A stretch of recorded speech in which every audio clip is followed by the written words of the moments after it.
The Penguin Putnam Inc. worldwide website address is http://www.penguinputnam.com. Titles by Catherine Coulter.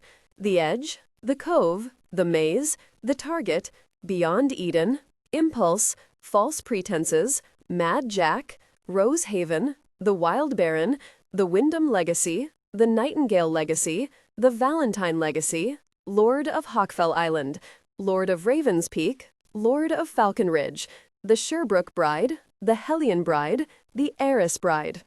Write me and tell me how you liked Lord of Hawkfell Island at P.O. Box 17, Mill Valley, CA 9492, or email me at readmoa.com. To my grandmother Schatz. She taught me to read when I was 3 years old and told me trickster stories. She was one great lady, blessed with a beautiful soprano voice, a wonderful imagination, and she loved me bunches. The halt can ride, the handless can herd, the deaf can fight with spirit. A blind man is better than a corpse on a pyre.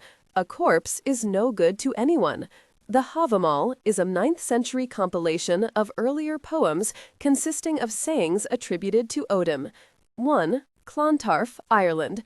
Danish fortress, 910. He placed his finger to his lips as he turned to his 2 men. They'd crossed the plank over the deep ravine as quietly as they could, though the need for their absolute silence wasn't necessary now, for lightning streaked through the night sky, and with it came the booming thunder, louder and more powerful than the God's own battles. The utter whiteness in the sky, then the shaking of the earth, was as steady as the torrential rain that blanketed the sky and the earth, coming down so thickly it was difficult to see 2 feet ahead. But he knew exactly what he was doing. Everything was going as planned. He gave a small salute to Hafter and Skulla behind him, and he smiled. A fearsome smile. Einar was within the fortress. He had to be. Rorik had been told that he was by his own man inside the fortress. The message Aslak had sent was only a week old. Einar had to be here, even though that witch had yelled to him from the fortress ramparts that he was in Dublin, at the king's compound. That damned witch who was probably his whore, who was lying, trying to protect him. He and his men reached the small rear door, thick and stout, able to withstand a battering ram for a very long time, but it would be open, for Aslak had sworn it would be. It was. He eased open the door, then turned slightly to wave his men to move in closer behind him. They moved silently, pressing close. He hunkered down, his knife drawn, and eased through the opening. Suddenly, behind him, he heard a man shout, "Take him! He has nowhere to go! Don't kill him!" Rorik lurched back to see 3 men coming across the wide plank still spread across the ravine, swords drawn. He was seized with madness and bloodlust. In front of him were a dozen men, armed and ready, but it didn't matter. He wouldn't retreat, not now, even though he knew he alone could kill the 3 men who'd crossed the ravine. No, he must go forward. One of the men in front of him was Einar, a man he'd never seen. He yelled his name, calling him a coward, a murderer, taunting him to come and fight him. Einar! Einar! The garrison warriors remained together, pressing closely, drawing nearer, their shields and swords raised. He growled his fury. He shrieked his rage to the sky. They were hiding him. They were protecting Einar. Rorik raised his sword over his head and, like a berserker, lunged into the mass of men. His blood pounded madly through him. His brain saw only the frenzy of killing. He hacked his way wildly through the warriors that surrounded him. Einar must be here. He was hiding, using his men as a shield to protect him, but Rorik would find him. And he'd send his sword through his throat. He heard a scream of pain, then another and another. He paid no heed. Einar! Again, he heard that same man shout from behind him, "Don't kill him!" Suddenly, he was grabbed by a dozen hands and jerked down to his knees on the muddy ground. He struck out with his sword, dropped his shield, and used his knife, carving a slice from one man's leg. The hands eased in that instant, and he was up, his knife in one hand, his blood-covered sword in the other. He yelled at them, cursing, his eyes demon-red in the thick sheeting rain, deadened to anything save his mad lust for revenge. Thunder shook the earth beneath their feet, and the men jumped back. Then they formed a circle around him, always moving, first to the right, then to the left, adjusting as he shifted his position, always balancing on the balls of their feet. He yelled at them, calling them cowards and worse, sons of whores. Gunlick, the garrison commander, stood a bit behind the circle of men, studying the warrior. His 2 men were already prisoners, both of them wounded, but not gravely, and that through happenstance. Both men were brave and strong, one of them nearly 7 feet tall, and he'd fallen like an oak tree when Ivar had struck him over the head with the blunt side of an axe. The other had gone down when he'd slipped, and 4 men had held him down, cuffing him with his sword handle. But this man, with his wild eyes and his cunning, this man wouldn't give up, nor would he be tricked with guile, but still Gunlick refused to kill him. 4 of his own men were down, screaming in pain. He yelled out again, "Keep back, don't kill him." But his men were angry, they wanted the man's blood. He couldn't let this continue. His men would kill the warrior soon, and he wouldn't be able to stop it. He drew his knife from his belt. Slowly, with great deliberation, he raised it and calmly aimed. When the warrior turned to face him, the knife flew from his fingers, a silver blur in the heavy rain. It struck him high in the fleshy part of his right shoulder. It hadn't struck bone, for it wasn't meant to, just thick muscle, which was bad enough. Rorik heaved and jerked backward with the force of the blow. He shuddered, but didn't fall. He screamed and lunged at another man, but he was slower now, his mortality finally eroding his warrior's resolve, weakening the iron hold he had on his body. He stumbled, then regained his balance, standing within the center of the circle now, still slashing his sword in a wide arc around him. "Move away from him," Gunlick shouting. "Nay, Aemond, keep back. I order you, don't kill him." It couldn't last much longer now. He was a man after all. He was mortal. His eyes would blur from the pain. His powerful arm would numb. His guts would cramp, and he would fall. Rorik felt no pain, only a sharp cold that seemed to surge through his shoulder. He didn't understand it, but it didn't bother him yet. Oddly, he felt strangely apart from himself for a few moments.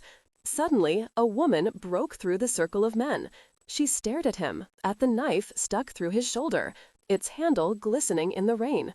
But still Rorik stood straight and swung his sword, in a powerful arc, the knife in his other hand just as deadly to those who ventured close. She looked as if she were terrified. But if she was, why was she here? Why was she staring at him? Why was she coming closer? He watched her as she slipped between 2 men and came to the fore. He realized it was the same woman who had lied to him, the black-haired witch, Einar's whore.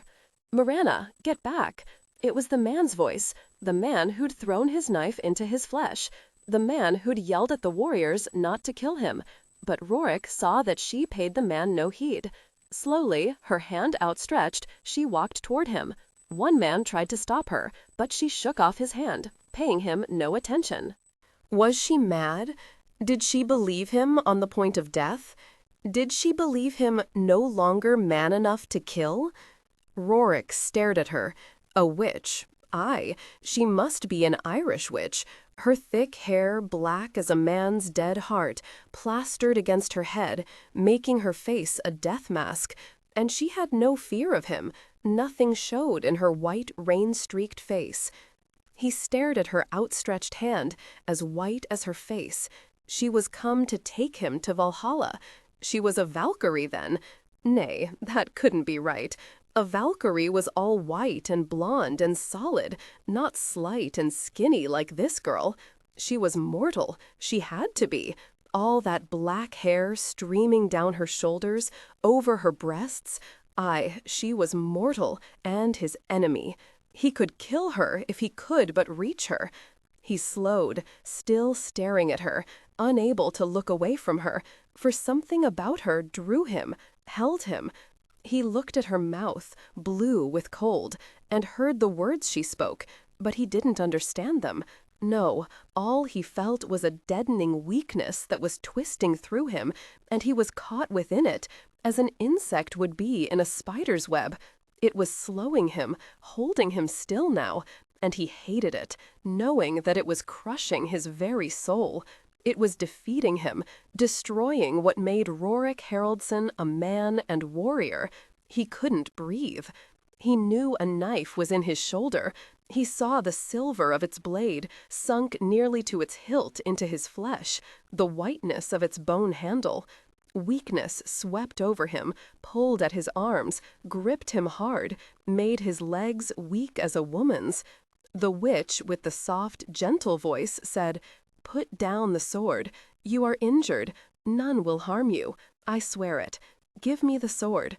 And she held her hands out to him, so small her hands, the wrists so slight he could break them easily, very easily.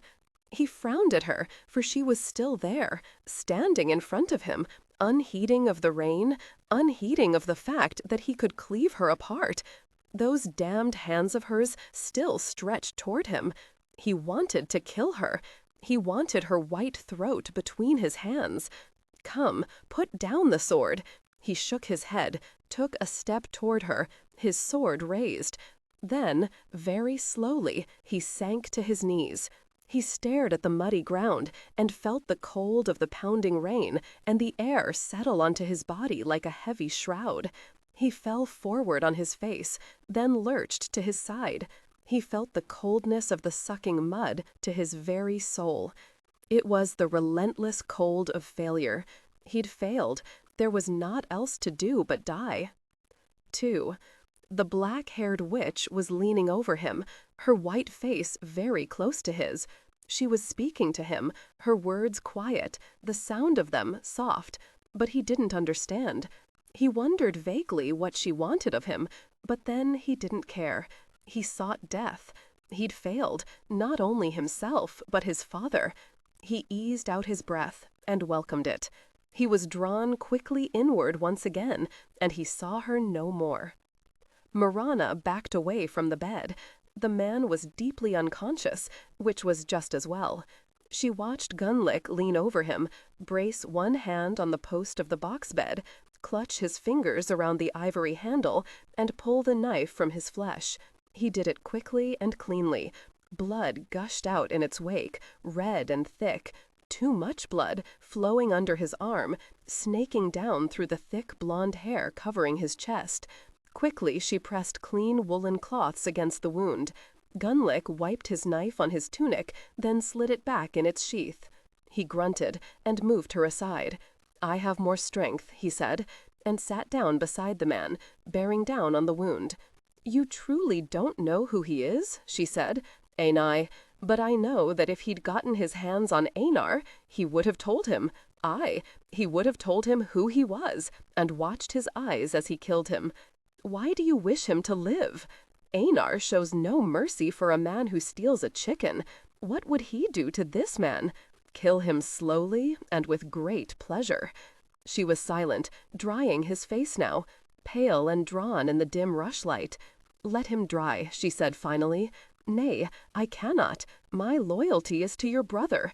I must grant him the choice of this man's future. Besides, we must find out who he is. We must know what he wants, why he hates Einar so much. There might be others, the man's kin. There are strong feelings here, hatred that runs very deep. Nay, we must know who he is. Ask his 2 men once they are conscious again. Aye, I will, but I doubt they'll tell us. No, I must speak to this man, and only he, for he is their leader, and he is the one who seeks revenge. The man wouldn't speak, Gunnlick knew, not until he saw Einar, and even then perhaps he wouldn't, for he had failed in his vengeance. He would probably die unknown to them and to Einar. Why is there such hatred for my brother? Gunnlick pressed more firmly on the wound, frowning at the seeping blood from beneath the thick wad of wool. You will seek your answers from Einar. I trust he will recognize the man. There is hatred here that chills the soul. He is a very young man, Mirana said. With his silver helmet and its nose guard, he looked fearsome, like a demon, unknown and thus frightening. But he isn't. He's just a man, and he is just a man, Mirana, and he is well-formed and strong, a warrior. I hope that Einar will allow him to die like a man. Mirana did as well, but she doubted Einar would ever consent to forgo his pleasures, for the pain of others brought him a good deal of pleasure. This man was fine-looking as well, Mirana thought, turning away from him. When she had watched him fighting in the outer yard, his sword had gleamed as brightly as the silver armbands that still encircled each of his upper arms. He'd looked like a demon in that helmet, but not an old devil, though, for he was large, his body lean and beautiful with its golden hair, his legs thick with youth and muscle. He wore only a tunic that was belted at his waist, and thick leather shoes cross-strapped to his knees. I will send 2 of the women to strip off his wet tunic and bathe the blood and mud from him. I will keep the pressure on the wound. The blood is slowing already. She sent Einar's 2 mistresses. She'd not been honest with herself. Actually, the man was magnificent, his face all hard lines and shadowed planes, a beautiful face with arched golden brows, a deep cleft in his chin. Let them sigh over him and caress his body, the lustful fools. She wouldn't care. She refused to let herself care, for down that path lay only sorrow and pain, for her as well as for him. The hour grew late. Mirana saw that their 4 wounded men were tended. None would die, thanks be to Thor. The warriors' 2 men were bound and locked inside a storage shed, their wounds tended as well. Slight wounds, really, but their heads ached terribly. She told Ivar, who was guarding the 2 men, to keep a sharp eye on them. Perhaps, she told him, just perhaps, one of the men would tell Ivar who their leader was. Gunlick assigned men to keep a watch on the rest of the enemy, who were now standing miserably cold and silent on the beach, huddled under their bearskins in the pounding rain. Perhaps they didn't yet know their leader had failed. It neared midnight. She rose and stretched. Men were snoring on the benches that lined the longhouse, each wrapped in his woolen blanket or bearskin. Gunlick was standing, staring into the orange sparkling embers in the fire pit in the center of the longhouse. His age-seamed face was set and hard, his hail-braid eyes as calm as the core of a storm. His legs were bare, but they didn't look like the warrior's legs. His legs were bowed and scarred from many battles. She said quietly to him, "When do you think my brother will return?" "Your half-brother, Mirana." "In 2 days, he told me." She smiled at that, for there was firmness in Gunlick's voice. Then she said, "I was just thinking of the warrior's trickery. Conquest wasn't his plan. He brought only 2 warships, and no more than 30 men. He had no plan to go anywhere but here, because Einar was here, and he wanted him. I admire his mind and his guile. He knew of the small rear door all along, and he waited until the storm began and darkness had come to invade the fortress. All his taunting, his curses, and his insults, all was bluster and a sham. He came with only 2 men. They would come into the fortress and search out Einar and kill him at their leisure. His other men would continue their taunting on the beach, holding all my men's attention. I admire him, Mirana. He is bold, and he was taking a grave risk. But his plan failed, and now he will die. There are his men on the beach. Do you believe they now realize that he has failed and will sail away without him? Surely they won't try to storm the fortress. They would have no chance. Were I one of his men, I would wait for him until the Christian's devil came to take me. I would wait too, she said, and smiled sadly into the embers of the fire pit. You know, of course, that this means there is a spy here at Clontarf, a man who is loyal to this warrior. I know. I will find him. I must find him soon, or Lord Einar will not be pleased. And Einar might punish Gunlake, she thought. Mirana spooned some porridge into a wooden bowl and handed it to Gunlake. You have not eaten. It is tasty. Here is some honey. Eat. We will find the spy. Fret not. She watched him fondly. This man who was as close to her as her father had been, dead now since her 12th year, and she'd been sent here to Clontarf to be in her brother's guardianship, her half-brother's guardianship. And Gunlake had been here, and she'd turned to this man, who treated her gently yet matter-of-factly, and had taught her how to use weapons, because he knew nothing else to teach her. And Einar had approved, because she realized it had pleased him to know that she could sew and cook and keep his household and fight like a man. Aye, Einar was like that. Old Helek stopped beside her and patted her arm. He wished her a good night. She nodded to him, thanking him, for nothing really, but just because he was a good man and had served her well. He had also fashioned a protective shielding around the hole in the roof, so no rain poured into the longhouse. It was warm within, a bluish smoke haze hanging in the air, but not so thick that it was uncomfortable to breathe. She watched Gunlake eat his porridge, slowly at first, then with more appetite when he realized how hungry he was. Just a few short hours ago, the warrior had come with his 2 warships. It seemed much longer than that now. She'd known immediately he was their leader. He'd stood there on the beach, some 50 feet below the Clontarf fortress, his legs spread, his head thrown back, and taunted them from the beach, called them cowards, derided Einar for hiding behind the witch's skirts. But it had been her responsibility to speak, and she had. When she'd shouted down that Einar wasn't here, he'd laughed, a deep, scornful laugh that had rung out loud in the still air. Einar's men, clustered below in the yard, were furious. She could feel their tension. To have all of them taunted was one thing, but Einar's sister was another. She'd shouted again, "I am Mirana, sister of Einar. He is in Dublin, at the king's fortress there." She would never forget his stance, the arrogance of him when he'd yelled up to her as she'd stood on the fortress ramparts, "Lady, get you below to your spinning, prepare your evening meal, and keep your tongue behind your teeth where a woman's tongue belongs." She'd known then that he wouldn't believe her, believe anything she said. And his trickery, she had admired that as much as Gunlake did.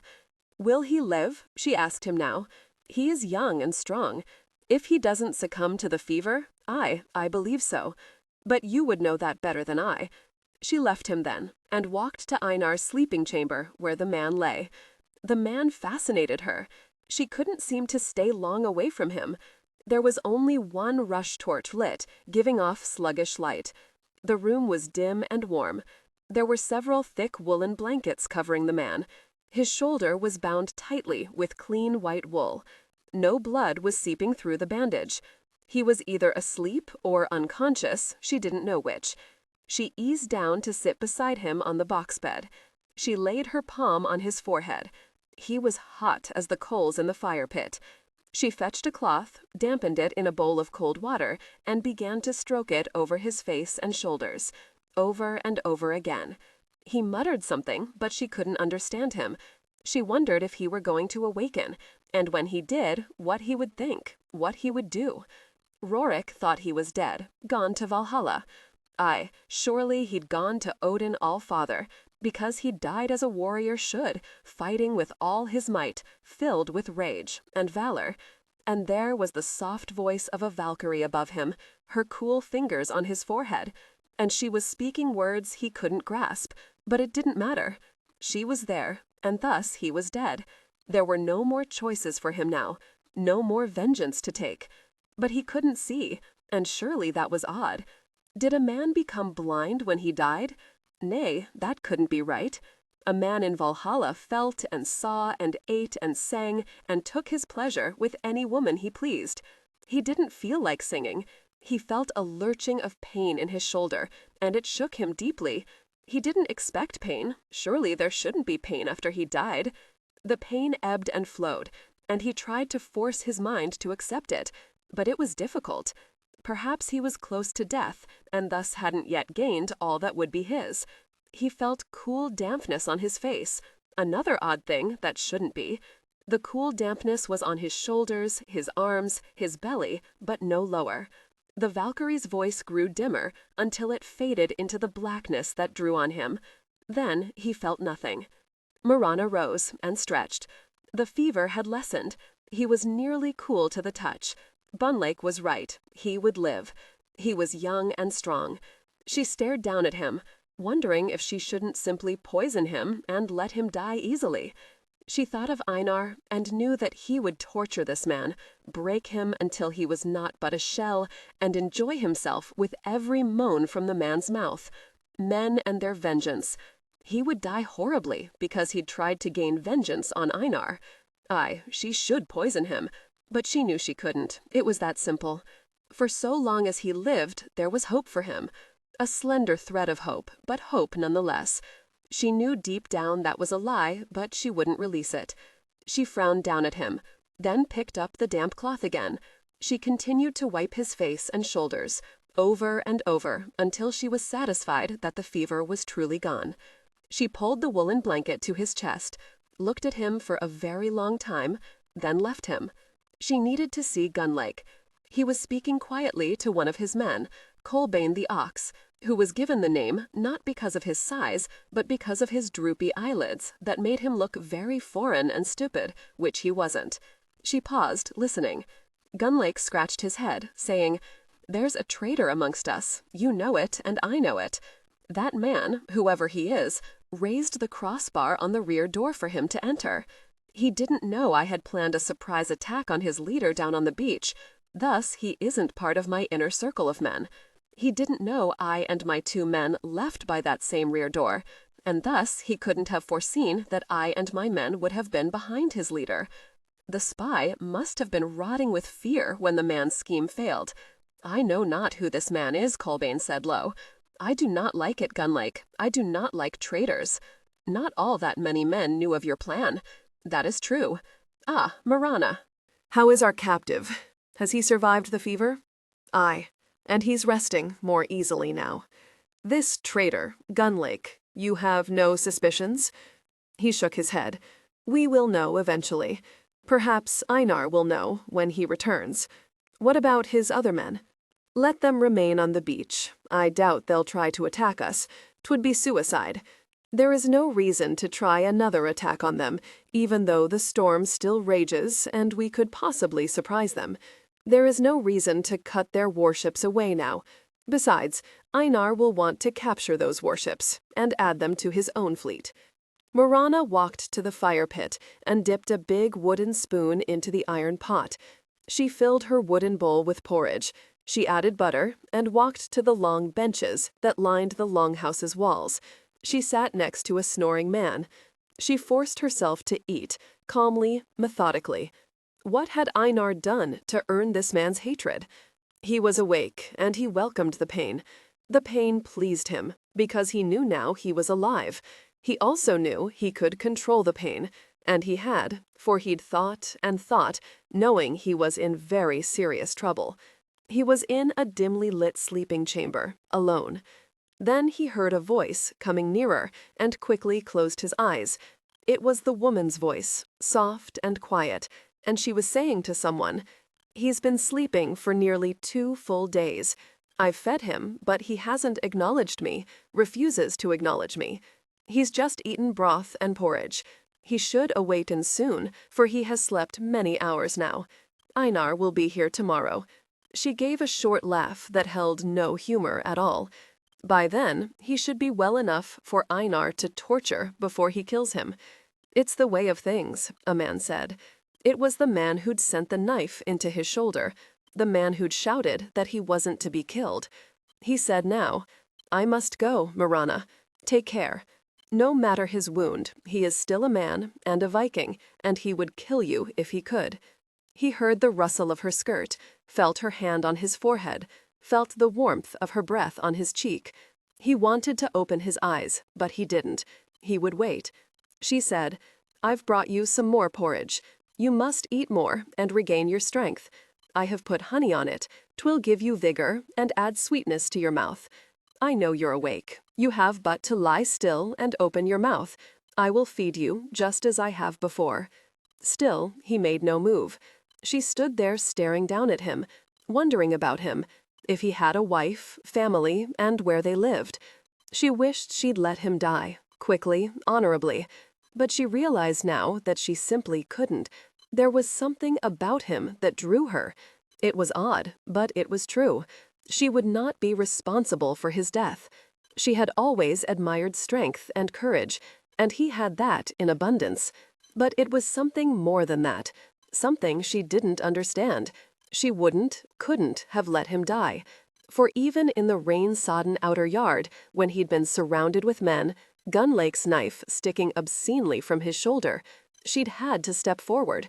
She'd had to stop it, for she knew she couldn't let him die. And he would have died, for he was too far into his rage, too deep into the battle, and into himself, to allow himself to withdraw, to allow himself to realize he'd lost and give up his weapons. He needed strength now, and she was determined he would have it. And thus, she said again, "Open your mouth, and I will feed you." He opened his eyes and looked at her. He remembered her now, the witch with all the black hair and the pale face, her hand outstretched toward him. He remembered the rain striking down her face, plastering her hair to her head, rain dripping from her lashes. She was looking at him, her expression calm, unworried. Did she believe him to be so very weak, so helpless? She sat down beside him and put the wooden spoon to his mouth. He opened his mouth and ate. It was delicious. It focused him momentarily on his stomach instead of his shoulder. He ate all the porridge, feeling the strength flow into him, then said, "Who are you?" "Mirana, sister to Einar." His eyes were the color of the cloudless sky in midsummer. "Einar has no sister. I am his half-sister. We have different fathers. My father was Odun, his was Thorson. You're keeping me alive so that he may have more pleasure in his torture of me." She had no answer to that. It would be the result, surely, but that wasn't why she'd done it. She rose and said, "You must rest. I will feed you again soon. Do you have need to relieve yourself?" He opened his eyes again and stared at her. "Aye," he said, and closed his eyes again. "What is your name, Viking?" "It matters not, but you know. I am Rorik Haraldsson. Why did you come here? Who is your spy? Why do you wish to kill Einar? I don't answer questions from foolish women. You annoy me. Leave me alone." From beneath half-closed lids, he saw her stiffen, even as she repeated his name, but she said nothing more to him. What more was there to say? He wouldn't bend, and she couldn't. She returned later, how much later he didn't know, for he'd slept again deeply. She carried another bowl of porridge. She said nothing, merely sat beside him and began spooning the thick porridge into his mouth. He turned his face away when he was full. When he turned back to her, his look was speculative, his eyes cold. "I could strangle you," he said. "You have a skinny little neck. I could twist it with but one of my hands, and you would be dead before any of your brother's men came to your rescue." She laughed, and he stiffened at that unexpected sound. He'd sounded mean and cruel. He knew well how to use his voice to bring fear, and yet she had laughed at him.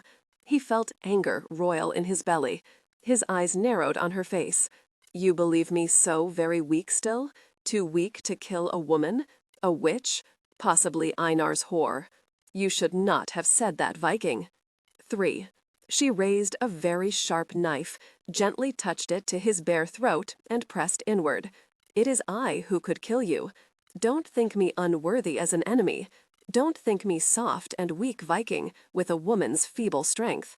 I could kill you quickly and easily, slice your throat with as little effort as I would a chicken's." Men, she thought, they were filled with bravado, even when they lay flat in their own helplessness. She admired him greatly in those moments. "You're not but a girl," he said, but he didn't move because the tip of her knife was sharp against his flesh. He felt it prick his skin. "You are worth naught save what you have between your legs and how well you use it." The knife tip slid easily into his throat, not too deep, but he felt the sharp sting, felt the hot stickiness of his own blood.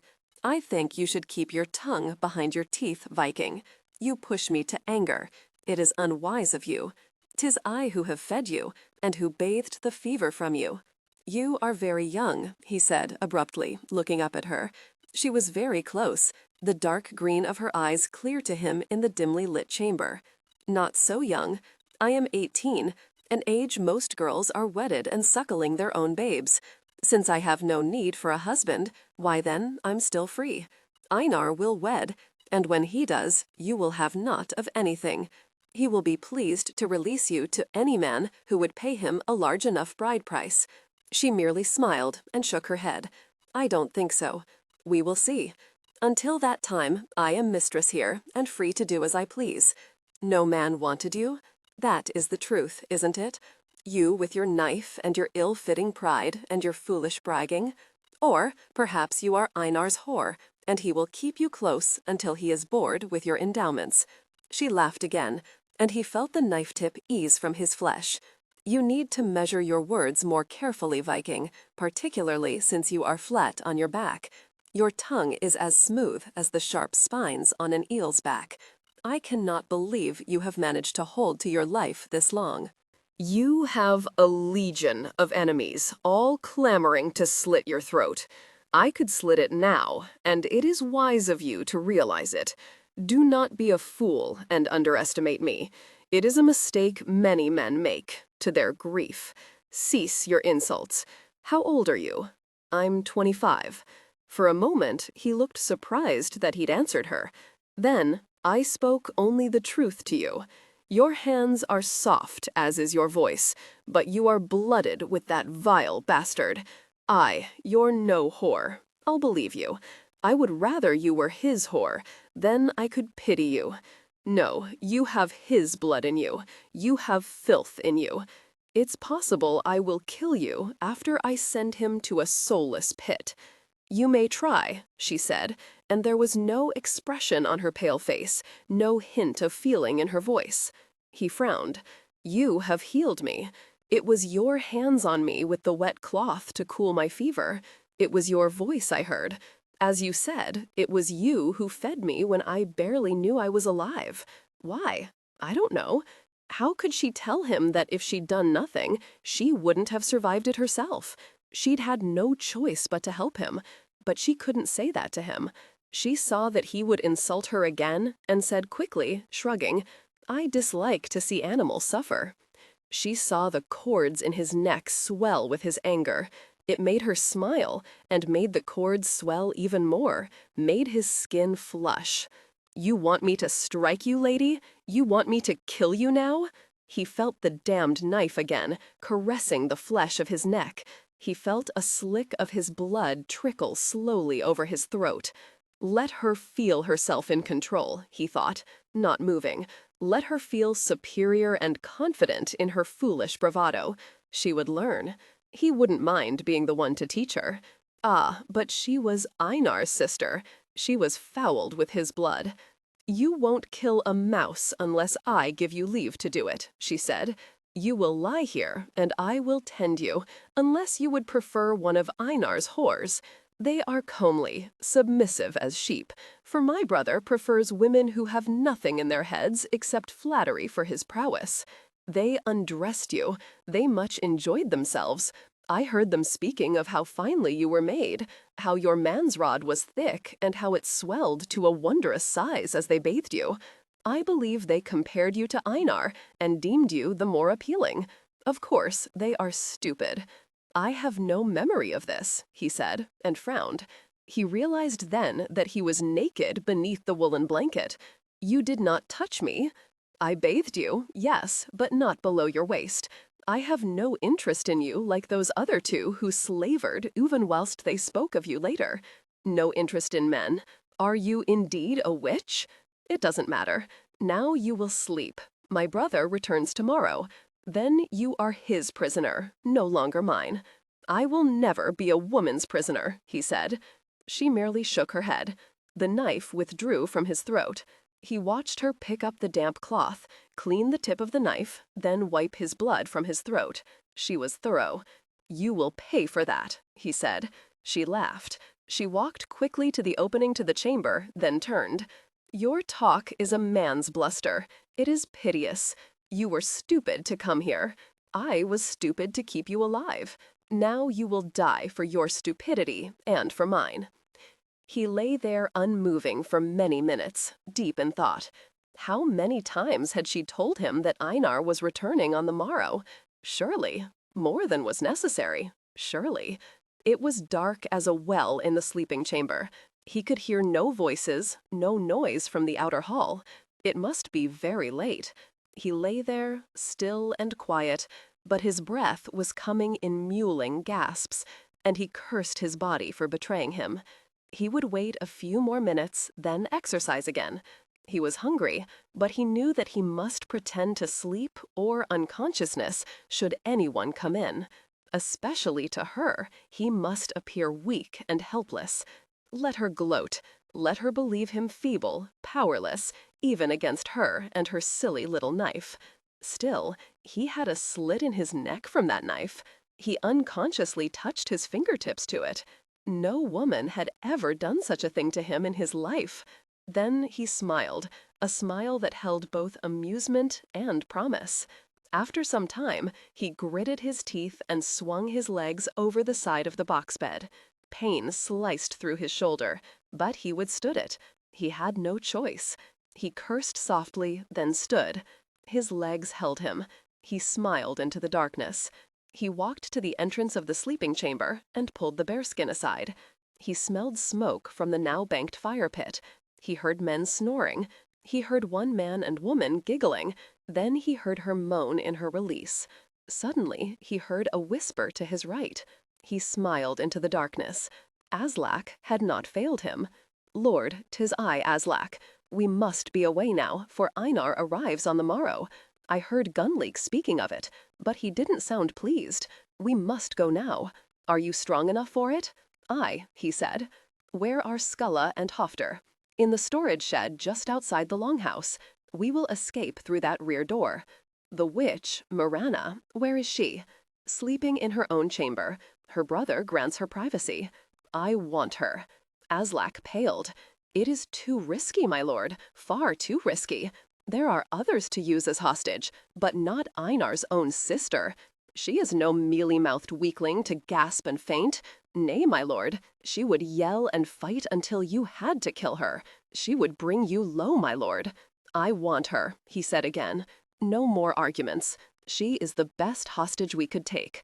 Give me clothes and fetch rope so that I may tie her hands and feet. If you can, get my weapons and my helmet. Go quickly." Aslak returned within minutes, his hands filled with weaponry and rope. "Here, my lord Rorik, we must hurry. Your men who are waiting below on the beach, I fear they will believe you dead and leave us. Einar will delight in killing both of us. Already Gunleek is questioning all of us to see who the traitor is. It is but a matter of time until I am discovered. Gunleek is no fool." "We will leave shortly," Rorik said, as he strapped on his wide leather belt and slipped his sword into its sheath. "Quit your plaints. As for my men, they would await me on the beach until the day of the world's death." He dressed, gritting his teeth against the grinding pain in his shoulder. At least the bandage fit tightly, thanks to the damned witch and her strong hands. "Now," he said, "I will get her. Keep watch."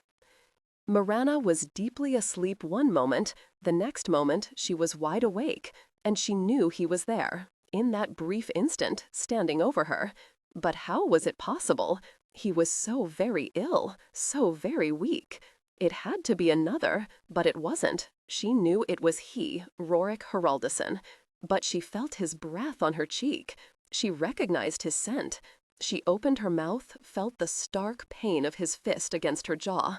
She was unconscious, her head lolling on her bed. Rorik saw she was wearing only a light linen shift. This small chamber wasn't a dark pit as was Einar's, and for that he was grateful. He quietly opened the trunk at the foot of her box bed and rifled about until he found a gown. He jerked it over her head, smoothing it down over her hips. There were leather shoes, and he quickly slipped them on her feet and tied the leather cross straps. Aslak came into the small chamber and handed him the rope. He tied her hands behind her, her ankles together. He stuffed one of her shifts into her mouth, then tied it securely about her head with another shift. He wrapped her in her wool blanket and hefted her over his shoulder. The pain nearly brought him to his knees. "So much for her conceit," he said under his breath, his teeth gritted against the pain. And he said it again, and he remained upright, and he carried her. They were quiet as the now dead coals in the fire pit. Smoke still hung thick in the air, and Rorik felt it curdle in his throat. He wanted to cough. He nearly crossed his eyes with the effort to keep quiet. He didn't want to die here in the middle of this longhouse, all because of a cough. A man jerked upright, stared at them, then grunted, and fell again onto his back. Rorik didn't see Gunlike, the man who'd sent the knife through his shoulder. He would like to kill him, but he would like to thank him before he did kill him. He and the witch had kept him alive for Einar to torture, but still, Rorik had lived, and because of them, he was now escaping. When Aslak managed to pull the crossbar up on the double-thick oak doors, Rorik's heart was pounding so loud he feared the enemy would hear it. In those few moments, he wasn't even aware of any pain in his shoulder.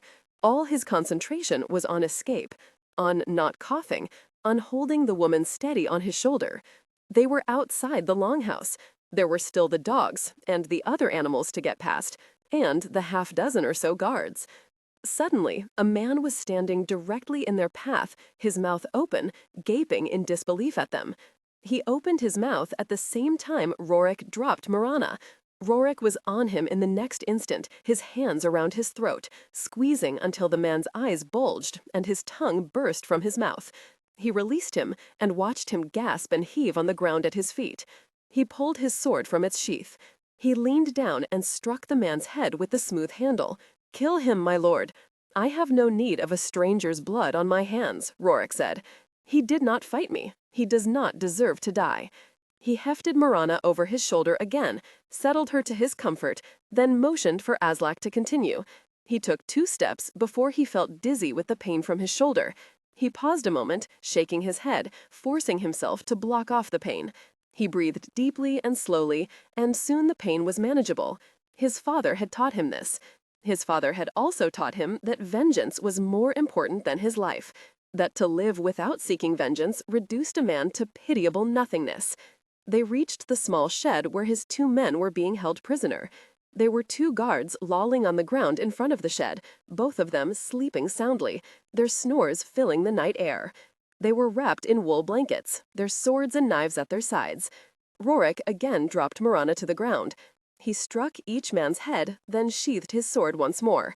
Skulla and Hafter were in better condition than he was. They weren't surprised to see him, and that made him feel better. They'd trusted him to save them, and he had. His small band, the still unconscious woman over his shoulder, left through the rear door of the fortress. The plank was still over the ravine, thank the gods, for Rorik had forgotten about it. Rorik Haraldsson and his 30 men and the 1 woman were rowing toward the open Irish Sea within 10 minutes. Rorik looked back at Clontarf, at Einar Thorson's fortress. He'd lost this time. Next time, he wouldn't. There would be vengeance. For now, he had her, the witch, the woman who dared stick her damned knife into his throat. He looked down at her when he laid her onto the ship's planking next to his feet. She was still unconscious, still bundled in the wool blanket. Her hair was black as a Christian's sins, tangled wildly about her face. Her face shone white as the snow in the vestfold in the deep of winter, under a pale moon. Her coloring was different, intriguing, the white flesh with her black hair and eyes so green they looked like wet moss, not like the light sky blue of so many of his countrymen. He wondered what race her mother had belonged to. It didn't matter now. She was his prisoner, and he would use her as he wished. From her, he would learn everything he needed to know about Einar. If she refused him anything, he would kill her. The night was cool and clear, the sea calm, a half-moon shining overhead, no clouds to mar the purity of the sky. In 3 days, the seas and the gods willing, they would be home to Hawkfell Island. Einar would know his name, for he didn't doubt that she'd told everyone he was Rorik Haraldsson. But still, Einar wouldn't know where to find him. It had taken Rorik 2 years to find Einar. He allowed himself to ease back against the edge of the boat. The oak was smooth against his back, the lapping of the waves against the side of the warship soothing. He closed his eyes, listening to the men grunting over their oars, talking about their escape and their hatred for Einar Thorson, the bravery and skill of Rorik, their captain, their lord. They spoke of Gunlike and of his plan to surprise them on the beach and cut their warships free during the storm, and how this Gunlike, surely a man who shouldn't be in the service of Einar, had trapped Rorik and forced him inside, into the inner yard where he was taken. They spoke of the battle, of how Rorik had fought like a berserker, how this same Gunlike had thrown his knife into Rorik's shoulder, but hadn't killed him. Rorik tried to smile, for he knew that soon a skald would be recounting these feats, but it would become heroic, this failure of his. He felt pain flow through him, knew that he must rest now, else suffer more pain than he deserved later when he must have strength. He looked once again as the woman twisted onto her side, moaning softly, pressing against his leg. He leaned down and pulled the blanket more closely around her. He saw several of his men looking at her too. He said quietly, "She is my prisoner and my hostage. She is not to be raped or brutalized." The men mumbled, but nodded slowly, one after the other. Rorik added, "She isn't really a soft woman. She's hard as a man in her thoughts, and she's proud. Leave her be, and don't trust her." Aslak said, "She leads men, and they heed her. She has a woman's parts, but her actions aren't always that of a woman. She disagrees with men if she wishes to, even with her brother, and he allows it. I heard that he whipped her, but just once, I think. She leads the men in her brother's absence. Both the men and the women at Clontarf respect her and obey her. I didn't understand it at first, but heed what Lord Rorik says, and take care, for she is dangerous, despite her small size, despite her delicate woman's looks. Why did she tend Lord Rorik so gently, if not to keep him alive for her brother's tortures? Aye, and he is known to enjoy another's suffering. I wasn't whipped myself, but I saw others whipped, and he did it with great relish." Rorik added, his voice just loud enough to be heard over the lapping waves against the side of the warship. "Attend Aslak's words. He's lived in that fortress for the past 6 months. Now you have but 3 days before your rods can plow any field you wish. Leave the woman alone. We'll be home even sooner if you keep that thought in mind and hold to your oars." Aslak laughed. Hafter, Rorik's childhood friend, a man closer to him than his own brothers, said, "Next time, Rorik, next time you will succeed. At least we've all escaped nearly whole-hided. There will be another time." But as he spoke, he was looking down at the unconscious woman, and there was hatred in his blue eyes. Then he rubbed his head where he'd been struck. "Aye," he said, "there will be another time." All of England was theirs now, save for Wessex, which was still held by the Saxons, thanks to King Alfred, that wily old man who had journeyed to his Christian hell some 10 years before. Rorik shaded his eyes. The sun was bright overhead, the day perfect for a homecoming. The island glittered like the richest of emeralds beneath a golden sun blazing in its light blue sky. The island was rich with arable land, wildlife abounded, and the weather was temperate. It was his, granted to him upon his grandfather's death some 7 years before. During that 7 years, 2 bands of marauders had tried to take the island from him. They'd both failed. Hawkfell Island, his home now for over 2 years. Before, he'd left men here and come 3 times a year. Now he left only to trade and to go a-raiding. And every time he returned, he thought of the skald, Salaric, a master of the kenning, who, in a flight of lyrical fancy, had called the island Hawkfell just after his grandfather had captured it. Hawkfell, such a melodious rendering for the hand that held the falcon. Rorik's warship, the Sea Raven, took the lead into the narrow, protected harbor. There was a single long wooden pier, its pilings built of sturdy oak.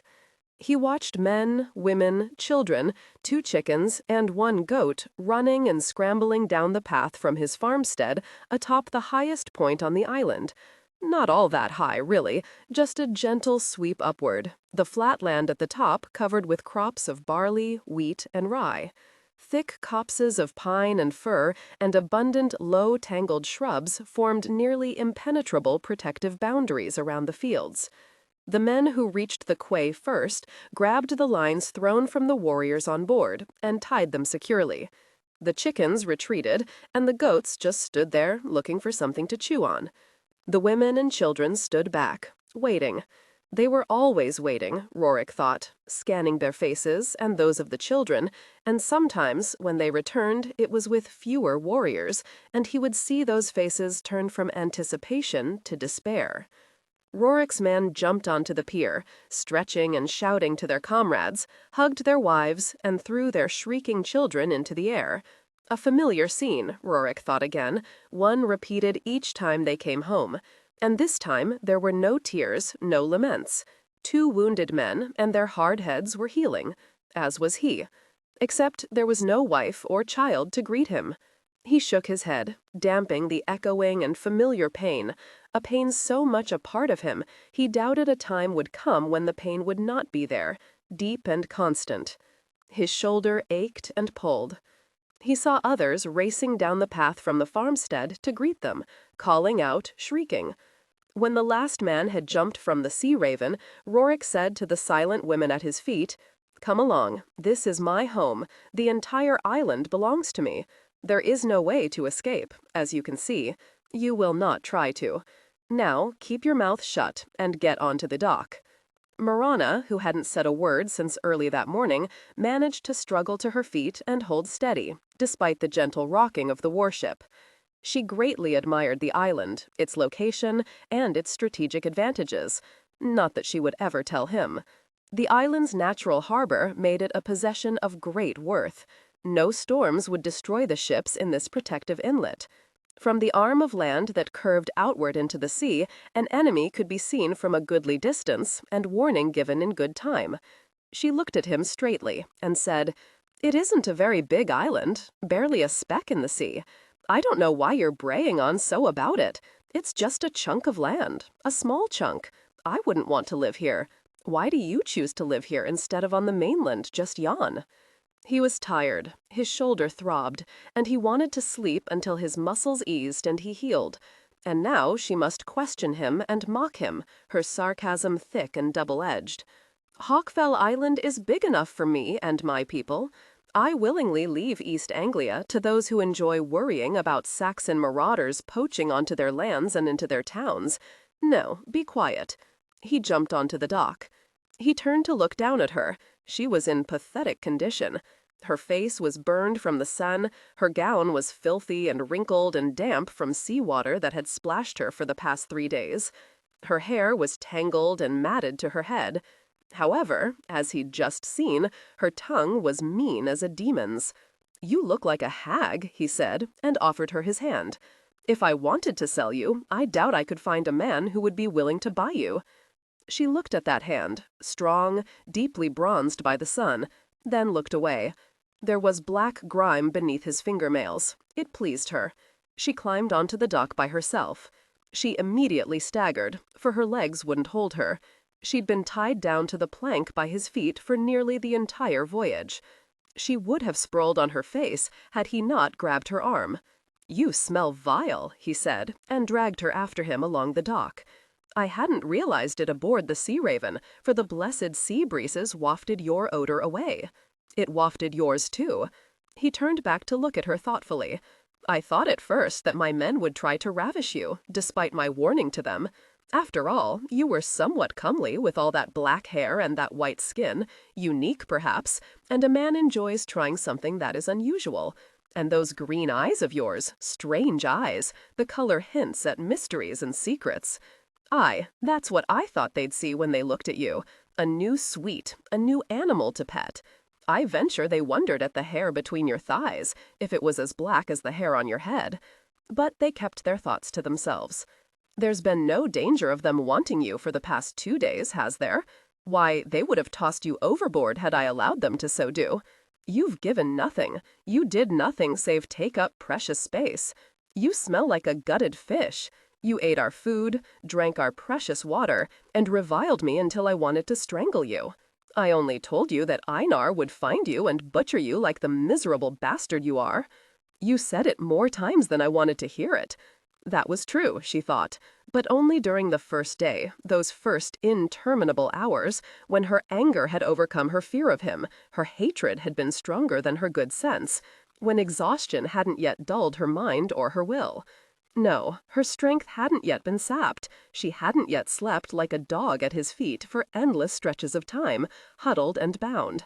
Many times he'd even rested his foot on her neck, then on her back, for his own pleasure, or to punish her, she didn't know. The two were probably one and the same.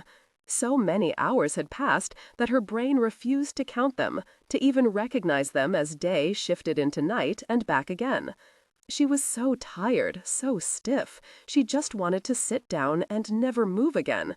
But he just kept dragging her along, and she knew if she did fall, he would simply drag her along the ground. "I also told you I would kill you," she said, drawing on a shred of strength she didn't know was still within her. Ah, that had been during those endless hours during the second day. For punishment, he'd kept water from her until her tongue was swelled in her mouth. He'd moved his foot from her back to her neck. "Aye, my men thought that amusing. So you didn't tell them how I held my knife to your throat, and when you displeased me, I eased it through your tender skin?" No, she saw, he hadn't told them that. A man's pride could only suffer so much. His hand went to his throat, to the healing ridge of flesh where her knife point had gone deep enough to draw his blood. He realized what he was doing and dropped his hand. There was fury in his eyes, but he said quite calmly, "Can you walk without me supporting you now?" "Of course." He released her, and she promptly collapsed. He stood over her, watching her rub her legs through the filthy wool of her gown. He grunted, leaned down, and hefted her like a haunch of beef over his shoulder. She jerked upward, and he said, "Lie still, else I'll drag you by all that hair of yours." She tried to lie still. She truly did.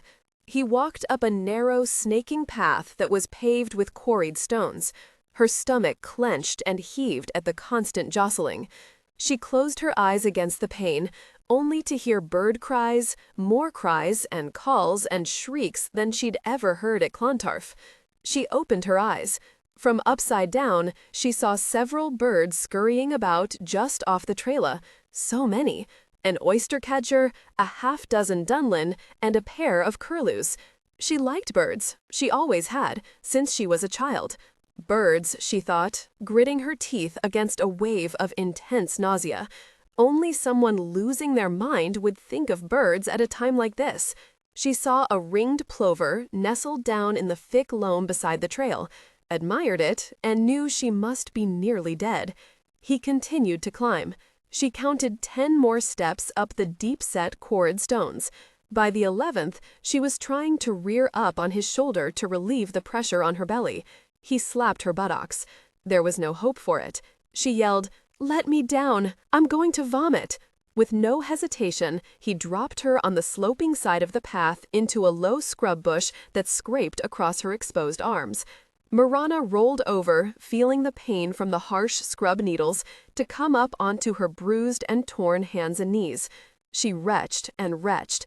There was no food in her belly to come up. Thank the gods for that. She felt sicker than she'd ever felt in her life. She hugged her stomach and continued to retch, dry heaving, that felt like her belly was being ripped apart. Her throat was dry and hurt so badly she didn't want to breathe. At least he couldn't see her face, for her hair hung like a filthy black curtain to the ground. She felt him behind her then, saw the slant of his shadow over her left shoulder through the matted strands of hair.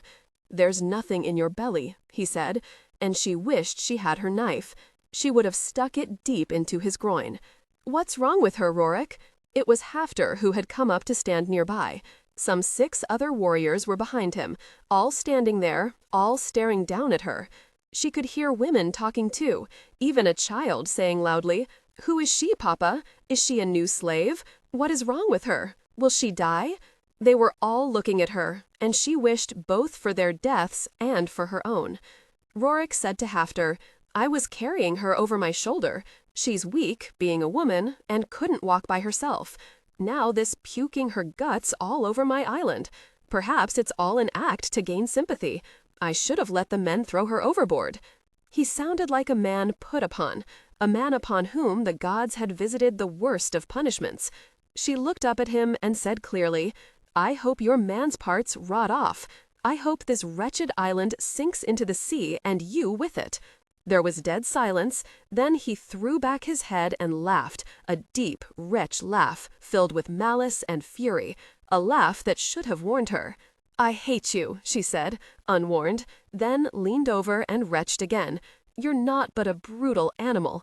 You chain me like a wretched dog for 3 days, use me to rest your filthy feet upon, then expect me to dance about when I'm finally allowed to walk?"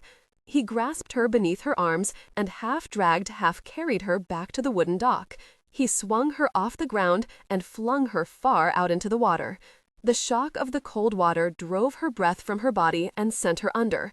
Her mouth was open on a scream, and water rushed down her throat. The water was cold, too cold for the warmth of the day, the mildness of the spring air. She flapped her arms with her little remaining strength, but it did no good. Her efforts did nothing. Her wool skirts dragged her down.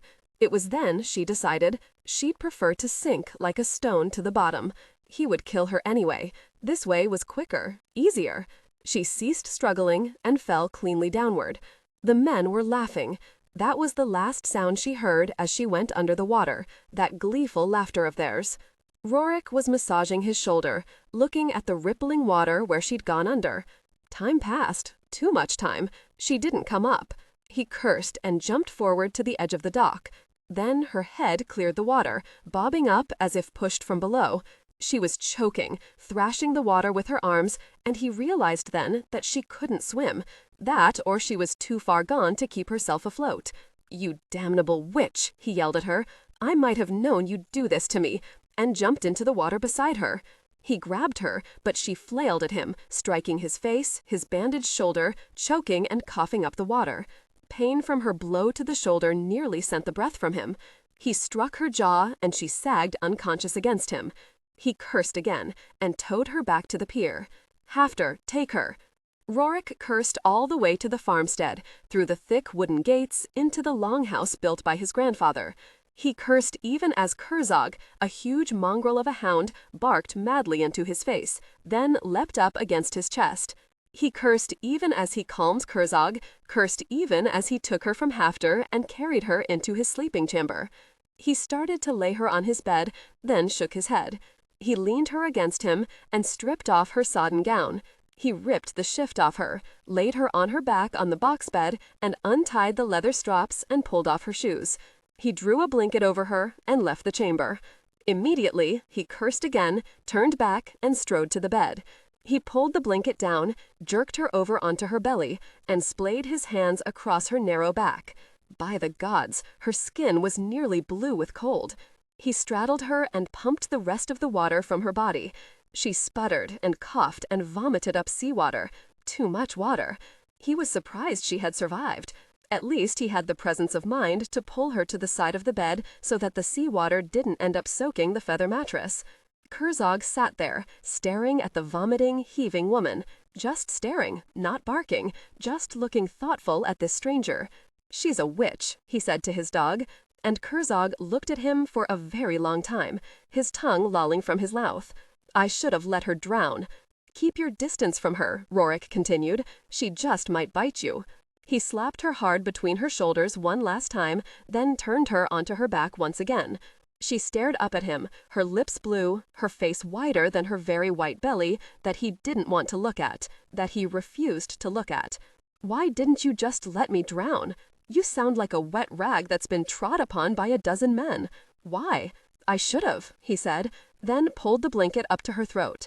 He looked at the thick black hair, sopping and filthy, and quickly fetched a drying cloth of soft white cotton. He spread it beneath her head, then fanned her hair out like a halo around her. "Are you through puking?" She nodded. So tired, so beaten, she had no more words. She wished he'd let her drown.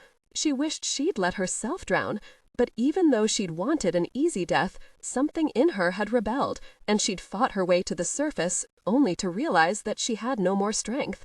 He'd saved her life. Damn him. If he'd just walked away, it would be over.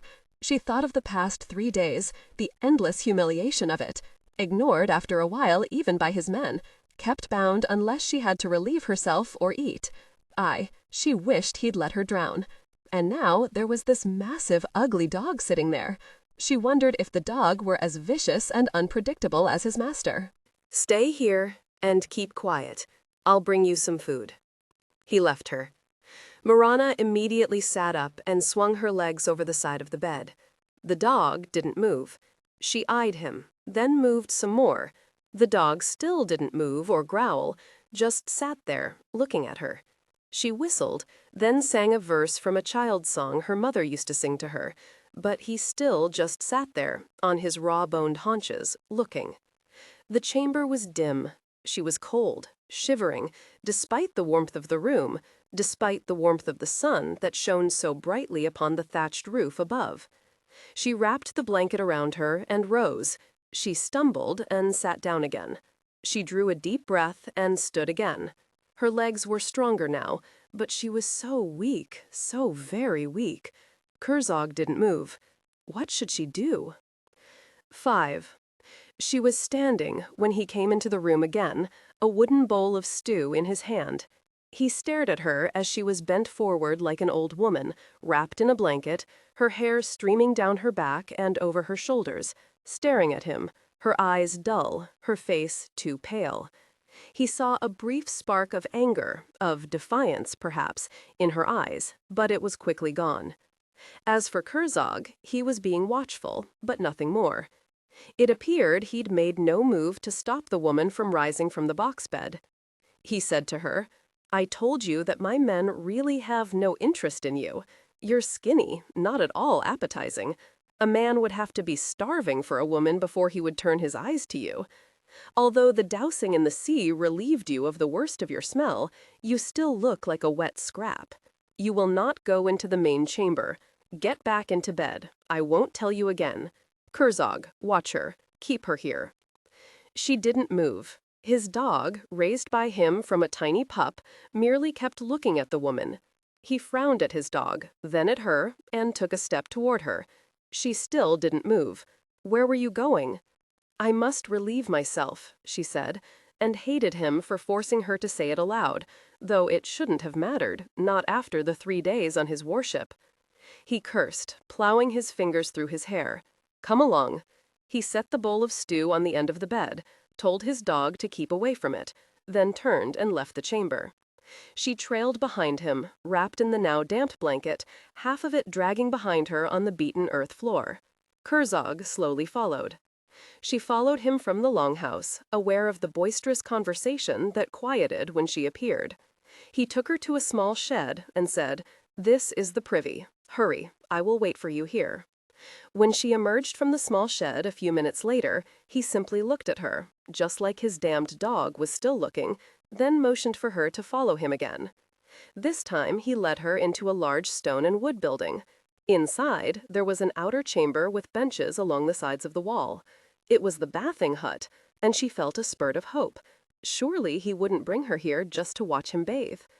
She followed him into the inner chamber, small and square, filled with heat and steam drawn from the pile of burning embers filling the fire pit in the center of the chamber. Wooden planks covered the floor, and more wooden benches lined the walls. He stood her in the middle of the room, pulled the blanket off her, and said, "Stand still. If you move, I'll toss you in the sea again. I'll have my dog kill you. He's vicious. He protects me and my island that you have so freely scorned." She stood there, shivering, despite the billowing heat and the thick steam, trying to cover herself, and knowing that she failed, and knowing, too, that he was looking at her, but that he didn't care, that she repulsed her. She should be grateful for that, she thought, watching him coming into the chamber again, a bucket in each hand. She knew what was coming and nearly yelled with the anticipation of it. He threw a bucket of hot water on her. He handed her a piece of soap carved into the shape of a small bird, a tern, if she wasn't mistaken. She was going mad, she knew it. A tern? Bathe, all over, and hurry. She did. She didn't even notice that he'd left her alone. She'd never before in her life realized the luxury of a bath with soap. It was wonderful. He'd left another bucket on the wooden plank beside her. She rinsed her hair and soaped it again. Once clean, she had nothing to do but wait. She couldn't fetch her own water, not naked. When he appeared, he looked at her, his expression grim. Hold still. He poured the water slowly over her as she rinsed herself. Then he backed up several feet. She looked at him, even as he raised the bucket and threw ice-cold water on her. She shuddered and heaved and yelled, even though she'd known what was coming. He laughed. She reacted, just as he always did. Evidently, Einar had a bathing hut on Clontarf like this one. Once she was dry, he handed her the damp blanket again and motioned her to follow him. Conversation became muted again. Mirana looked neither to the right nor to the left. She followed him into his sleeping chamber and sat down on the edge of the bed. He tossed an antler comb onto her lap. Kerzog hadn't come into the sleeping chamber this time. Eat, else you might collapse again. I don't wish to have to untangle that witch's nest on your head. Obediently, she took the bowl of stew from him, the stew now long cold. She took a bite and gagged. It tasted like congealed grease and strangely sour. The bits of meat were stringy, the sauce filled with lumps as nasty as rye root. She was hungry, but she wasn't starving. She forced down another bite, then set the bowl aside. Any more of it and she'd vomit again. Her stomach was knotting and unknotting in painful spasms. Rorik looked at her, his frown building. Finish it. She looked up at him, holding the blanket tightly over her breasts. It tastes like pig swill. There is so much grease on the top that it is hardened. She thought he would burst with rage, but she didn't care. If he struck her, perhaps he would kill her. At the moment, it didn't matter. Nothing mattered. He seemed to get control of himself. He lifted the bowl and took a bite. It was bad, he thought, very bad. Worse than it usually was, though that was usually bad enough of late. Even the women who prepared food well seemed to have forgotten over the past weeks. It was Enti, he thought. The women had given the task again to Enti. He sighed, but he didn't give in. He was still too furious with her. She was his prisoner, less than a slave, and yet she dared to speak her mind as if she were the mistress here. She dared to show her disgust for him and for his farmstead. She dared to scorn the food that only a half-wit would eat.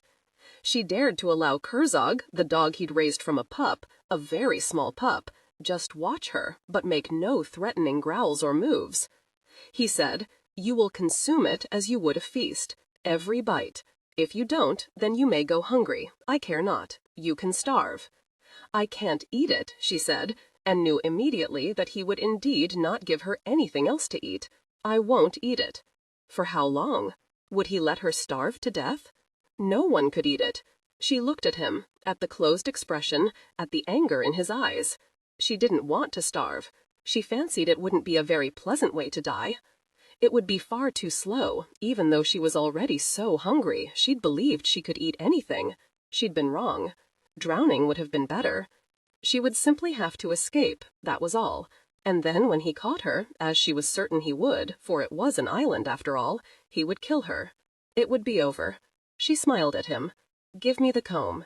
He tossed at her, then left the chamber without another word. Mirana knew it was late at night, because the loud voices that had filled the silence for hour upon hour were now silent. Nearly everyone must be asleep. She'd slept most of the afternoon, but she'd awakened, hungry and alone, and laid there. Her stomach churned and clenched and growled. No one had come. She'd had no desire to rise and go into the huge outer room. She wondered where he was. This was his sleeping chamber, she was sure of it. Where was he? As if conjured up by her mind, he came into the room. There was a fresh bandage of soft white linen wrapped around his shoulder. He was clean and dressed in a fresh tunic belted at his waist. He was big and powerful, his hair thick and blonde on his head, his eyes the light blue of a Viking whose blood wasn't tainted, as was hers. He was clean-shaven. He was a magnificent animal, she supposed, but she didn't care. She wished she'd killed him. Her fingers itched for her knife. He held a rush torchlight in his right hand. He held it high and looked at her. "You're awake, are you?" She said nothing. "Good. Now I shan't have to rouse you and listen to your endless complaints. At least I had the foresight to have you bathe." He was going to ravish her. She held perfectly still, preparing herself for his attack.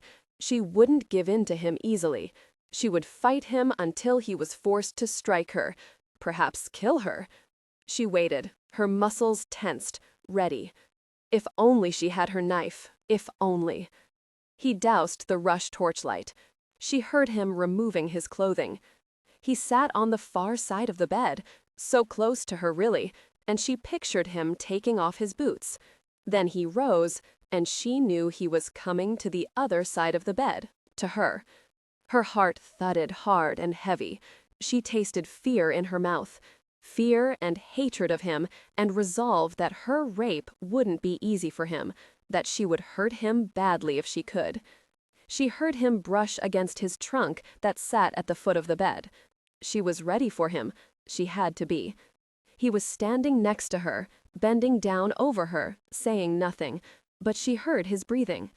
Suddenly, he grabbed the blanket and wrapped it tightly around her, trapping her arms. He lifted her and tossed her onto the floor beside the bed.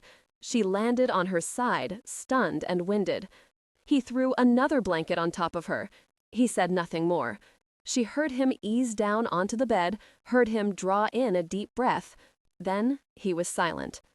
Then he laughed, and it was a rich, mocking laugh. A knife, she thought. If only she had a knife. "You thought I would rape you?" he said, and laughed again. "Rape you? Even though you're clean and more sweet-smelling than otherwise, I doubt I could have forced myself to take you, you who are nothing more than an ill-tempered witch. I'd rather be forced to plow an old crone than to plow your belly. You're so fond of your brother, you who would do anything for Einar, a swine who deserves the cruelest of deaths. Do you lust after him, your own kin? Is that why you're still unwed? Perhaps he has already bedded you. You aren't young, after all. Does he hold you above his other whores?" It was odd, she thought, as she rose silently to her feet. So very odd that it would happen now, that he would taunt her beyond what she could bear. She wrapped the blanket around her and walked to the entrance. She pulled the hide aside. A small sliver of light shone in. She wondered where Kerzog was and what he would do. Would he kill her, his fangs buried in her throat? It was then that Rorik heard her. He said loud and clear, "Do not leave this chamber, damn you! Get back here or it will go badly for you." She ignored him, something she knew had never happened to him in his life, and walked into the outer room, still filled with the dying warmth from the fire pit.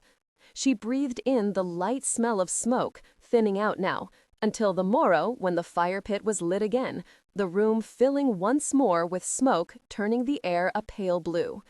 There was snoring coming from all the benches along the walls. She saw Kerzog sleeping by the fire pit. He raised his head and looked at her. Then he lowered his head and went back to sleep. He was indeed a ferocious animal, she thought, as she kept walking. Then she broke into a run, for he was behind her now. She dashed to the doors and heaved up the heavy wooden crossbeam. She couldn't manage it. She heard him behind her, and she jerked up with all her strength. The crossbeam flew upward and fell to the side with a heavy thud. She shoved open the door and dashed outside. She stumbled on the blanket, falling to her knees. She was up in a flash, running, ignoring the pebbles and shards of wood that dug into her bare feet. She heard him behind her, but he wasn't saying anything now.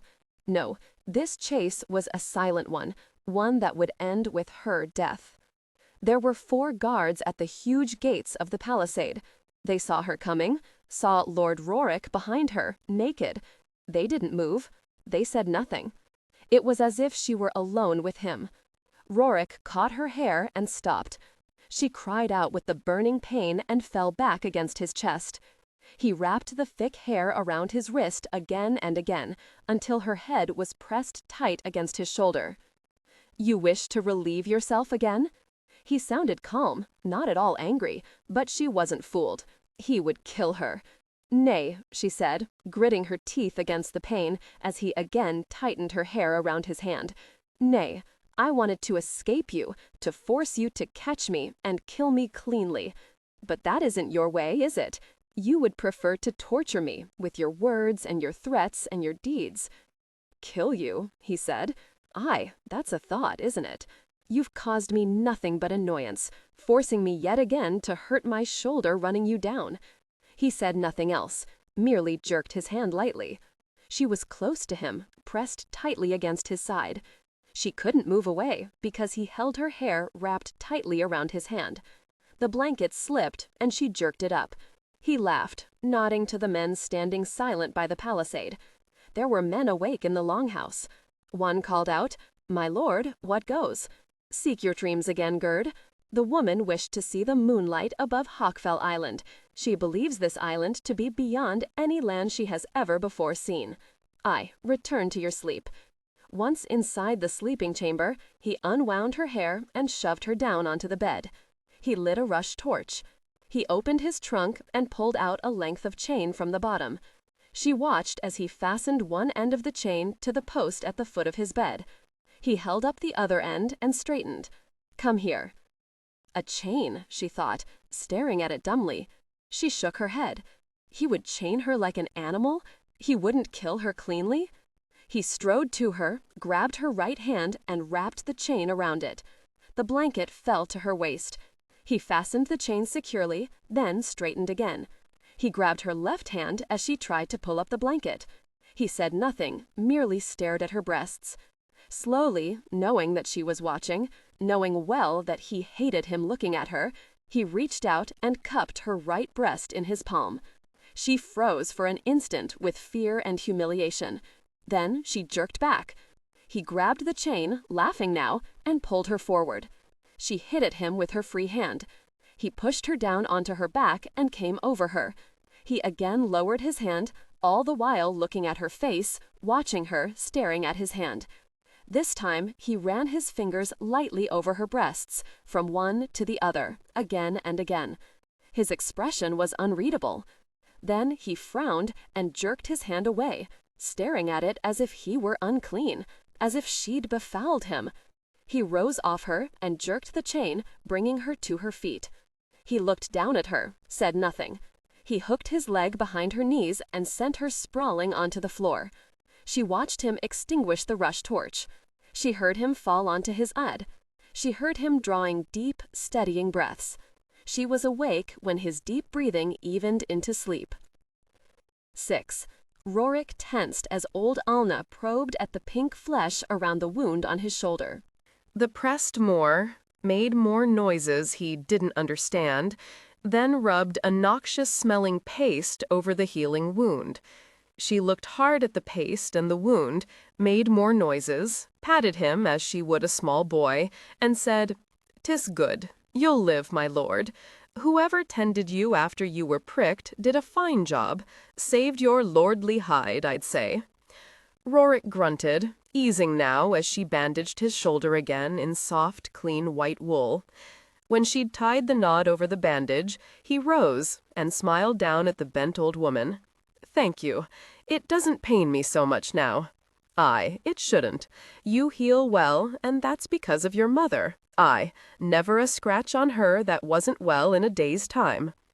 Rorik didn't know this, but he only nodded. He rose to leave the longhouse. "The girl," old Alna said, "what will you do with her? The men tell of how she kept you alive only for her brother to torture. Is she the one who tended you? Nay, that doesn't make sense, since the men say she would kill you if she could, that she's not really a woman, but only a woman's form, and that she's vicious and cold and a black-hearted witch." Old Alna spit into the fire pit. His men had said all that? It was doubtful, Rorik thought. Old Alna had an imagination to rival a skald's. She could plant an acorn and quickly raise a full-branched oak tree from it. "She is Einar's half-sister and my hostage," he said, and turned away, saying more to himself than to the scrappy old woman. "Her intentions aren't always clear to me. She is my prisoner. Keep away from her. She isn't to be trusted around any of us." A scraggly brow rose in question. "Will you keep her in your sleeping chamber?" He allowed the impertinence, though he gave her a look that would halt most of his men in their tracks. She'd helped bring him into the world. She'd not left his mother's side when she'd been so very ill with the bloody flux, and he remembered then that it had nearly broken her, for she dearly loved his mother, as did he. Aye, it had been a bad time, but in large part due to old Auna's constant vigil, his mother had survived. Rorik shook his head. He was old Auna's favorite of all his 3 siblings, and she'd journeyed here to Hawkfell nearly 2 years before when he'd left his small farmstead in the Vestfold, just west of the trading town of Kaupang. He suspected old Auna and his mother had discussed it, and that both women had decided she should come with him. He had no intention of answering her. He looked over her left shoulder at Erna, who was efficiently working the loom. Her withered right arm didn't hinder her work at all. He'd heard stories when he was much younger of how her mother had seen her baby and had wanted to leave her to die on the mountainside, but Erna's father had looked at her withered arm and said no, this was a girl to be proud of. She was wedded to Rocky, one of his warriors with immense strength, his own 2 healthy arms the size of his chair posts. Their 2 boys were whole and strong as their father. Rorik heard her humming softly to herself as she worked. He turned back to old Auna. She was still asleep when I left her this morning. When she awakens, she will be hungry. She cackled at that and gave him a sly look. Not that Enti is such a good cook. Shall I take your prisoner some porridge? He thought of his orders to her to eat the inedible stew or go hungry. Damn her. He said aloud, why do you continue to make Enti cook if her results are so terrible? Why do you make us all suffer? Old Auna shrugged. 'Twas her turn. What could I do? It is all done by vote. You gave me the responsibility, my Lord Rorik, to oversee the homestead, for 2 years now. I am doing my best. Will you strip me of my duty? Rorik gave her a harassed look, knew the pathetic voice was a sham, but let it go. It always seemed to be Enti's turn of late, that or she'd given the other women lessons on how to prepare swill to cramp the belly. I'll see if she's awake. Did Enti prepare the porridge? Old Auna cackled again. Nay, Otter's girl, Uta, was up before the dawn. Aye, a born cook that one is. A pity she's only 11 years old. She cooks only on rare occasion. Aye, a wondrous cook, that little one. No black lumps in the porridge this morning. She'll grow up soon enough, in 3 years or so, and then she'll take her turn with the other women, that or we'd marry and leave Hawkfell. Rorik was so hungry at that moment he gave thought to marrying the child himself. He stood by the fire pit and fed himself first, eating 2 bowls, savoring each spoonful of porridge, then dished up a bowl for the woman, dropped a dollop of butter on it, and walked to his sleeping chamber. He pulled back the hide covering the doorway. Light flooded in. She was lying on her side on the floor, her legs drawn up, her hands folded beneath her cheek. He stood over her, saying nothing. She looked defenseless. She looked helpless, but he knew the truth. He'd felt her damned knife in his throat. What was he going to do with her? He nudged her buttocks with his foot. She mumbled something in her sleep, then quieted again. He nudged her again, saying, "Wake up. I have much to do, and wish not to waste more of my time with you. You try me with your very presence." She was awake in the next instant. She sat up slowly and brought her hands up to push her hair from her face. It was in the next moment she remembered that her right hand was chained. He watched her face pale, then saw the anger build in her eyes. He said again, "I have porridge for you. You will eat now. I have no more time to waste." She was so hungry she wanted to snatch the bowl from him. The smell made her mouth water. She forced herself to nod slowly, very slowly. She could smell the porridge and the melting butter. She swallowed convulsively.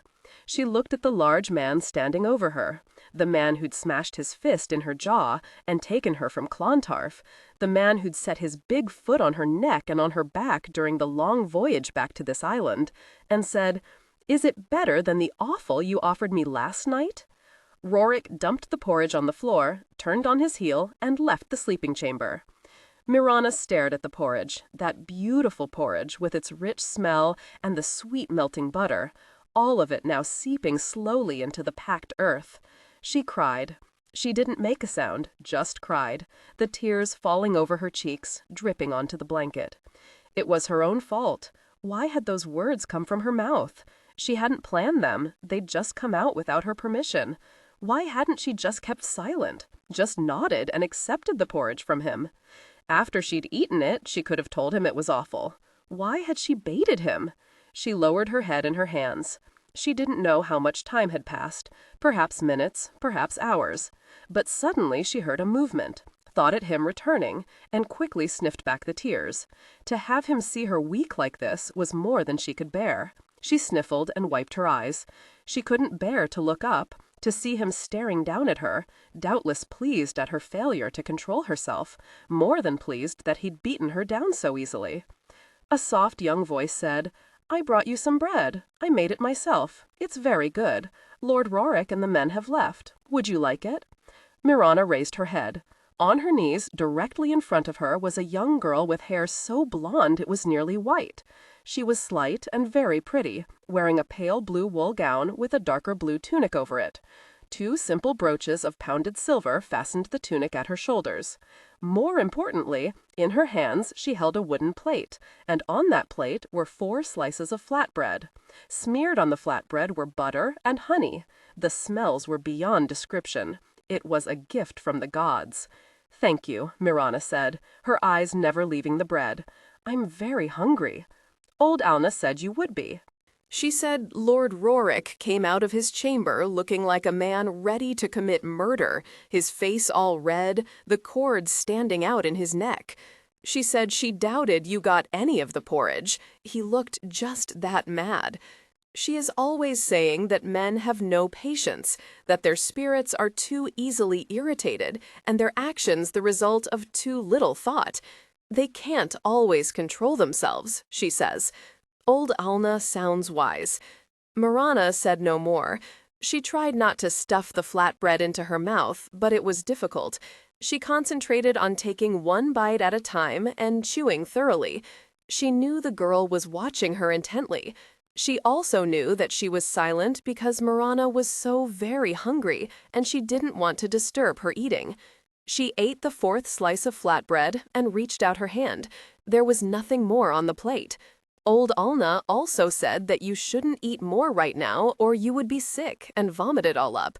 She said if you could bear it, you should just rest for a while and then I'll bring you some more food. Is that all right? Aye, that's wonderful, Mirana said. She sighed deeply, ignored her still hollow belly, and lay back. Lord Rorik is gone hunting with the men. There is game on the island? Aye, but he's been careful to breed as much as he kills, so that we'll never starve when there is a long storm and he and the men can't fish or row to the mainland to hunt. This morning, he and my father and some other men have sailed to shore to hunt there. The coast is flat and there are salt marshes and bogs, but there are wild boars there that are quite tasty. Everyone was tired of fish, though I know a very good recipe for roasting herring with juniper berries. Mirana wanted some roasted boar right this instant, or some roasted herring. She didn't care which. Would you like to get into Lord Rorik's bed?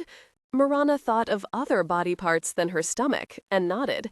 She slowly rose, her back stiff, her buttocks sore, her right arm numb. It was then that Uda saw the chain. Her eyes widened with surprise. Why did Lord Rorik do that to you? Because he didn't want to kill me just yet. Mirana lay on the soft feather mattress. Uda pulled a blanket over her, then straightened. If you would like to relieve yourself, I will bring you a pot. I don't know how to unfasten the chain so you can go to the privy. It was humiliating, but the young girl treated it so matter-of-factly that Mirana felt boundless gratitude. She said, I will repay you for your kindness, Uda. If someday I can, I will repay you. Uda merely shrugged. I thought you were a witch. That's what all the men were telling the women. But you're not. I hope you aren't too frightened. You must sleep now.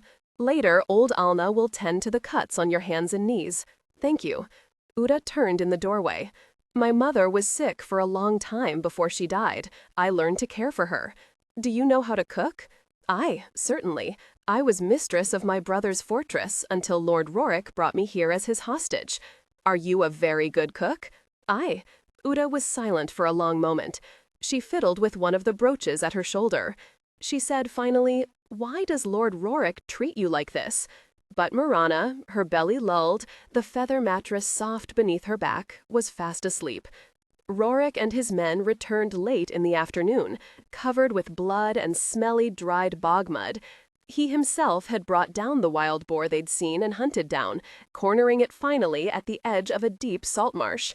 He'd been pleased with himself and his men. He was elated at the kill. He always was when his skill was sufficient. But since that time, his thoughts had gone to her. He thought of her lying on the floor, chained to his bed, unable to relieve herself, no one to give her food. He hated worrying. He hated even caring if the damned witch lived or died. He shouldn't have left her there, on the dirt floor, chained. She had saved his life, for whatever reason. He would treat her a bit better. He needed her alive. He would use her just as soon as he figured out how to do it. Hafter said over the flapping of the square sail, "A wild boar, full grown, and enough meat for the next 2 days. 'Twas a fine spear throw, Rorik, though I feared for a moment he would gore you." Otter agreed and spat over the side of the warship. Rorik merely nodded. "Did you hurt your shoulder anew?" "Just enough to remind me of all my sins," Rorik said, and the men laughed, watching him unconsciously massage and work the shoulder. They rowed into the inlet. The men on the dock secured the warship and kicked its bow clear so it wouldn't scrape against the wood. They hefted the boar onto their shoulders and started up the stone path to the palisade, singing and braving of their prowess. Hafter said to Rorik as they fell in line behind the other men, "I have prayed to every god in Valhalla that Enti hasn't prepared our meal tonight. My ribs are striking together." Otter laughed. "Aye, but the other women say that she must take her turn, that it isn't fair she just perform one task, no matter how well she performs it." "She has remarkable talents," Hafter said, grinning, his blue eyes lighting up. "Surely it is enough to occupy her time." Otter just laughed. "Aye, 'tis enough that she part her legs for me, for you, Hafter, for Gerd, or for you, Skulla." "Nay, not for me," Skulla said. "I would crush her, were I to take her." This, Rorik thought, was probably the truth. Skulla was so tall he had to bend over to enter the longhouse. Skulla and Amma were well suited, at least in their respective sizes. Ah, but Amma was a sharp-tongued woman, taking no orders from the men, even her husband. "Enti much enjoys herself," Rorik said. "She is a woman of calling. You, Otter, may cease your listing of men's names." He sighed. "It's not just Enti's cooking, though it is bad enough. The other women seem to have forgotten what ingredients go with what, and the most simple of preparations. I don't understand it. I have asked why anyone would put onions in porridge, but old Alna just shakes her head and grunts. If the women don't regain their skills, we will all be dead or lying about with cramping bellies. They suffered just as we do, which makes it even more a mystery." Hafter shook his head. "Perhaps they will take a new vote and decide to remove Enti from the cooking pots. It's been nearly 3 weeks of her cooking. Old Alna swore to me Enti had cooked all the time whilst we were gone. She said the other women were trying to teach her, but it was not a skill she took too easily." "Alna is a treacherous crone," Skulla said, hunching down so his head didn't strike against the low-lying oak branches just off the path. "She lies like a virgin born, the old crone. I've always admired her. So does Amma." "Women are stubborn," Otter said, "mayhap even dangerous, for their thinking isn't reasonable like ours. Even my little Uda gets a notion, and I can't move her from it. Her mother was the same way. Sweet and gentle one moment, then her chin would go up, her eyes would turn black, and I knew I would be stupid to open my mouth to disagree with her. By Thor's hammer, we'll all starve before the women reverse their vote. Mayhap you should speak to old Alna, Rorik."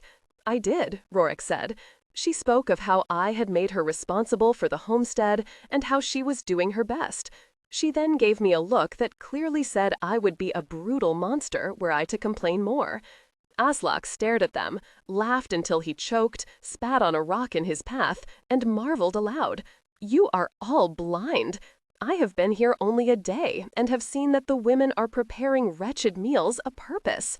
You surely don't believe they're eating the same food they prepare for us, do you?" "That is foolish," Hafter said, swatting at a fly. "You're wrong, Aslak. They wouldn't dare." "Ha!" Aslak said, louder this time, shaking his head at them. Don't you see? The women are punishing all of you for taking Enti to you beds." Skulla said, "None of the men who are wedded seek her bed, or if they do, they are cautious about it. They don't boast of it to their wives. Aye, they creep about very carefully. Gerd is very sly about it." "I wonder," Rorik said. "You are all fools," Aslak said. "I know it is the truth. It's as obvious as the snout on that boar." "Women," said Ottar, "are occasionally shrewd in their cunning.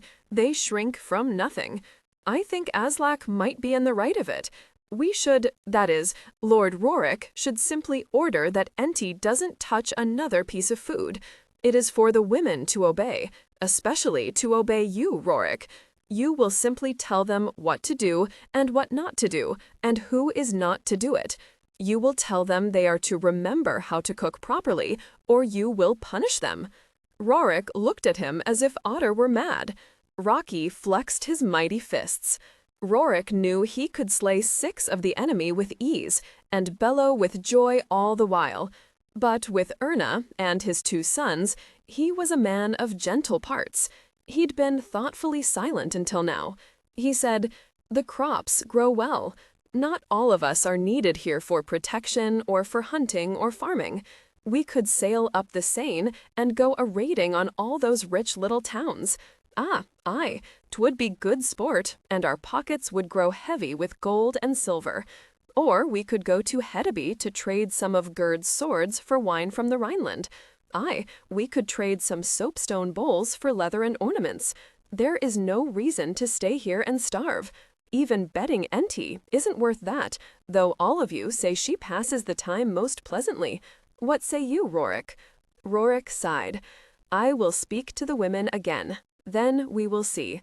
The men looked at each other without much hope. 7. Old Alna said to Asta, who was Gerd the blacksmith's wife, "Lord Rorik keeps the woman chained to his bed. He tells me to stay away from her. What think you?" Asta, always laughing, wasn't laughing now. She shook her head. "It is all strange. Lord Rorik isn't brutal, particularly to women. Is she really so vicious, so cold and cruel? I know she is the sister of Lord Rorik's avowed enemy, but still, why would he treat her so meanly? She did nothing to harm him. At least, I don't think she did. But the stories the men have told could curdle the goat's milk. Little Utta thinks she's very nice, and she's been feeding her all day. Her cooking, not Enti, the same as we've been eating. Do we do the right thing, Asta? With the good food, the girl will regain her strength in no time at all. Aye, and when she does, Alna, what then? It makes no difference. Let her eat. Let her belly sing with happiness. The child is an excellent cook, and the men wouldn't ever suspect her of duplicity, even Otter, her father. Aye, let them suffer, and let the prisoner grow fat. Do you know that 2 of the wedded men have taken Enti since their return not 24 hours ago? I suspect Gerd, but he is sly, and when he returns to me, he complains of loose bowels and belly pains. The wives are furious. I'm furious. No, Elna, let them eat Enti's cooking until they come to reason. It is a good plan, this one of Amma's, old Alna said. She is smart and determined to teach the men a lesson. She is always saying that Skulla is constant, and that the others should be as well. She says that they can starve unless they come to reason. It takes a long time for a man to starve, old Alna continued. Mayhap starvation takes longer than it takes to bring him to reason. Rorik strode into the sleeping chamber.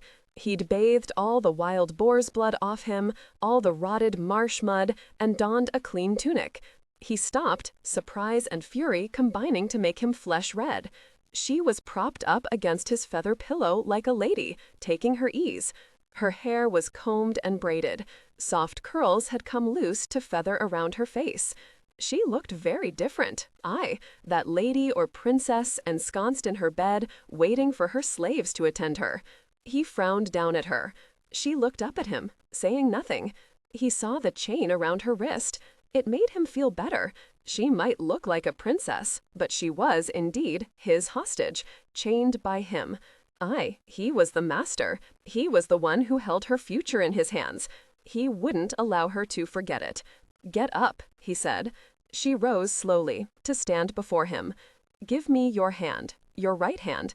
It was heavy with the chain, but she thrust it toward him. He unfastened the chain from her wrist and let it drop to the ground. She was wearing a gown of soft gray wool, a white linen tunic over it, belted. He frowned, some anger roiling in his belly. "Who has aided you? If I tell you, will you chain them to the floor and beat them?" "I haven't beat you," he said, watching her massage her wrist. "Now you will, because I have given you the idea." "Who?" She saw the pulse quicken in his throat. He was angry, and becoming angrier by the moment. He was the lord here, and yet someone had aided her, his prisoner. "Hafter helped me." "Oh, aye, Hafter, his man. Let him chew on that one." Rorik didn't chew long. "Huh, Hafter help you?" Even if he would ever be so unwise, nay, so stupid, he wasn't this time. He was with me all day. "Stop your damned lies." It was doubtless one of the women. "Who?" She turned from him and walked toward the doorway. He grabbed her arm and jerked her around to face him. She raised her other hand to strike him, and he grabbed her wrist. He saw then the scrapes and cuts and eased his hold on her hands. "Are you hungry?" "Since you have starved me since you dragged me here, I am ravenous. I nearly gnawed at the chain. Will you offer me food or pig swill again?" He frowned. "I don't know. Sit you down on the bed, and I will bring you what there is. If I don't deign to eat it, then you won't have to either." He returned shortly, carrying a wooden plate. On the plate was a pile of mashed peas, with some sort of red berries crushed in, a reeking pile of cabbage boiled with small chunks of what seemed to be bark from a pine tree. In the center of the plate lay a large herring, headless, not boned, and burned blacker than a Christian's sins. She looked at the plate. "Is there naught else? Is all the food like this?"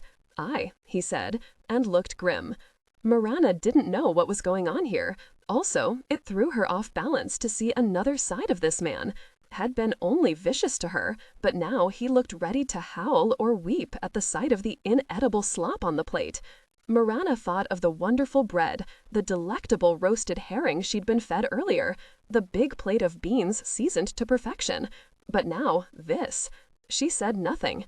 It made no sense. "I would rather starve," she said deliberately, and glowed at the thought of her full belly. "Take this miserable swill and grind it under your heel, or act an enraged child again and throw it onto the ground like you did this morning with the porridge." Instead, Rorik dumped the plate onto her lap, stepped back, rubbed his hands together, and said with a good deal of mockery, "If it was Hafter who aided you, which of course seems very likely, for I see him wearing gowns all the time, why then, he now owns one less gown." He gave her a long, thoughtful look. "Though I must say that this particular shade of gray, with the white tunic, doesn't match his eyes. Why then, he will surely be displeased, for this gown is ruined now. I will tell him what you have said, and watch his face turn purple with fury." He strode from the sleeping chamber. She stared after him. She realized a few moments later that he'd been so angry, he'd forgotten and left her unchained. She stood, wiping gobs of food from the skirt of her gown. The gown had belonged to Uta's mother. Now it would need to be washed, vigorously, and hopefully be saved. She walked into the great hall, a folded blanket over her arm, and was again aware that conversation flagged. She could feel the men staring after her, distrust in their eyes, uncertainty, since she was free. She felt only curiosity from the women, perhaps something more than just curiosity from them. Whatever they were thinking of her, she didn't feel the chill she felt from the men. She looked neither to the right nor to the left. She walked to the front doors. They were pushed wide open. Not a word, not a shout, not a yell from Rorik. She wondered why he hadn't at least ordered her to stop. She went to the bathing hut. There were buckets of water in the outer room. She stripped off the gown and the tunic and washed both garments. She wrapped herself in the blanket, spread the gown and tunic over the benches to dry, and left the hut. She turned toward the palisade wall, just to see what was there, how thick the walls were, what the gates were like. She came face to face with Rorik. He held 3 good-sized silver bass by hooks on a line. Kerzog was standing at his side, his tongue lolling. She stared at the fish. He looked at her face, then down at the blanket wrapped around her. "What are you doing out here?" "I had to wash the gown you ruined with the swill." "What are you doing with the fish?" He looked undecided, then shrugged. "Come with me." She followed him, her blanket held firmly to her neck. He squatted down near the wall at the eastern corner of the palisade and built a small fire from the pile of twigs and small branches stacked there. Kerzog fell onto his haunches close to the fire and watched his master, his big head cocked to one side, as if in question. Rorik motioned for her to sit down. She watched him scale the bass with a small knife as sharp as the one she'd lightly speared into his throat. Then he lifted an iron pan he'd obviously brought from the longhouse, smeared the bass with thick, sweet butter, and laid all three of them with near reverence into the pan. He set it over the fire, sat down cross-legged, and stared at the pan, as if willing it to heat quickly and cook that fish. She laughed. She couldn't help it. "I'm starving," he said matter-of-factly. He continued looking at the fish, now beginning to bubble and spit, and said, "I'll give you one of them. It seems fair. I did feed you in your captivity." And you tried to gullet me. Had I wanted to kill you, I could have, easily. You were as helpless as that gutted bass. I am tired of your swaggering. Be quiet. Watch the fish. Do you think this one in the middle is nearly done?" It was hissing in the thick butter, darkening nicely, looking quite delicious. "No, it is still raw on the inside." "Must you feed yourself every night?" He grunted. A fat half-moon shone down overhead. The night was clear, the stars vivid in the black sky. The air was warm and still. The birds had quieted for the night. It was so quiet, the water lapping against the rocks sounded faintly in the distance. She saw him quite clearly, the planes and shadows of his face in the firelight. He was staring as hard as he could at the frying fish. It was difficult to hate a man who looked as if he'd cry if something happened to that frying fish. "Will you chain me again tonight?" "Probably. I cannot trust you to keep your word. You are Einar's sister, after all, and he is a murderer, and much worse. I will chain you." He stuck his knife into each of the fish and flipped them over. She watched them sizzle and brown for several minutes, then said, "What did he do to you? I have never heard him say your name." "The fish is cooked." He picked up a wooden plate, realized he had only one, then shrugged. He knifed each of the fish onto the plate, then set it between them. "You will use your fingers. I have only one knife. Take that fish nearest you. It's the smallest." She simply nodded, but made no move as yet. She was blessedly full. She watched him slice the bass, carefully cut it, and spear it. He eased it into his mouth as one would present a gift to a god. He chewed, the expression on his face blissful. He said nothing, just ate, one bite after another, until all that was left on the plate was the smallest bass he'd said was hers and a half of another. He looked at that half of bass. Then he looked at his dog and sighed. To her astonishment, he offered the remaining half to Kerzog.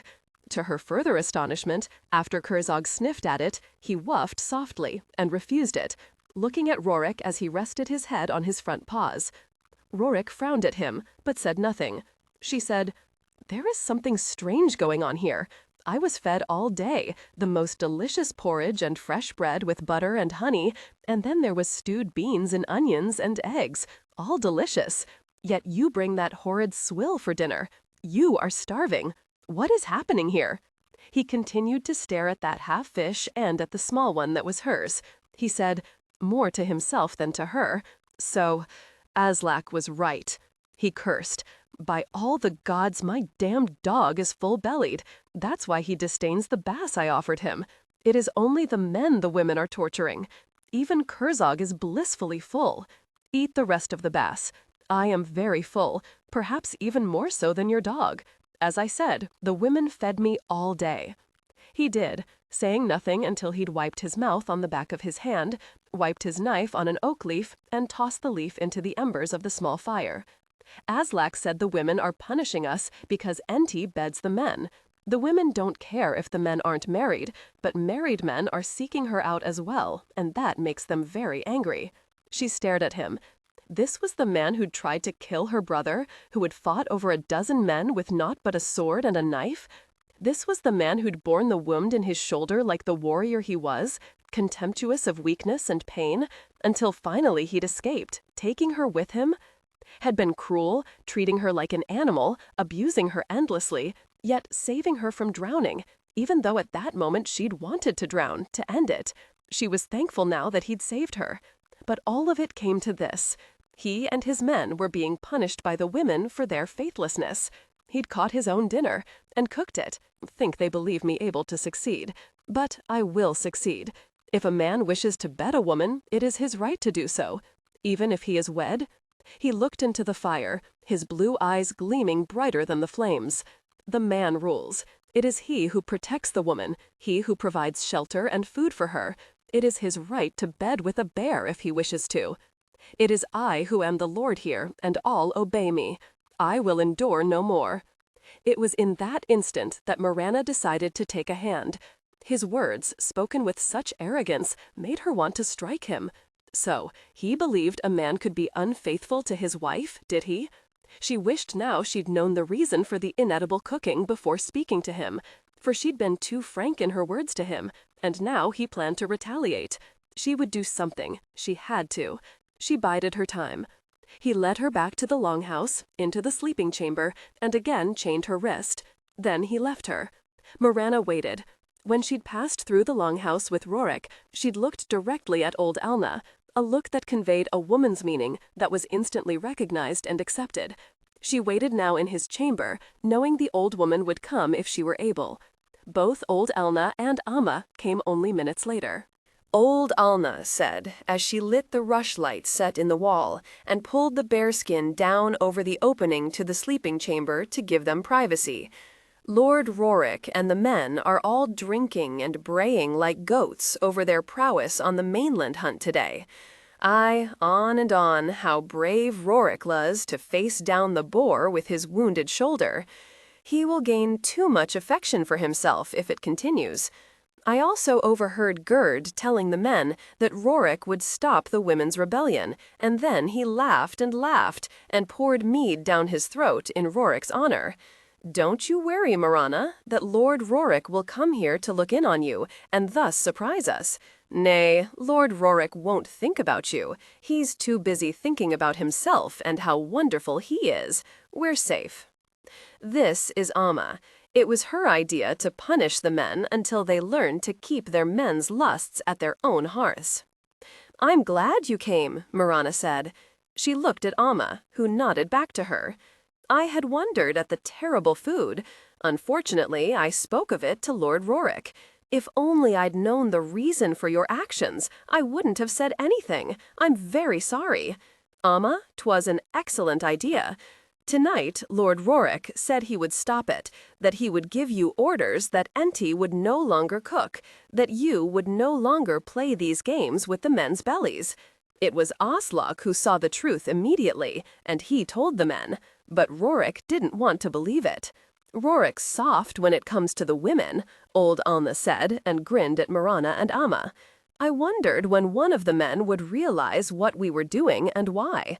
But Rorik is soft with women, as I said, all except with you. I don't understand that. He is different with you, but with us he won't lift his voice or his hand. Mirana shook her head. He is ready to order and command and yell. Perhaps he is even ready to do violence. Rorik is starving. He caught his own fish and cooked them himself tonight. I have never before seen a man look at food the way he did at that frying fish. He will do what is necessary, and if that is terrorizing the women with threats and punishments, that is what he will do. That is why I looked toward you, Alna, when he brought me back inside. Mirana drew a deep breath. I want to help. I want to try to stop him if I can. I want you to gain what is right, Amma said. I have pushed the women into this. Nay, Alna, don't excuse me. I did think it was the best way to gain their attention. You see, Mirana, Skulla, my husband, doesn't sleep with Enti. He is faithful, but the others, they are rutting stoats. There is something else. I wouldn't have you fault Enti. None of the women do. She's a simple-minded girl, sweet and gentle. 'Tis not her fault that she was captured and brought here as a slave and made to sleep with the men. We don't blame her, even though she appears not to mind who plows her belly. It is those men who deserve punishment. 'Twas my idea to make them suffer with inedible food. What think you, Mirana?" They'd recognized her as one of them, Mirana thought, relieved and pleased and strangely touched. They were including her, looking to her. I do have an idea, but let me say first that yours is an excellent punishment. But now I think it is time to withdraw, just a bit, to make them guess, to make them uncertain and wonder about what we will do next. Men don't realize that women can select a course of action and devise excellent strategy, and that is what we will do. Old Alna smiled at Amma, nodding. The prisoner, this girl, whose brother was indeed Lord Rorik's enemy and theirs, was one of them. She was smart, and she had recognized what they wanted and agreed with it. There was something about her, perhaps a confidence, a determination, but both of them trusted her. Amma motioned old Alna to sit on one side of the bed, and she sat close to Mirana. "What do you think we should do? What do you mean we should withdraw?" Mirana sat forward, her eyes bright with plans and excitement. "Tomorrow, make the food sublime. Put no pine needles or black bark into the porridge. Don't pour any smashed sour reeds or turnip roots and rotted oak leaves into the stew. Add no sour spices. Make all the food as sweet and delicious as if it were a gift to the gods themselves. All day tomorrow, feed the men wondrous dishes and give them fulsome meals. Act like worshipful sheep." "But they don't deserve it," Amma said. She bounded to her feet and began pacing the small chamber. She was very tall and hardy, and Mirana smiled as she watched her, this strong-willed woman who was a natural leader. "Skalla doesn't approve of the men's faithfulness, but he won't chide them. He says not, damn him. He, the man I've been married to for 12 years, doesn't even realize that I talked the women into ruining all the men's food." "I know," Mirana said, "but men are different from us. Listen, Amma, we need to keep them off balance. Rorik won't understand when everything suddenly changes on the morrow. None of the men will, and he won't know what to do. He'll have to think, but he won't have any idea what are the right thoughts." "Ah, I see the way her ideas are stringing themselves," old Alna said. She cackled. "I like it, Amma. 'Twill make the louts wonder if they're on their arses or on their heads." "Aye, 'tis a good plan," Amma said slowly. "And then the next day, well, give them swill again? First we will see what Rorik does. I doubt he will do anything. As Alna says, they won't know what to make of what has happened, all without a word or an order from Rorik. Perhaps he will conclude that you've heard that he plans to break the rebellion and have submitted without a whimper. Men reason that way, old Alna said. When a woman is a submissive little sheep, he thinks it's because she finally realizes he's a prince and a god and is ready to worship at his feet. Dolts, all of them. Even my perfect Rorik sometimes." She gave Mirana a long, thoughtful look. "You're a bright sweeting," she said suddenly, "just like Rorik's mother, Tora. Strong-willed, too, and stubborn as a flea on a goat's back."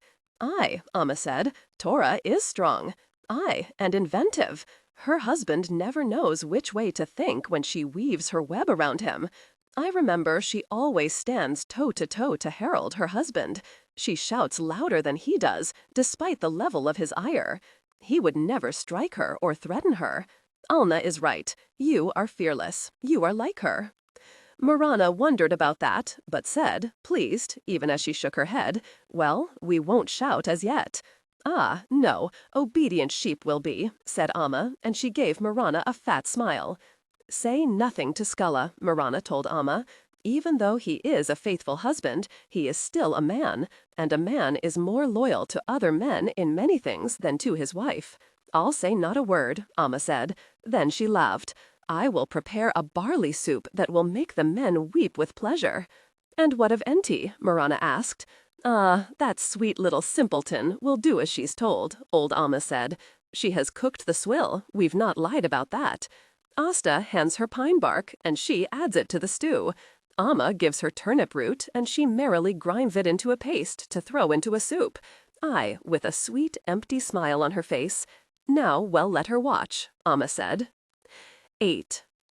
She lay on her side on the floor, wrapped in a single blanket. Her left wrist was chained tonight because he'd looked at the bruises on her right wrist, said nothing at all, and chained her left. He hadn't fondled her again, had scarcely even looked at her once they'd returned to the longhouse. She thought about her meeting with Amma and old Alna.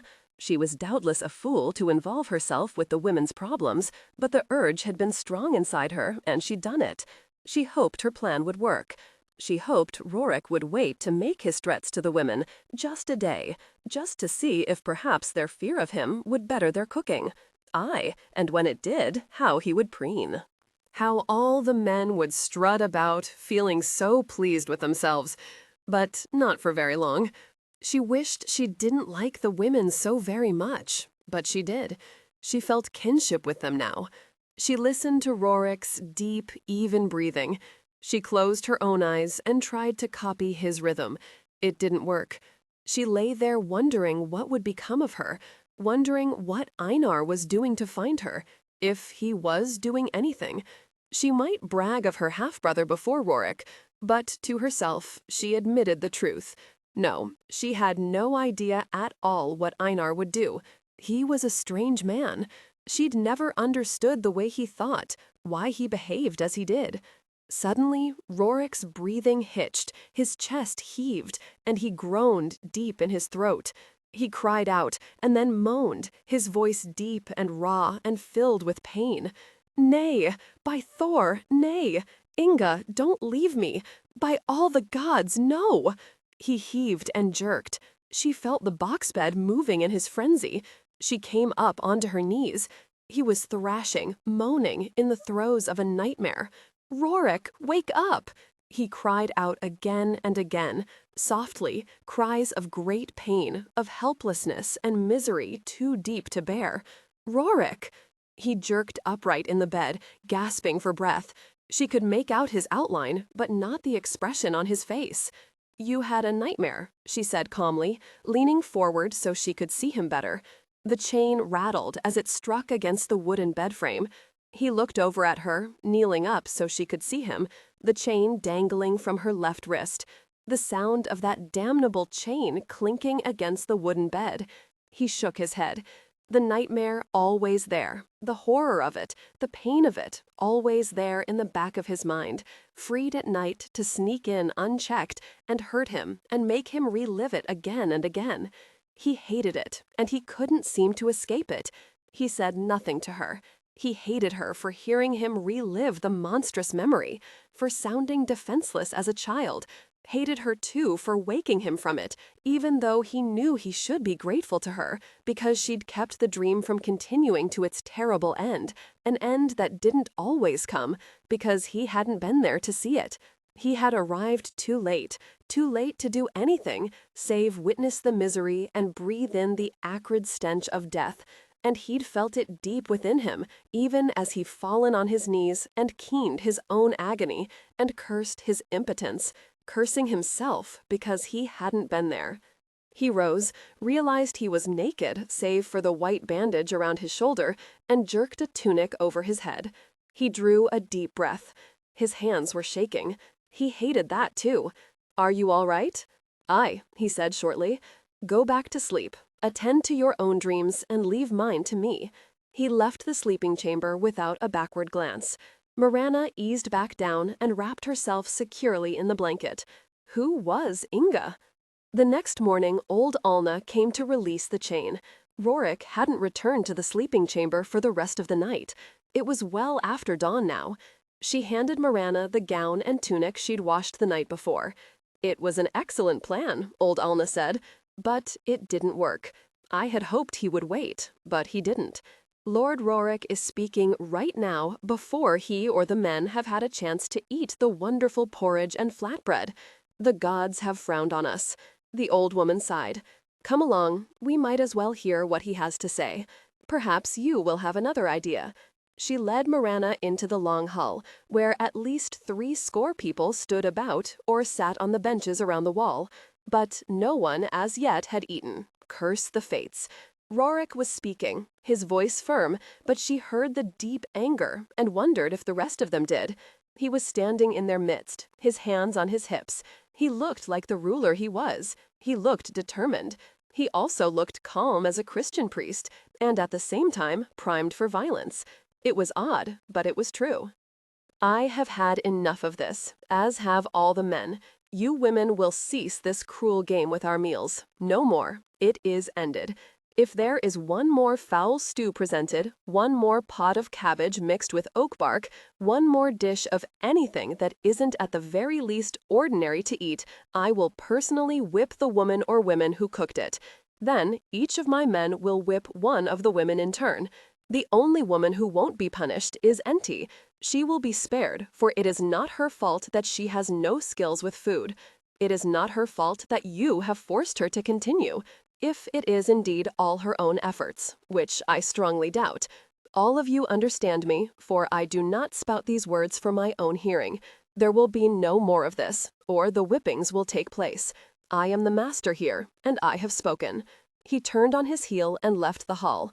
Mirana wondered if there was an equal number of men to women. If there weren't, then some women might escape the whipping. Or if there were more men, then some... Her brain stopped. Once Rorik left the hall, there was a babble of protest from the women. They'd moved away from the men and were huddled into groups, shrieking, moaning, clearly unnerved. Old Alna merely stood to one side and grinned, showing her 3 remaining teeth. It was a pitiful grin indeed.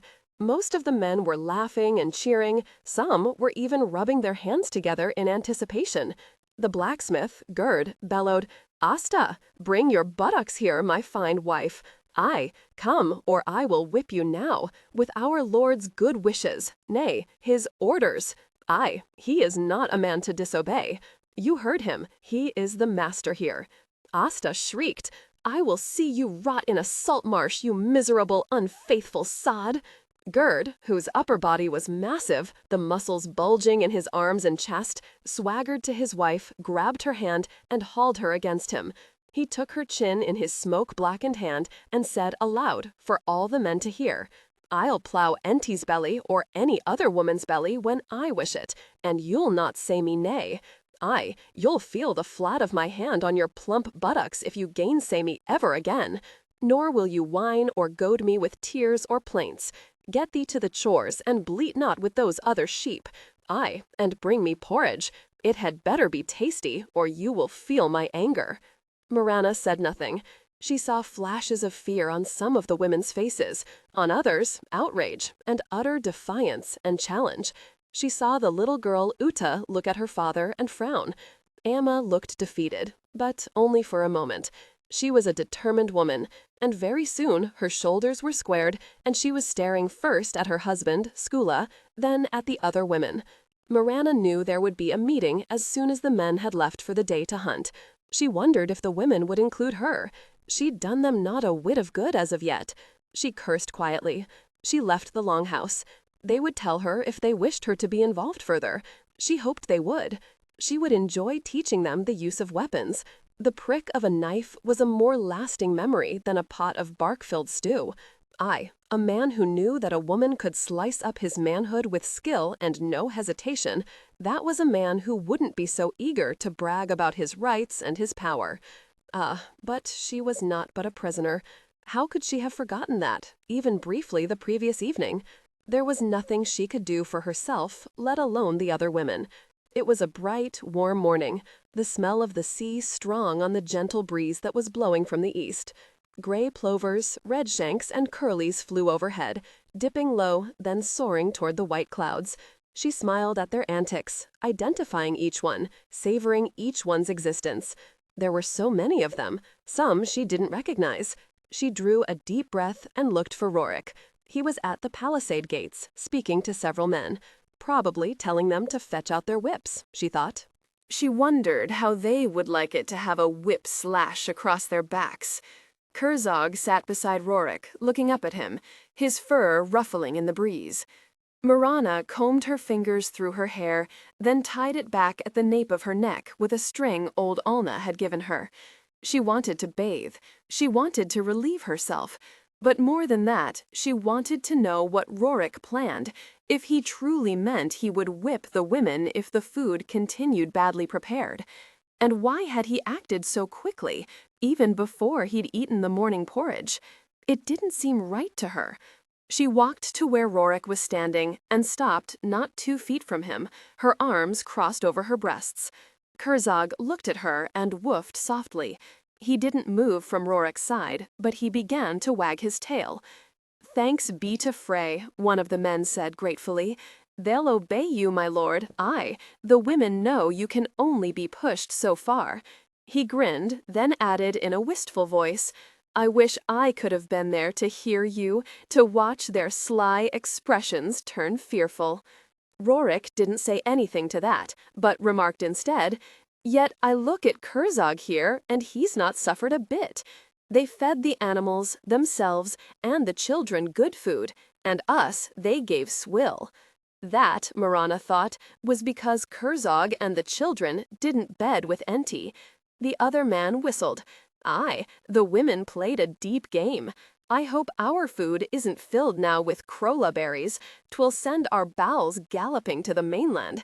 We'd be too weak to punish them. Think you they'll try to poison us in their anger?" Rorik shook his head. "I will inform old Alna that tonight we wish to have boar steaks." 4 widgeons flew over. Kerzog woofed at them, then sprawled down, his head resting on his front paws. One of the men noticed Mirana. He nodded to Rorik, who turned around very slowly. He took 1 step toward her, then stopped. "Who unchained you? What do you want?" He sounded mildly annoyed, as if she were not but a dog who'd chanced to come upon him at a time that wasn't convenient to him. No, he would have been delighted had it been Kerzog that came to him. No, he viewed her as less than his damn dog. Her chin went up, and she said sharply, in a voice filled with unconscious arrogance, "Come here, Rorik. I would speak to you now." He stiffened as straight as an oak tree. He was still furious at the women for their duplicity, still smarting from his feelings of outrage that they would dare do such a thing to him and to his men. "You dare? You will show me proper respect. You will say, 'Woman, I wish to speak to you, my lord,' or, 'If it pleases you, my lord, I beg a moment of your time.'" She just stared at him. It was true. She hadn't sounded at all conciliatory, at all willing to compromise with him. "It is my title. Say it. Change it, if you wish, to your own words, but you will show me respect and obeisance. Now, say my title." She shook her head. "You aren't my lord. You aren't my master. You're the enemy, nothing more. Ah, I forget. You're also a vicious monster who threatens women who nurture you and care for you and feed you. And feed? Huh, I counted my ribs this morning. I was starving last night. You saw it. No more of it. So I have told them, and so it will be if they dare to disobey me again. Now, Mirana, say my title. Address me as your Lord Rorik. Be quick about it, for I grow weary with the taming of you." The moment he shut his mouth, Rorik realized he'd gotten himself in a situation that wouldn't win him a thing. He'd given her an order in front of his men. Had he given it any thought at all, he would have known that she'd stand stubborn as a mule before paying him any homage. Still, he couldn't let it stand, not in front of his men. By Thor's hammer, he'd ordered her to say it. He could still hear the damnable arrogance in her voice, ordering him to come to her. It galled him to his toes. In addition, she'd sided with the women, calling him a vicious monster, when all he'd done was bring it to an end. He said slowly, as if to a witless child, "I am your lord and your master, all of those things. Right now, I am your lord. Say it."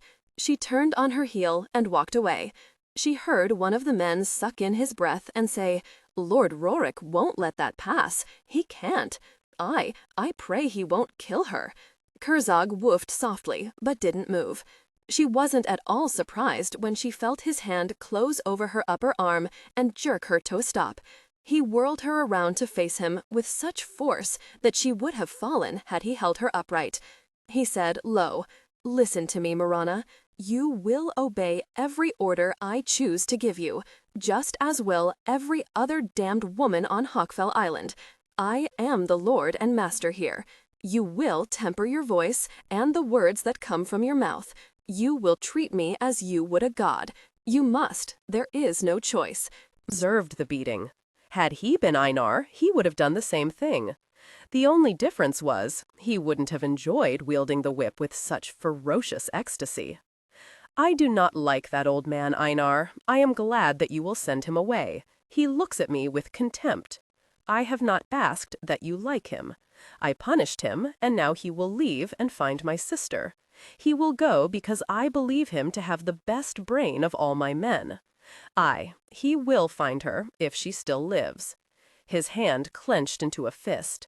I must have my sister back here, or I will lose more than I can afford to lose, mayhap even my life. No one would dare. You think not? You are a warrior, above other men. You are strong and brave and cunning. That is true, but the forces against me would be overwhelming, forces even stronger than I, forces even more powerful than I could withstand. Nay, I must have my sister back, and very soon. Your half-sister. Einar calmed himself. He wouldn't die, for Gunnlaug would bring her back.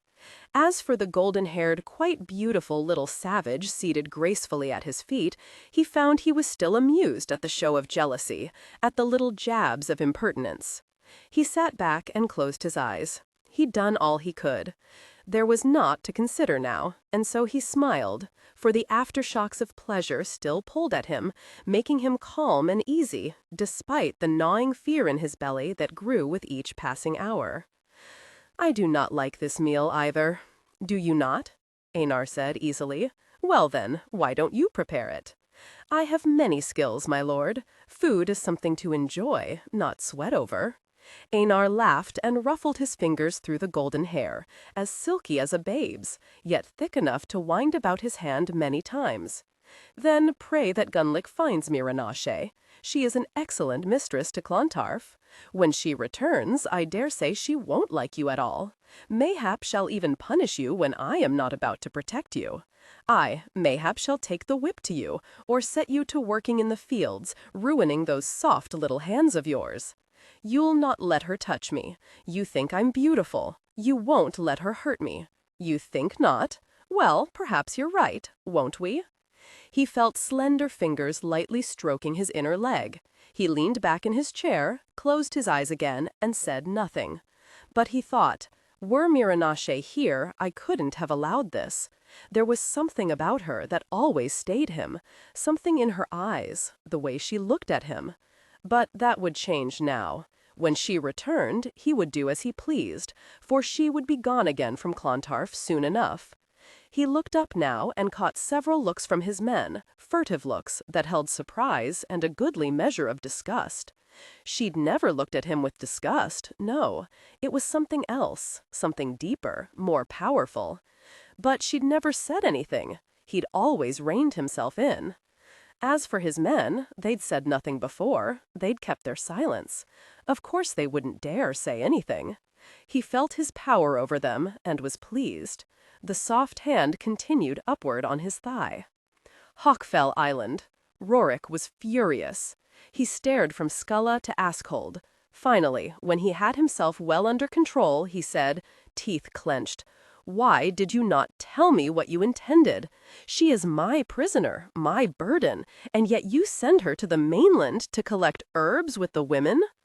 Rorik, Askhold said patiently, wondering at him, for surely this was absurd, this worry of his. Old Alna said she should do some work. Chaining her in your sleeping chamber gains us nothing. Let her be useful. She is a slave, less than a slave, an enemy, a prisoner. Let her work. Rorik cursed. Neither of you realize that she is skilled with a knife, and doubtless other weapons as well. Skulla, bent over to protect his head from a thick fir branch, looked fit to burst with laughter, which he did, loud guffaws that made his lean belly shake. Rorik just looked at him, waiting for him to be silent. When his laughter died down, Rorik said, "Listen, both of you. You underestimate her. She's a small girl, Skulla said. She could do nothing against Hofter. He's a powerful warrior, nearly as skilled as I am. Every female is small compared to you, Askhold said, and slapped Skulla on his broad back. Rorik said nothing. He wanted to believe what Skulla said was true, but Mirana was smart, and her hatred probably made her even more cunning. He didn't trust her. How many women went to the salt marsh? Asta, Old Alna, and Enti.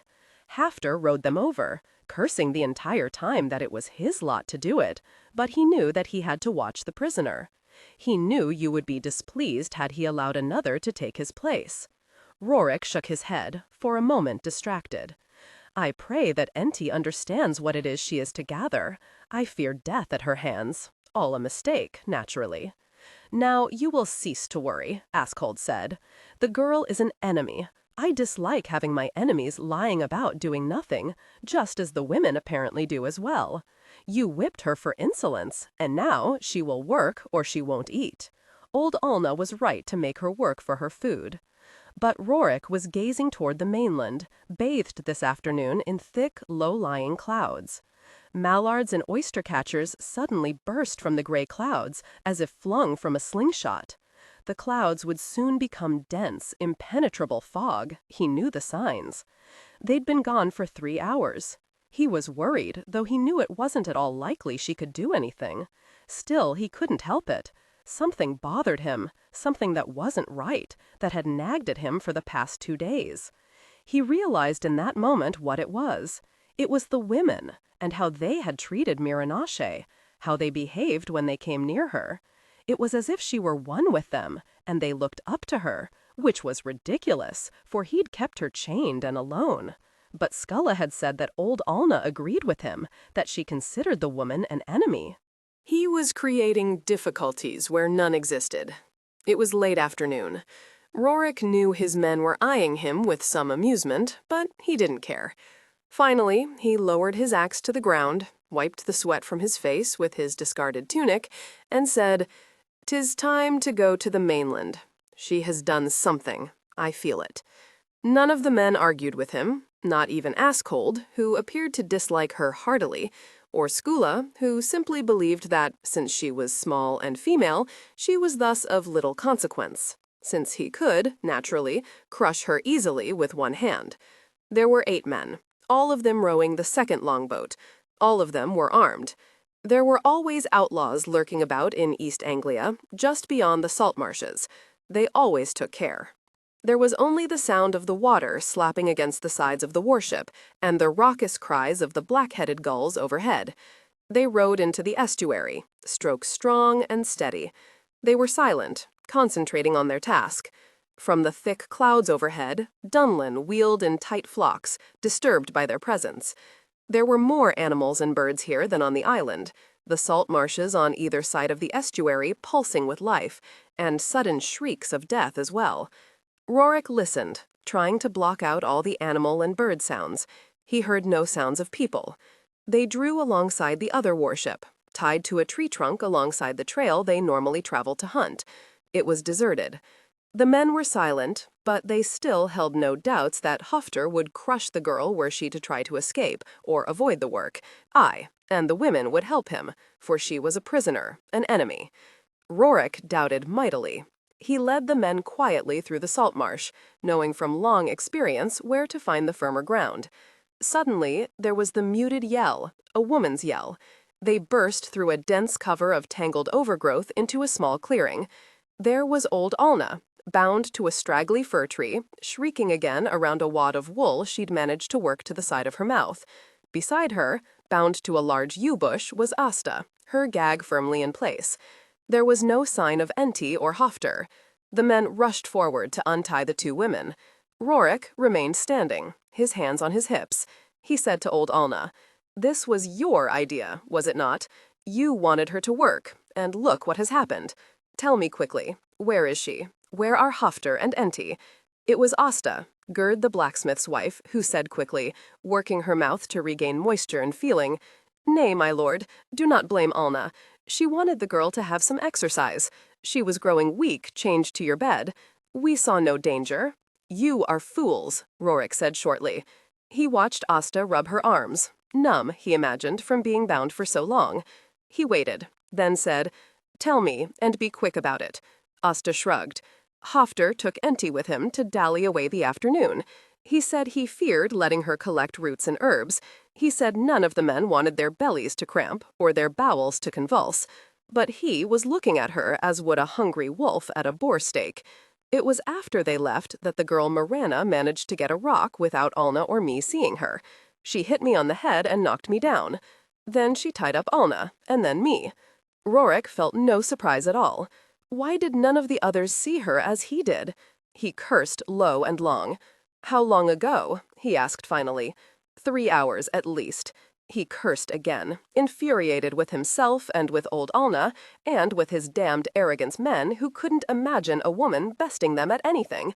He would find her, he didn't doubt that, but he did doubt he would find her alive. She was a woman, and she was young and comely, and that thought froze his blood. If outlaws or Saxon raiders or other Vikings found her, they'd rape her in turn, abuse her endlessly, and probably kill her. He didn't want her dead. Damnation! He raised his voice and yelled, "Hafter! Come to me now!" But there was no answer from Hafter. They found him, 10 minutes later, barely conscious, a large lump just over his right ear, tied securely to a tree with long strips from a woman's tunic. Enti was nowhere to be found. Nor was Mirana. 11. It was dark, the sliver of moon overhead giving little light through the thick fir and pine branches at their camp. Crickets sounded loud in the warm night. There was an occasional splash in the bog just feet from where they sat, for the most part silent. Rorik stared into the small fire, his hands stretched to the flames, feeling the blessed heat warm him. His men continued silent. They'd eaten dried fish and apples and hard flatbread. Their bellies were filled, unlike the women, who hadn't even eaten any of the food brought over for the noonday meal.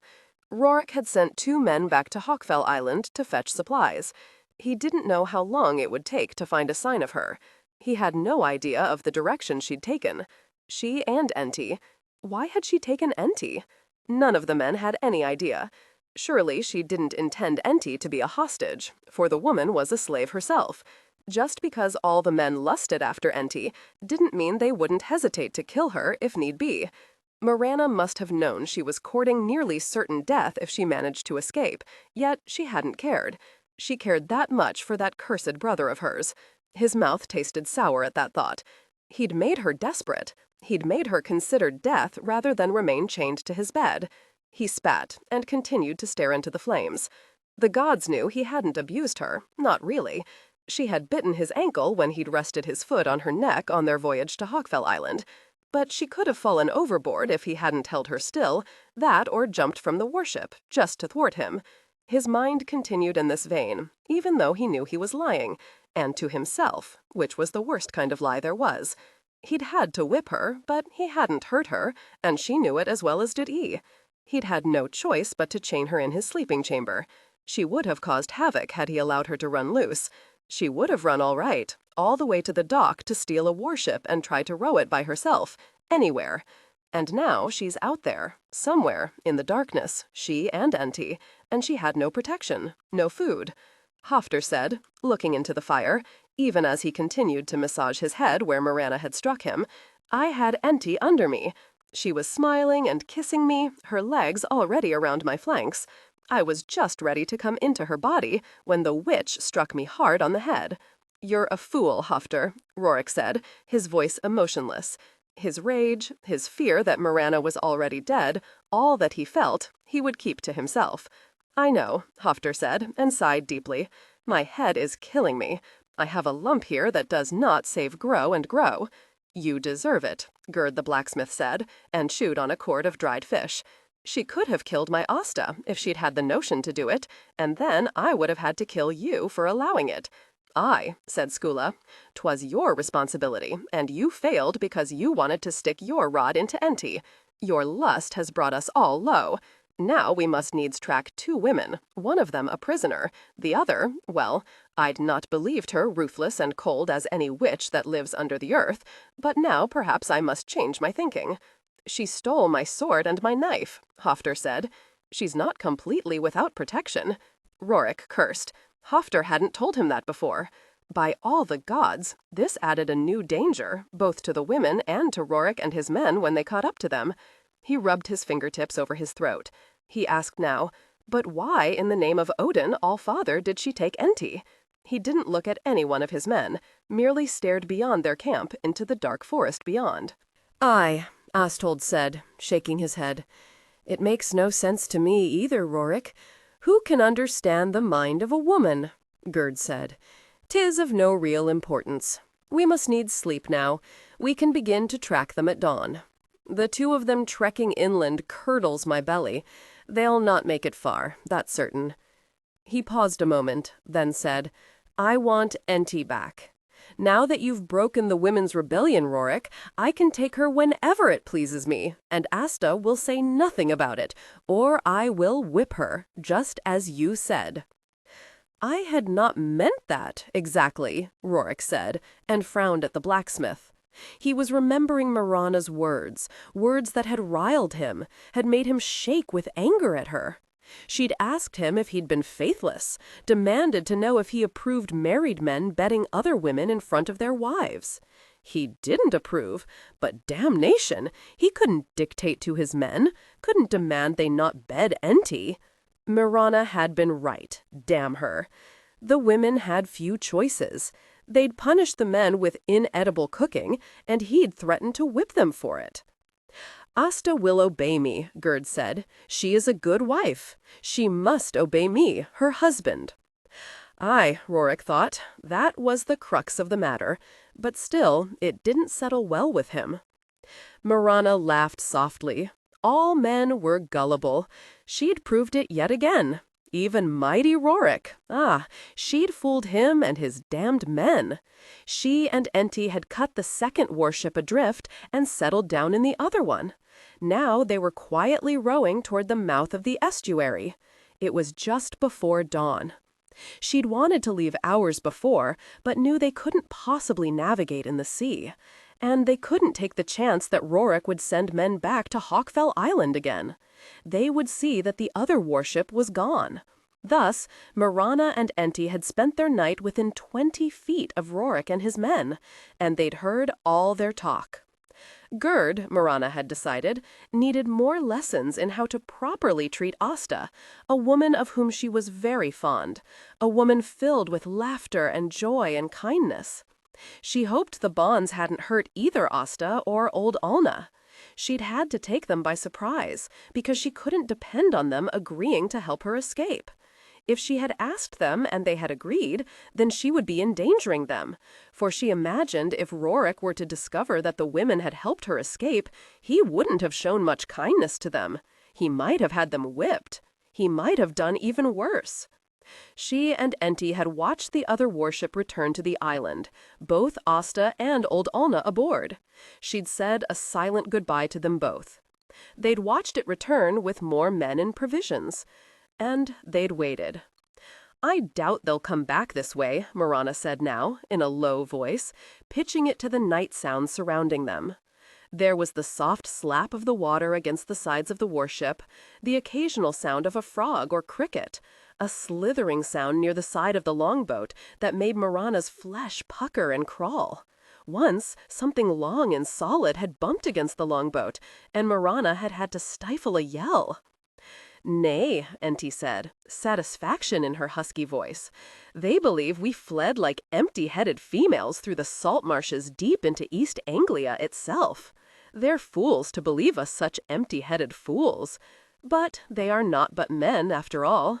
Mirana smiled at her new friend. Enti was no simpleton, she thought again, as she turned to look at Enti's vague outline in the darkness. What a wondrous surprise that had been, when she'd snuck up on Hofter, and Enti had stared up at her, and smiled and nodded, bringing Hofter's head down to hers, holding him tightly against her chest, wrapping her legs around his flanks, so Mirana could slam the rock against his head. "There is still grave danger," Mirana said. "It would be foolish of us to be overly confident. By all the gods, Enti, I don't know. Perhaps you were safer staying on Hawkfell Island. You were not abused. The women were kind to you. They protected you. Aye, they were, Enti said, but the act was growing more and more difficult. She fell silent as she drew again on the oar, her motions steady and smooth. You believe pleasing one man after the other not to be abuse, Mirana? They had endless appetites, and a few were animals. They believed they were doing me such a favor, giving me such joy, the rutting stoats. Hofter was different, but still, the chance to escape, the chance to be free once again, it is worth all the danger to be rid of even him. And Rorik? I never betted Rorik. I tried to gain his attention, but he kept to himself. I had hoped that if I betted him, he would keep the others away from me. But it never worked. I realized that he felt sorry for me, for my simpleness, for the innocence of my mind.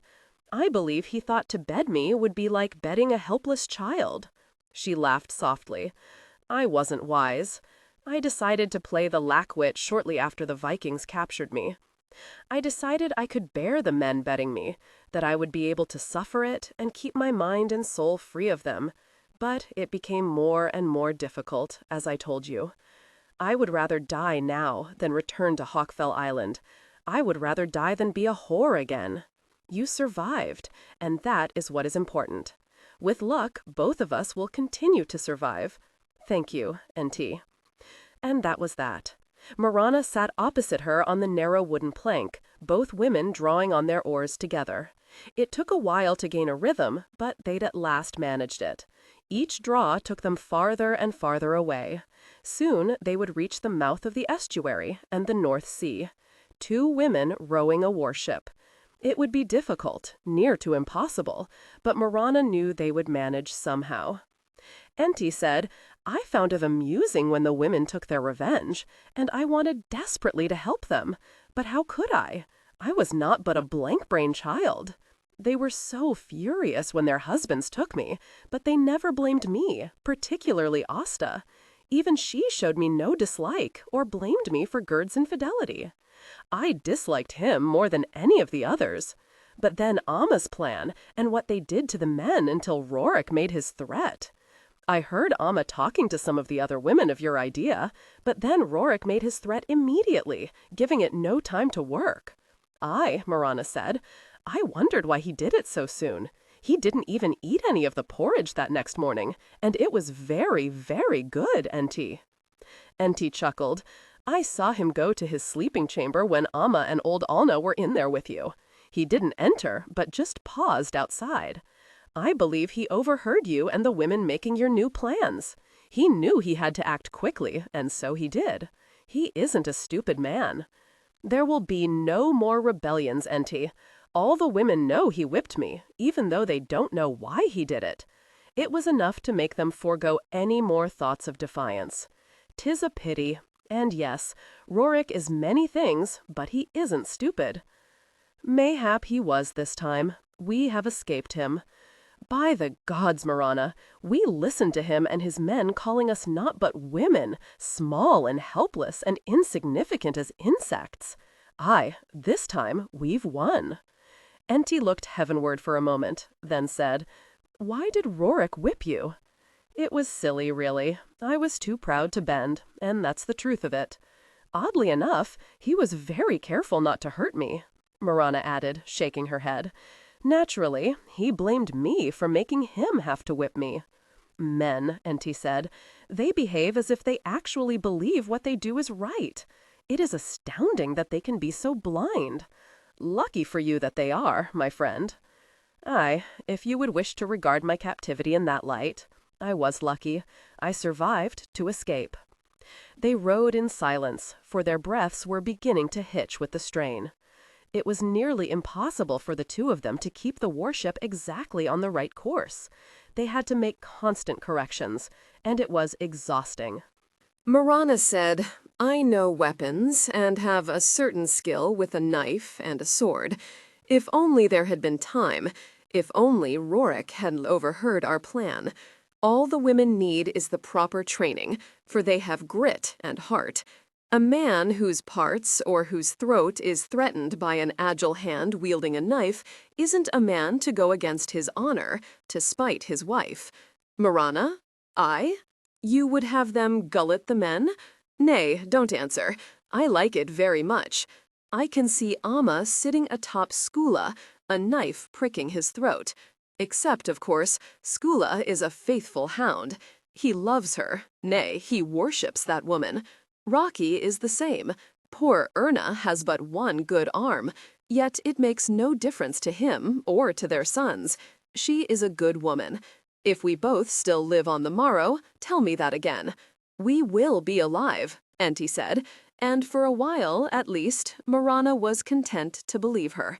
It was sheer happenstance. Askold had forgotten a skin water bag and had returned to the warship to fetch it before they set out to journey inland at dawn the following morning. Both warships were gone. Gone? Rorik repeated, staring blankly at Askold. Aye, both of them. No accident, Hafter said. Gerd said, she did it. The woman is cunning and treacherous as a snake. Rorik is right. She has a brain. She thinks like a man. She did it. I will strangle her skinny white neck when we catch her. Rorik nodded, feeling rage flow over him, but mingled with that rage was respect. She was good, very good. But she still has to worry about Enti, Hafter said. That will slow her. By Thor's hammer, if she harms Enti, I'll strangle the witch myself. My poor Enti, so helpless against such as her. She probably doesn't understand what is happening. Ah, the woman has much to answer for, Rorik. But I wonder if she could make Enti row. Rorik said to no one in particular. It is impossible for one man to row a warship, and she is still not but a small female, despite all her ploys, said Gerd. And she must control Enti as well. Enti is simple, Hafter, but she must realize sooner or later that the woman isn't her friend. Perhaps she will slow the woman. 'Twill not take us long to get her back. We must find the other warship, Rorik said, and they set off just as streaks of dawn were penetrating the thick foliage in the salt marsh. They found the warship run against a log near the shore, nearly a mile distant. They were sweating and filthy from walking in the bog. They rowed to the mouth of the estuary very quickly, scenting their victory. When they reached the sea, there was nothing in sight. Rorik hadn't really imagined that she would be here, perhaps run aground, but nonetheless he felt a shaft of fear and disappointment. Where did she go? Hafter said. Back to Ireland, Rorik said. Back to her damned bastard of a brother. When the storm struck 4 hours later, Mirana and Enti were close to shore, staying just behind the breaking waves. Rain poured down, waves splashed over the sides of the warship, soaking them, the water resting in the bottom of the boat to lap over their feet. It was misery. We must get ashore and find shelter, Enti said finally. So tired she thought her arms would surely break off. With the force of the rain and the wind, they were making little headway. The effort wasn't worth any distance they were gaining. Aye, Mirana said, there isn't much of a choice now. The tide is tugging harder at us. I have no wish to be pulled out to sea. I have no wish to have the boat fill with water and sink. Mirana, they won't find us. They were going inland to search. Don't worry about Rorik. This time we have outsmarted him. We outsmarted all of the men. He's clever, Mirana said, looking behind her, but seeing nothing through the impenetrable gray sheets of rain. He's very clever and smart and shrewd. They managed to run the warship ashore, but it took all their combined strength to pull it far enough onto the beach so it wouldn't be whipped by the storm and the waves back out to sea. They stood there, breathing hard, their heads down, their arms dangling uselessly at their sides. The rain pounded down, but still they didn't move. It's far enough in, Mirana said at last, her chest still heaving. If no one comes across it, it will be safe. Enti only nodded. It really made no difference. Neither of them had any more strength to pull it further. It would remain where it was. Let's get under the trees. Those thick oaks will provide some shelter at least. They huddled together as the storm raged overhead. The thick oak leaves did provide protection, but they were both soaked to the skin and there was naught they could do about it. We cannot become ill, Mirana said, as she and Enti pressed as close together as possible. We cannot. The rain slowed to a drizzle in the early afternoon. The leaves overhead dripped on them, but it wasn't bad. I'm very hungry, Mirana, Enti said. I too. We will have to eat berries and roots. I know what things are safe to eat, so you don't have to worry that I will poison us. Enti gave a rich laugh. You believed my fiction as well as everyone else. I cook very well, for I was the daughter of a jeweler who loves his food as much as his silver. It's possible I know more than you, since I am a bit older than you. Let us get on with our hunting. They found strawberries and blueberries, not terribly ripe, but ripe enough. They also dug up some cadmus roots. Without its tough skin, the cadmus was mushy pulp that tasted like bland porridge. In the middle of the afternoon, the rain stopped, and the sun came out. It grew warm, and soon their gowns were dry. I would like to sleep for a full day, Enti said on a sigh, stretching. She felt her arms stiff and sore. How long will it take us to reach this fortress of yours? With just the two of us rowing? I don't know. Then we'd best get to it. They were just on the point of pushing the longboat back into the water when there was a blood-curdling yell. 2 men were running down the beach toward them. They were wearing leggings and woolen trousers and leather tunics. They were local Danes, and they'd seen 2 women and were doubtlessly overwhelmed with their unexpected find. Can you use a weapon as well as you cook? Nay, but I imagine that my fear will sharpen my skills. Give me the sword. I will have a better chance with something bigger. But let us try to fool them first, Mirana said. Let us be simple, helpless females. She slipped the knife back into the pocket of her gown. Enti held the sword in the folds of her gown. Both women waited, not moving. The 2 men stopped some 10 feet from them. They were young, well-formed, and there were huge smiles on their faces. They called out a greeting. Mirana, looking as frightened as a young virgin, backed up a step, her face pale, her left hand fluttering helplessly in front of her. We mean no harm, the taller of the young men called out. We've come to help you. We will take you with us. And the boat, said the other man, short and muscular as a bull. We'll take the boat. They walked toward the women, swaggering now, still smiling, their teeth gleaming white in the sunlight, as happy as 2 men could be, having 2 lone women and a warship thrust into their waiting hands. Hold yourself ready, Mirana said, still shrinking back in fright, her face credibly pale. 12! By all the blessed gods! What do you 2 women here? You are alone? The older man's eyes darted behind them, suddenly suspicious. There was a magnificent warship dragged out of the water onto the beach, but no men to have pulled it to safety from the storm, no men to have rowed it, no men in sight that was. Mirana, who thought them heedless fools, nonetheless trembled as violently as a leaf tossed about in the wind, and shook her head. We're alone, she whispered. We have been so afraid. An unseen enemy was forgotten at her soft words. The man grinned and walked toward Mirana.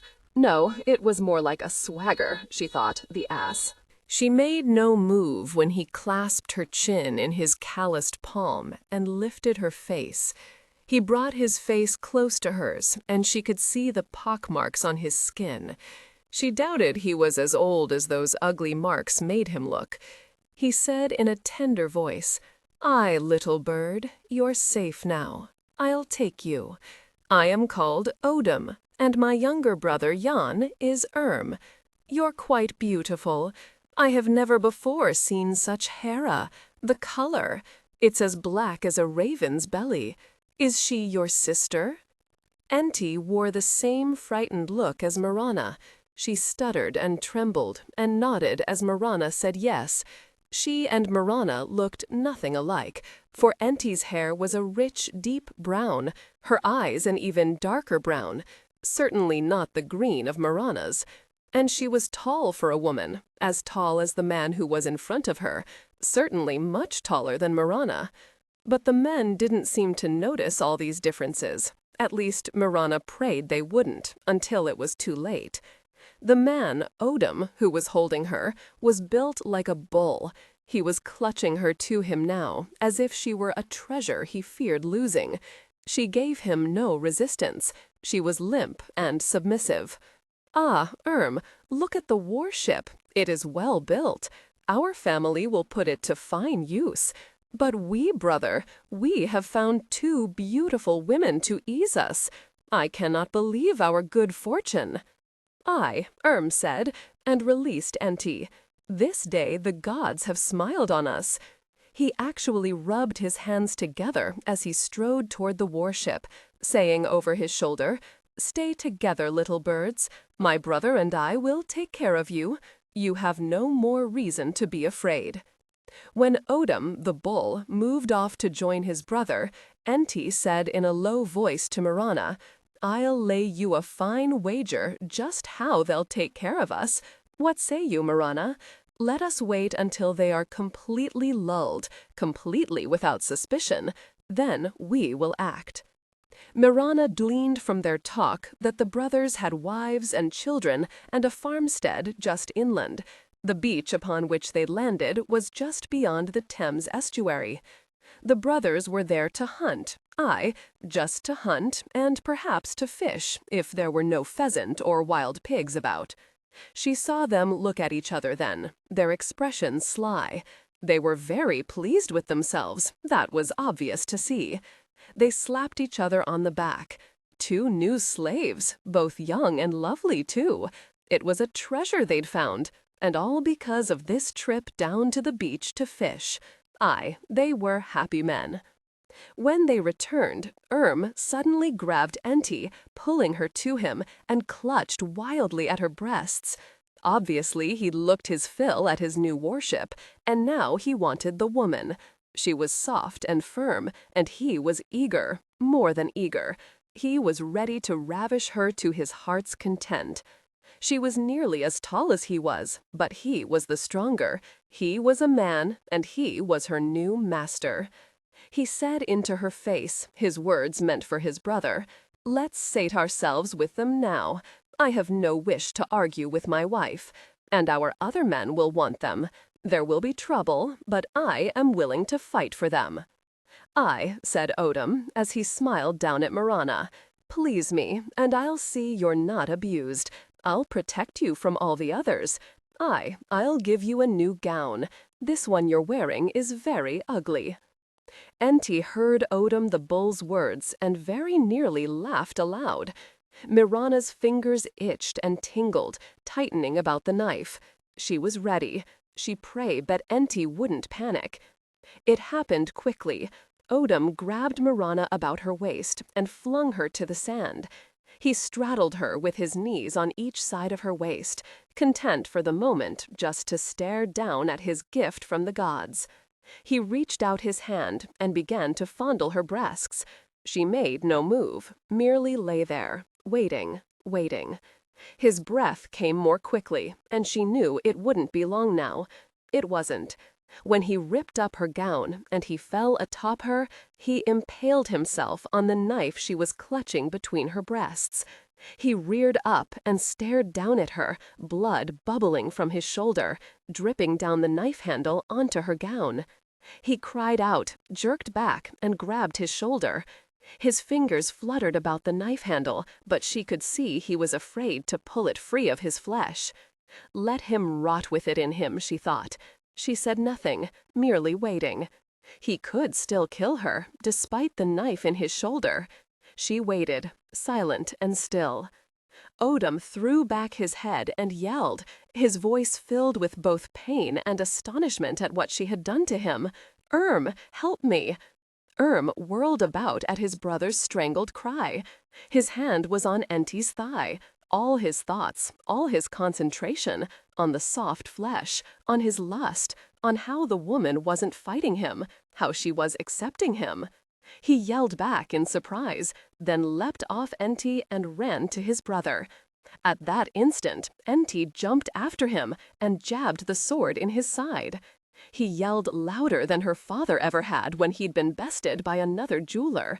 "She is but one woman, Rorik," Askold said again, as if to reassure himself rather than Rorik or the others. "Enti is her prisoner. The woman has some hold over her, threatening her in some way, or promising her a better life with her brother. That or Enti is just too simple to realize what is happening to her. If Mirana acted like her mistress, she might have just obeyed her blindly. Hafter frowned. This has already been discussed, Askold. I've already rejected that. Enti's not that simple. The woman is hurting her. She has managed to gain some hold on her. I don't understand it, but it must be so. Not that it matters now, Askold said. 2 women alone, they had no chance. The storm was brief but very deadly. My arms feel as though they've been pulled from their sockets. There are only 2 of them to handle the warship. They had no chance, Rorik. They must be dead. Mayhap we'll never find them. Rorik stared at Askold. He said only, nay. Mirana is smart. I have told all of you this again and again. Believe me now. She has managed, I know it. Despite Enti's slowness, her simplicity, Mirana will survive. She would keep the warship close to shore. When the storm became too strong, she would beach it and wait for the weather to clear. Keep a sharp lookout, Gerd. We must have gained on them considerably. It was Hafter who saw the warship. It was Rorik who saw the 2 men attack the women. He felt a curdling of fear in his belly. Then he smiled, not at all surprised, when the man on Mirana reared back and fell onto his side, Hafter's knife sticking from his shoulder. But he admitted to astonishment when he saw Enti leap to her feet, run after the other man, and ram Hafter's sword into his side. She nearly missed, but she was strong, and the glancing blow carried enough force to knock the man down and make him yowl with pain. "Let us go in quietly," he said. "I do not wish to startle them." "Startle them? Ha!" Gerd said, and spat over the side of the boat. "That damned woman, she's playing the man. We should kill her." It was Enti who saw them. The wounded men at their feet were forgotten. Mirana cursed, pulled her knife from the moaning Odam's shoulder, and ran, Enti behind her, Hafter's bloody sword dragging in the sand. "Why is Enti running away?" Hafter said. "She is Mirana's prisoner no more. Surely she must realize that. She should be running to me. I know she saw me and recognized me. She can't be that witless. She knows I will take care of her, save her from the witch." Rorik said nothing more until they'd pulled their warship onto the beach to rest beside the other one. The women had long since disappeared into the trees by the time the men jumped from the warship onto the dark sand. The wounded men were also gone, both of them leaving trails of blood in the sand. The sun disappeared behind thick gray clouds. More rain threatened. "Come," Rorik said, and ran to where they had disappeared. When they reached the tree line, he stopped and said, "Askold, come here." "We must track them now. We will hear them," Gerd said. "Rorik, you believe this woman to be beyond a woman, and that is madness. She is not but a female when all is said and done. Aye, the 2 of them will make more noise than 10 boars thrashing through this heavy undergrowth.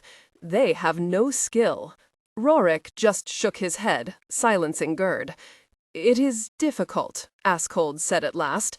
"There are different footsteps here, and they are merged together. It is the 2 men who were with the women, but I cannot be certain whose feet belong to the women. There is too much confusion, too much overlapping. See the spots of blood? It's from one or both of the men, but again, there is too much confusion to know which blood spots belong where. So," Rorik said, "she saw their steps and is trying to copy them to lead us astray."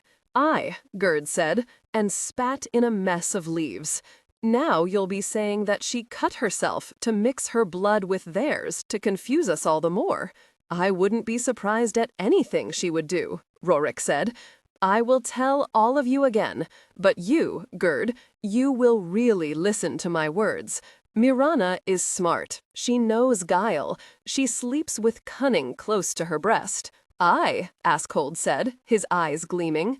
"You were right, Rorik. She has a man's brain.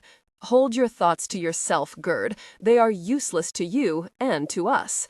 Gerd looked both furious and uncertain, an unusual combination in the blacksmith, who had always known the way of things, even when he was in the wrong.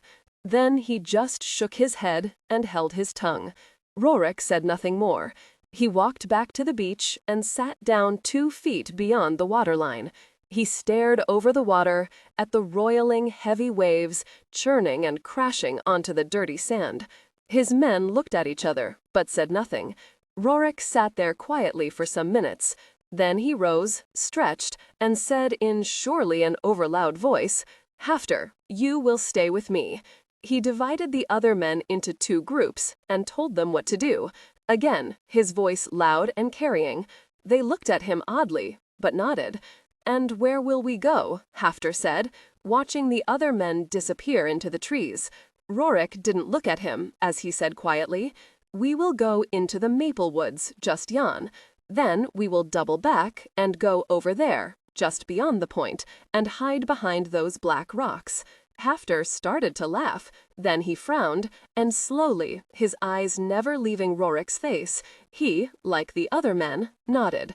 "So that is why you nearly yelled in our ears." "Aye," Rorik said, and grinned. "Now, let's make a good show of it." The 2 men slung water bags over their shoulders, arranged their weapons, strapped small packets of food to their waists, then strode toward the woods in the opposite direction of the other 2 groups. They looked purposeful. They looked determined. They looked ready to search until they collapsed from exhaustion. "Patience," Mirana said, lightly tugging back on Enti's sleeve. "But they've been gone a very long time." "Not long at all," Mirana said. "Rorik is smart as a snake. Doubt it not. I don't trust him. He's a man, and thus he believes women are weak and silly and without subtlety.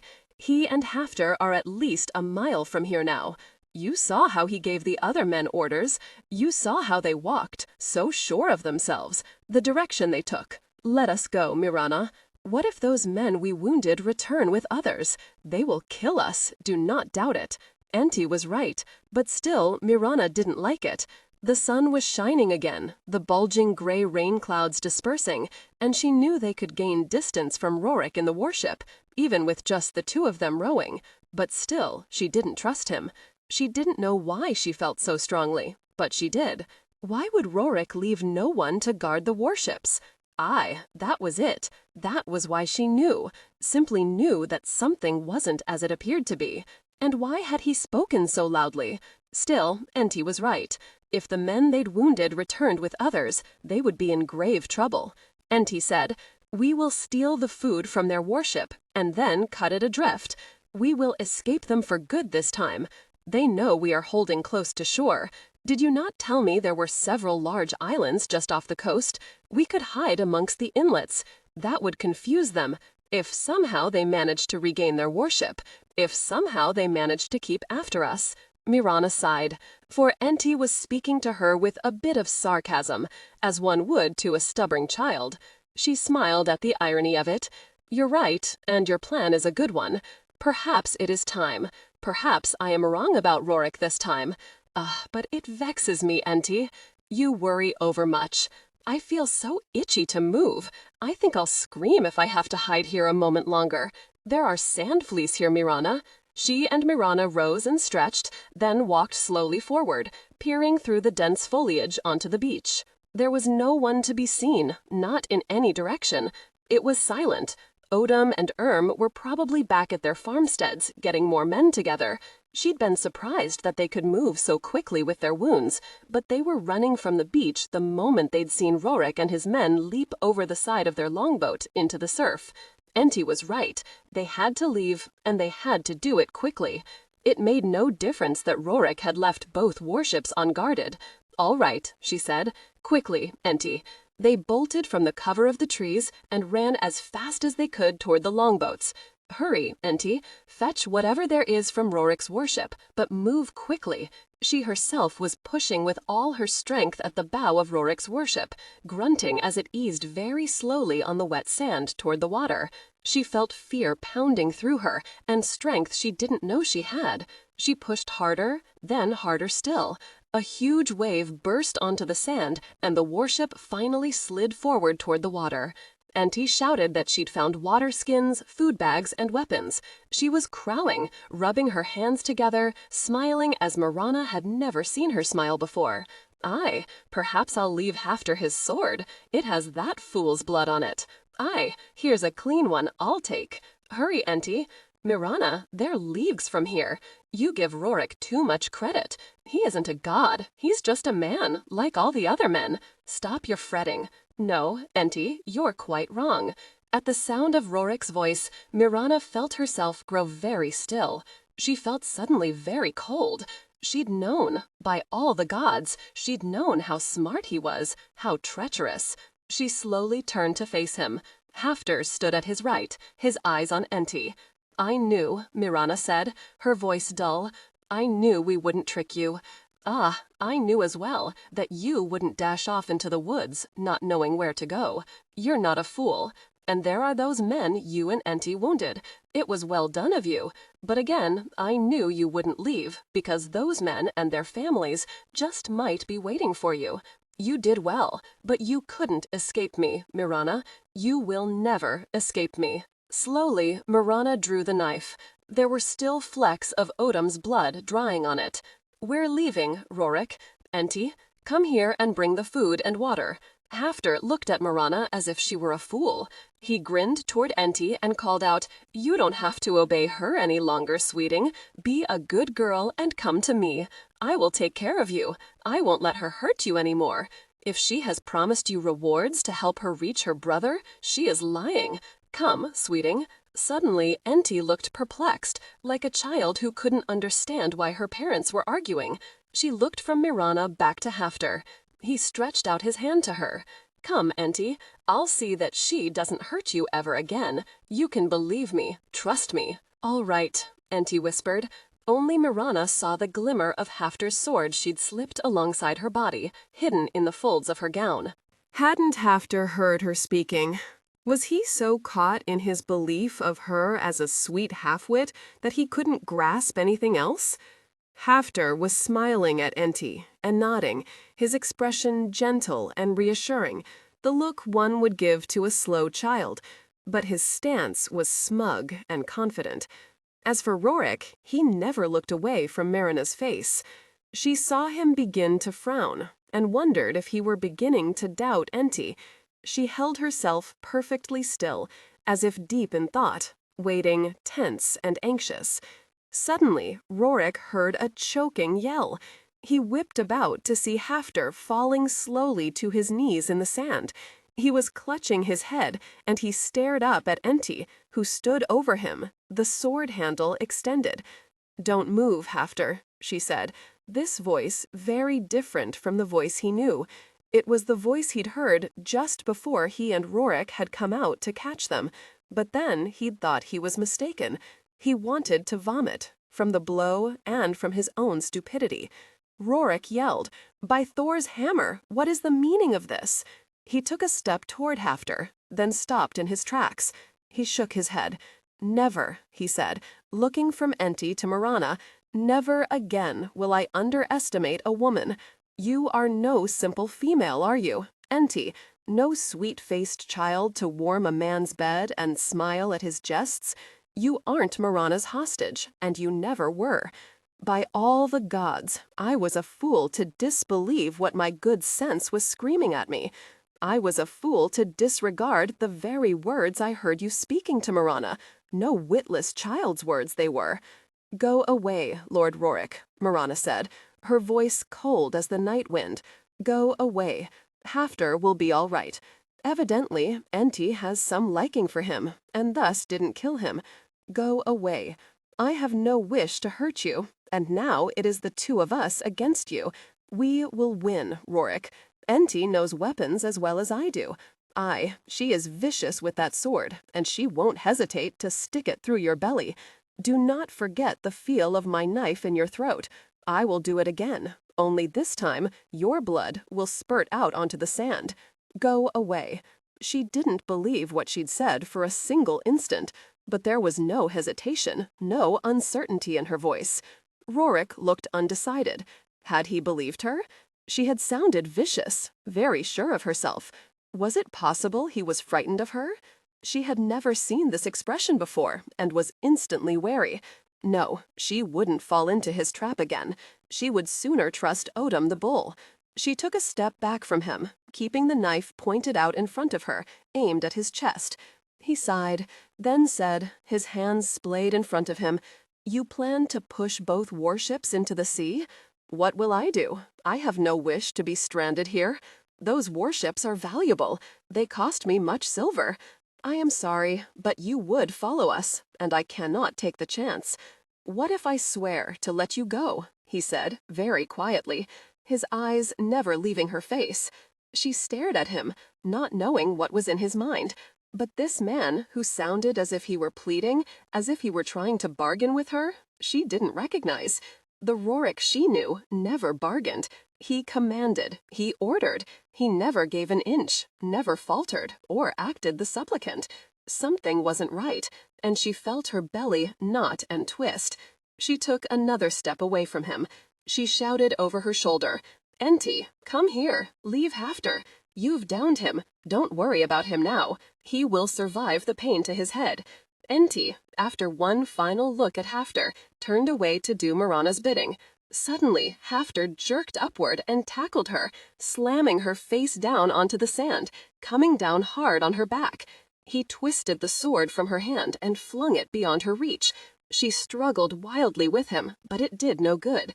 He was large, and he was heavy, and he simply lay flat on her, forcing her face into the wet sand. As Mirana cried out, turning to run to help Enti, Rorik was on her, grabbing and twisting her wrist until he felt the bones twisting, ready to break beneath his strength. Still, she didn't release the knife. If anything, her fingers tightened around the ivory handle. He hardened his grip. He stared down at her face, saw her eyes nearly black with pain and determination. "You cannot win now, Mirana, for I am the stronger. Surely you will realize that. I can tighten my hold and break every bone in your hand. Drop the knife, damn you. Drop it, now." 13. She could only shake her head, biting her tongue to keep from screaming. He suddenly jerked her arm upward, changing his grip, 2 fingers pressing on the inside of her wrist. Her fingers went instantly numb, and the knife dropped to the wet sand, making not a sound. She kicked him, but he was fast, and her knee struck his thigh, which was pain enough. A soft, keening noise was coming from deep in her throat. There was a sheen of blankness in her eyes, the vivid green, dull and glazed. She fought him mindlessly now, and he knew he had to put a stop to it. Rorik knew she was out of control. He struck her jaw hard and clean. She sighed softly and sagged against him. He yelled over her shoulder, "Have you gotten Enti conquered, Hafter?" "Aye, but she has broken my head, and all because I wanted to care for her. I just wanted to save her from Mirana's folly. I will never understand a woman, Rorik. At least she didn't stick the other end of the sword through your flesh. Be grateful for that." "I am. She must know I've a hard head. Ah, her perfidy still shocks me." Rorik thought Hafter would burst into tears. All I wanted to do was care for her. Enti tried again to rear up, to break away from him, but Hafter was strong and big. He pressed her back, even as she screamed at him, over her shoulder. "Care for me, you stupid bastard. You're not but a selfish, cruel animal. You bray like a mindless lout. You believe yourself so kind, so tender with a simple-minded slave. Aye, and why not? I never said you nay. If I had, you would have clouded me and raped me, or just killed me. I should have killed you. More fool I. I, dead you would look as fetching as you believe yourself to be." "I do not believe you," Hafter said slowly, still unwilling to accept this woman who was so different from the one he'd taken to his bed. She'd been such a simple woman, and he'd given her so many smiles, all of them gentle, all of them filled with kindness. And he'd patted her as she'd passed him in genuine liking, so many times, on her shoulder, on her bottom. Aye, he'd even taken her hand and gently squeezed it. But the truth of it was that she was a shrew and a termagant, just like the other one whom Rorik was holding unconscious against him. "Hafter," Rorik called, "come now and get off her and tie her securely. Think before you act, whenever you deal with either of them. After you tie Enti tightly, call the other men. They are but 20 yards inland. You told them to remain close by," Hafter said slowly. He shook his head, saying low, "I am a great fool. I have seen nothing clearly, understood nothing." "Stop condemning yourself," Rorik said. "All of us believed Enti to be different. I told the others to remain close by because I didn't want them to get lost or come across any family or friends of the men brought low by these two docile females." He swung Mirana up into his arms. She didn't weigh much. This woman who had too much fight in her. This damned woman who wouldn't give up, even when she knew she couldn't win, even when she knew he could kill her. He didn't want to kill her. He felt profound relief that he'd found her unharmed. If there was any abuse to be done, he wanted to be the one to do it. "You killed her, you bastard." Rorik merely smiled at this new Enti with her narrowed, vicious eyes and a voice to pierce a man's eardrums, and said, "Nay, her jaw is as hard as her head. I didn't break it. I simply don't wish to have to fight her more for a while. Hafter, tie those ropes more securely, or she might do you in again." Get it into your brain that she isn't simple. She isn't willing, or soft, or meek. Rorik looked down at the woman in his arms. Her head lolled back, her white throat was bare.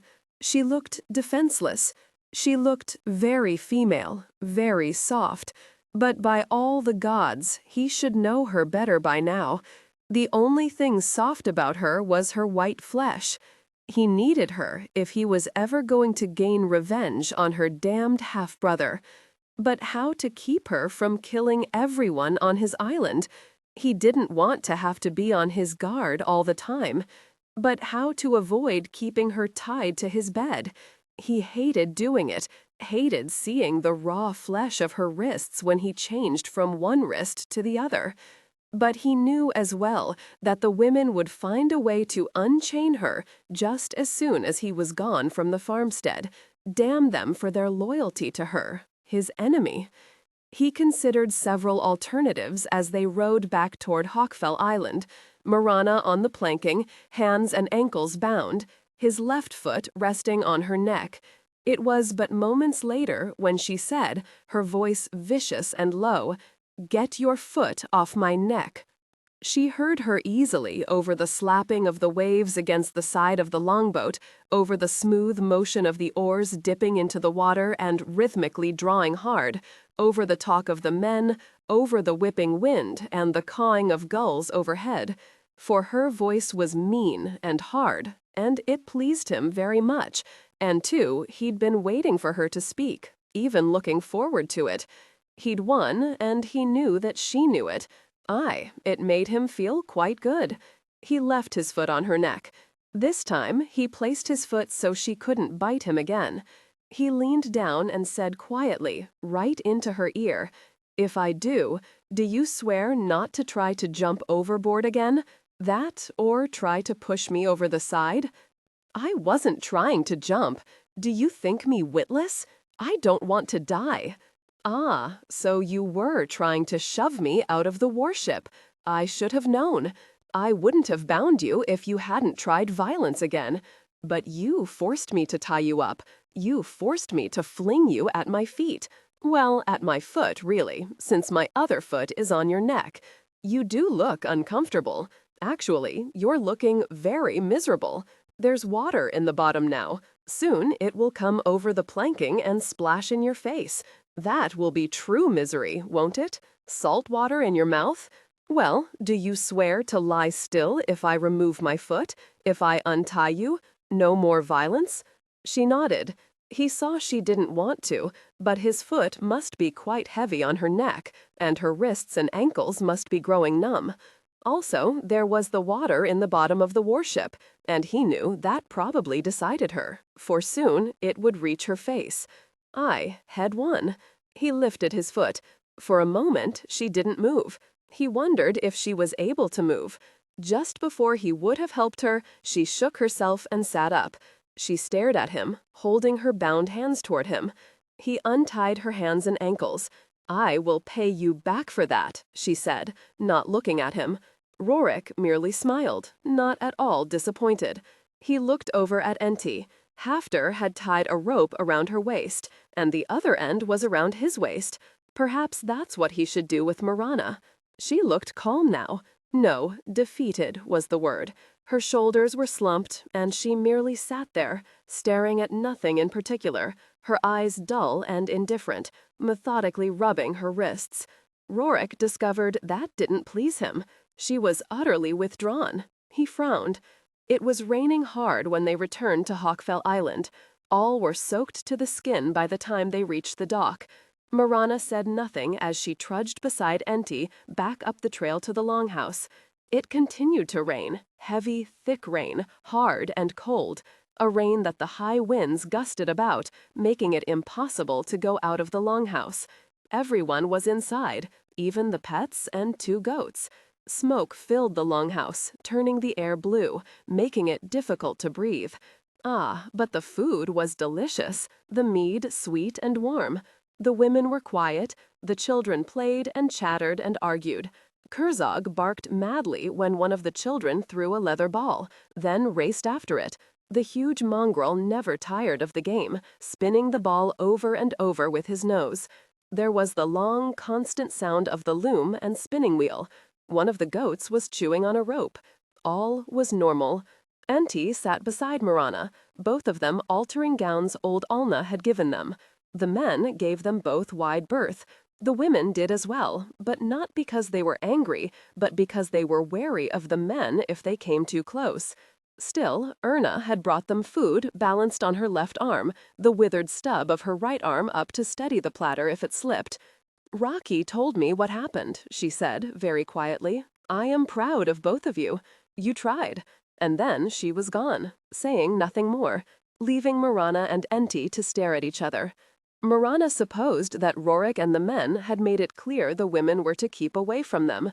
Mirana caught Amma's eye once and saw her wink. She then looked at Enti and smiled widely. So the women knew now that all Enti had done had been naught but an act. Soon, surely, once the rains had stopped and the men were out of the longhouse, the women would come to her again. She wanted to make amends to Asta and old Alna for tying them up. They hadn't seemed angry with her or Enti, more accepting than anything else, for Mirana had been bound to try to escape, hadn't she? As for Enti, Mirana thought the women believed her very smart.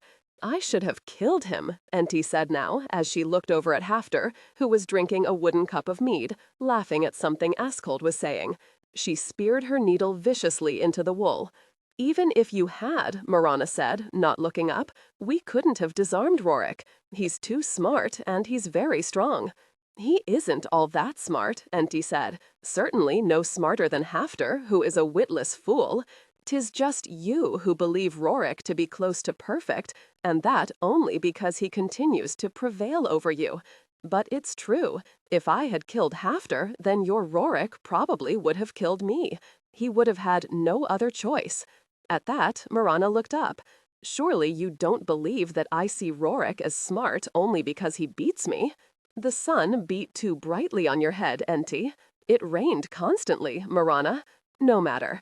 Now, what do you mean he would have no other choice? He doesn't need choice. He doesn't need any sort of excuse. He would kill you because he would enjoy it. He would savor his revenge for the killing of his friend. Most men are like that. They bring misery because it pleases them to do so. Enti shook her head. Nay, Rorik isn't like that. Before you came, I heard talk about what had happened in the Vestfold. Everyone always spoke freely in front of me because they believed me simple. Mirana sat forward, her eyes on Enti's face. Please tell me, she said. Rorik has said naught about it. Enti stabbed the needle into the material and laid it on her lap. Your half-brother came to Rorik's farmstead when Rorik and many of his men were trading in Birka. They killed everyone they could find, including slaves, old men and women and children. The reason being, so I heard, that your half-brother had been told that Rorik was hiding much silver. But I don't know if this was true. It didn't matter. Some, like old Alna, were hiding in the forest beyond the barley fields, and thus were alive. when Rorik returned home only hours after the slaughter to tell him what had happened. They murdered Rorik's small twin son and daughter, and raped and killed his wife. Shortly after that, Rorik moved here to Hawkfell Island, all his people with him, those who had survived the slaughter, that is. Even some of his father's people came as well. They rebuilt the longhouse, planted the crops, and strengthened the island's defenses. Then Rorik began his search. It took him nearly 2 years to find Einar. He heard of him quite by chance through a traveling skald who sang of his heroic deeds at King Sitric's side against the treacherous Irish chieftains. "I don't believe that," Mirana said slowly. "It is beyond vicious. If Einar had heard about hidden silver, then he would have known who Rorik Haraldsson was. But he didn't know his name, not until Rorik told me at Clontarf and I told Gunnlaug. And since Rorik wasn't there, why would Einar kill everyone so cruelly? Nay, it makes no sense. Surely Einar wouldn't." Her voice dropped away. She felt his presence before she raised her head to look at him. Rorik was standing directly in front of her, and he was pale as death, his hands fisted at his sides. "It is all true," he said, and she hated the roiling pain she heard in his voice, even though she guessed he was trying to sound calm and emotionless. Ah, but the pain and his fury sounded through, at least to her ears. "I would impale your half-brother through his miserable guts on a dull-tipped stake and let him squeal like a pig. I would let him die slowly, and I would feel joy at his every scream." She was shaken. She just stared up at him. He hadn't lied. Not for a moment did she believe that he lied. Perhaps old Alna had exaggerated. No, she didn't believe that either. She closed her eyes against the knowledge. She'd seen Einar in his rages, though he was careful to hide most of them, both from her and from his most powerful men and allies. He laughed even as he wielded a whip. The louder a victim screamed, the more he delighted in it. He was ungoverned. He lost control. He was frightening. She allowed herself to remember all of it now, to see him now with clear eyes. She stared up at Rorik.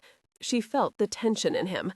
Then, finally, when the silence grew too painful for her, she said, "What would you have me do? He is still my half-brother."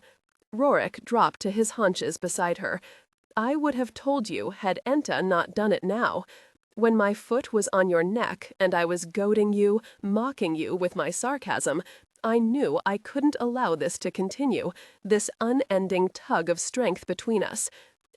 It was my decision to tell you, for I could determine no other way to gain some loyalty from you, to keep you with me, perhaps, to keep me from having to chain you to my bed. I cannot allow you to escape and return to him, to tell him of Hawkfell Island. He holds powerful sway with King Sitric in Dublin. Do you understand? I must find a way to get to him, some way to use you to help me get to him." He simply stopped talking and looked at her, studying her now pale face, her every expression. Finally, he said, "Do you believe me, Mirana?" She said, with no hesitation. "I believe you, but I don't believe this tale of hidden silver. Einar is many things, but he isn't stupid. But why then did he attack your family and your farmstead? Vikings don't raid and plunder and kill other Vikings. At least it is not the common practice. And he went to the Vestfold, and he would know it would enrage Harold Fairhair, the king. He couldn't be certain that he wouldn't be recognized. He even killed your slaves instead of capturing them. It makes no sense. Einar isn't wasteful. He wants more slaves, as would anyone with power and holdings. Why did he do it? I don't know. Perhaps it amused him. All the pain and death gave him a sick pleasure. From what I know of him, he would find enjoyment in causing all that suffering and death. Is the tale about the silver true? I don't know that either. But I do know that Einar is a vile man. I don't understand such a man or such a mind." Rorik paused a moment, looking at a rush torchlight just beyond Mirana. His voice was low and deep and hoarse as he said, "He raped my wife. making a big show of it, having all his men and all my people who weren't yet dead stand in a wide circle and watch him do it. She fought him, mayhap even hurt him a bit, and so he had his men hold her arms and legs away from her body and watch her and him whilst he raped her. He laughed as she screamed. Then he gave her to all his men, and he laughed whilst they raped her. Then he killed her. Old Alna was one of those who saw him rape her and beat her, then stick his knife through her heart. Then he had my twins brought before him. They were babes, not yet 2 years old. He spitted them both on his sword. She felt bile rise in her throat and quickly swallowed. Enta looked from Rorik to Mirana. How could a man be so very evil? Mirana, did you ever see such viciousness, such cruelty in your brother? Slowly, very slowly, Mirana nodded. I refused to recognize it as such. I looked away. I pretended all was well. Einar is like his father, Thorson, a man who nearly beat his wife to death, our mother, before a slave killed him to protect her. Einar killed the slave, of course, to give a show of revenging his father's murder. He wanted what was his.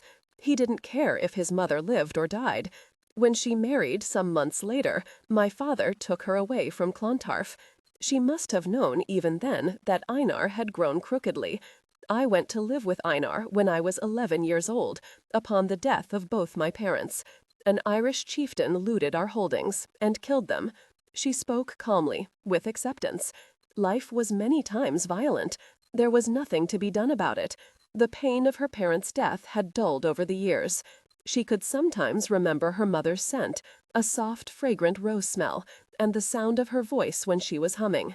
Rorik frowned at her, saying, "I'm sorry. It was a bitter thing for a child to see. Did Einar treat you well enough? He didn't abuse you, did he?" "Nay. At first, he simply ignored me. But when I showed interest in weapons, and in the war games he and his men played, he allowed Gunnlaug to train me. I think it pleased his conceit to have a sister who could both fight and kill and cook and sew. I think Gunnlaug wanted me to learn all I could so I could protect myself. He is honorable. He knew all about Einar, but still he looked away. I know from Gunnlaug what happened to Einar's father and what Einar felt about it. Gunnlaug, Rorik said. He is the man who sent that knife into my shoulder. Aye. He could have killed you, but he is not like that. I regret that he was left at Clontarf to brave Einar's fury when he discovered you'd taken me." Rorik said nothing, but Mirana saw him rubbing his shoulder, doubtless an unconscious gesture. She wondered if the wound was completely healed. "I wonder why this Gunnlaug told you so much. He cares for me," she added. "I believe he told me so that I would have some understanding when and if Einar turned on me." Mirana paused, then looked up into his face. "I fear that Einar has probably killed him because he allowed you to escape and to take me. If he has killed him, he is a fool. Gunnlaug is an excellent warrior. That is more wasteful than I can comprehend." She sighed then, deeply. "I have not looked at Einar straightly. I know now that he would kill Gunnlaug for letting you escape. It wouldn't matter to him. No, it wouldn't. He was only 17 when he became master of Clontarf. He has become very strong over the years. Those who have known him since he was born would say that he has gained his mature years, for he is 35 years old. But he looks much younger, not much older than you, Rorik. He is very handsome. Gunnlaug has only 40 years, yet he looks old enough to be Einar's father." Rorik looked away from her. There was rage in his eyes, clouding them. She knew that he must be picturing this handsome half-brother of hers raping and killing his wife. "What will you do?" she asked finally. There was fear in her voice, but she couldn't help it. She despised herself for letting him hear it. "I will decide soon what I will do." He paused a moment, looking beyond Mirana to the weapons fastened to the wall of the longhouse. His grandfather's sword hung there, still gleaming, its silver bright, for Gerd's father had fashioned it, and Gerd cared for it. He looked away, thinking now about Kron, a man who'd just come home today, the man who had been his eyes and ears for 6 months in the king's garrison in Dublin. What he'd told Rorik made him realize he had to act. At least he had to do something about Mirana, and quickly. He'd been very surprised to learn the nature of King Sitric's dealings with Einar, surprised and disgusted. He had to act soon. Should he tell her? He nearly shook his head, but kept himself still. No, now wasn't the time. He said, staring again at his grandfather's beautifully wrought sword, not looking at her, "I have told you the truth. I can do no more. Can I trust you now? Will you remain here with me?" Mirana rose from the chair and stood beside him, lightly touching her fingertips to his forearm. It forced him to look at her. She said very matter-of-factly, "You kidnapped me. You treated me like you'd treat a frenzied dog. You showed me no mercy. You forced me to remain chained in your sleeping chamber. You whipped me. You set your foot upon my neck." He was silent. It was all true, except perhaps for his lack of mercy. He would have to ask her to be specific about that. However, she continued after a moment, her voice clear and low. "Had I been you, I would have done the same." This was unexpected, and to hear such words from a woman's mouth was beyond Rorik's experience. It sounded odd, but somehow it sounded true, and he realized it and accepted it as well, and knew he was pleased with his acceptance. He felt the strength of her in those words, felt the honesty of her. Fidelity from her would mean something very rare, something valuable, something, he realized, he wanted very much. He said again, "Will you remain here? Can I trust you?" 14. It was Mirana's turn to look away. She looked at Enti, who was still seated on the bench, mending the hem of the gown, seemingly paying no heed to them now. She was even humming to herself. It didn't matter. Mirana drew a deep breath and said, looking at Rorik's left ear, "If I say that you can trust me, if I promise I won't try to escape you—" "You mean try to escape me again?" Again. Well, what will you do? Will I still be your slave, your prisoner, your hostage?" Even as she spoke, he was shaking his head, but she couldn't prevent the questions, for they welled up in her. "Will I remain an outsider, to be despised and hated by all your men? Will you chain me to your bed? In the warship, will you set your foot on my neck? If I refuse to call you lord, will you whip me and fling me to the ground?" "Nay," he said, and nothing more. She waited, but he remained quiet. "I do not understand you," she said at last. "You say you won't hurt me again, but what will you do?" "I would have you wed with me." The words, completely unplanned, lay heavy between them. Rorik sucked in his breath, but no more words came out. By the gods, he'd said it, asked her to be his wife. Surely he'd known he would have to take another wife again before he was too old to beget sons and daughters. Nay, but with her, that wasn't all there was to it. He wanted a family again, the warmth, the giving, the joy, and the pain. It had been so damned long, too long. He hadn't realized until the words had come out of his mouth how very much alone he'd been, how inward he'd grown, how empty he felt. But to take to wife this woman who'd come to him in such a way, this woman he'd stolen, this woman whose half-brother was his sworn enemy, well, he'd said it, and he knew himself well enough to realize that somewhere deep inside him, perhaps very deep, buried under layer upon layer of cold logic, he must, for some important reason, want her for his wife. He wanted her for himself.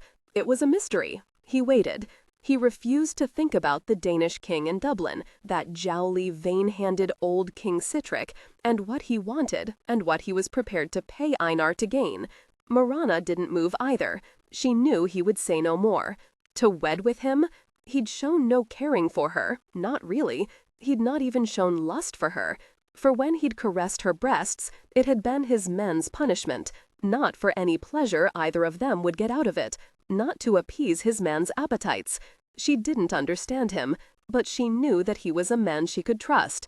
Looked at from that attitude, it was really quite simple. There was nothing for her back at Clontarf, save Einar, and the thought of being with him again curdled her belly. Rorik Haraldason was a man to trust, a man to depend on. She also admitted to herself that he was a handsome animal, lean and strong and powerful. He wasn't stupid, and he was brave. And he was smarter than other men, despite what Enti had said. He didn't ever count the cost to himself. He was a man she could admire. His bad habits, his likes and dislikes, weren't yet all that clear to her. If she married him, she would learn them soon enough, as he would hers. Still, to wed a man she'd only known her enemy. Was there nothing left to her in Ireland? Was her home irrevocably gone from her? She felt tears building, felt the knot in her throat. She willed the tears away and swallowed the knot. Rorik understood her confusion, her wariness. He also saw the sheen of tears in her eyes, but he didn't touch her, didn't try to comfort her. She was a woman who despised weakness in herself. He wouldn't shame her by calling attention to what she would see as a fault in herself. She didn't know him, not really, and Hawkfell Island wasn't her home. She was a stranger here, and in her mind, how then could she belong? He wanted to keep quiet. He didn't want her fear to bring her to acceptance of him or her seeming lack of choices. But he realized suddenly that he wanted her very much to agree to wed him. He wanted to take no chances. He supposed that he didn't mind not being certain why she agreed, only that she would agree. Thus he said, "My man, Cron, just returned from Dublin. He was my eyes and ears at the court there. I knew that the king had dealings with your half-brother, but I didn't understand the nature of them. I wanted very much to know." Rorik drew a deep breath. "Cron told me that King Sitric has negotiated with Einar to buy you, to make you his wife. If you return to Clontarf, you will be given over to the king, and Einar will gain even more silver and slaves and power, and you will be abused by an old man." She would still be a queen, but Rorik knew that such a thing would not sway her. Strange, but he knew it to be true. She stared up at him, surprised and horrified, yet it wasn't so unlike Einar to betray her, or anyone else for that matter. But to sow his own half-sister to King Sitric, to that paunchy old man she'd met only once, some 6 months before? He'd smelled of sickness and of age, and any pity she might have had for him vanished when he'd looked at her as would a hungry man at a honey-sweetened almond.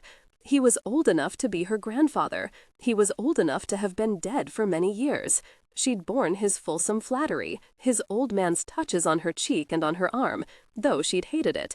She'd remained polite to him, she'd remained respectful, she'd kept her eyes down whenever possible, so he couldn't see the distaste she felt for him. There had been the other old man with him, his advisor, Hormuzze, an old man with a long gray beard and brilliant dark eyes that seemed to regard the world with deep cynicism, and a belly as paunchy as that of the old king, who never left his side. Did he have a part in this? By the gods, she would never have dreamed that the king could want her for his wife. Why her? She was not a princess of significant holdings, not a daughter of a great household to woo and hopefully gain in an alliance. It made no sense to her. "I would protect you," Rorik said, once again speaking when he wanted to keep his mouth shut, but the words just kept rolling out of him. "You would be my wife, and safe from both Einar's plotting and the king's lust." He was pleading his case, though he sounded only calm and reasonable, like a lovesick swain, which was ridiculous, but still he didn't like seeing himself in the role of supplicant to a damned woman. He shut his mouth. He'd said enough, more than enough. She looked up at Rorik, recognized the tension in him, and wondered at it. She also recognized a basic truth deep inside herself. What Einar had done hadn't really pushed her toward wedding with Rorik. No, she'd already decided. Rorik was indeed a handsome man. She'd seen him naked and found him interesting. More than interesting, truth be told, fascinating. His body was intriguing, so very different from hers, all bronzed and lightly furred with golden hair, his body lean, his strength exciting as it was deadly. Aye, those differences were dazzling. They made her eager to know more, to learn things she'd never really considered significant before. He was dangerous, and that made her want to test those boundaries as well, for she imagined that it was all tied up in his warrior's essence. He was dangerous, and he was vital, and she wanted to learn about him, all of him. She smiled at him and watched his eyes widen just a bit. "I have never before seen you smile," he said, as he continued to stare at her. "It makes you look different, softer, perhaps. I would also hear you laugh. Mayhap you will smile for me soon, mayhap even laugh for me as well." He gave her a wary look. She said now, the smile gone from her face, "You, Lord Rorik, I have tested mightily. The gods know. I have pushed you and tormented you and made you want to strangle me. Despite all this, if you wish it, I will wed you, my lord, and I will be constant as the North Star. I will never allow another to harm you as long as I have breath in my body." Rorik smiled, and Mirana found it the most beautiful smile she'd ever seen in her life. Suddenly, Enti laughed, slapping her hands on her knees, laughing until her eyes teared. Both Rorik and Mirana stared at her. She laughed louder. The gown slid off her lap to the ground. "Ah," she said, gasping for breath, "it is too much. The two of you are like proud yet noble warriors, uncertain that you aren't still enemies, circling each other.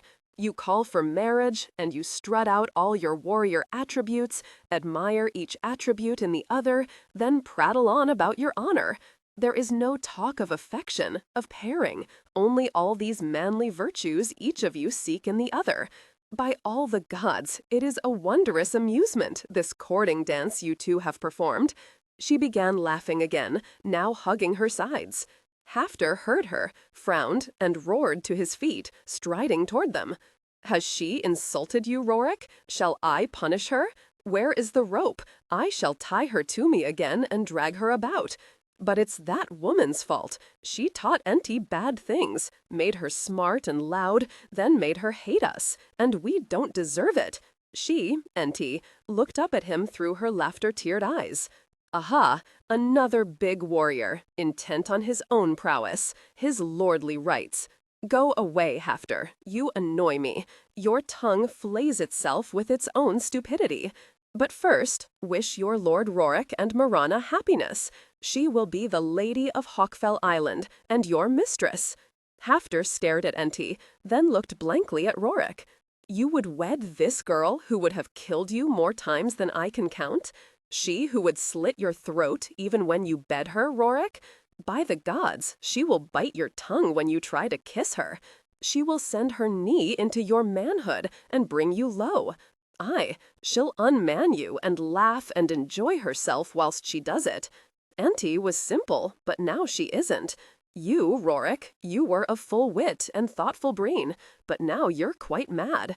It is all her fault, this woman with her sin-black hair and her green eyes that hold secrets.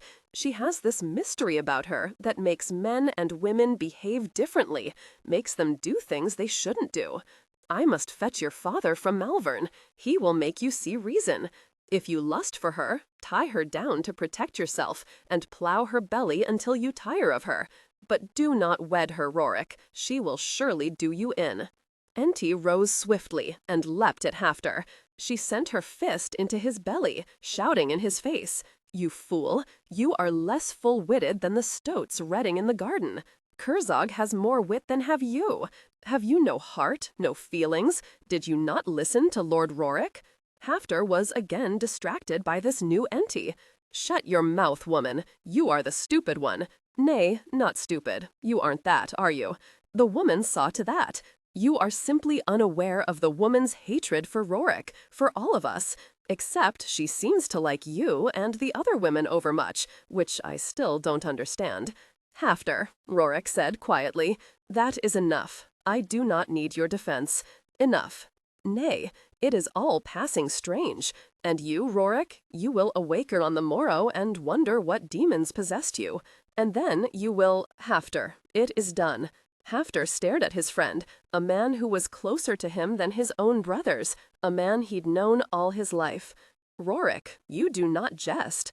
Rorik shook his head. He smiled. "Nay, jests are far from my mind. Mirana has accepted me. We will wed on the morrow. We will have a feast, and all will be well. You must trust me. If she is willing to, why then for you, it should be nothing more difficult than breathing. Trust me, I know what I'm doing. But her half-brother slaughtered Inga and your children and many of our people. But she didn't. Why should she shoulder any of the blame? She accepts what Einar is now. She gives her loyalty to me. But Hafter couldn't accept it. Loyalty from a woman? It sounded preposterous. The woman had been nothing but a thorn, nay, more a bramble, or an entire forest of thorns and brambles. He said, Kron told all of us about the king and how he wants to have the woman as his wife. She could be a queen, Rorik. Why would she want to wed with a simple man like you when she could be a queen and have everything a woman could ever want? It makes no sense. So what if King Citric is old and repellent and will give her no pleasure in her bed? He is still the king, and he has power and wealth. You must think about her motives, Rorik.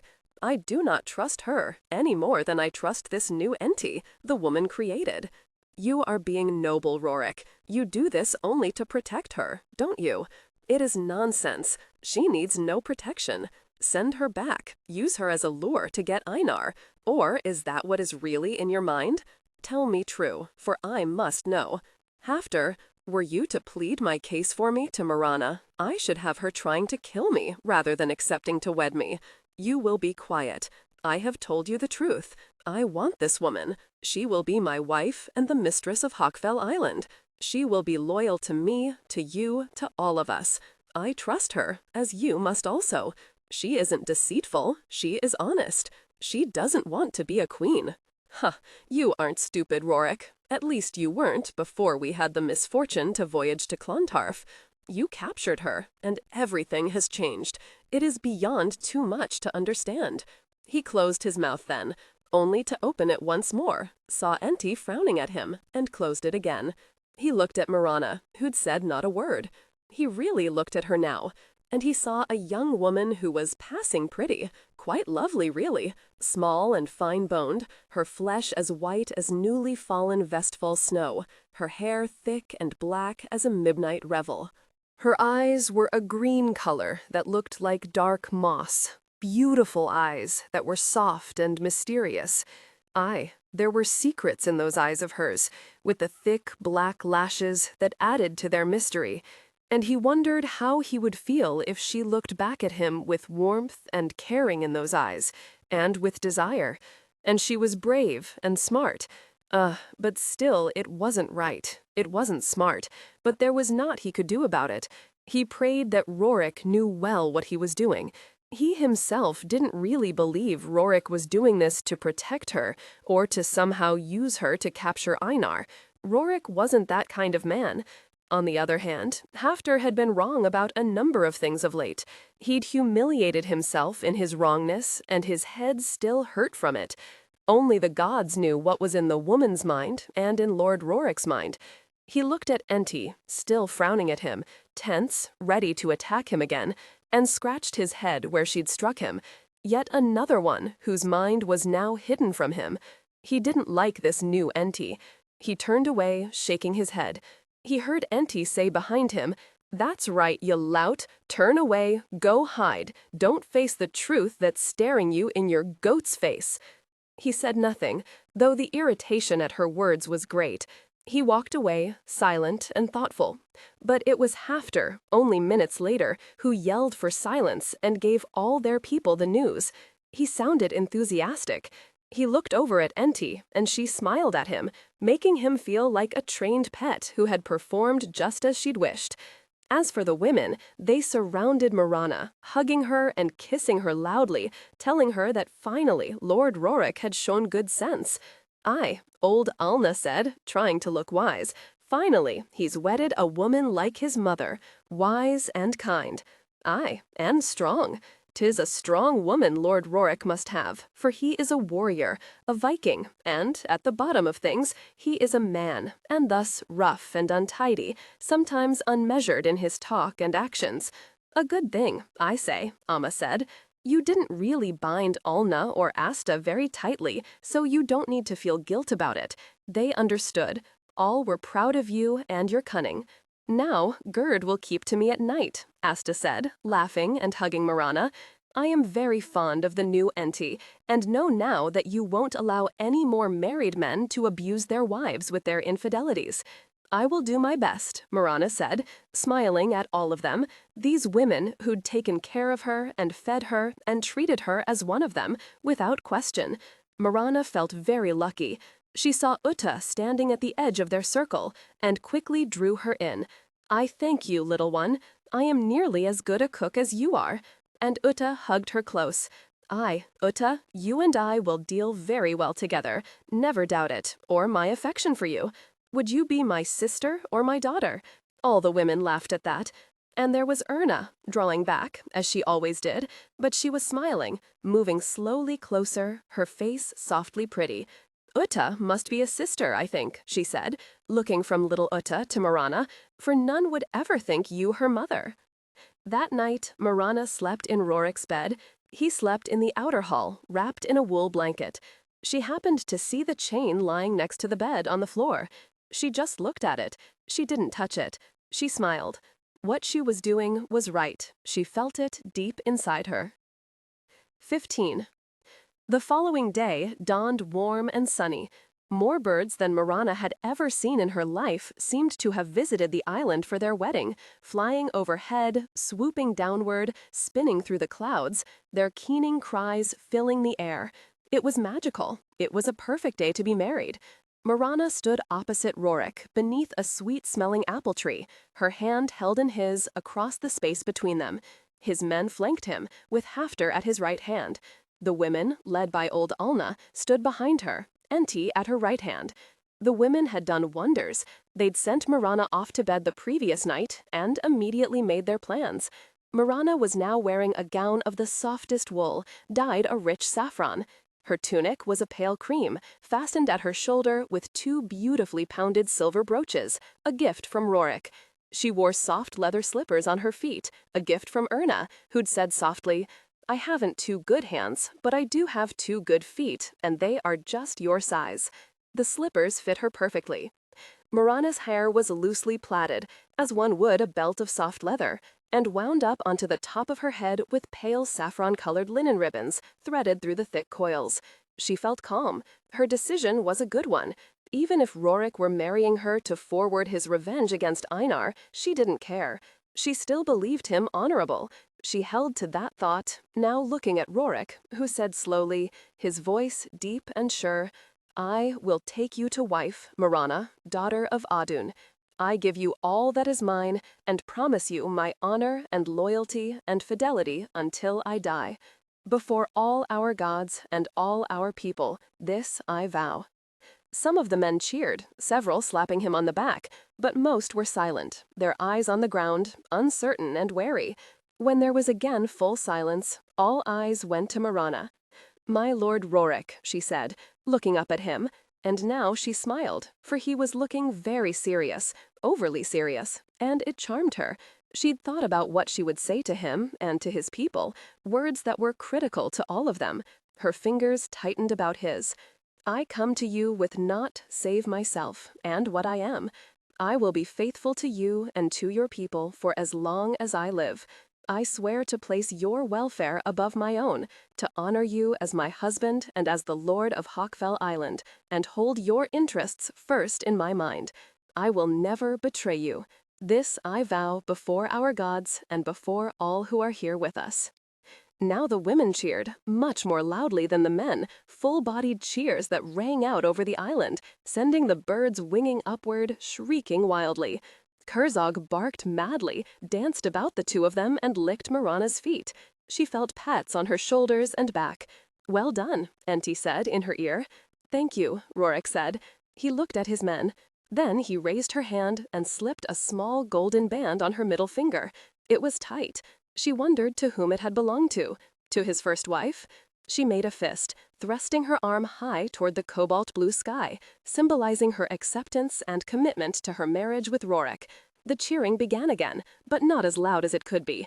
The women were shouting their heads off, making up for the men's wariness, Mirana knew. and felt a stab of anger for Rorik because his men were holding back, still uncertain of his decision, looking at her and knowing that she was of their enemy's blood. Rorik took her fist in his hand, gently opened her fingers, and laced his own fingers through hers. He grinned like a happy boy. The men eased, Mirana sighed and felt it. They began to cheer. When Rorik pulled her against him, lifting her high off the ground, his arms wrapped around her, and kissed her long and deep, the men began to laugh and jest. The women giggled and nudged each other. Chickens clucked wildly some feet away.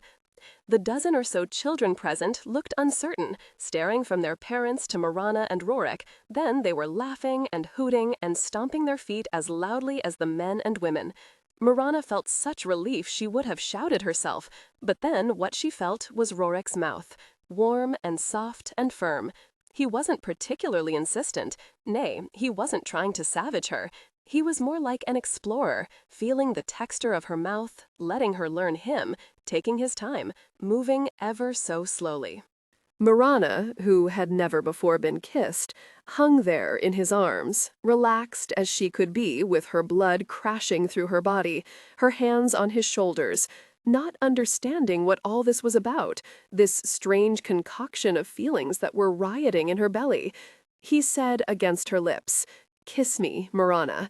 It's only right that you do so. You are now my wife, before the gods and before our people, who are finally yelling their throats raw." "I don't know what to do," she said, her breath warm against his mouth. "Open your mouth, and I will show you." She did. His tongue slid between her lips. She gasped, wriggled unconsciously, much to the uproarious delight of all their people. He already makes her wild. Rorik won't contain his seed until the night falls. This was from Aslak, the only one of Rorik's men who truly approved his master's choice, for he'd lived at Clontarf for nearly 6 months and seen Mirana as she was. He quite liked her, save for her skill with weapons. That, as it should be for any reasonable man, was a bit frightening, for females were unpredictable at the best of times. She wriggled like a happy little stoat, she did. Did you see her bottom? Rorik will make her scream with pleasure, and all of us will be awake to hear it. No longer will he be a sullen bear in the mornings, envying us the moans wrung out of us by our wives. Not with her beside him, ready and eager to make him smile.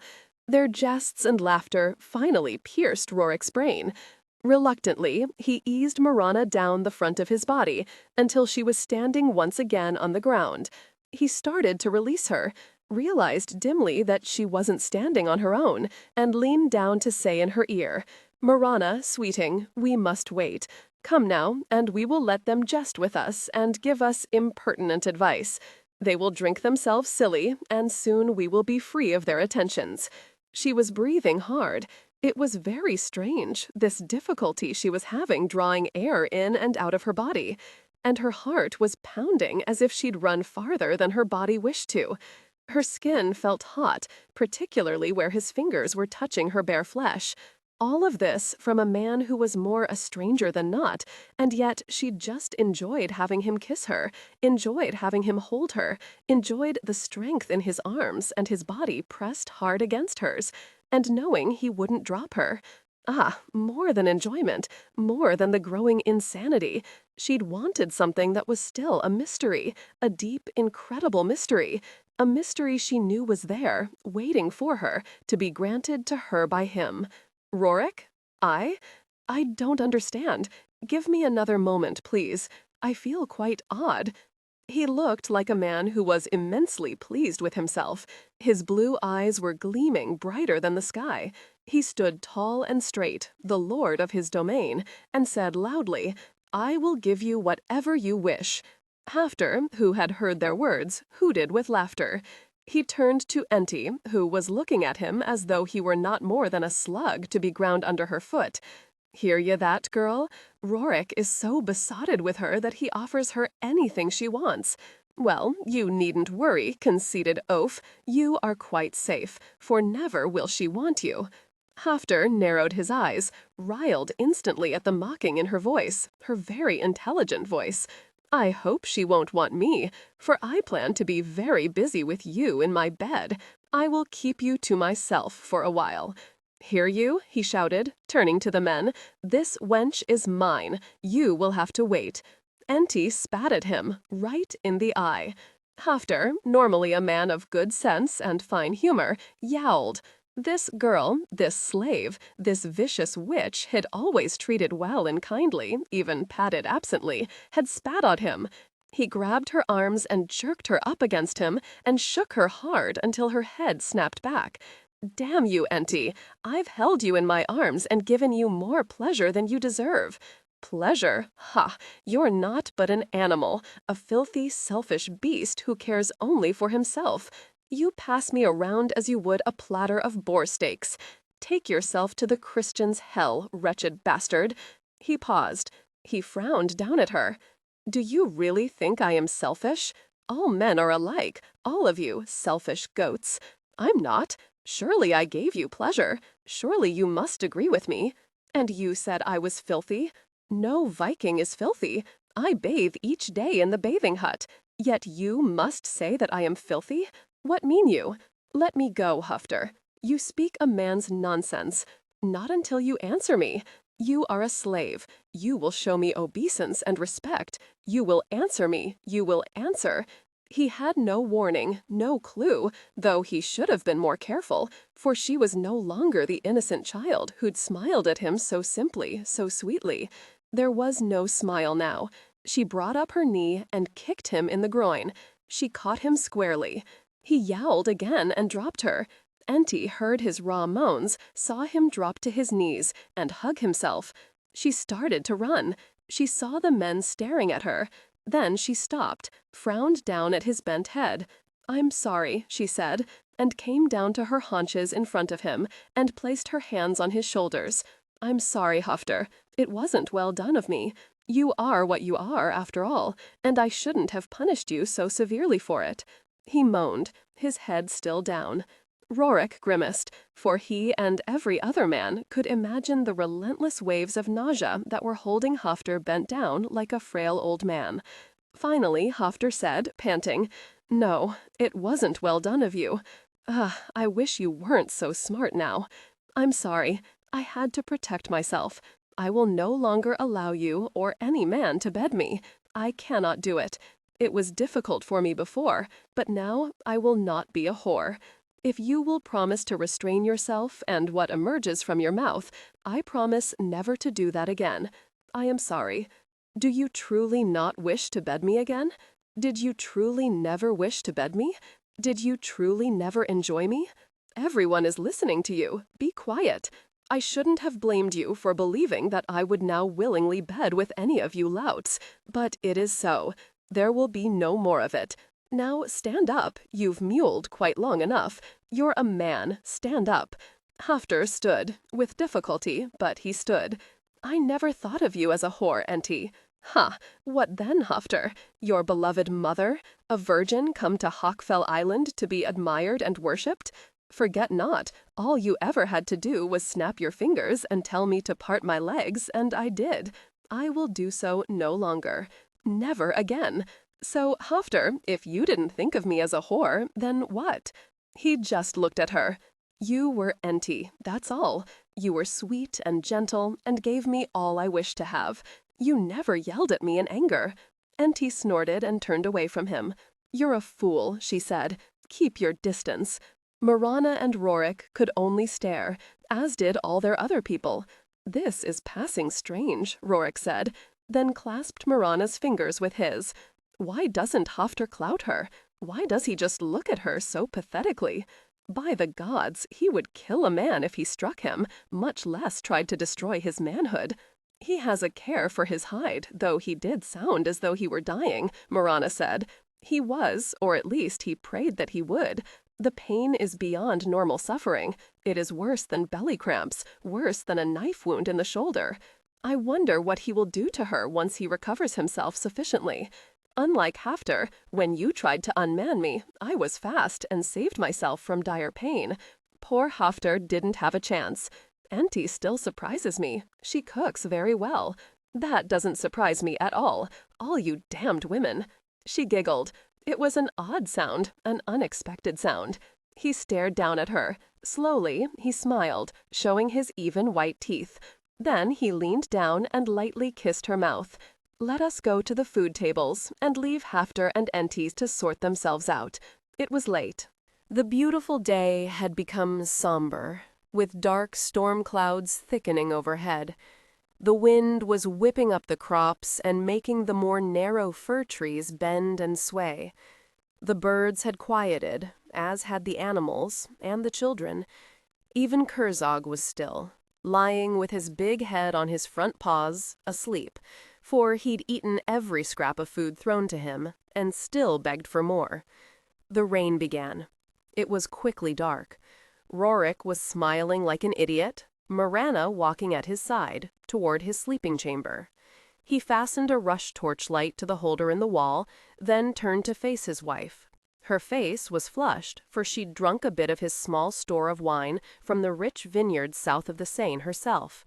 She looked beautiful. She pleased his eyes and his senses. At the moment, he didn't care why he'd married her.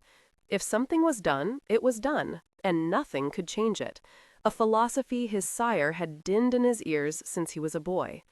It was indeed done, and now he would have her, surely an excellent consequence of this marriage. "I have only one other gown," Mirana said, fingering the fine cream wool of her overtunic. "This beautiful tunic and gown I will pack in your trunk. I was careful not to stain it."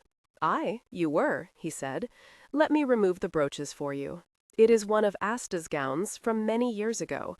She told me she'd been saving it, for what she didn't know, just that she was far too stout to wear it now. The women have all been more than kind to me. I didn't understand it. Perhaps someday one of you will explain it to me. But it is good now that you are my wife and their mistress." As he unfastened the brooches, Mirana said, "I have no weapons." "No, you don't, but I do. I always had my own knife since I came to Clontarf. Gunlight gave it to me." "Ah, the one you used to prick my throat." She nodded. "If you don't wish to use it to torment me or to flay the flesh from me, then what is your reason for having it?" He laid the brooches on top of his chest and stepped back to watch her as she eased the tunic down over her hips, stepped out of it, and carefully folded it. He watched her lay it gently in his chest, placing the brooches on top of it. She straightened then and turned to say very seriously, "It was just a part of what I wore every day, like my gown or my shoes." "You're a woman." "Aye," she said, standing very close to him now, her gown very much still in place. "This is very strange, Rorik. Are you certain about the king? Would Einar truly have dishonored me by selling me to him? That is what Kron said." He waited, wishing she would tell him that her fear of that hadn't pushed her into marriage with him. She said nothing. Well, he'd given her an excellent reason for accepting him, and if it had been her reason, why then it was his own fault, his own doing. She slipped off her shoes and towed them across the floor until they were lying against the trunk. She looked up at him then. "Many girls are sold in marriage, their consent unimportant. Perhaps Einar thinks he honors me. The man is, after all, a king. Perhaps—" "Don't weave a false thread, Mirana. Einar had no more notion of honoring you than would a bear." "You're right. If he believed it would honor me, why then he would have told me, bragged of his negotiations to me, of his brilliance." He kept silent. "Enough of your half-brother. There are other things I wish you to consider this night." She started to pull off her gown, then stopped. She looked at him straightly. "When you brought me here, you stripped down my gown and looked at me. You played with me, but there was no enjoyment, either for you or for me. It was awful. Will you do that again?" He gave her a fascinated look. He was remembering her breasts, their softness, their weight. "Aye, but it will be different this time. There will be play between us, but it will give you much pleasure." She was silent for a long moment, standing motionless. Then she waved her hand about her, toward the bed, toward the clothing trunk that stood at the foot of the box bed. "You have been married before. You had a wife and babes. You know what all this is about.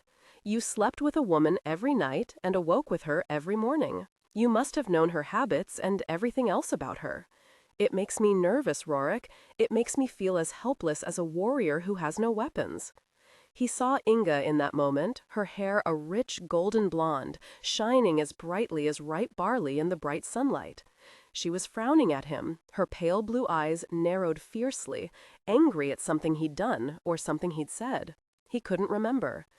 Odd that he would remember a frown and not a smile, but the gods and men knew that life was filled with both. Should he tell Mirana that? They would fight, but they would hopefully find pleasure and joy in each other as well. No, she would discover it for herself. She'd already known rage at him. If he gave her joy with him now, it would balance the scales, and he wanted those scales balanced. He wanted them well tilted. "What did you say?" "Oh, you speak of intimacy between a man and a woman. You worry about my experience and your inexperience? It will not matter in a little while, for we will begin that intimacy right now, Mirana. Come here, and I will help you off with that gown. It is lovely, and you are lovely wearing it." I do not remember asked in his trunk. Once she stood there wearing only a soft cotton shift, he smiled down at her. "Sit on the bed, and I'll free your hair from the ribbons and braids." She did as she was bid. His fingers were gentle, and when he splayed his fingers to comb them through the braids, smoothing her hair into loose ripples down her back, she smiled up at him. "That feels better. My head feels lighter. Now your shift. I would prefer it if you would take off your clothes first, Rorik." He grinned at her, stepped back, and stripped off his clothes very, very quickly.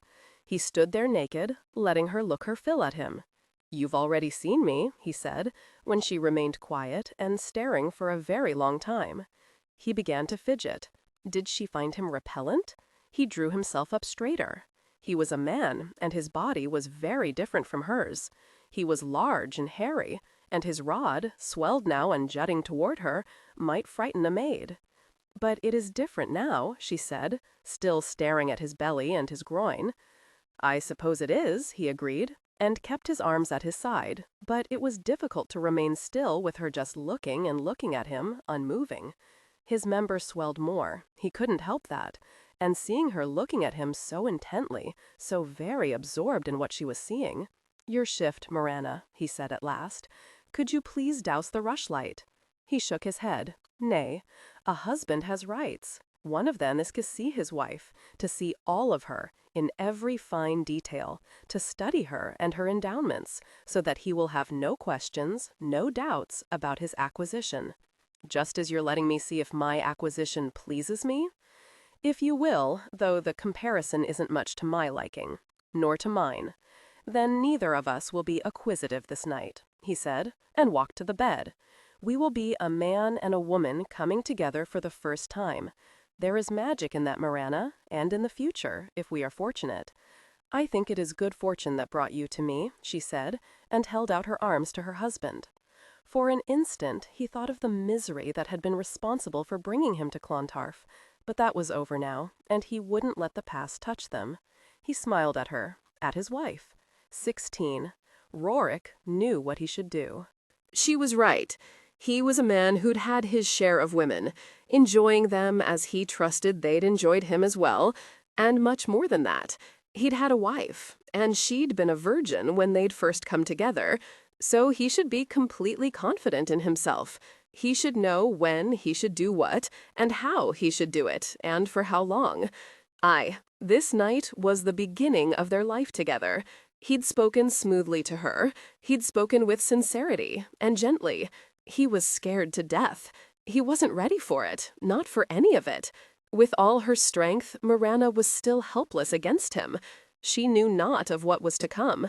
Thus, he thought, he would simply try to enjoy himself and her, and hope that she would come to him willingly.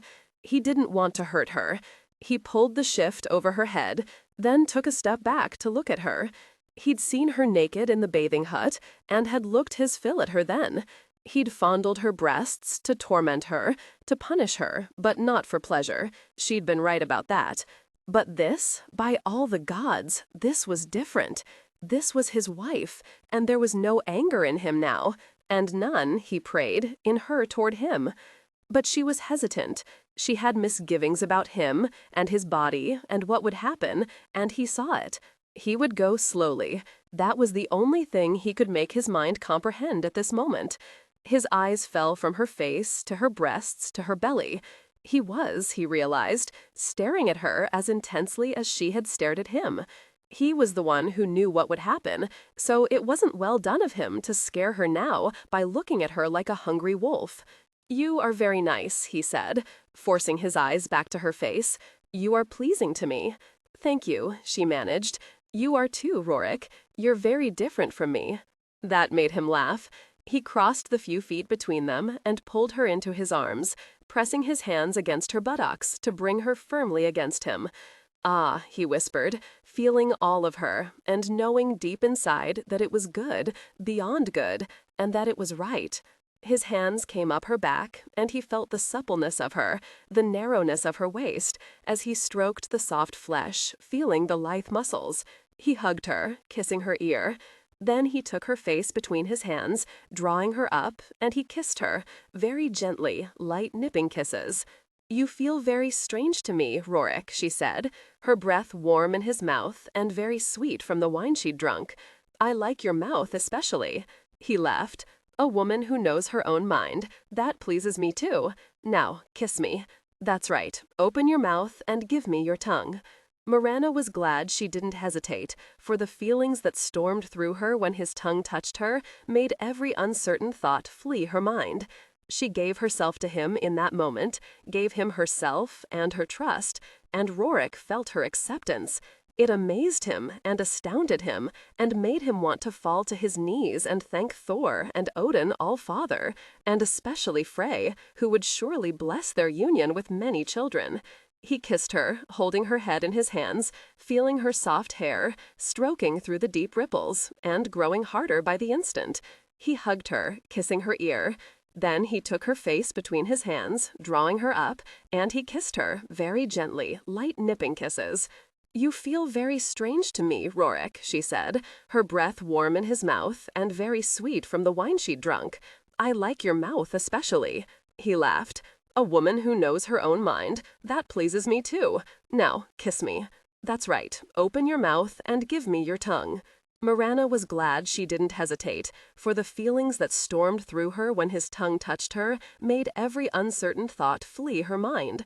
She gave herself to him in that moment, gave him herself and her trust, and Rorik felt her acceptance. It amazed him and astounded him and made him want to fall to his knees and thank Thor and Odin All-Father, and especially Frey, who would surely bless their union with many children. He kissed her, holding her head in his hands, feeling her soft hair, stroking through the deep ripples, and growing harder by the instant. He pressed against her, never releasing her, until she fell back onto the box bed.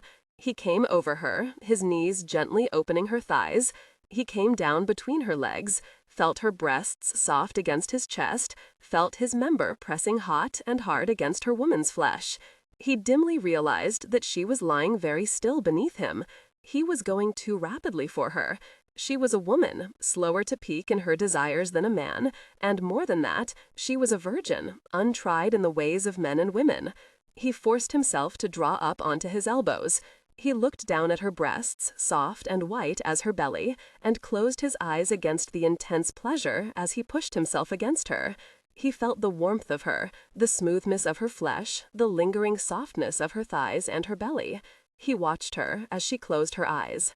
Very slowly, she pressed upward. Rorik groaned, fell on her, and kissed her until both of them were panting for breath. It shouldn't be possible, but it was. He wanted her so badly, he knew he'd spill his seed if he didn't have her, now, at this very instant. "Mirana, I must have you now. Will you accept me?" She stared up at him, knowing what he would do, but still just looking at him, at his beautiful eyes that were glazed with his need, at the flush on his cheeks. She stroked her hands down his back to his buttocks. Very slowly, she opened her thighs wider. "I, Rorik," she said, "nothing more." And he went wild with her acceptance of him, rearing back, pressing her thighs wider apart, and then he was staring at her woman's flesh, his fingers there, parting her, and he was breathing so hard he thought his heart would burst within his chest. But he didn't care. He only wanted to come inside her and stay there until he... Mirana, he moaned, and slowly came into her. By all the gods, it is too much. Coming into her was more than he'd thought it could possibly be, though what he'd thought, if anything reasonable, he didn't remember. Her warmth, the smallness of her, made gaining entrance difficult, and this tightness chafed his flesh, making him mad with lust. But he held himself in control, going very slowly, now watching her face, seeing her begin to feel the pain he couldn't prevent, seeing her want to pull away from him, even though she didn't move. And he tried to draw back just a bit, but she lifted her hips, now biting her lower lip in her pain, but he came in more deeply, and he couldn't have pulled out of her had the longhouse been afire. Slowly, he repeated to himself, over and over, he must go slowly. He mustn't savage her. He finally felt her maidenhead, and he shoved against it, going out of his mind now, lust pounding through him, shoving at him, making him want to thrust deep into her, so deep he would be at her womb, and he would feel all of her, actually be a part of her for a few precious moments. By the gods, it was impossible not to thrust with all his strength now, to breach that barrier that kept her from him, that kept him from his ultimate knowledge of her. And so he did, thrusting his head back, thrusting deep, hearing her cry above the pounding of his heart, above the mad swirling of his blood throughout his body, hard and driving, and he was deep inside her, pressing frantically against her womb. And he knew he couldn't wait, simply couldn't hold back for another moment, another instant. She felt him tensing over her, and opened her eyes.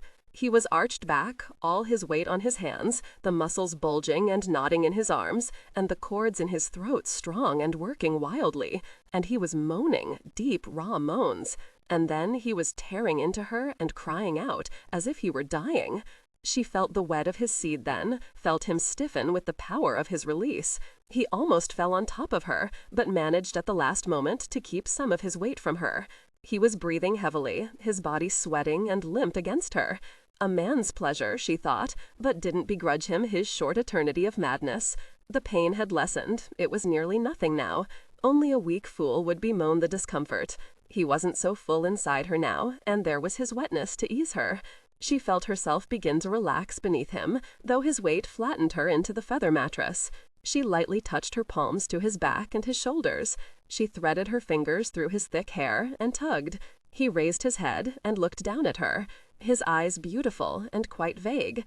"I want you to kiss me," she said. He smiled, and did, for a very long time, until she realized that he wasn't inside her any longer, that he seemed oblivious of what he was doing. She gently shoved at him. He gave her another vague look and rolled onto his side. His arm fell over her belly, his fingertips slightly stroking her pelvic bone. In the next moment, he was deeply asleep. Mirana moved his arm to his side, then came up on her elbow to stare down at him, this time enjoying her freedom to study him, without him watching her, without him knowing she was looking her fill at him. His member was flaccid, wet from himself and from her, and now nestled in the thick golden hair at his groin. She saw blood on herself and on him, and knew it was from the rending of her maidenhead. She felt no fear. She continued to stare at him. Strange that he could change and grow so very much in such a short time. Lightly, she splayed her palm on his belly. The feeling of the crisp golden hair, the dampness of his flesh, the unconscious clenching of his muscles beneath her fingers, it all delighted her. Very lightly, her fingers touched him, gently encircled him, but when he suddenly moaned deep in his throat, his hips coming up, she released him. He quieted again. She leaned down and lightly kissed his mouth. She was quite pleased that she'd married him. This part of it hadn't been so very bad, the kissing she had much enjoyed, and too his strength. She admired strength. But to have his strength bring her pleasure was beyond what she'd ever imagined. The rest of it was interesting, and she accepted it. She also knew there wouldn't be the rending pain the next time they came together. He had gained much pleasure, of that she had no doubt. She was glad she had pleased him. She was glad she had pleased him so much he'd fallen off her and dropped into a deep sleep. She'd brought a mighty warrior low with his lust, and she was a female of no experience. She felt somewhat proud of herself. She'd never before imagined this sort of power a woman could wield over a man. She wondered if it would always be so. She thought of Einar's two mistresses, silly sheep, both of them. She doubted that he thought of them beyond the pleasure they gave him. She doubted they had ever held any power over him. Mirana looked down at her husband again. She wished he would wake up. She wanted to kiss him again. When she woke again, Mirana was sprawled on her back, her legs spread, and he was between them, staring down at himself and at her as he pushed inside her. The sleeping chamber was dim with early morning light. She stared up at him, not understanding for a moment. Then she realized that he was scarcely awake himself, his eyes closed, his body full on her now, his sex hard inside her, moving in and out, until before she even had a chance of bringing his head down so she could kiss him, he was arching, his head thrown back, and his seed was deep inside her once again. Nothing more than that, and it was done. So little warning, no kisses at all, just him over her, deep inside her, and it was done. She frowned, tightening her hands on his shoulders. He awoke completely from one instant to the next. He stared down at himself, now pulling out of her body, feeling the profound lethargy that followed release. Then he looked at his wife, saw her frowning in confusion, and shook his head at himself, trying to clear away the sleep from his mind, the pleasant dreams that had brought him to take her again, trying to understand the pleasure that had been so intense he'd lost himself completely in it, and failed her, of course, falling asleep like a dolt. And now he'd done it again, not even fully awake, he'd come into her. He'd never done that in his life. He'd taken her again without giving her anything in return. It wasn't well done of him. Rorik slung over to the side of the bed. He stood and stretched. He saw the wet of his seed on his member and her virgin's blood. He said, "I hurt you last night, and I'm sorry for it. Did I hurt you again now?" He had, but not that much. "I was asleep," she said. "You woke me, but then you were through with me. It seems to be a very fast thing, Rorik. Is it always so speedily accomplished?" "Nay, I'm sorry for it. It was strange. A man normally knows what he is doing, enjoys looking forward to doing it, for it involves all of him, not just his sex. Nay, a good man, one with control and experience, can pleasure his wife for hours, not just the minutes I gave to myself. Come, let's go to the bathing hut. I'll bathe you and you can steam away the soreness." Even as she lay on her back on the warm oak bench, sweating in the steam-filled hut, she knew he wanted her yet again, for his sex was jutting outward, and he seemed in pain, the flesh of his cheekbones drawn tight, but he was controlling himself. He'd even moved to the other side of the chamber and lay there on his belly, not looking at her. When he caught her by surprise, dumping a bucket of cold water on her, she bounded up, shrieking, then laughing, for it felt wonderful. She returned the favor, and he yelled just as loudly as she had, shaking himself like a mongrel. Asta had prepared porridge for breakfast. Enti had made fresh bread. Uta had churned butter. Erna was spinning, using only her one whole arm, her motions smooth and graceful. Kerzog had slept atop Rocky the entire night, snoring in his face, and Erna had just laughed and bade her husband not to complain, for he was the only warrior strong enough to bear Kerzog's weight. All this was told to Mirana by old Alna the moment she and Rorik stepped out of the bathing hut. All the men were still within, waiting, it seemed, for Lord Rorik to show himself. Thus, when Rorik and Mirana came into the longhouse from their bath, there was a moment of silence, then knowing looks and some laughter, and more of the seemingly endless advice. Rorik looked momentarily annoyed, then he shrugged and smiled. He wrapped a long tress of her damp hair around his fingers. "So very black," he said, "rich and deep as the night." He raised the tress to his mouth, stroking it over his lips. He inhaled the scent. "Sweet," he said. "I dislike the braids. Leave your hair long and free." She smiled up at him. Very well. Ah, she becomes easier than a babe in arms, Gerd said, chewing on a piece of warm bread. But be careful of her, Rorik. Do not forget that she is capable of killing a man after she bestows a smile upon him. Rorik always tames his women, Skula said, looking down at them from his nearly 7-foot height. This one would be no different. You men, Amma said, standing on her tiptoes to cuff her husband's head.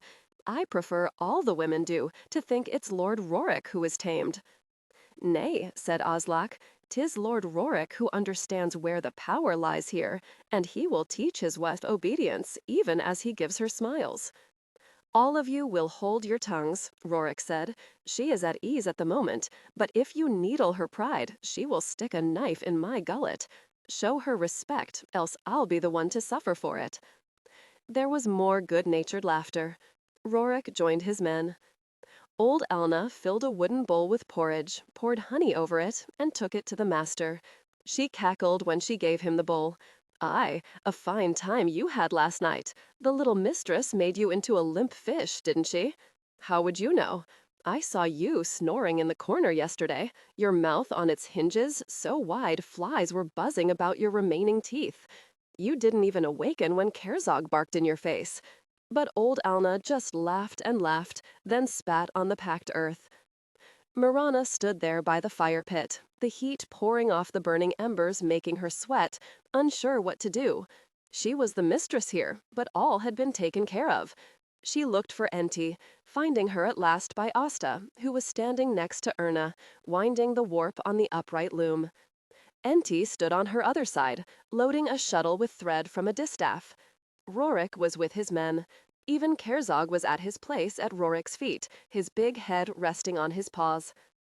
Should she join him? Aye, she thought. She was his wife and mistress of Hawkfell. She belonged here. She belonged next to her husband. He was seated in his ornately carved chair, his bowl settled on his thigh. She sat next to him on the wide bench that lined the wall of the longhouse, and listened to him speaking with Kron, the man who'd come from King Sitric's court in Dublin, the man who'd told him of Einar's treachery, the man who had probably, with his news, been responsible for Rorik wedding her. She accepted that. She wasn't silly or a love-struck maiden. She respected Rorik, even found his body, ungoverned though it be, quite to her liking, and it was enough. Kron shut his mouth when he saw her. 17. Rorik frowned at him. Come, Kron, I wish the details. Tell me. Kron merely nodded toward Mirana. I wish to hear them as well, she said, her chin going up. Since it is my brother's treachery, it is my right. He is your half-brother, Rorik said. Do not taint yourself overly with his blood. Tell us both, Kron. Kron still looked uncertain. With her gone, and once the king learns of it, he will kill Einar. Or rather, his advisor, Hormuz, will have Einar killed. From all I saw, it is Hormuz who decides who is to do what and when, the king included. His influence is very strong, this foreigner with his strange name and his long gray beard and his mystic's eyes. No, Rorik's anger was clear and bright. He slammed his fist against his thigh. No, he cannot. Einar is mine. By all the gods, I will have him. I must have him. Kron sat forward, his voice pitched low.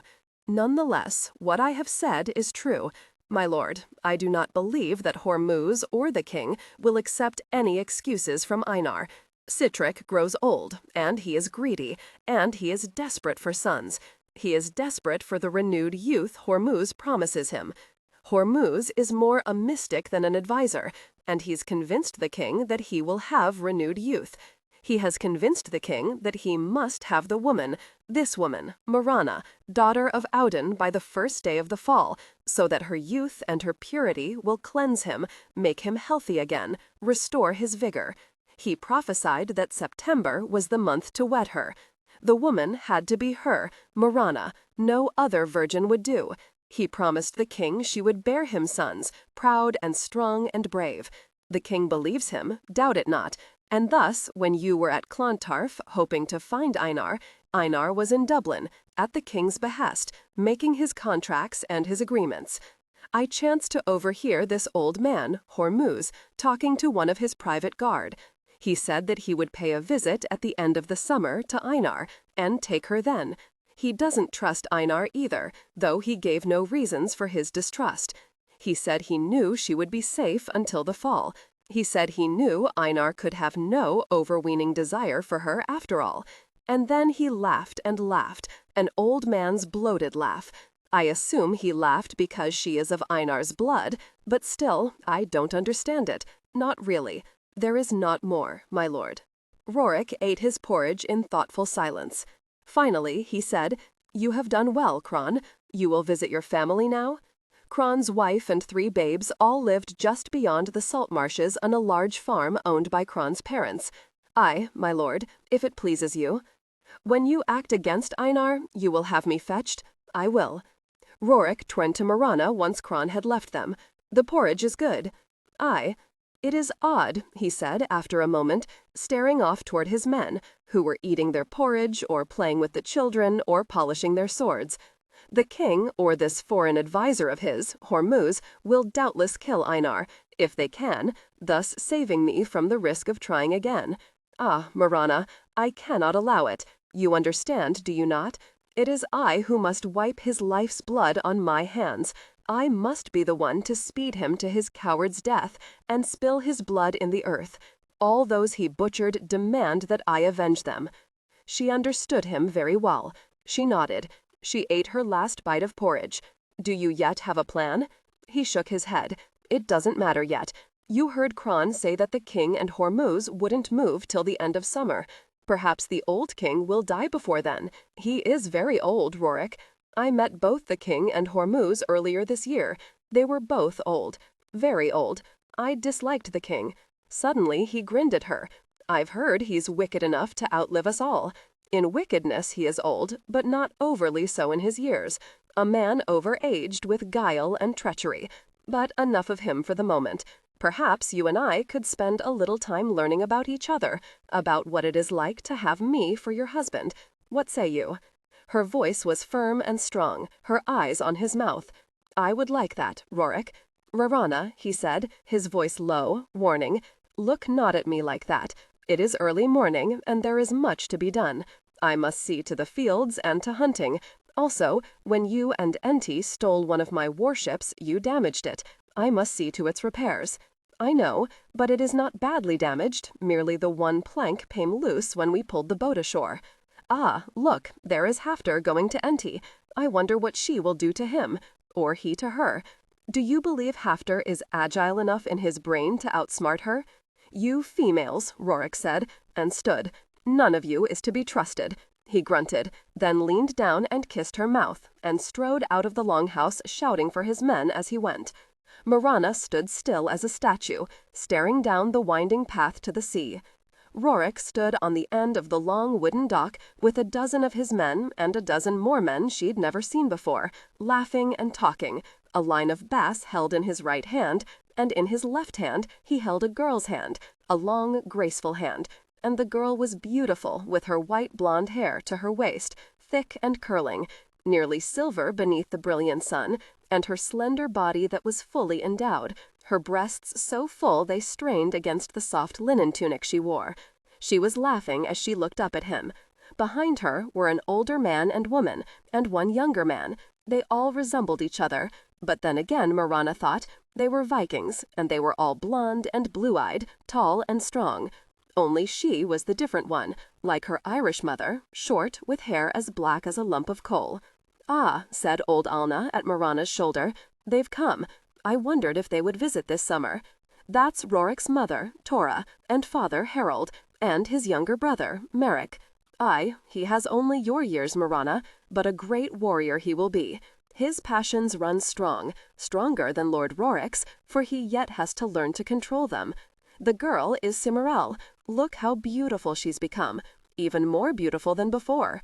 Ah, a little princess, that one, proud and knows her own worth. Who is she? Rorik's cousin, daughter of Dorn, brother of Rorik's father. Her mother died birthing her. Her father was killed on a raid to Kiev. Lord Rorik's parents took her in. She must be all of 18 summers now. That is your age, is it not? Ah, what a pretty she is. She seems very fond of Rorik. Old Alna gave her a sideways look, then gave her now familiar scrappy shrug, followed by an arcing spit that landed at the base of a yew bush. She patted Mirana's arm as she said, she thought to wed with Rorik after Inga died. She was there, wanting Rorik, quite willing to wed with him. I think she even sought out his bed. But his grief held him apart, his grief and his rage and guilt, and he refused to have her. You must never doubt him, Mirana, for now he has you. Mirana said, now he has me. She turned away and walked down the path to greet her new relatives. She was aware of old Alna's roomy eyes following her. She saw Rorik suddenly pick the girl up in his arms, hug her tightly and whirl her about. The line of bass fell to the ground, to be picked up by his brother, who was laughing and shaking his head. She watched Rorik kiss the girl on her laughing mouth. She kept walking down the path, feeling very much like an outsider. There was a smile on her mouth. It didn't reach her eyes. Mirana slowly walked inside the low-timbered barn that stood just behind the longhouse. There was sufficient hay for the 6 cows, the 2 oxen, the 2 horses, and 3 goats. Plowshares were stacked neatly against one wall. There were iron blades for the plows and axes to chop wood and clear the fields. She'd escaped here. She knew it, freely admitted it to herself. She stood there in the middle of the dimly lit barn, simply staring at the hay spilling over the top of the wooden troughs. It was early summer, warm, sunlit days with enough rain to make the crops grow fully. You are wed to Rorik. Mirana looked up to see Sira, so beautiful in her fairness, her face framed in a fall of silver hair, that it hurt to look at her. She was alone. She must have followed me here, Mirana thought. Aye, Mirana said. We were wed only yesterday. I know. I had wished to make our yearly visit earlier this time, for I am old enough to be wed, but Rorik's mother fell ill, and thus— She shrugged, but her eyes weren't at all accepting. They were deep and hot with rage. She looked Mirana up and down, and the rage was momentarily banked. You look like a foreign slave. I have never cared for dark-haired women. I have always believed they look coarse, overly used. Mirana walked back outside, Sira on her heels. She looked beyond her toward a splendid flock of golden eyes, ducks who dove into the sea with more skill than any other bird. I am pleased that Rorik's family is here. They seem kind. Suddenly, without warning, Sira grabbed Mirana's wrist and jerked her toward her, twisting viciously. She was stronger than she looked. Mirana was but inches from her face, and so surprised by the girl's actions that she didn't move. Listen to me, slut. You have somehow tricked Rorik into wedding with you. You are coarse and common, and you parted your legs for him, and now you carry his child, and that is why he felt he had to marry you. But he will see what you are. He will realize that his parents, his entire family, hate what you are, whose blood it is that flows through you, and he will send you away, very soon now. His parents were kind to you, for they were pleased that at last Rorik seems content with life, and they want him to be content, to find some peace. But at the same time, they will never forget their grief for Inga and his babes, and nor will Rorik, not really, not in the depths of him. They won't allow him to, not until the man who butchered them is dead. Even though they wanted me for their new daughter, they were willing to accept you until they realized who you were, the black-haired witch who was blooded with our enemy. They know now who you are. They ask themselves if you knew about your brother's deeds, if you approved of them. They will see to it that you are returned to your brother. She leaned closer, and her breath was hot and sweet on Mirana's face. Or perhaps Rorik will kill you. Perhaps I will kill you. But you will be gone, witch. Soon you will be gone. Then Rorik will be mine, as he should have been. Sira flung Mirana away from her, turned on her heel, and walked back to the longhouse. She didn't look back. Mirana stood there rubbing her wrist. She realized quickly enough that Sira had spoken the truth. for when she returned to the longhouse, knowing it was her responsibility to see that a feast was properly prepared for her new family, she saw it on their faces when she came inside. There was coldness now where there had been warmth and acceptance before. There was now contempt and hatred where there had been smiles and kind words and welcome. Rorik's brother, Merrick, filled with passion, old Elna had told her, looked on the edge of violence as he gazed at her. He stopped his talk with Gerd and stared at her, his look malignant. His hand went to the knife belted to his waist. Harold and Tora, Rorik's parents, stopped speaking to Rorik when they saw her, and there was stillness on his mother's face, utter frozen stillness. Harold's face, so much like Rorik's, lean and strong and expressive, was now empty of any feeling that she could see. He lowered his blue eyes the same vivid bright blue as Rorik's, as if he couldn't bear to look upon her. She waited for Rorik to do something, anything, to stop this madness, this injustice, but he remained still and silent as his parents. Enti came to her and smiled. I have seen to the preparations of the boar steaks and the hare and line of bass. We also will have a lot of beer and a bit of wine from the Rhine. There are vegetables aplenty, stewed onions and mushrooms, cabbage and turnips, that Utat, that sweet child, and now your little sister, seasoned with cloudberries and a strange liquid she squeezes from the roots of this bush, whose name I don't know. She just smiled and wouldn't tell me, said it was one of her mother's secrets. Ah, and there is flatbread, hot and ready for thick goat cheese. It was too much. Mirana laid her hand on Enti's arm. Thank you, Enti. You are kind, but it won't help. Enti cursed softly, saying, It was Gerd who told them. He is angry with you, afraid that you will keep him from taking me. He rants on about how he is a man, and you are not but a woman, and I am not but a slave. Mirana said nothing. She was watching Rorik, who had turned away from her and was speaking low to his parents. His younger brother had joined them. Sira stood nearby, a wooden cup of mead in her hand. She was smiling as she stared into the cup. Old Elna came to Mirana then and said, We will begin to feed everyone shortly. Lord Rorik will give his chair to his father. And then, do what is normally done, Mirana said. I will sit by my husband, she added. If he had changed his mind, then she would know it now. She went to their sleeping chamber and changed into the gown and tunic she'd worn the previous day at her wedding. It was the only gown she had that was fine enough for a feast. She belted it at her waist. She combed her hair with the antler comb Rorik had given her. She fastened the beautiful brooches Rorik had given her to the tunic. She pinched her cheeks and changed into soft leather slippers. She drew a deep breath and walked out into the big hall again. The air was filled with the tangy smell of the sea bass, wrapped and baking in oiled maple leaves. The boar steaks spat and sizzled atop the grating of the fire pit. The goat cheese, freshly made, smelled tart. The men were drinking steadily, the women as well, though not as quickly, for it was their job to serve the food, and they had to keep their wits about them to carry the heavy platters. Rorik sat beside his father. Sira sat on his other side, and next to her, his mother, Tora. She wondered what was in her mother's mind. Her stillness made Mirana uneasy. Old Elna had told Mirana that she was much like Tora. She didn't see any likeness, not a bit. The remaining places at the table held his brother and all Harold's men.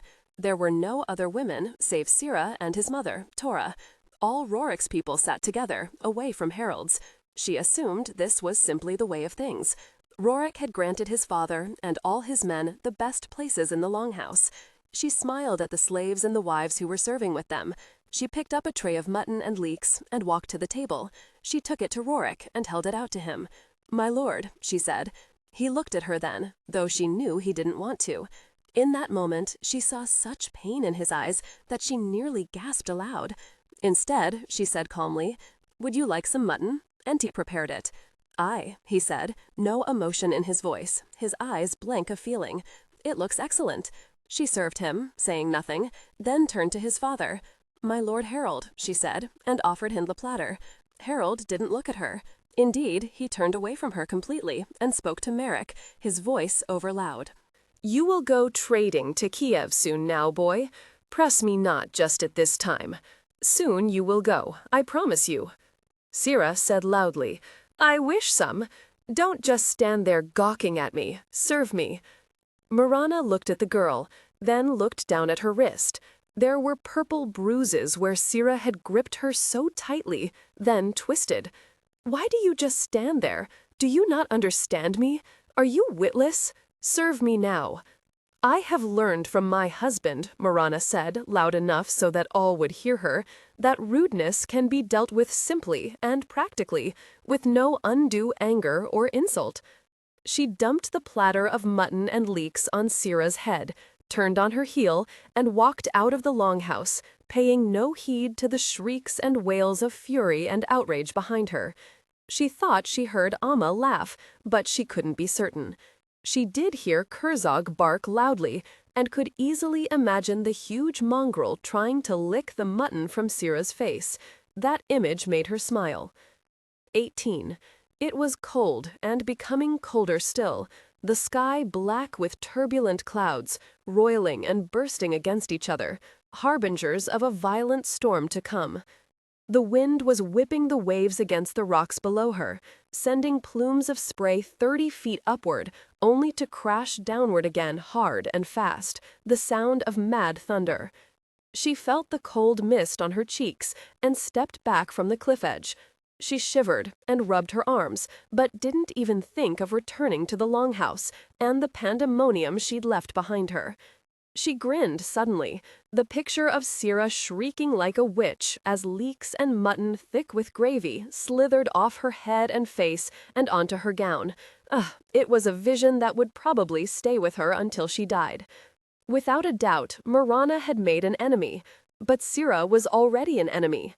What would Rorik do? She felt a shaft of pain slice through her belly.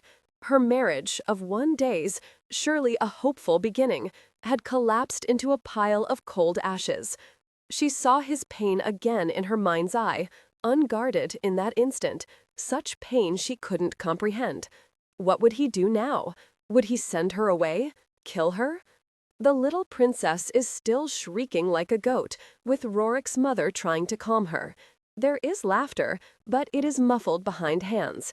Kerzog holds no respect for her plight. He is trying to lick the gravy from her neck and face. Mirana turned to smile at Enti. "Kerzog is an excellent dog. You shouldn't have come out here, Enti, though I'm glad you're here. You know, I am the stranger here, not any of them. I am the outsider.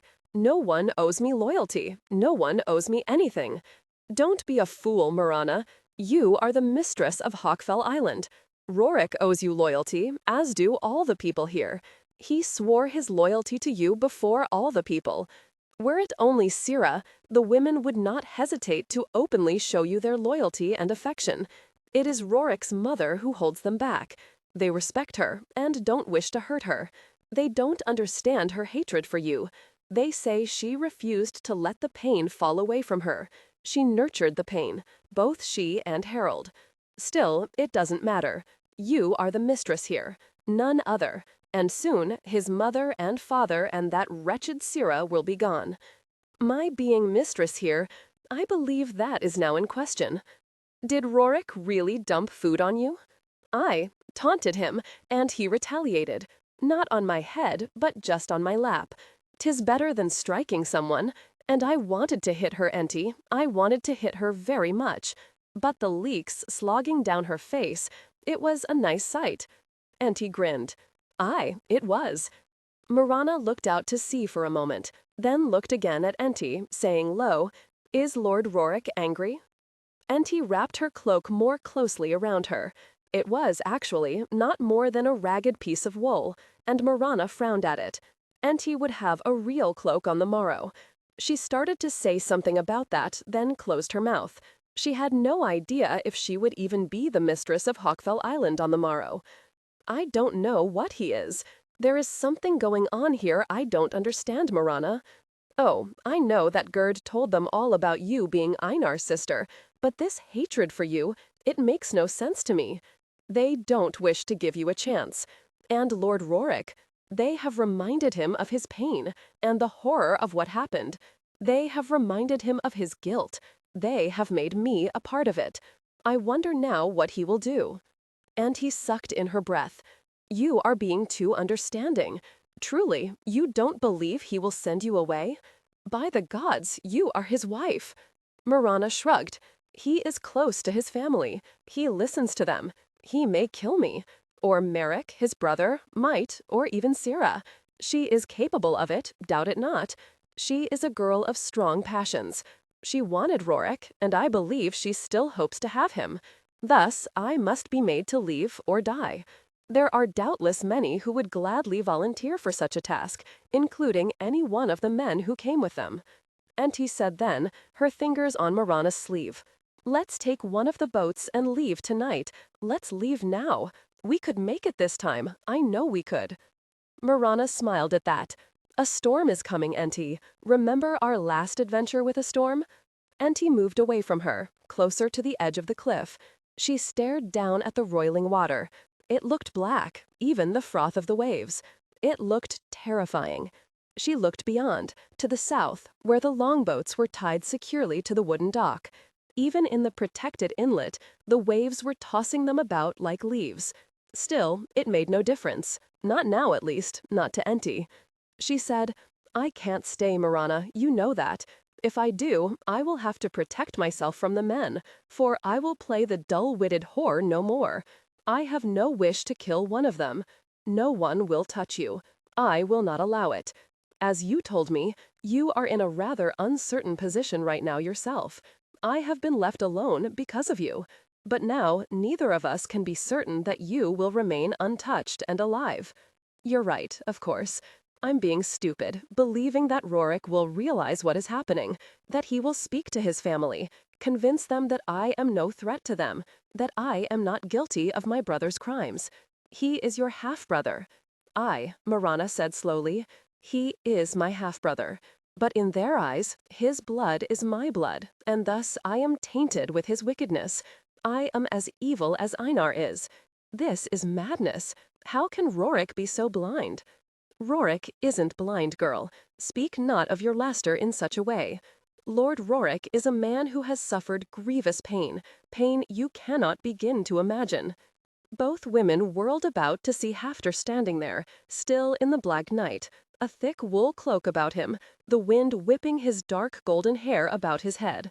He looked big and strong, his shoulders stiff with anger. Mirana took a step closer to Auntie. She wished she had her knife. I know, Mirana said, but I was not a part of it. Hafter shrugged. His family believed differently. You left them raging, Mirana. Then he laughed suddenly. I always believed Sira to be more beautiful than any goddess. With leaks dripping off her forehead, she looked quite human. A good dose of humility you gave her. She will hate you forever now. Mirana could have stuck her knife in the girl's gullet, Hafter. A leak or two atop her head is nothing. Women see things differently. Sira is after your blood, Mirana. She was calling for your death when I left the longhouse. Mirana didn't want to ask him, but she did. What of Rorik? Do you know what he will do? He shook his head. He remains within, with his family. They are very angry. He turned to Auntie, and he smiled, holding out his hand to her. Now I am here to fetch you. You will warm me tonight, and I will take you until I am sated on your soft flesh. Before Auntie could speak, Mirana lightly touched her forearm to hold her silent, and said, Nay, Hafter, no man will touch Auntie again unless she wishes it. This is her wish, and I honor it. I will give her pleasure this time, I swear it. I have a man's needs, and she must fill them. She will enjoy herself as she does. She must do as I wish. Auntie straightened as stiff as one of the palisade posts. Take yourself back to the longhouse and stick your head in your mead, Hafter. I will have naught to do with you. Did you not believe me yesterday? Do you wish me to unman you again with my knee? You said you were sorry. You said you wouldn't do that again. I said I wouldn't hurt you again if you kept your distance from me. I don't want you. Go away. Which of the men do you want? Mirana was fascinated at the sudden, very jealous tone of his voice. She saw that Auntie was about to laugh, and said quickly, Auntie doesn't wish any man right now, Hafter. Surely you understand. She has been sorely unhappy. You are a man of sense, are you not? I, mayhap, not in this instance. I want her, Mirana. Don't interfere. It is not your right. If you force her, Hafter, she will kill you or hurt you badly, and then she will have to die, and all because she was protecting her honor. Do you wish her to die because of your lust? Hafter had no real thoughts, only a burning need to bed Auntie. He didn't want another woman, only her. He stared at Mirana, the woman who was the wife of Lord Rorik, a woman who could possibly be dead soon by the hand of one of Rorik's family. He said slowly, turning now to face Auntie, I don't want you dead. What do you want then, you boorish lout? Speak not so meanly to me, Auntie. I am a man, and you are not but a slave. It is I who am in the right. You will do as I bid you. Auntie shook her head at him, so frustrated with his stubbornness she wanted to hit him. You are more obtuse than the goat who must eat cow dung. I will not be your whore, Hafter. Understand me, for I grow tired of repeating it. I will not be your whore or any man's whore. No more. He looked perplexed. But no other man will have you. I've seen to that. I have told them that you are mine, and they are to keep their distance. I am protecting you. Auntie said to Mirana, it is of no use to speak to him.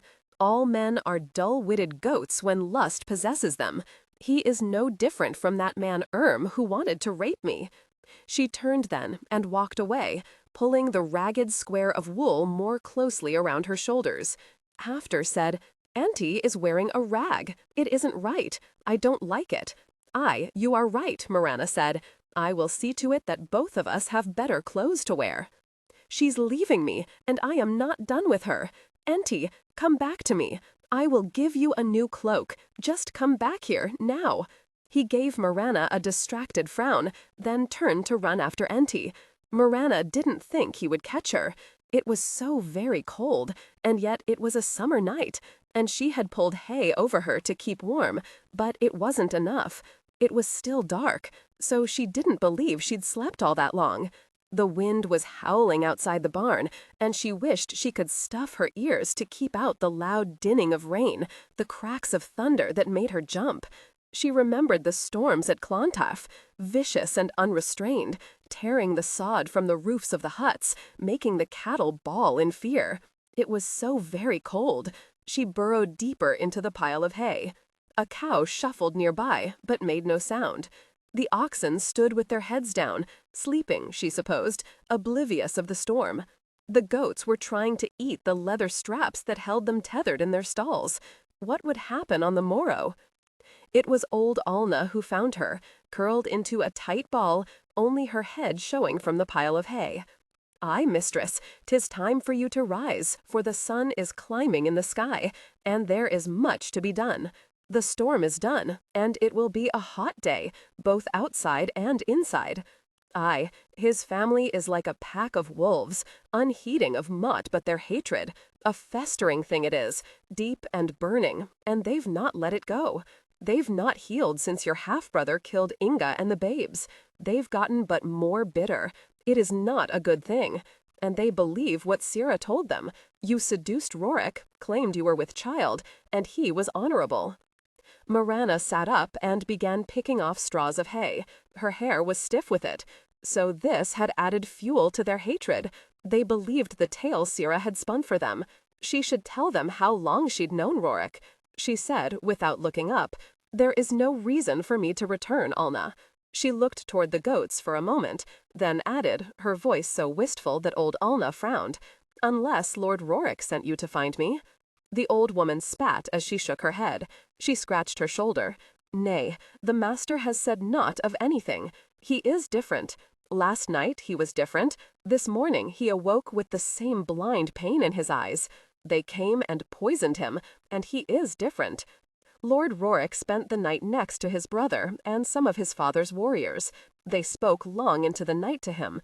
They drank too much mead, and Lord Rorik doesn't hold mead or wine or ale well. It makes his bowels churn and his head ache fiercely. He pukes up his guts. You'd best come into the longhouse now. You are still mistress. It is your responsibility to oversee the slaves and the chores and the comfort of his family. Have you seen Enti or Hafter?" Old Alna cackled. "Aye, Enti struck him down with an iron pan last night. Hit him solid, she did, and he just spun away like a drunken duck, sitting down finally, holding his poor head in his hands. She slept next to me, complaining this morning that I snored. Ha, an old woman doesn't snore. I didn't snore. I was awake most of the night, listening to Hafter moan. Then that Gerd tried to take her. Old Alna cackled again. I told him to go back to Asta, where he belonged. I told him that Enti was having her monthly flow. Mirana stood up and picked more straw from her tunic. She badly needed to bathe. Her beautiful wedding gown and overtunic were soiled and wrinkled. She had nothing else to wear. Old Alna frowned at her, but said only, "Hafter is still sleeping. That Enti now, she's afraid that she really hurt him, and he won't ever awaken. Hafter is as stubborn as Rorik. He'll awaken all right, and then it will all begin again." Old Alna regarded her in roomy silence, saying finally, not unkindly, "Come, little lamb, 'tis time to return to the longhouse. I don't know what will happen, but you have no choice. Come now, all the women await your instructions. They dance on the fire coals, you know, but 'tis not their fault. They all have great liking for Torah. They don't know what to do." Mirana followed her into the longhouse. The people were stirring, the men moaning from the surfeit of mead, the women punching at them, some laughing, for the men had been lusty from drink, and thus lusty with the women. "Aye," old Alna said, "some of the women, the younger ones, are humming and singing and are ready to begin the day. They chirp like happy hens. The men have nothing more than they deserve." Mirana only nodded. She began the morning tasks, setting the various women to work, careful to avoid looking toward Rorik, who was awake now, and speaking to his brother. What else was there to say to him, or Merrick to him? Were they deciding who was to kill her? Would they draw lots? She was stirring the porridge that was steaming nicely in the heavy iron pot suspended over the fire pit, when she felt him near her. He'd said nothing. She hadn't heard him approach. She just felt him there, right behind her. She stilled, waiting. "I will go to the bathing hut now. There is straw in your hair and on your clothes. Your gown is soiled." "I know," she said. "My parents still sleep in my chamber. I will fetch you what you need." She turned slowly then, looking up at him. He'd said my chamber, not our chamber. "There is nothing there for you to fetch." "I have no other clothes." He looked as if he would say something, then closed his mouth. "The porridge smells good. It is a relief that the food is again fit for men to eat." She only nodded. "Hafter is groaning. Only his pain is from an iron pan, and not from indulging in too much mead. You will cease your interference. If he wishes to have Enti, he will have her. She is a slave. Before she slept with any man who would bed her, and all wanted her. It is no different now. Indeed, Hafter would have her to himself until he tires of her. I have given her to him. Cease your plaints. You can no longer protect her. It is I who will determine who and what she will be, not you. She won't be a whore again, Rorik. She will be what I order her to be. Nay, now she will be what Hafter wishes. She belongs to him. Do you understand? Do not order her to be a whore. She cannot do it. It is different now. Don't let Hafter shame her. You will not interfere. Gerd is right in this instance. You are the cause of this. You will leave her alone and cease your meddling." He left her, saying nothing more. She instructed a slave to fetch him towels and leave them in the outer chamber of the bathing hut. 19. She went about her work, every once in a while plucking off another straw from her hair or from her clothing. When Enti began mixing dough for the flatbread, so many loaves needed that it was mixed in a deep wooden trough, Mirana saw that she too was still dressed as she had been the night before. She went to her and said only, her voice low, "We will leave when it is possible. You were right last night. There is nothing for either of us here now." Enti only nodded. Mirana knew she understood, for she'd seen Rorik speaking to her. She knew that she now belonged to Hafter, that no choice remained to her. Perhaps tonight, when all of the men are drinking again. The storm has blown itself out. "Aye," Enti said. She looked at her straightly now. "You must take care, Mirana. I am afraid one of them might try to kill you before tonight.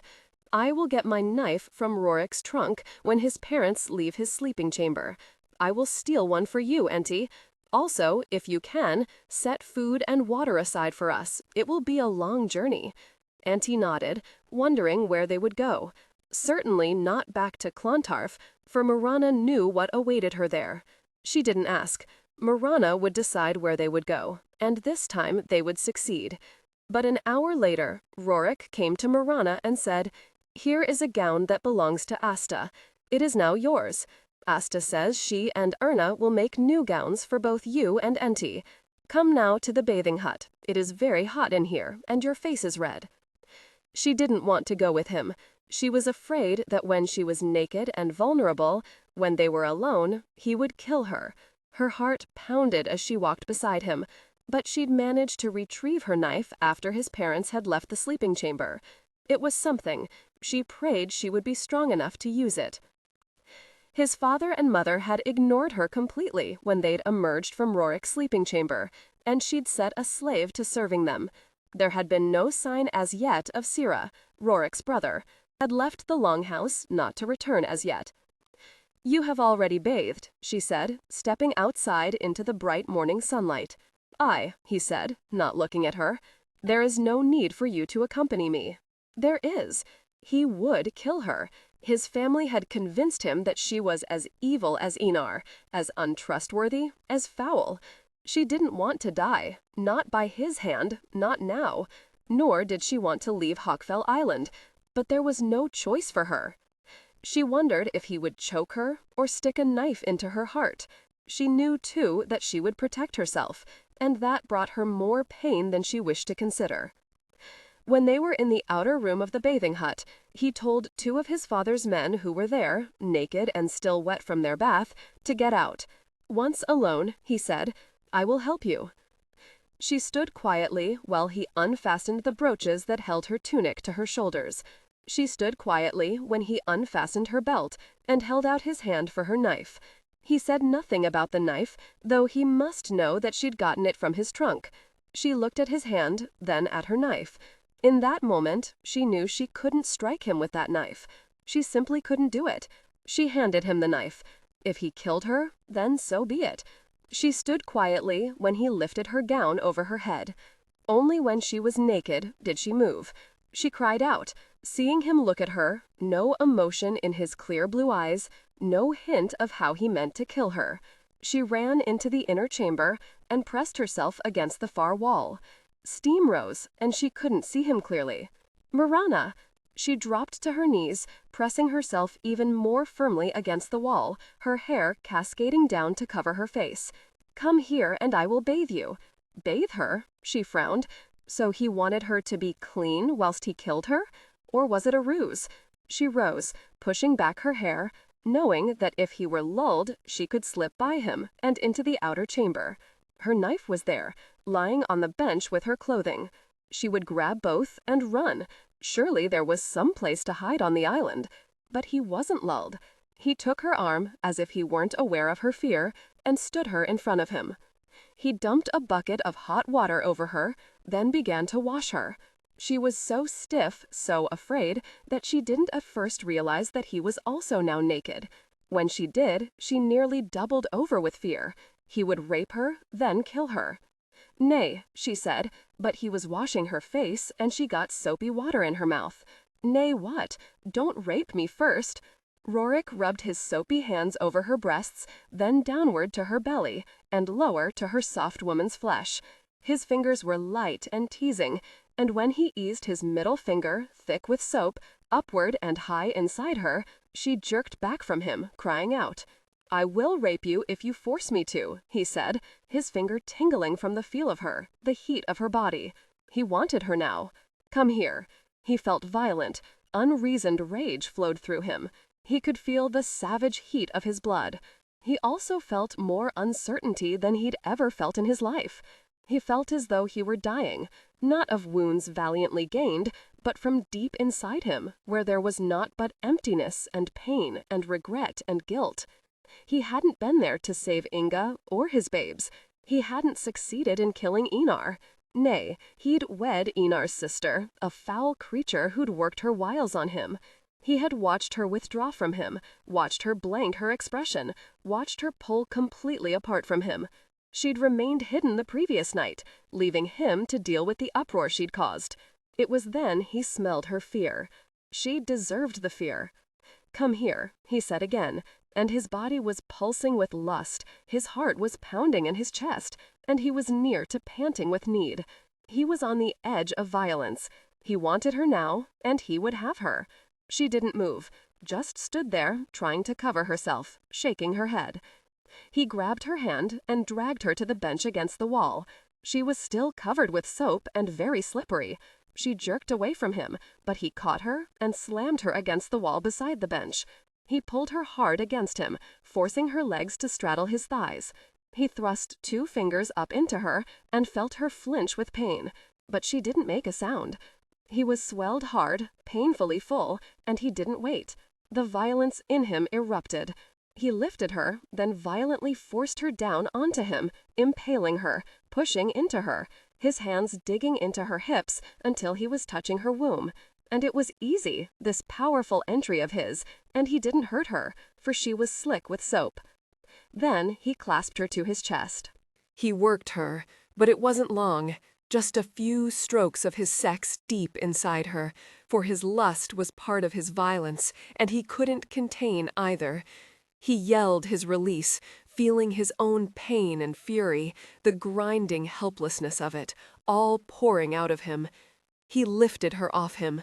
He dropped his hands from her hips, as if he couldn't bear to touch her more. He staggered away from her, sat on the bench, and leaned back against the wall, closing his eyes. His breath was harsh, deep, and raw. He felt the drain in his body, the easing in his mind. But still his heart pounded so fiercely he wondered if he would die.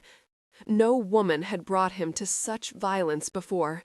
He hated himself for it, and her, hated her for who she was and what she'd brought him to.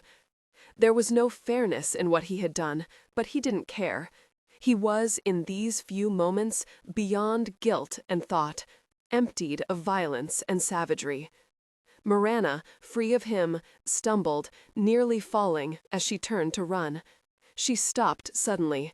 She felt his seed on her legs, could still feel the pounding of him so deep inside her. She grabbed more soap and scrubbed him out of her body, scrubbed herself until her flesh was raw. Then she took buckets of hot water and rinsed herself thoroughly. She looked up then to see him staring at her. There was no smile on his mouth, no expression in his eyes. Languid now, even dazed. Then he slowly straightened. He would kill her now. He raised his arm, thick with muscle, deadly with strength. She cried out and raced out of the inner chamber. Rorik didn't move for a very long time. The afternoon was warm, the sun bright overhead, the storm but a memory now. Mirana sat outside the longhouse, in the shade of the overhead beams. She looked to see Tora, Rorik's mother, walking toward her. She was a tall woman, hair so blonde it shone nearly white beneath the bright afternoon sun. She was deep-bosomed, her face once lovely, but now there were bitter lines scarring the flesh about her eyes and mouth. She looked hard and unforgiving. Tora's shoulders were squared, her step firm, her lips thin in their meager line. Mirana drew herself up, knowing that she was to be attacked, but knowing, too, there was nothing she could do about it. She set down the gown she was stitching. It was a pale blue wool, and she thought the material beautiful, a present from old Alna, who'd been hoarding it for herself for more years than she could count. Mirana stared at Tora, wishing she could make her believe she wished her or her family no harm, wishing she could convince her that she was innocent of her brother's crimes. She opened her mouth, but Tora forestalled her. The woman stood in front of her, blocking out the sun. "I have come to warn you," she said, Nothing more, just those few stark words. Mirana merely nodded. Sinlara will kill you, very soon now. I cannot stop her. You warn me so that I will leave. Leave. Now. If you die, my son will feel but more guilt. He is innocent of any evil. He is a good man, and I don't want him hurt more or beguiled by a woman with no honor. Mirana looked away from Tora, out over the water, which was a glittering blue-green under the bright sun, and calm, for there was little wind today. For an instant she smiled, for there were pinwheels spinning and diving over the water. Do you now believe that I didn't trick Rorik into wedding with me? Of that crime you are innocent. Rorik said that you came to him a virgin, and that on the night of your wedding? No, you are not a slut, more's the pity. Sinlara still refuses to believe it. Leave Mirana, else she will kill her, or you will kill her, because you must save yourself. To kill her would destroy Rorik. He has known her all her life, has known that she loves him and wanted to wed him, but he wed you, and thus he hurt her badly. It would force him to seek but more vengeance were you to kill her. Stop it, Mirana. Leave now. Very well. The woman looked stunned. You agree? She said, uncertainty and surprise in her voice. I want no more pain for Rorik. He doesn't deserve it. No, he doesn't. Then there was a shadow behind Mirana, and she turned, afraid it was Sira, a knife raised. But it was Merrick, Rorik's brother. He was broad-shouldered and tall, and would become as large as Rorik when he gained his full man years. He was hard, no warmth in his eyes, no giving in his mouth. Don't accept her lies, mother, he said, so much rage in his voice that Mirana knew in that moment that his family would never change, that there would never be any hope for her, for Rorik. She will leave Merrick. She has agreed to. Merrick looked around quickly, then said, I'm pleased that Rorik isn't here. I don't know what he would do if he heard she was willing to go. But I don't trust her, mother. She probably lies. She will go to Rorik and plead and cast her woman's spells over him and make him forget what he owes to Inga, to his dead babes, to us. What does he owe to them, Merrick? Mirana said, her voice low, steady. He owes them vengeance. I agree, but why do you think I am deserving of punishment as well? You will be quiet, you damned slut. You have torn my brother apart with your lies and your promises and your false understanding. Mirana sighed. There was no hope for it. That isn't true, Merrick. None of it. However, as I told your mother, I will leave. I don't want Rorik to be hurt any more than you have hurt him by bringing him back such pain. My 2 small grandchildren were impaled on your brother's sword. Such beautiful babes, so happy and full of life, and your brother butchered them. I know, Mirana said, but heed me. I am Rorik's wife. When I leave, I will still be his wife. She needs children, Tora. He needs happiness. He needs a union free of guilt and pain, one blessed by the gods. What will you do for him then?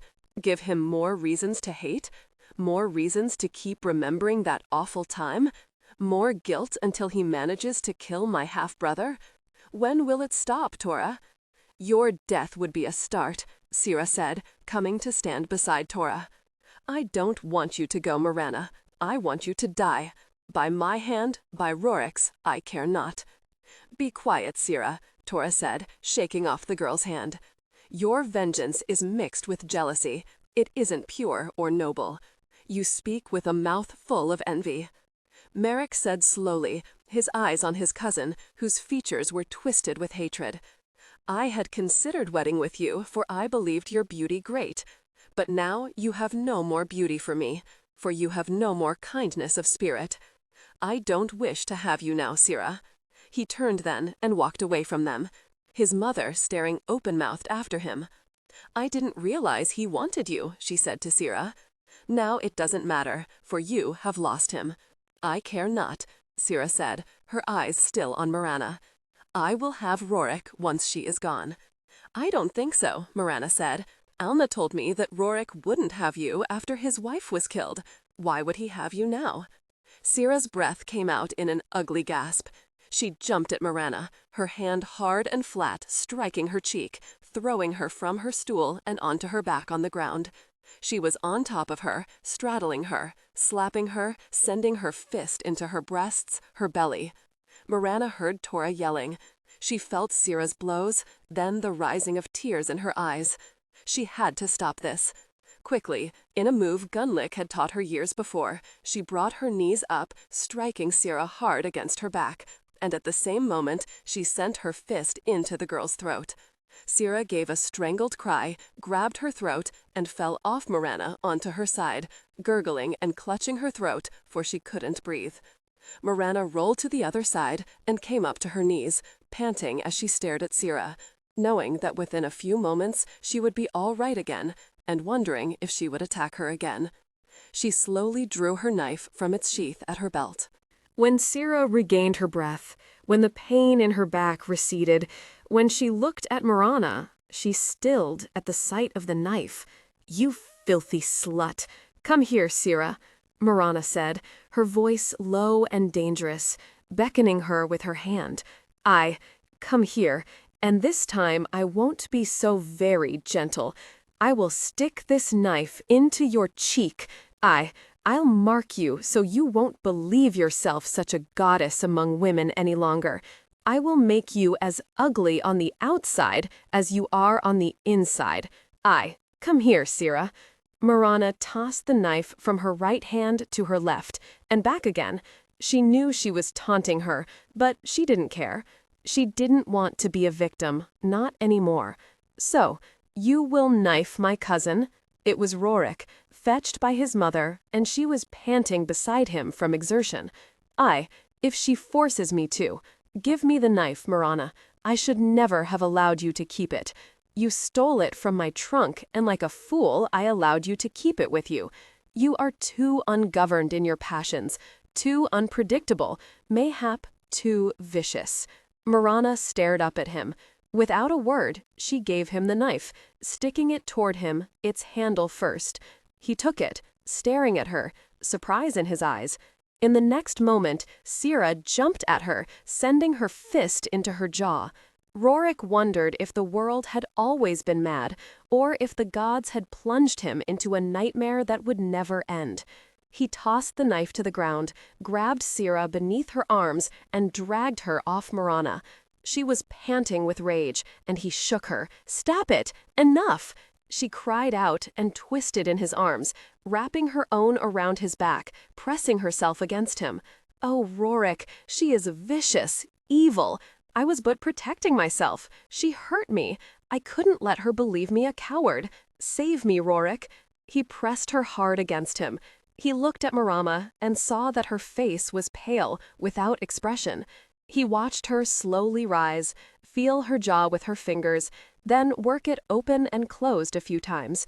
He saw her pick up her knife, sheath it again at her waist, turn without a word, and walk away. He started to call after her, demand that she give him back the knife, but he said nothing. He remembered thinking on their wedding night that he should return her knife to her, remembered being surprised that she, a woman, would consider a knife as part of her clothing, but he'd forgotten it in his need for her. He watched her walk away from him, walk away from the madness that was within him and surrounded him, and seemed to infect the very earth he stood on. Her shoulders were as square as a quarried stone.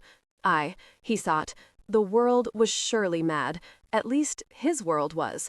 So mad in its madness that sense was nonsense, and nothing had meaning anymore, nothing at all. This mad world was also without hope. He held Sira while she sobbed, aware of her body against his, aware that he felt no desire, no burgeoning lust, nothing but immense pain that wouldn't go away. 20, and he said, quietly to Mirana as she passed her, a platter of boar steaks on her arms. Mirana merely nodded. When all are asleep. But what of Hafter? And he shrugged, but Mirana wasn't fooled. There was both worry and another emotion in her eyes Mirana couldn't identify, but it puzzled her. And he said, shrugging yet again, her eyes on a boar steak that was close to the edge of the platter, I will deal with the lout if he forces me to. She turned and began serving with the other women. And what of Rorik, Mirana thought. She looked across the longhouse to see him sitting between his brother and his father, only this time they were all silent. He wasn't eating, merely sitting there, drinking the sweet red wine from the Rhineland his father had brought him as a gift. She wanted to tell him not to drink too much of it, for it would make him ill. But she could imagine how he would look at her if she even approached him, much less expressed concern for him. She felt sorry for him, but there was naught she could do. He'd avoided her since the scene several hours before. As for Sira, she was seated next to Rorik's father, head down, picking at her food, her beautiful hair clean and glimmering again in the rush torchlight. Mirana filled her own plate and joined the women. Asta said, "The gown becomes you more than it ever did me, Mirana. I think it's because of that black hair of yours and your skin that's whiter than the goat's milk I'm drinking." "You just wait until she finishes the blue wool I gave her," said old Alna. "Your gown is poor and miserable when compared to that blue wool." "Aye, it's the color my eyes used to be when I was young. Then I was more beautiful than the lot of you," Erna said, giggling through the fingers of her one good hand. "There is no one to tell us if she speaks the truth, for any who would know are all dead now. The wool probably has holes in it, you've hoarded it for so long," Asta said, and laughed, poking the old woman lightly on her scrawny arm. "Aye, I believe you had it when you were young, and had all your teeth, and a man about to warm you. But, Alna, none of us can remember. It was so many decades ago, just as Erna said. How can you remember? You'll talk and talk, won't you, Asta? Well, look you to Gerd, a mangy one, that man. Aye, but he's strong and hard in my bed, Alna. You'll grow old and lose your teeth, you'll see." Asta laughed and laughed. So very normal, Mirana thought. It was as though this part of the longhouse was in a world completely apart from Rorik's. These women didn't hate her. It seemed, too, that they'd made a choice. They'd chosen her over Tora. She looked over at Amma, the leader of the women's revolt, a woman she'd trust with her life. Her husband, Skula, so tall Mirana felt like a child standing next to him, wasn't always a reasonable man, though he hadn't even slept with Enti. She wondered if there was still acrimony between them. Uta said shyly, "Your recipe for the sauce is delicious, Mirana. Would you let me watch you make it next time?" Mirana smiled and nodded. She looked over at Enti, silent as a stone, and she knew she was forcing herself to eat because she knew she would need her strength. Her rich brown hair hid her face, a long, thick curtain falling forward to touch her forearm. Hafter was also staring at Enti, like a hungry goat, Enti had told her earlier, her voice sour and frustrated. Mirana forced herself to eat as well. She knew that Enti had stolen food and water and hidden it down near one of the smaller longboats.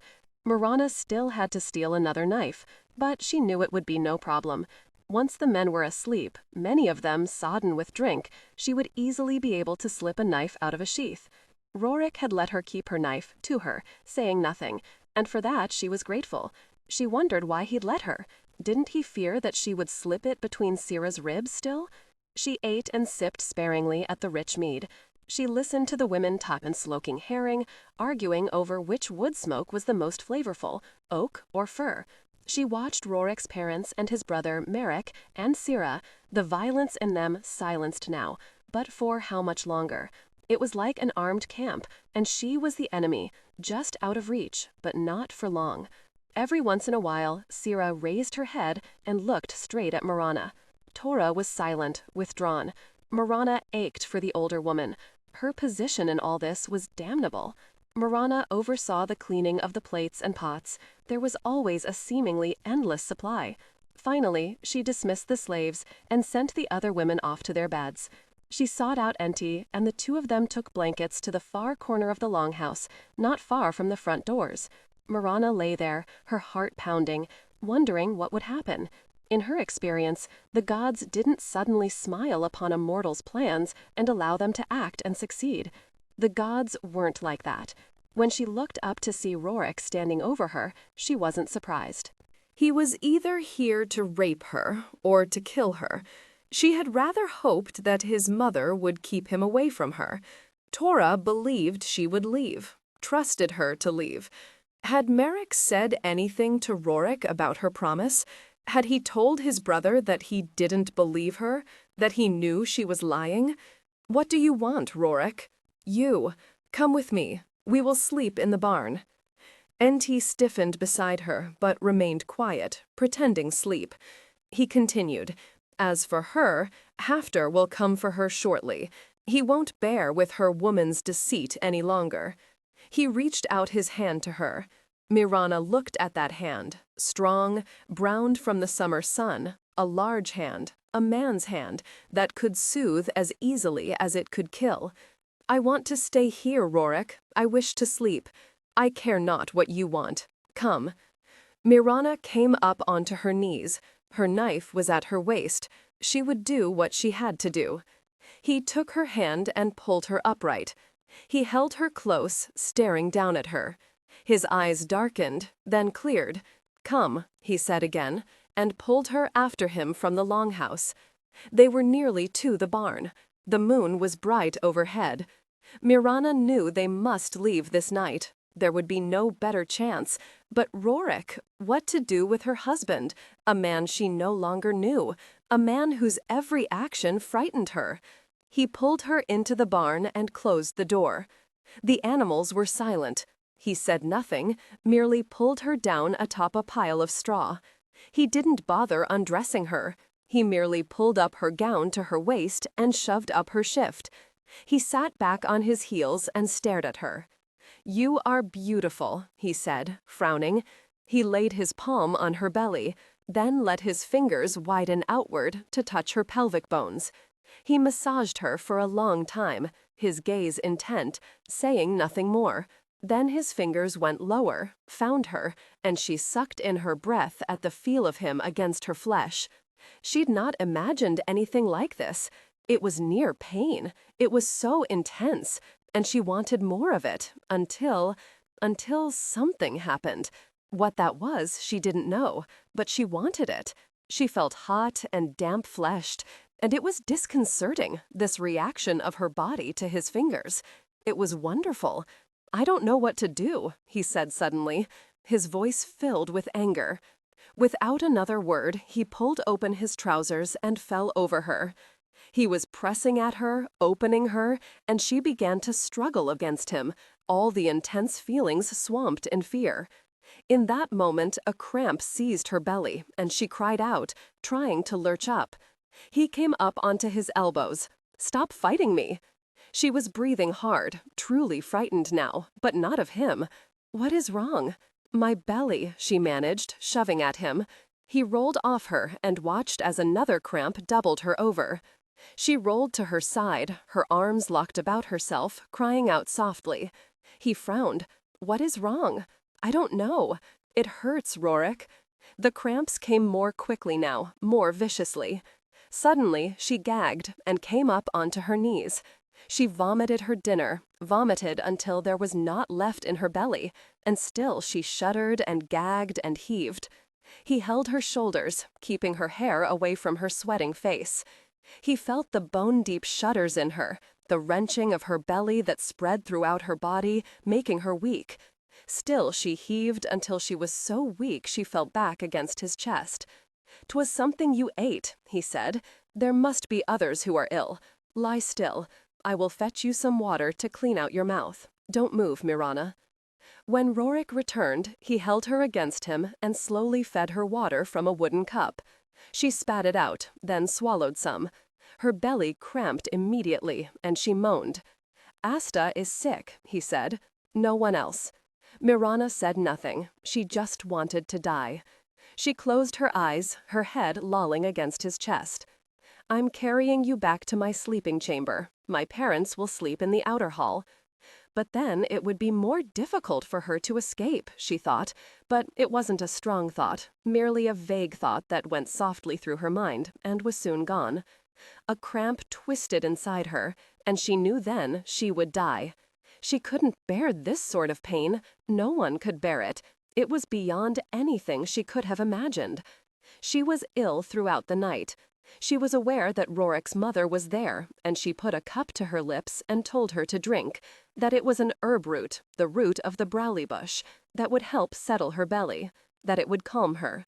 She wondered if it were also poison that would make her sleep forever, but she didn't care. She drank it.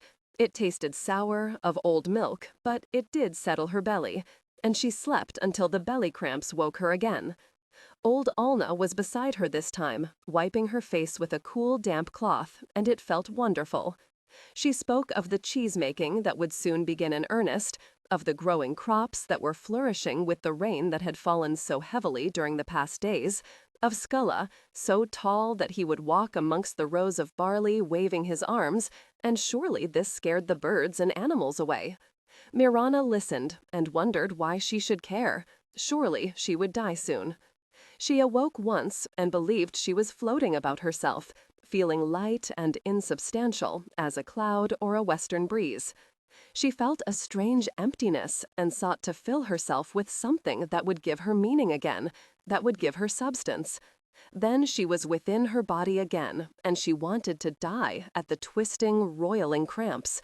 And Rorik, he was always there, either lying beside her on the box bed or speaking softly to whoever was in the chamber with them. He would hold her, lightly rubbing her back, massaging her belly, holding her when she retched and shuddered and fell against him in exhaustion. The spasms temporarily ended. But they always came back, and she knew she was growing too weak to fight the pain in her mind. Her body would give up, because her mind would have no more will to combat the pain. Near dawn, she fell into a deep sleep, her head lolling in near unconsciousness against Rorik's chest. She slept until midday and awoke with no more cramping, no more pain. She lay there, waiting, distrusting, too afraid to move, but she was as she had been, just so very weak. Her ribs hurt, as did the muscles in her stomach. She had no more strength, no more will. She felt like an old woman, surely older than Alna. She wanted only to sleep. She opened her eyes at a sound from the doorway.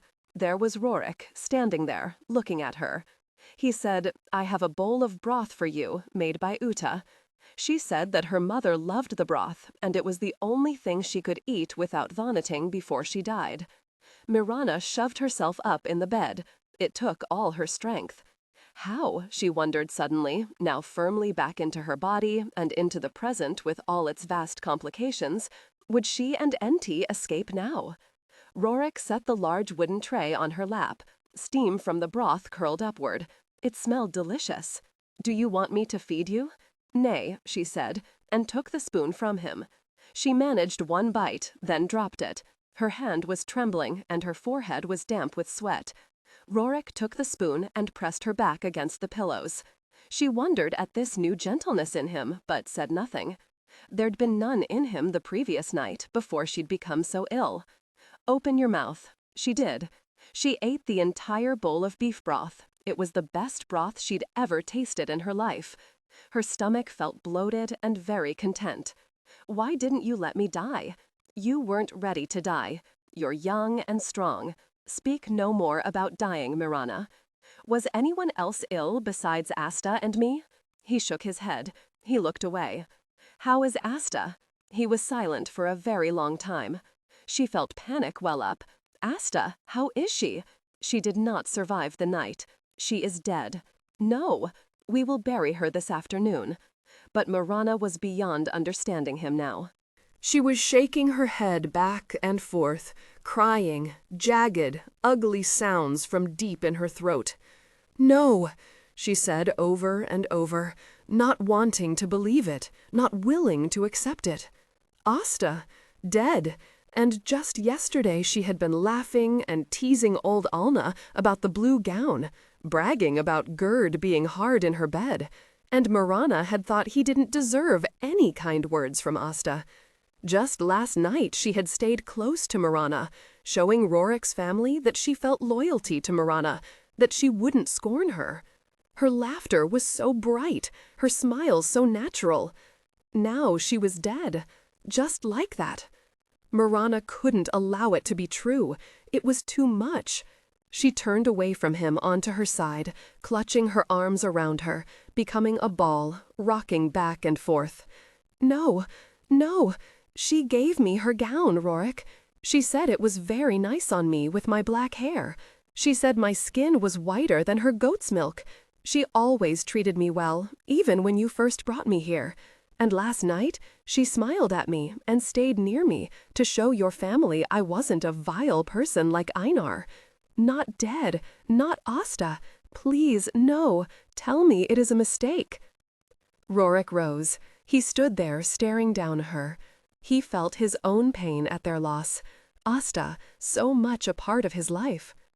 Gerd was blank and silent. The women were preparing Asta for burial. Quickly, quickly, for the dead mustn't be allowed to remain overlong around the living, for their ghosts would return as powerful monsters and destroy them. At least Mirana had survived. But why were only the 2 women struck down? Old Alna and Tora had tried to discover which dish the 2 of them had eaten that others hadn't. It made no sense. It scared him to death. Mirana stood beside Rorik as all the people clustered about the cliff overlooking the small inlet.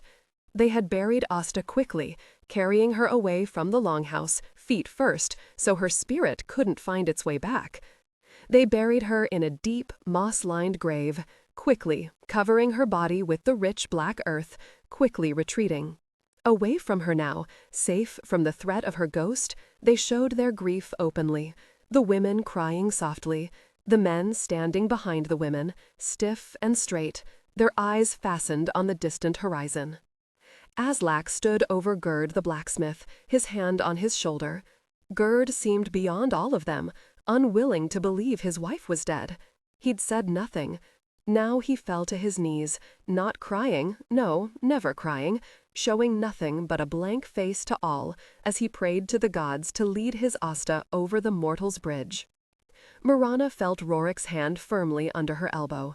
She was weaving on her feet, so weak that every moment was a challenge to keep standing upright. But she'd had to come. She owed it to Asta, to honor her, to grieve for her.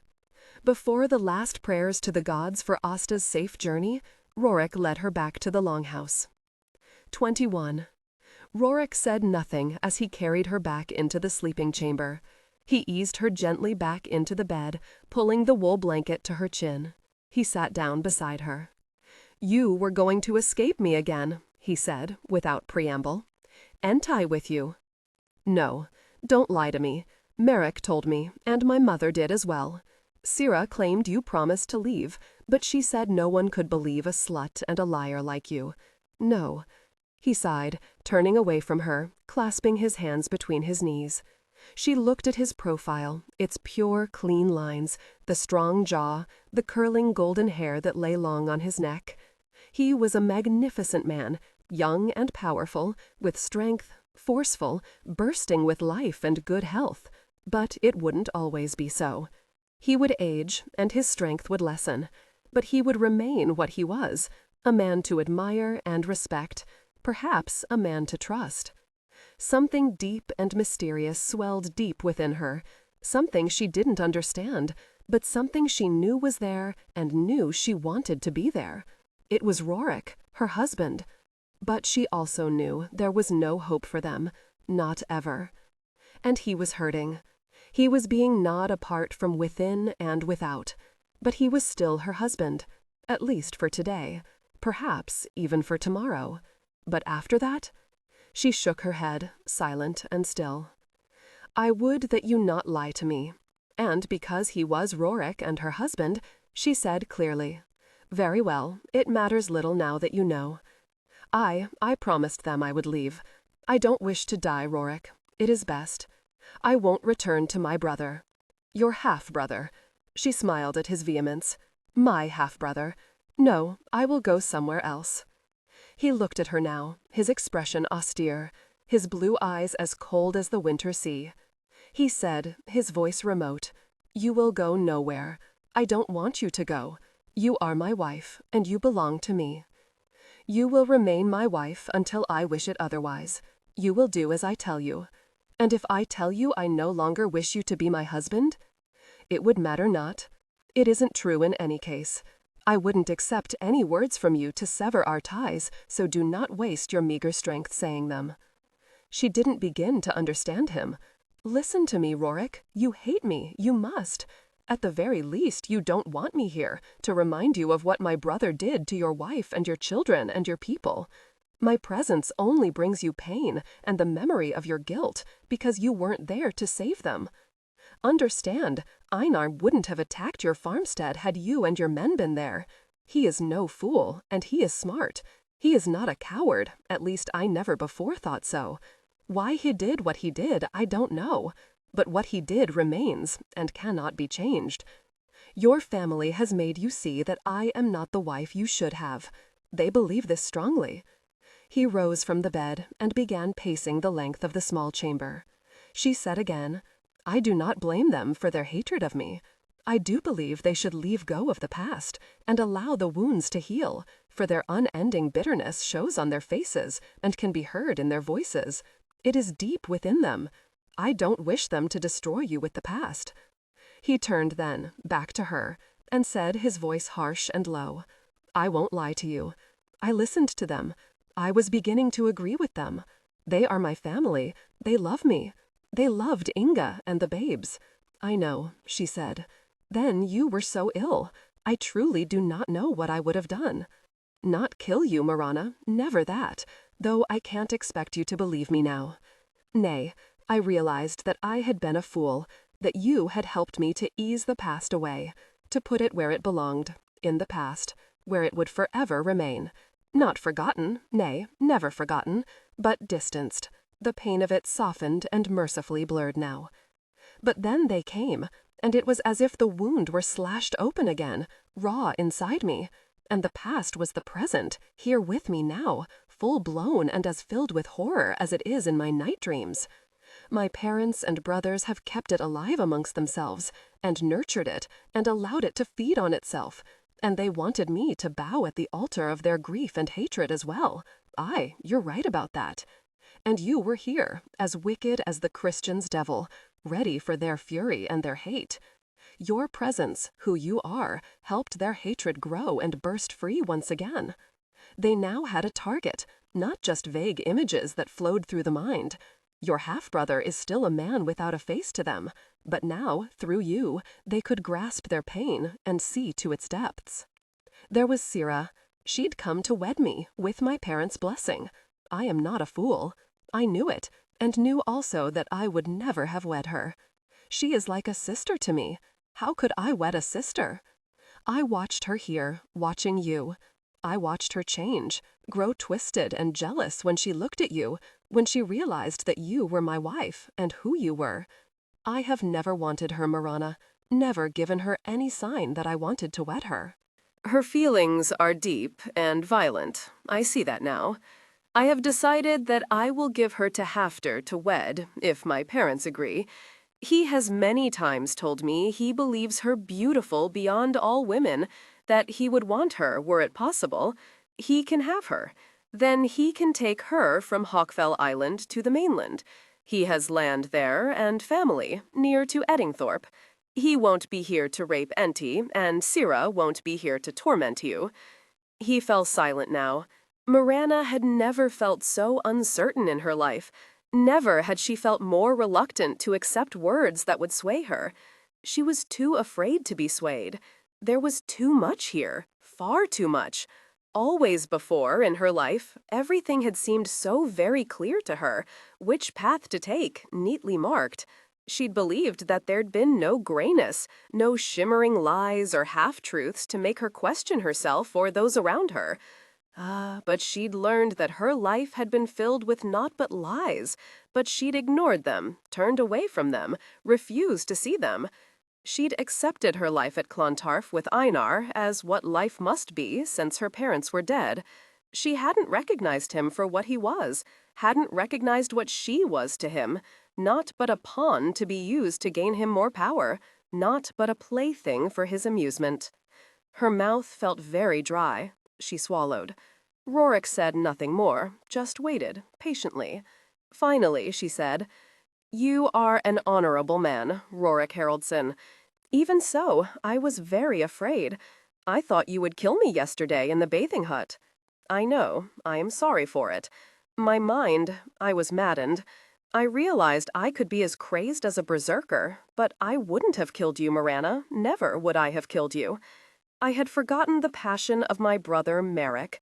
His loyalty runs as deep as do his hatreds. He is a formidable enemy and a friend to value and hold close. I fear my parents kept his hatred festering, and because of his youth, it was easily done. He stopped then and paced the small chamber. He waited silently, patiently, as he had before. She sifted through his words, afraid to find other meanings in them, meanings that would bring clearness, even hope. There was naught but a bitter truth, a truth that would always remain a truth, no matter what she wanted or thought or wanted to believe. She had to face up to it, make him face up to it as well. By Thor, it hurt to say it, but she did, her voice low and clear. I am relieved that you have no wish to kill me. But Rorik, your honor shouldn't dictate the woman you should have as your wife, or your pity, or guilt. And I know you felt both guilt and pity for me once you learned what Einar had planned to do with me. And that is why you wed me, to protect me, to save me from that wretched old king. You have taken care of me whilst I was ill, and I thank you for it. You went beyond what one would expect of you. But it is your family to whom you owe your loyalty, not me. I am a stranger here, an outsider, and they are right, Rorik. I am of Einar's blood. You could never be certain that I was free of all taint. You could never trust me as you do Merrick or your parents.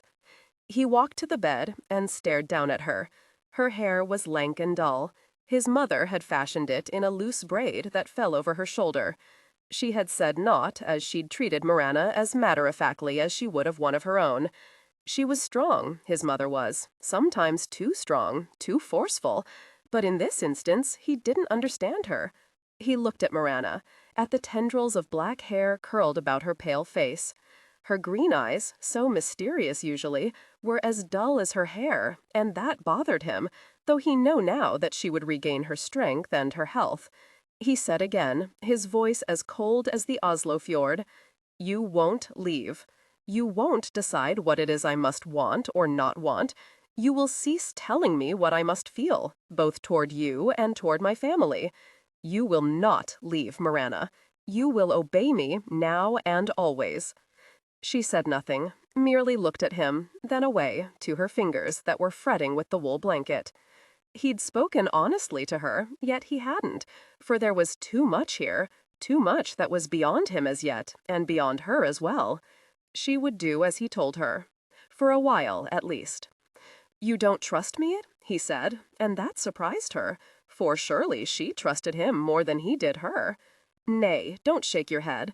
I don't know you well, but trust I understand. I understand the feel of it in another, the smell of it, the expression of it in another's eyes. You will rest until you have your strength back. You will not leave. I will hear no more about it from you. I am protecting Enti, so you will not throw her up to me again. You will not have her as an excuse to escape. Her honor is now safe, as is Hafter's manhood." He left her then. The rest of the afternoon passed very slowly, far too slowly. She slept and ate for the next 2 days. Rorik spent less time with her, as if knowing she needed to be with her own thoughts. But she wanted him to come into the sleeping chamber, just to see him, to watch his mouth as he spoke, to feel his hands on her when he lifted her on the pillow. At night, he was close, his breathing deep and even, beside her throughout the night. But during the day, he stayed away now. His mother, Tora, was a different matter. The following morning, it was Tora who brought her porridge, topped with rich honey. "Will your belly like this?" Mirana was salivating. The smell of the porridge and the honey filled the small chamber. She was pushing herself up on the bed, her eyes on that bowl. "Oh, aye," she said, then saw the look on Tora's face. She stilled, now uncertain. Tora said, her voice impatient and cold, "There was no one else to bring you food. If you want it, take it." "Thank you." Still, the woman didn't leave. She sat on the end of the box bed, silent, watching Mirana eat the porridge. Mirana took the last bite, sighed deeply, and leaned back against the pillow, closing her eyes. It was delicious. The child Uta made it for you. She said you liked the way she seasoned the porridge. Mirana nodded. She said nothing, merely waited. Would Tora ask her to leave again? Sira has decided she will take Hafter. He is a good man. He will treat her well. He also looks a bit like Rorik, and I suspect that is another reason she will have him. I see, Mirana said. They will wed soon. Sira will leave with him to the mainland. Mirana was silent. I thought you should know. Thank you. Rorik will bathe with you on the morrow. I told him I would see to it, but he insists. He says only he knows how hot you like the bathing water and how cold you like the rinsing water. She couldn't hold back the words. But I thought you wanted Sira to wed Rorik. Rorik said he had no wish to wed her, that he would never wed her. It is done. Tora left then, no more words between them. The next day, Rorik did indeed take her to the bathing hut. She was still very weak. Indeed, his gentleness made her feel even more helpless, something she hated. He washed every bit of her, his large hands slick with soap, gliding over her back, her buttocks. He even had her balance herself with her hands on his shoulders whilst he washed her feet. He was matter-of-fact, saying nothing even as he held her against him with one hand, his other hand going between her thighs to bathe her there. She wished by the end of it that he would yell at her so she could yell back at him. Instead, he merely rinsed her off, doused her with a bucket of icy water, then wrapped her up warmly and carried her back to the sleeping chamber. He combed her hair, then left her. He returned within 5 minutes, striding like a warrior into battle, frowning ferociously. Anger burned bright in his eyes. His jaw was working. Muscles corded in his throat. He looked ready to kill. Mirana brightened. "It must be your doing," he said. "And just what is my doing?" Ah, her voice rose, vibrating in the still room. It felt good.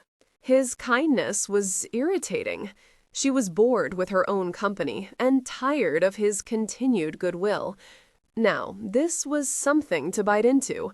No longer was she a helpless child. Hafter just told me he didn't want to wed Sira. But why? She asked, just staring at him, her joy at his ire momentarily forgotten. He just said he didn't wish it, nothing more. Surely this is strange, Rorik. He had the look of a man forced to swallow bitter dregs, a man who didn't like it one bit. He yelled at her, full strength. "Damn you, Mirana! You know what he wants. He wants Enti. Curse both your heads. I'm not blind or stupid. Hafter is as clear as the stream that flows shallow on the island. You've planned and plotted this. You're a meddlesome wench and won't leave things alone. And Enti is in this as well. It's all a woman's plot. That's why she's refused him and beaten him and kicked him. I won't have it, Mirana." She grinned up at him, a taunting grin, full of mockery. She felt marvelous. She felt strength flow through her. She watched him rise to the bait. He actually shook his fist at her. "You listen to me, woman. You will tell Enti that she's to take him into her. She's to let him sate himself on her body. Then he will be free of her and her damned wiles. Then he'll whistle and straighten his trousers and leave her without a backward look. Then everything will go as I have planned. He will wed Sira, and we will all be free of her. And I do want to be free of her. Do you understand me? I want that damned violent woman out of here." She continued to grin and keep quiet. She drummed her fingers on the blanket, waiting, ever grinning. There was a strange chomping sound. She believed it was Rorik grinding his teeth. "Mirana, I won't have it." She chose her words with fond disregard for peace. I was just remembering how you told me that you would protect Enti's honor, how you would keep her safe so that I would not have to worry about her. Your vow did not last long, Rorik. Like other men, you make promises and scatter them to any willing female ears. Then you break them just as easily when it suits you. This is different, and I know you see the differenceness of it. You are merely being stubborn. You are merely enjoying yourself at my cost. You are enraging me. I see it clearly now. But I will tell you, Mirana, and you will not argue with me more. This is not but a problem to be solved, and the solution is simple and straightforward, and Enti will do as she's told. Mirana listened to him with growing joy. She was filled with such energy, nearly bursting with it, and she wanted to run and dance. She threw off the woolen blanket and swung her legs over the side of the box bed. "Wait, what are you doing? Get back into bed. I won't have you ill again." "Rorik," she said, grinning shamelessly up at him, "you want me to speak to Enti. I will speak to her now. Oh, I certainly will. This differenceness, I am certain she too will understand it well. She is sometimes slow in her thinking, but I will explain it to her carefully and at full length, giving her all your reasons and your man's logic. I will get her and bring her here." He said nothing more, merely leaned over, grabbed her legs and swung them back into bed. He covered her with the blanket. Then his hands stilled. He looked at her silently for several moments. "You look as healthy as a stoat," he said slowly. "There is color in your cheeks. Your eyes are sparkling. I don't understand this, Mirana." "I am pleased to see you, Rorik. There's nothing more to it than that." "Why?" She cocked her head to the side. "Why are you happy to see me? That rings not of any truth, I know. I think you're lying." "You please me," she said simply. "I like to hear your voice, whether it's dark with threat or filled with laughter. I like to see you smile or frown or just stare at nothing. I like to see you stomp about when you're irritated. That I like particularly. You have been too considerate, not at first, mind you, just of late, and it has grown wearisome. But even that I can bear, if it be only rarely. I just like to see you. Just you." That took him off guard. He frowned and straightened. He stared down at her from his great height. He would never understand her. Never. "You would have preferred that I yelled at you when you were retching up your guts? Oh no, but this tenderness of yours, Rorik, is rather like a father or a brother would treat me, or a mother. You are a man, a strong man, and as I said, to see you furious, to see your face turn red with anger, why, that does please me. It brightens my spirits. You say nothing that makes sense to me." "Perhaps," she said, and smiled at him. "I will fetch Enti to you now. You will speak sense to her, and not this morass of words that vex me even more. You will see that she obeys me." "Very well," she said, crossed her hands over her stomach, and smiled at his departing back, rigid with outrage and distrust of her motives. But she'd been tired of his endless kindness, the low-voiced gentleness that made her grit her teeth, for she'd known he was thinking other thoughts deep down, far more important thoughts, for him, for her, for both of them together. Yet he'd held them in, showing her only restraint and moderation, and the gods knew how irritated she'd become. But now he was angry, and his brow had flared upward, and his jaw had worked in his anger, and it had pleased her enormously. It was odd how life could be so very bleak one moment and make one want to burst with laughter the next. Odd, but it was so. 22. When Enti strode into the sleeping chamber a few minutes later, she looked like a Valkyrie, her eyes mean with temper and outrage, nearly snarling, nonetheless like one of Odin's prized maidens in her tattered gown, the tunic held up with knots over each shoulder. Mirana knew that her feet were bare. "Lord Rorik," she said slowly, as if that were sufficient. Mirana remained silent. Enti drew a deep breath. "He orders me, Mirana, orders me to let Hafter take me until the lout is bored with me. Were he not your husband, I would have unmanned him. I am pleased you didn't. Doubtless Rorik is even more pleased." Enti stopped cold, staring at Mirana. "You believe this is all a jest? You are laughing at me?" "Nay," Mirana said, sitting up now. "Sit down. We must decide what to do. Rorik is convinced he's being noble and wise, providing a beneficial solution for all involved. He doesn't know that—" "Know what, Enti? You are making my neck ache. Sit down. Aye, that's better. Stop waving your arms at me and listen. Rorik wants Hafter to marry Sira, but he's refused. It is your fault, yours and mine, that Hafter refuses. He wants you, and in Rorik's mind it is only lust, nothing more. And it is you who are responsible for this uncontrollable lust, and I, of course, because I am your friend. Of course it's nothing more. By the gods, Hafter is like all men, a randy goat who thinks of naught save that rod between his legs, and shoveling it in a woman. I will not do it, Mirana. I won't. Using me to cure his lust so he will want to wed that venom-tongued Sira? Huh, Mirana. No, you won't.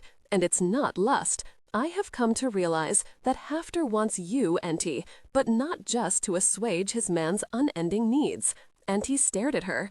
She shook her head, sending a thick coil of rich brown hair to fall free over her shoulder. She said finally, bewildered, "You're mad, Mirana, quite mad." Mirana shook her head. Nay, he loves you. Perhaps he doesn't yet realize it, but he did refuse to wed Sira. He must know something, or sense it, whatever it is a man does understand when he wants a woman forever, as his mate. As for you, my friend, you have been so busy fighting him and cursing him and escaping him, I don't think you know what you feel either. You're mad. I despise Hafter. He is, I know, he's an animal, a goat. He believes himself a stud, a stallion. I don't mean to bore you, Mirana, Enti said, all stiff and cold. She rose and began to wring her hands. Mirana stared at those wringing hands and smiled. Listen, Enti, why don't you tell Hafter that if he pleads with you, if he shows sincerity and suitable adoration in his speech and in his voice, you will consider accepting him for a husband. No, make it clear to him that you won't let him take you until after you're wed. No. Enti flung off the bed and began pacing. I don't believe what you are saying. We will escape, Mirana. You are nearly well. We will escape, perhaps tomorrow night. We will be freed of all of them. Mirana felt a deep misery. She shook her head. You believe yourself safe now that you've been so ill? I hear things, Mirana, since I am a slave and of no account. Everyone speaks freely in front of me, all save Hafter, who just stares and broods and looks sour. I heard Merrick and all the other men talking, and his mother and father as well. None of them want you here. Perhaps they don't want you dead, for surely that is too extreme a measure even for these cutthroats, but they want you gone. I think they fear you, fear that your half-brother will come for you, and thus it will begin again. As for Sira, that viper, the bitch would stick a knife in your ribs if she but has a chance. We must escape, Mirana, we must. Do you want to, truly, Enti? Do you truly wish never to see Hafter again? What choice do I have? Her voice was low and dull and filled with despair. I have no wish to remain and be made into a whore again. A few of the other men are looking more closely at me now, since they realize that you can no longer protect me. Particularly Gerd. They will force me, Mirana. 'Tis but a matter of time. Enti looked up to see Rorik standing in the doorway. He smiled suddenly, for he had heard her speak. Hafter is waiting for you, Enti. Go to him now. She shook her head, not moving. I gave you to him. You need have no fear of the other men. They won't touch you. Hafter is now your master. Go to him now, and may you go to the Christian's hell, Lord Rorik, and roast for all eternity. He paled. Anger wiped away the fear of her curse. He drew himself up. He had no intention of striking her. He had never struck a woman, and he wouldn't begin now. You aren't a whore, Enti. However, you are not but a slave. You will do as I bid you. She wasn't a slave until you raided her town and stole her. You will be quiet, Mirana, he said. As for you, Enti, it matters not that you weren't a slave before. If your father or your husband or the other men couldn't save what was theirs, they deserve to lose everything, including you. That is simply the way of things. Enti said nothing more. She drew a deep breath and walked past Rorik, head high. Rorik rubbed his hands together and smiled. Good, that is done, finally. Surely Hafter will tire of her by tomorrow, for he is sorely tried, and will plow her belly until the sunrise. Then he will see reason. Then he will agree to wed Sira and remove her from here." Mirana swung her legs over the side of the box bed and rose to stand, nose to shoulder with him. "I won't have it, do you hear me? I won't have my friend abused just because you want Sira away from here." She was wearing only her shift, a white linen garment that came only to her mid-thighs, but she didn't seem to realize this. She walked from the sleeping chamber, her black hair in wild tangles down her back, her feet bare, her legs long and equally bare. He stared at her, his brain at first refusing to work. Then he roared her name and ran after her. He caught sight of her when she had reached the outer hall. She was in the midst of a knot of women, and thus beyond his reach. Erna was stroking Mirana's hair with her one good hand, pulling it free of tangles. Old Alna was clucking through her few teeth, it sounded like hissing, and was patting her bare arm. Utta was standing back, merely staring at her, worship in her young eyes. And Amma, that damned woman who had brought the other women to revolt, that woman who should have been a man, so solid was she, and so filled with guile and cunning, why, she held her hand over Mirana's forehead, seeing if there was fever. Enti was nowhere to be seen. The other women just stood there, besotted looks on their faces. It galled him. Why did they give her their loyalty so quickly? Why had their loyalty escaped from him and flown to her?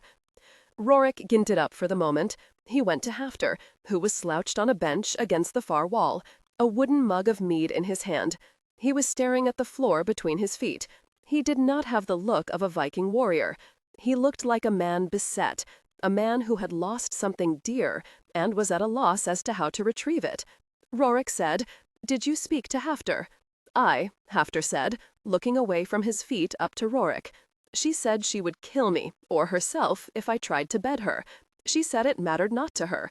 She walked out of the longhouse then, saying nothing more, as if daring me to force her." He paused a moment, drank deeply of the mead, and said, "She is strong, Rorik. She fights like a woman, and her knee is as quick and as deadly, just like a man's weapon. I could take her, but it would be difficult if she didn't want me to. I would have to hurt her, and I don't want to. Why not? She's but a slave. She belongs to you. You can do anything you wish to do with her." Hafter shook his head. "She might be a slave now, but she wasn't before. And what she is now is more like she was before than what she's supposed to be now." Rorik wondered why a mortal's plans must always go awry, as he tried to sort through Hafter's words. There was sense there, but he was too tired, too frustrated to delve deep enough to find it. His plan was noble. It would solve every problem, except for Enti's, but she was a slave. What she was before no longer mattered. He bellowed down at Hafter's bent head. "You are a warrior. Tie her down, damn her." Hafter's eyes lit up. "I hadn't thought of that. Would you help me? She is very determined." Rorik looked disgusted. He slammed his fist against Hafter's shoulder, sending his friend sprawling onto the earth floor. "Go tie her up yourself," he yelled, then turned back to see his wife grinning at him. Hafter shook himself as he rose. He drank down the rest of his mead, slammed the mug on the bench, and strode from the longhouse. Mirana felt a shaft of fear. She turned, only to feel Amma's hand on her arm. "Nay, Mirana, leave him be. Auntie can see to herself. She has surprised us all. I vow this is the meat for a skald's verses, at least those verses that make you laugh. I wonder what my husband Skulla thinks of all this." "Huh," said old Alna. "Skulla is out doubtless hitting his head against a low-lying oak branch, that or polishing one of his weapons. 'Tis all the man thinks of." "His weapons? He thinks about me when he is angry," Amma said, and smiled. "I have the skill to make him angry quite often now." "Nay, he spends little time on his axes and knives when I am close to him, goading him to anger and to pleasure." "Ah," said Erna, tears filling her eyes. "How I wish Asta were here. Can't you just hear how she would tease Hafter? How she would laugh and hit him on the arm, and tease him until his eyes crossed." "Aye, I can hear her," Mirana said, and wondered if Gerd had gone off by himself, to grieve for his dead wife. She didn't like him, but she felt a small portion of his grief. "At least you survived the bad food," old Alna said, "though what it was I don't know. I've thought and thought, but I cannot imagine how only you and Asta were struck. Oh, it is too much for an old woman to bear. Aye, well, Miss Asta, a fine treasure that one was. I remember when she was born. Came out of her mother's womb squalling louder than a Viking's battle cry, and then she gurgled. I swear to you, all were astonished. Aye, said Amma, and I'll wager she made her mother laugh but moments after that. I remember when she first met Gerd. She said he had the strongest arms of any man in the world. She said she wondered about his temper, but then she just laughed and said that no man could resist a good jest, and she would bring him many jests. Uda said, Mirana, you are very pale. Should you not be in bed? Mirana agreed and returned to the sleeping chamber. She lay there, wondering what Enti and Hafter were doing. Hafter had found Enti at the dock, untying the mooring lines to one of the smaller longboats. He yelled at her, running full tilt toward her. She turned, then began to tug more frantically at the knots. He caught her and twisted her about to face him. What are you doing? Do you think yourself a man? Nay, a dozen men to row this damned boat. You are a fool, my girl. Now I will follow Lord Rorik's advice. And what is that, pray? That I tie your arms and legs and open you to me and do whatever I want to with you. She howled and sent her fist low in his belly.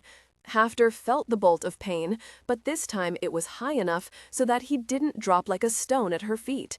He drew back his fist and hit her jaw, not too hard, for he didn't want to hurt her. She crumbled against him. He liked the feel of her limp and soft against him. It was different from the loud-mouthed woman, all fists and meanness that she'd become. When Enti awoke, she was in the barn, and her wrists were tied above her head to a stake, her legs spread, ankles tied as well. She stared up at Hafter, who was seated beside her, his legs crossed. He looked like a man who hadn't a care in the world.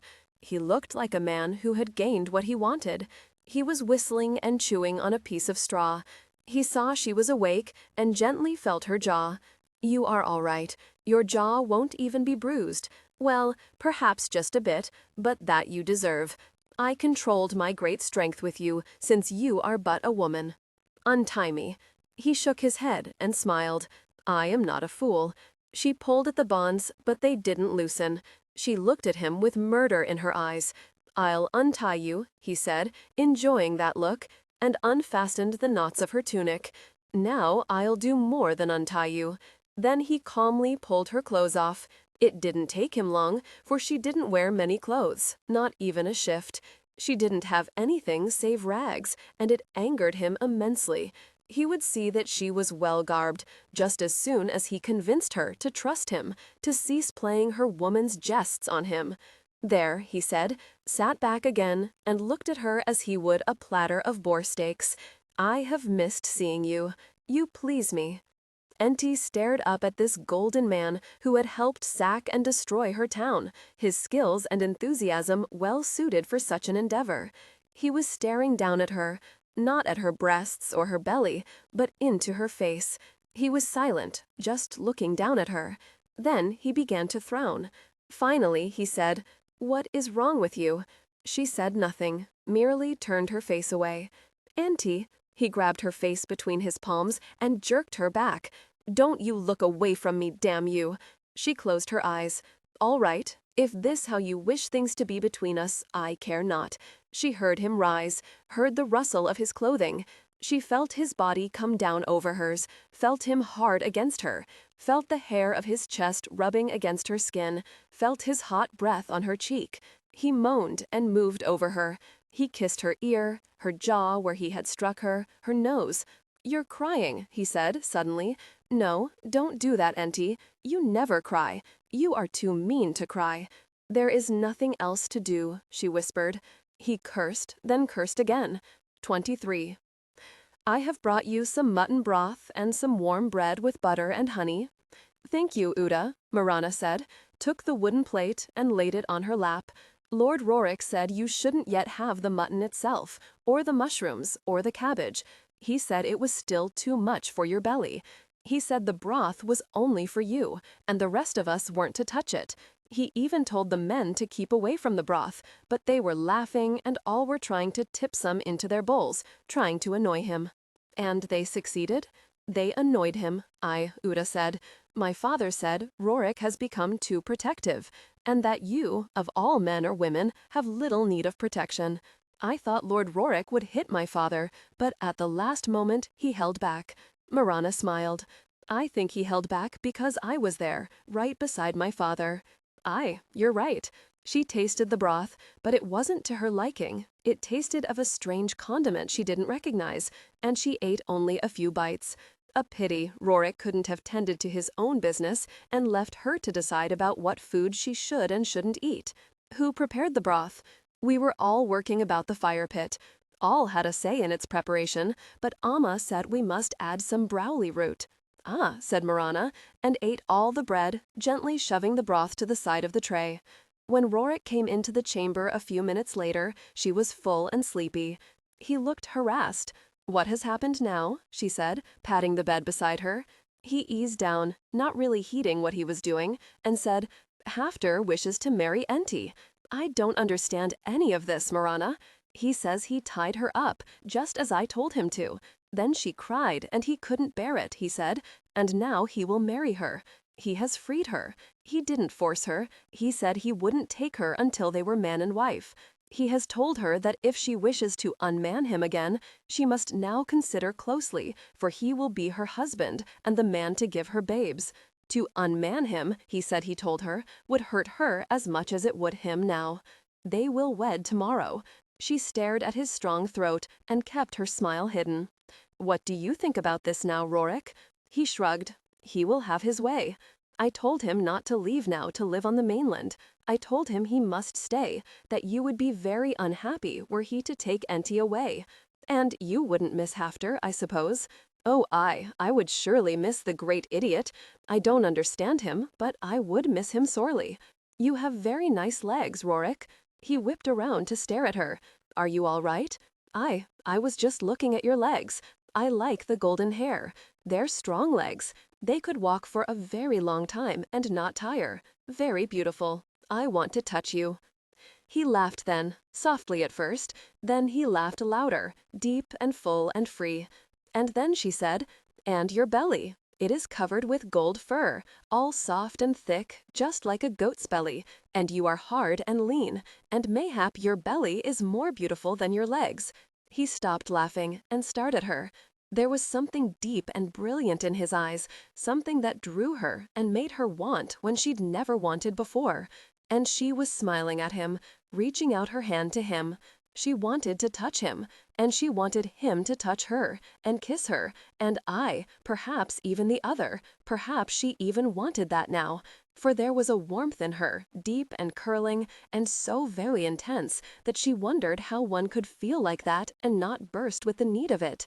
He was taut, leaning toward her now. His beautiful eyes were alight with her, with the thought of her with him, and she recognized it. Then she said, Rorik, and your mouth, mayhap that is the most beautiful part of you, but it will take me many years to decide. You have a bewitching mouth. And he was smiling again, that beautiful mouth of his turned up at the corners, his lips slightly parted, then laughing and shaking his head at her. She wanted to bring more laughter like that into his life, she thought. Then her stomach cramped viciously, and she scrambled from the bed and vomited up the little broth she'd drunk and the bread. By the gods, no, Mirana moaned, clutched her belly, and fell onto her side on the pounded earth. She was ill for only 2 hours, for she'd eaten little of the broth, but she was white and pale and sweating profusely, lying on her side, her legs drawn up, waiting, dreading the next cramp. There was no laughter in her now, no joy, just the fear of more of the awful pain. Finally, she slept. Rorik stood over her, shaking his head. He'd been a fool. He covered her with a woolen blanket, smoothed the damp hair off her forehead. Hafter stood in the doorway. Will she live? I fear it is Sira. I believe so too, but I am sorry for it. I have known her since she was a child, as have you. But I do not understand her now. I am not certain that I do either. She must have poisoned Mirana. Poor Asta died because she liked the taste of the food, and thus she ate most of Mirana's. But why would Sira do it again? It is you who turned away from her. Mirana was not involved. There was a shout, then a scream. Both men ran from the sleeping chamber into the main hall. Sira had wrapped Enti's long hair about her fist and had dragged her down to her knees, pulling her toward the fire pit. She had a knife in her right hand. By Thor, this is madness! Rorik slammed through the men and women and children who were crowding close, uncertain what to do. Kerzog was barking wildly, his strong teeth tugging at Sira's skirt. Sira reached down and struck the dog with the handle of the knife. Kerzog fell sideways, whimpering for a moment, but then he was up again, his teeth sunk into Sira's gown, pulling, slowing her. "Nay, Rorik, I will stop it. Enti is my woman." Hafter grabbed Sira's forearm and shook it. Then he bent back her wrist, but still Sira was screaming at Enti, twisting and jerking on her hair. "You damnable whore! You slut! You are her friend, and between you, there is no man for me, no man that I want. I'll kill you, and then I'll kill that other miserable bitch." Hafter calmly drew back his fist and cuffed her solidly in the side of her head. The knife fell to the earthen floor. Sira fell forward onto her knees, then fell to her side. Enti went down with her, her hair still wrapped about Sira's hand. Hafter said to Enti, "Lie still and be quiet, or you'll just hurt yourself more." He carefully unwrapped her hair from around Sira's hand, then massaged her scalp. He helped her to her feet and stepped aside, keeping her in the crook of his arm. Tora leaned down and looked at her niece. "Harold," she called to her husband, "take her out of here. Let her sleep outside the longhouse. Let her think about her lack of control. Let her think about her punishment, for surely there will be retribution to match her crime." "I believe," Harold said, "that I will keep one of the men with her." When Harold lifted Sira and slung her over his shoulder, carrying her away, Tora said, "I am sorry. Enti, you seem a reasonable girl. I would be pleased were you to forgive her." She shook her head. "It is difficult. First Rorik, and then you. Hafter, it is her disappointment.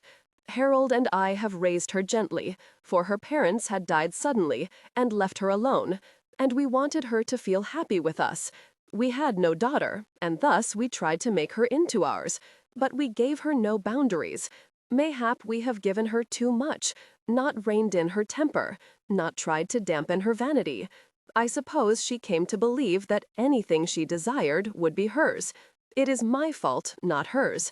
Enti thought that was nonsense, but she held her peace. She was still rubbing her scalp. Her eyes were stinging from the pain of it. Sira had caught her off guard, and she felt like a fool for letting the woman get the better of her. She looked up to see the pain on Tora's face. She sighed and said, "I forgive her," and thought she would surely kill the damned bitch the moment she got the chance. First Mirana, and now her. Why was Tora commiserating with Rorik and Hafter, as if they had been Sira's victims?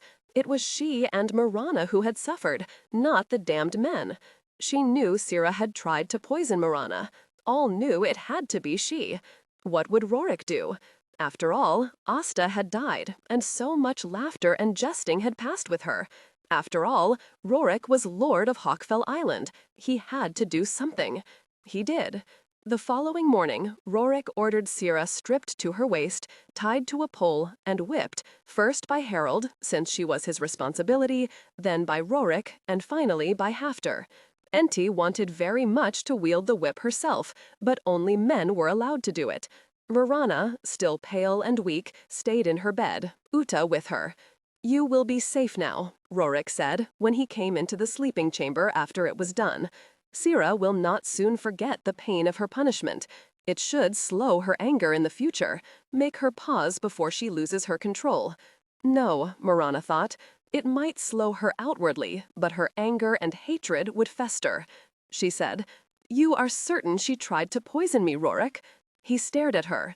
"Who else would it be? Forget not that she tried to kill you before you were poisoned, and then Enti last night. She had to be the one to put the poison in your food. She has learned a lesson. She will obey my father and mother now. She will do as she's told and keep silent. I spoke to the women. None were certain, but Uta told me that Sira didn't come near the broth. Uta is a child. She cannot be certain. Don't forget that Asta died. I told Gerd that he could whip Sira as well, for she has no silver to pay him Danegeld for Asta's life, and he refused to accept payment from my father. He also refused to whip Sira. He said that I would provide the punishment. He said he didn't want to look at her. He didn't stay to watch. He grieves for Asta. It pained me to see his sorrow. He paced the room several times, frowning ferociously. Sira continued to swear she hadn't poisoned you either time. Even as I brought the whip down on her back, she screamed that she hadn't done it. Had I not seen her attack on you, and then on Enti last night, I might have believed her. I am sorry for all of it, Rorik Mirana said. She'd brought him such misery, she thought, suddenly exhausted, too exhausted to think more, to reason out what she should do.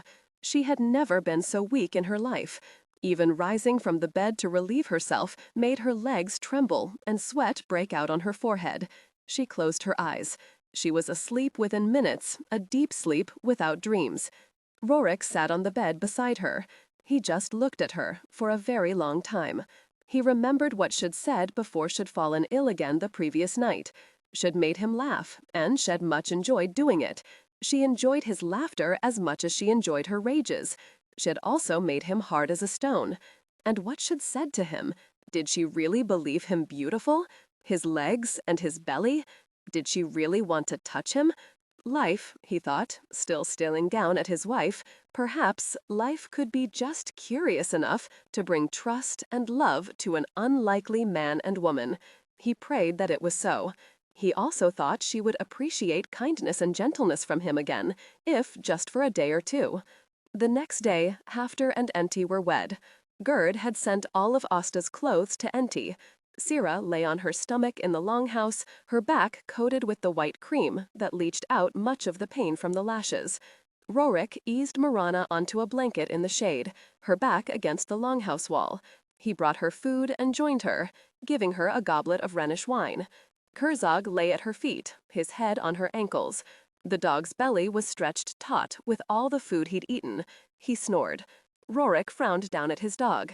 The brute wanted to stay with Enti, but Hafter told him to wait his turn for her affection.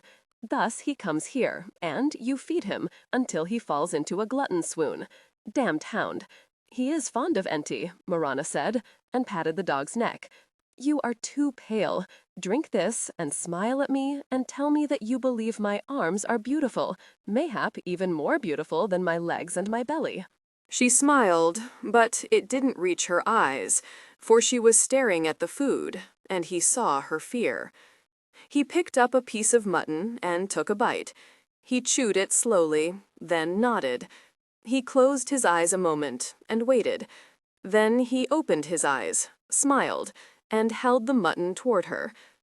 Kerzog raised his head, sniffed, looked at the mutton, then barked. Rorik gave him a piece, just shaking his head as he did so. The dog, as was his wont, grabbed the mutton from Rorik's fingers, coming within a whisper of his flesh. He snarled and worried the mutton, as Rorik made a show of trying to hold it from him. Did he ever bite your fingers? When he was a pup, aye, but not now. 'Tis a game with him. That dog, she said, staring at Kerzog, was never a pup. She ate then, but not enough. Kerzog is getting fat, Rorik said, as the dog finished Mirana's mutton and gave him a look that clearly said he deserved the mutton and much more. Rorik punched him lightly on his shoulder. Kerzog belched and slept again, but not before he'd looked about to find Enti. Seeing her laughing with Hafter, kissing him, feeding him bits of food, the dog let his head fall back onto Mirana's ankles. Rorik gave her more wine. When she was smiling and laughing at nothing that was funny, just laughing because the wine had loosened her thoughts and her tongue, he fed her honeyed almonds. He didn't leave her until she, like Kerzog, was asleep. He hoped her head wouldn't feel like bursting when she awoke from all the wine. He'd stopped drinking the wine in good time. All the men had begun to build Hafter and Enti a small house of one chamber on the north side of the barley fields, where all his married warriors and their wives slept during the summer months. All his people ate together in the longhouse and lived there during the coldest months, but the married men liked their privacy with their wives when it was warm enough. There was at least a roof over the beams, so the two of them would sleep there this night. The jesting was in fun, and there was no mention that many of the men had already plowed her belly when she'd been a slave, and seemingly a half-witted woman who hadn't cared who did anything at all to her. Enti sought out Mirana before she went with Hafter to their small hut. "She sleeps, Enti," Rorik said. "She is nearly well again, thank the gods, and her dislike of the broth." He leaned over and kissed Enti's cheek. "You are a good woman. I am the lord of Hawkfell Island. You are free now, Enti, forever. You are now one of us. You are now a Viking woman and a Viking warrior's wife. Hafter is crowing like a rooster, Rorik. I have not heard him laugh much before. It is a nice sound. He will never regret this marriage. I vow it to you." That night, Sira disappeared. 24. There was endless talk and argument and questions. It was a full day now, and no one had found Sira. None of the boats were missing. She was dead, there was no doubt about that, for she couldn't have swum to the mainland because she couldn't swim, nor could she have flown there like one of the myriad birds. But the men were near to violence because they couldn't discover what had happened to her, and that troubled everyone the most. What if she hadn't wanted to be found? Tora said little, just held her grief to herself. The women held their voices low and simply didn't speak of Sira. Finally, Mirana was able to leave the longhouse late that evening to find a few moments to herself. It happened so quickly that Mirana had no chance to struggle or to yell or to even recognize who her attacker was. One moment she was staring out over the moon-drenched sea, alone, letting the warmth of the night enfold her. The next, a hand slammed down on her mouth. Her hands were jerked behind her back and bound quickly. She bit the hand, then opened her mouth. She heard a man's oath, then felt the pain on her left temple, then nothing, save a deep, pulling blackness. But the voice had seemed somehow familiar, and she tried to hold to it, even as she slumped unconscious. When she awoke, she was aware instantly that she was in a longboat. She lay very still, becoming used to the rocking, the rhythm of the oars dipping into the water, rising, dipping again, smoothly, quickly. Her head hurt, but she became used to that too. Her fear eased. She heard 4 men speaking, and she knew all of them. Each of them excited, pleased, but one of them was furious. It was Gunlik, and he shouted suddenly, "By Odin All-Father, you struck her, Ivar. She is still unconscious. You were to rescue her, nothing more, and bring her to me so that I could speak to her, to reassure her. But nay, you were a brute and rough with her." "There was no time, Gunlik," Ivar said, and Mirana could picture him biting his lip, stiffening, because the man he worshipped was angry with him. "You set me to watch the longhouse, and when I saw Mirana, I knew I had to take her then, else risk our lives and perhaps hers as well. Forget not that the other woman told us that all want her gone, that Rorik Haraldsson hates her and wishes her dead, that someone has already tried to poison her. She was alone. I took my chance. I had to hit her, else she would have screamed. When she awakens, you will speak to her. She will agree that I did only what was necessary." "You struck her," Gunlik said again. He cursed, and Mirana saw him thrust his fingers through his coarse gray hair. "Aye, but if I hadn't, she might have struck me. She is a good fighter, Gunlik, forget it not." "I'm all right, Gunlik. Mirana?" He bent down and began to rub her arms, her hands, lightly touch his calloused fingertips to her cheeks. "Thank the gods you're awake. Listen, we've saved you. You're here with us now. You're not to be afraid. I have you again, little one. All is well now. He lifted her onto the bench beside him. The boat rocked to the side, and one of the men cursed. It was Aemond, and she wished it were any other save him. He was one of Einar's minions, a mean-spirited bully she had never liked. He abused slaves and women. "Gunlick," she said, "you must listen to me. What Ivar said is true, but not really. What did he meant, the other woman? The girl with the silver hair, so wondrous that even I have stared at it. Her name? I know who she is."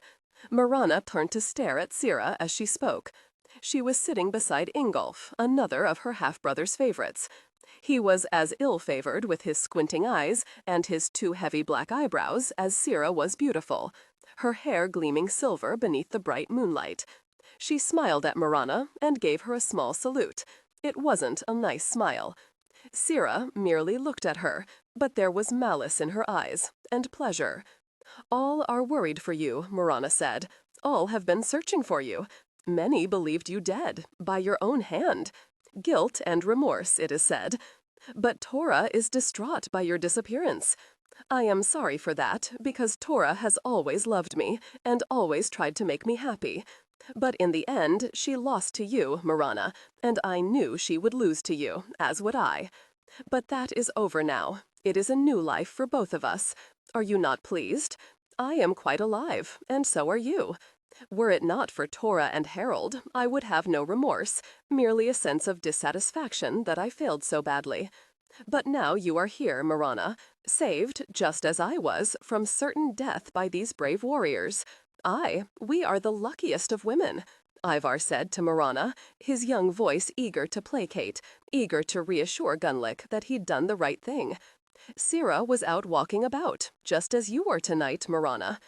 Ingolf took her last night, and she told us all about you, and the way you've been treated here." His young voice rose in his anger at what had happened to her, for he and Mirana had been playmates since she'd come to Clontarf years before. "We will come back to this place, Mirana, and we will avenge you. Ingolf said." "This Rorik, this little lordling of Hawkfell Island, is not but a fool, a pretentious, impudent oaf, and we will kill him and fire his little island and take all his women. Gunlake should have killed him before. You, mistress, should have let him die from his wound. Your kind heart stayed your hand. The next time, it will be my turn." Mirana closed her eyes for a moment. She had to speak to Gunlake, but not in front of Ingolf or Aemond. Her head throbbed where Ivar had struck her.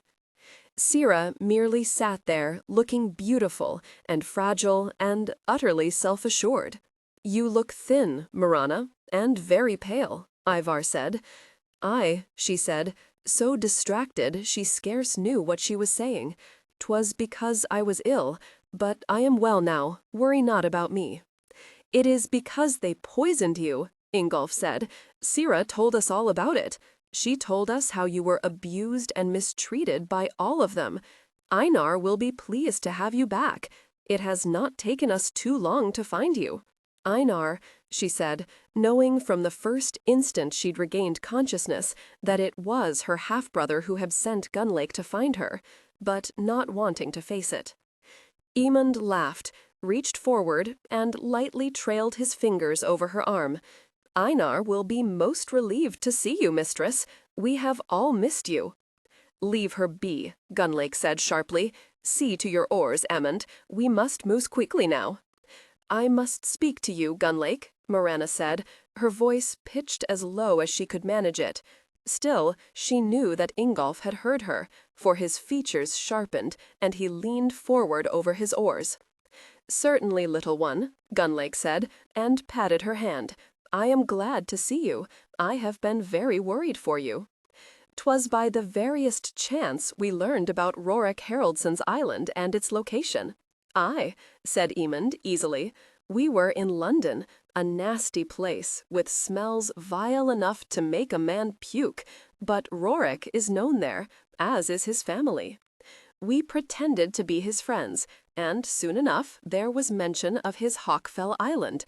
He keeps the island's location secret, but we had silver, and it wasn't long before we found someone to tell us. Aye, 'twas easy after that. We hid to the east of the harbor, in a small protected cove. We rode from the mainland when the night was blacker than a witch's eyes. None saw us. This Rorik believes himself a warrior. He is not but a fool. Aye, and I'll slit his throat for him. Doesn't the man even have enough wits to post sentries? Ingolf said, then laughed. Aye, Mirana said, nothing more. But all have been searching for her, Emmond said. They could have found us, even during their search, but they didn't. Aye, 'tis an island full of fools, and led by a stupid man. We were well hidden, Ivar said. Mirana said nothing. She felt sick to her stomach, and her head throbbed. She couldn't speak to Gunlake until they beached the longboat and camped for the night. She felt a knot of cold deep in her belly, and said, "When do we go ashore for the night, Gunlake?" "We don't," he said. "We must continue, Mirana. Einar said to return as soon as we could, else he would suffer for it, and thus we would as well. I know it will be hard for you, but there is really no choice." Mirana knew it was true that Einar would kill Gunlake, and anyone, for that matter, who didn't do what he wanted them to, anyone who failed. She drew a deep breath. There was nothing for it but to try. "Listen to me, all of you. Einar has made a contract with King Sitrick. He will force me to wed that old man in exchange for more power, more slaves, and more silver. I will be given over to him the moment Einar has me again. I do not want this. I would ask that you return me to Hawkfell Island. I would ask that you tell Einar that I am dead, that or you couldn't find me." She realized this wouldn't work, and quickly added, "Nay, do not even return to Einar. Come back with me to Hawkfell Island, and become well treated with Rorik's men. They were well treated, and there is raiding and trading, enough to make a man rich." Gunlake was frowning. "But Einar said nothing of this, Mirana. You to wed with King Sitrick? It doesn't seem likely to me, for you aren't of a royal house, nor do you bring great wealth. How did you learn of it?" "Rorik had a spy in the king's court in Dublin. He returned to Hawkfell Island and told him of it." "Aye," Emmond said, as he spat over the side of the boat. "Aye, this Rorik had many spies. Aslak was his spy at Clontarf. He is responsible for freeing Rorik and for him taking you. I would kill the fool if I could. I would go back to the little lordling's island to kill Aslak. But I don't believe you about this other man, Mirana. At the king's garrison? Not very likely, I say." She shook her head numbly. "It is true, Gunlake. The man's name is Kron, and he was at the garrison for some 6 months. He discovered everything. I don't want to go back. I don't want to be forced to wed that old man. By all the gods, he is old enough to be my grandfather. I know I am not of a royal house. I know it makes no sense, but Kron said that the king was told by his advisor, Hormuzé, that he was to have me, Audun's only daughter, a virgin, and I would bring him back to his virility and to his youth, and give him warrior sons." Mirana looked at each man in turn. They were staring at her as if she'd gained 3 heads. She said very calmly, her heart spurting fast with fear, "It matters not now anyway, for I am no longer a virgin. I am already wed to Rorik Haraldson. I am his wife and the mistress of Hawkfell Island." There, it was said. Her words lay stark in the night. The men were silent, frozen, staring harder at her now, clearly disbelieving. Then Sira laughed, a delicious woman's laugh, filled with amusement and disdain. "It's true, damn you, and you well know it. Ah, Mirana, you lie to yourself just as you lie to these valiant men who have risked their lives to save you." She smiled in pity, continuing to Gunlake, "I know that you are fond of her, but Rorik didn't want her, though she tried hard enough to gain his attention. He didn't wed her. He left her virginity intact. She was not but a hostage to him, despite all her tricks. Nothing more than an enemy to his family, who would have killed her, despite him wanting to keep her to bargain with Einar. Nay, I was the one who was supposed to wed him. His parents came to Hawkfell, bringing me with them for the wedding. You saved her, Gunlake, for surely they would have killed her." "Don't believe her, please," Mirana said. "She lies. She was the one who tried to kill me. She wanted Rorik, but he was already wed to me." Ingolf snorted, his heavy brows a single black line across his brow. "It sounds like not more than a tangled weave of a woman's lies. You will be quiet, mistress. Your whining has no effect on any of us. Your lies are childish. Not a virgin? You, the manly little bitch, who would let no man near you? Who would kill a man before you let him caress you? I wanted you, but you would only stare at me, contempt for me writ plain on your face. You're a cold one, mistress, and I doubt not that you will die a virgin. Or, if your wedding to King Sitrick is true, why then you will have no choice but to part your legs for him, and then you'll be a vessel for the old king's rod. You, no longer a virgin, it would take more than a single man to rob you of your maidenhead. And that is a lie easily disproved. If Gunlake doesn't wish to do it, why I'll stick my finger inside you and find your maiden's shield. Nay, there is no reason for this other slave to lie. You lie because you don't want to be wedded to an old man. Your fine white flesh crawls at the thought, doesn't it? But, mistress, he is a king. Think you on that, and on the advantages it will bring you. You will have slaves and jewelry and more gowns than you would wish for. Einar will gain from the bargain, as will the rest of us as well. Lie down and sleep, and keep your lies behind your teeth. Leave us in peace." "Gunlake," Mirana said, grabbing his arm. "Please, I am telling the truth. Don't take me back to Einar. This whole idea of the king wanting only me, it makes no sense. Why would he demand to have only me when there are princesses of more value to him? Please listen, all of you. If you do take me back, then the king will discover that he's been deceived, and all of us will die. Me, Einar, perhaps even all of you. Don't look away from me, Ivar. I'm not a virgin. I'm a wife. I'm the mistress of Hawkfell Island. By all the gods, if I weren't Rorik's wife, why then would I be out freely walking about for Ivar to find me? Why would I lie to you men I've known half my life?" Gunlick looked at her for a very long time. She saw uncertainty in his eyes. She felt sick. He said finally, sounding very weary, "I will think on what you have said, Mirana. Einar never said anything about the king wanting you, though, and that is a fact. That's because he's a snake and cruel and a miserable bully. It pleases him to make people jump and crawl according to his wishes." Aemund struck her clean across her cheek. Then he smiled at her. "Ingolf told you to be quiet. Now you will obey." Gunleek flung himself on Aemund, his hands around his throat, squeezing, until Ingolf struck Gunlick and he slumped to the bottom of the boat. Ivar grabbed for the knife at his belt. "Oh, nay, boy, you keep your stickers sheathed. I didn't hurt your hero, Gunlick, even though the old fool would have sent us all into the sea with his violent attack on Aemund. Mirana deserved the slap. She deserves more. But she is Einar's half-sister, and thus I had to show restraint. But to speak of her half-brother like that deserves much more than a mere slap, and Aemund would agree. Einar would whip her back raw.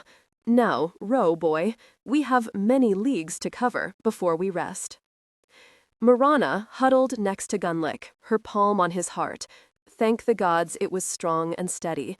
She fell asleep finally, so exhausted she could no longer keep her eyes open. As she slipped away, she heard Sira singing softly, her voice lilting, a siren's song in the still night. She heard Ingolf speaking quietly to Sira. His voice wasn't that of a man to his newly captured slave. No, his was a lover's voice. Why had Sira lied? What did she hope to gain? Rorik felt the grinding fear miraculously vanish when his brother Merrick said, "We can't find her. She isn't on the island. It's as simple as that. Neither is Sira. Both of them are gone. I'm sorry, Rorik. He was sorry? By all the gods, why? Rorik wanted to believe it, but he was afraid to. He'd seen her in his mind's eye, dead, killed by an animal, or mayhap even by one of his family. And so he was still silent, simply staring at his brother, who said again, I'm sorry, Rorik. I know you wanted the woman, but she is gone. She is dead. Rorik had been so weary he'd wanted to fall down and curl against Kerzog. But now, with this wondrous news, he was once again filled with energy. He wanted to shout and to plan and to gain hope, because now he knew. Now he was certain. Harold laid his hand on his son's shoulder and looked into blue eyes that held the same summer blue of the skies. There were no boats missing Rorik. She was very unhappy, son. Mayhap she jumped from the cliff. Mayhap Sira attacked her, and both of them fell. Aye, that was probably the way of it. Both of them dead, washing out to sea.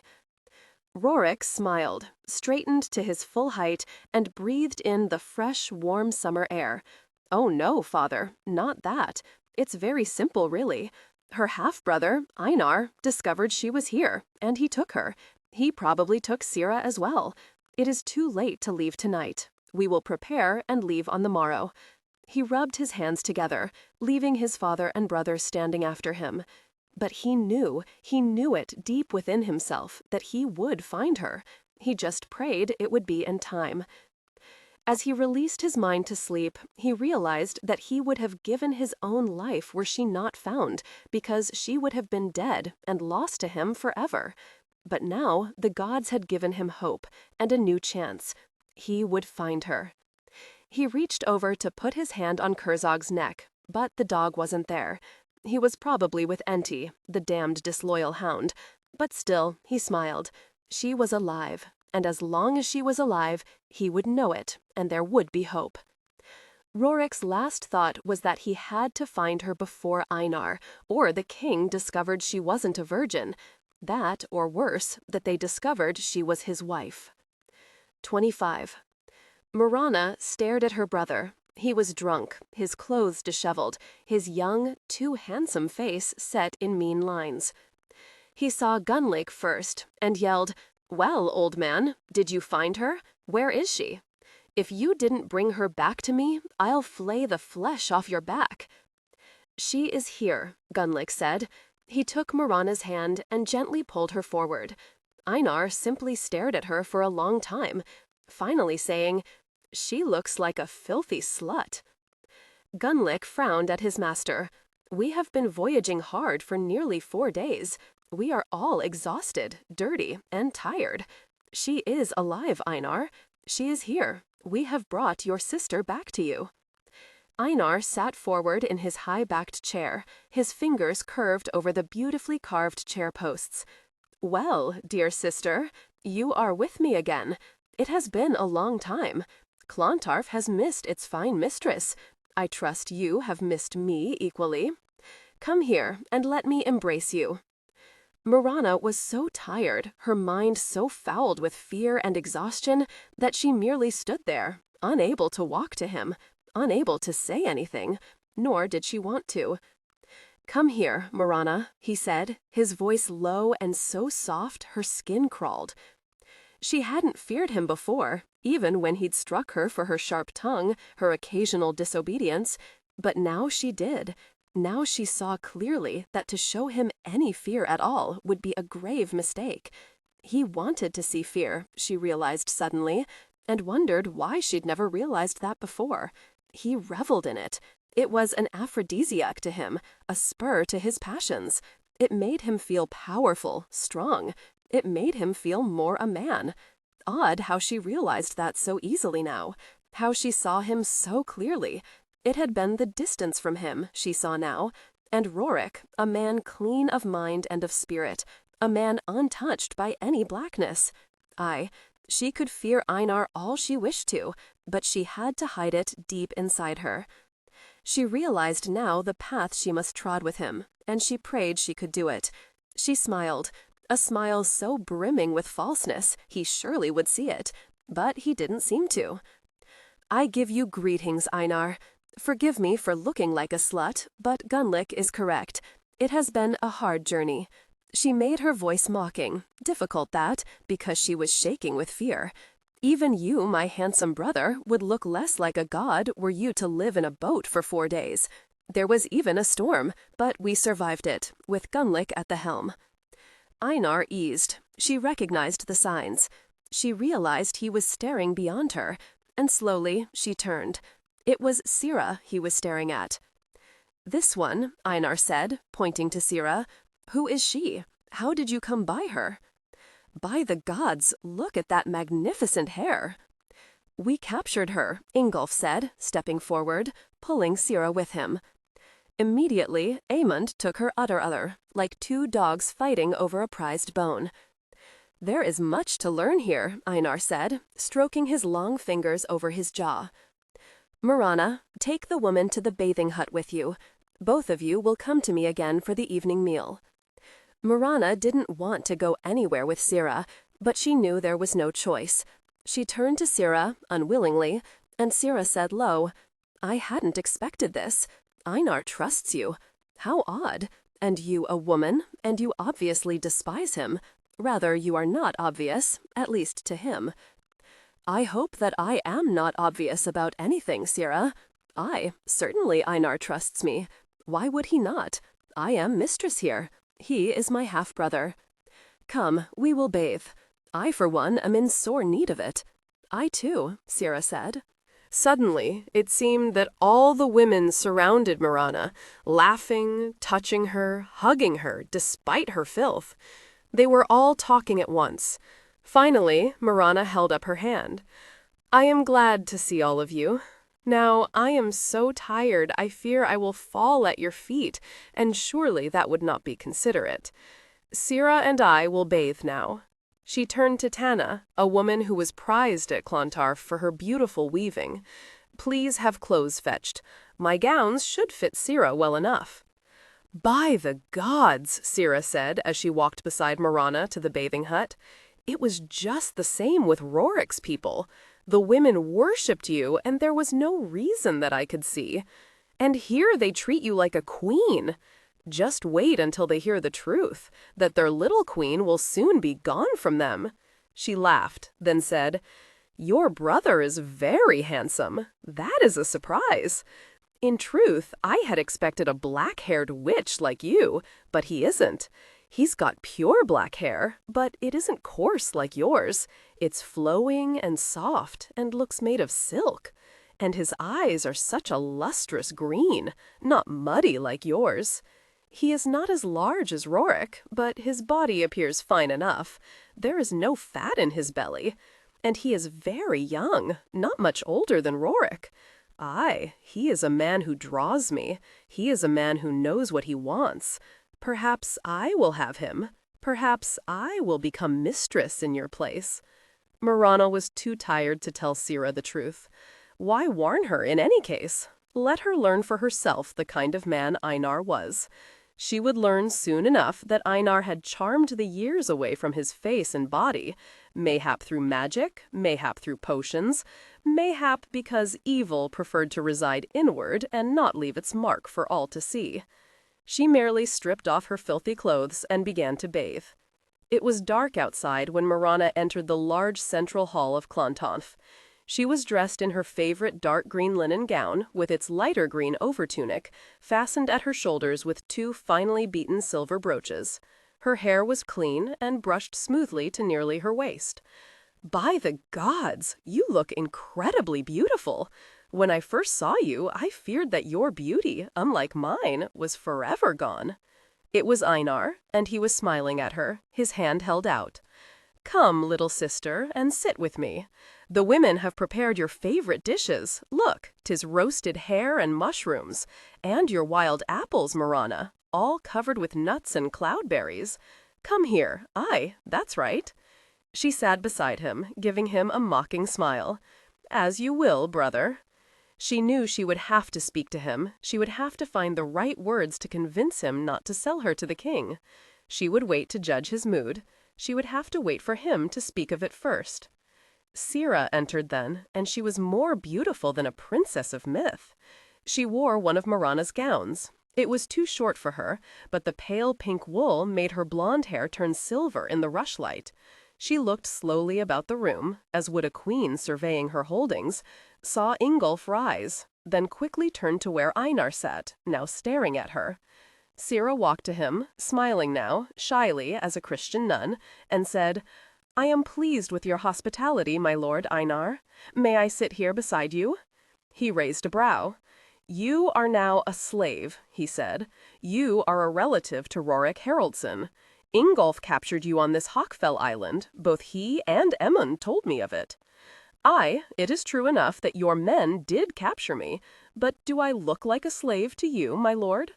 Mirana watched her with some detachment as Einar weighed Sira, assessed her endowments. What would he do?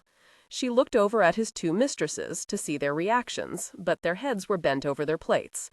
Einar did nothing for the moment, merely shrugged. "You will eat. I will decide other matters soon. Sit down, Sira." The slaves served her. Einar cuffed one small girl for no reason that Mirana could tell. She bit down on her tongue. She wouldn't argue with him, not yet. Time passed. She ate and listened. There was loud and boisterous talk and jesting. Men were always men, and always the same, she thought, staring about the smoke-hazed large hall. The women drank as well, but they sat apart from the men, speaking quietly, occasionally giggling. The children were asleep long before. Gunleek sat in the center of his men, but he was silent, eating slowly and methodically. Mirana had to speak to him alone. After Ingolf had struck him down, he had taken command of the longboat. It was only when they hit the storm that Ingolf realized he must recognize Gunleek's authority, for he didn't want to die. Gunleek looked better now, though his head still hurt him severely. She had to speak to him alone. Mayhap she could see him later, when all were asleep. Even after the long meal, Einar wasn't drunk, but most of the men were. Ingolf came to his lord, his voice slurred with too much mead. "I have come for the woman, my lord. I captured her. I want her. I would have her now." Einar spared a glance toward his minion. He steepled his fingers in front of him. "I want her," Ingolf said again, his jaw thrust forward, and this time he sounded more belligerent in his drunkenness. "Maybe I want her too," Einar said slowly. "Surely she would not prefer your ugly face to mine, Ingolf. What say you to that? Would you still insist in the face of your lord's spoken desires?" Ingolf began to laugh. Mirana saw that the mead he'd drunk had not only given him more confidence than was wise, but that it also loosened his tongue. He said, "I've seen you with your new slave, my lord. Aye, a pretty one this time." He laughed louder when Einar merely looked at him, a brow raised in question. Ingolf belched. "Nay, it isn't Sira you want," he said again, and Mirana knew that his drunkenness had made him forget who and what his master was. He looked over at a beautiful young girl sitting quietly and alone, pointing a shaking finger at her, and laughed and laughed. It was the last sound he made. Einar rose in a single fluid movement, quickly unsheathed his knife, and slipped it into Ingolf's heart. Just one swift movement inward, then a slight twist upward. Ingolf stared at him, then sighed softly, and sank to the floor. No one said a word. The air in the vast room seemed to have been sucked out. There was no sound. Even the dogs were quiet. It was a terrifying silence, a disbelieving silence. Mirana had despised Ingolf, had come to fear him on the 4-day journey back to Clontarf, but to see him struck down as if he were not more than a rabid animal, of no account at all, made her gag. If nothing else, he was loyal to Einar. He'd drunk too much mead, spoken too much, and now he was dead, simply dead. He'd said something about a new slave, nothing more. He'd laughed. Why had Einar killed him? Just because Ingolf had laughed at him? Just because he knew Einar had another new mistress? She looked at her half-brother's serene expression. Aye, serene save for his green eyes that gleamed with a ferocious light. She was frightened, very frightened. She leaned back in her chair and closed her eyes. Einar said, "Get him out of here. We don't wish his spirit to remain with us. He was foul in thought, and his spirit would be no different." She didn't watch the men remove Ingolf's body. She looked at Sira. To her astonishment, there was a smile on her mouth. She was staring at Einar, and she was smiling. She leaned slightly forward so that her radiant hair fell over her breast. The men went back to their drinking. The women couldn't seek out their beds until the men stopped their drinking, which it didn't seem they would do for a good many hours yet. It was some time later when Einar called out, "All of you, my brave men, the best warriors in all Ireland, listen to me. Some of you know my wondrous news, others don't. I said nothing until my dear sister was returned to me. Now all of you will learn of it. Our King Sitrick wishes to wed her." Aye, our family will be allied with the royal family. Her sons will rule Ireland. It will be done soon now, the first day of fall. We will all benefit from this alliance, doubt it not. We will all add riches to our coffers. It was done. She wasn't surprised. She looked at Gunlake.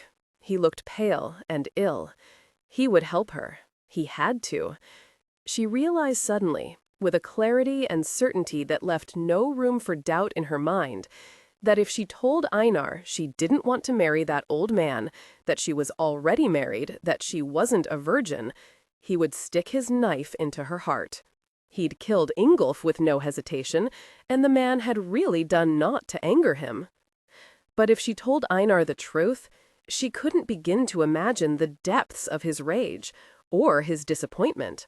He would surely kill her for ruining his grand plans. She didn't doubt him capable of it for a moment. She held her tongue. She couldn't plead or beg, although she imagined he would be amused by it. There was much toasting and cheering. She noticed the women looking at her. They weren't cheering.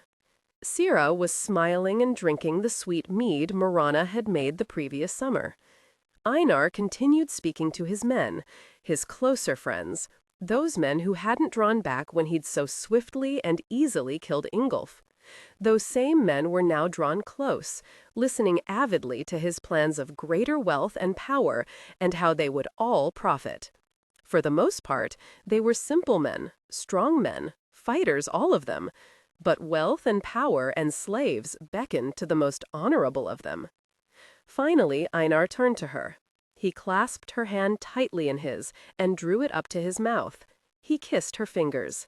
She didn't move, didn't draw back, remained still as a statue. "I trust this will please you," he said, looking at her directly. "Nay," she said, "it doesn't."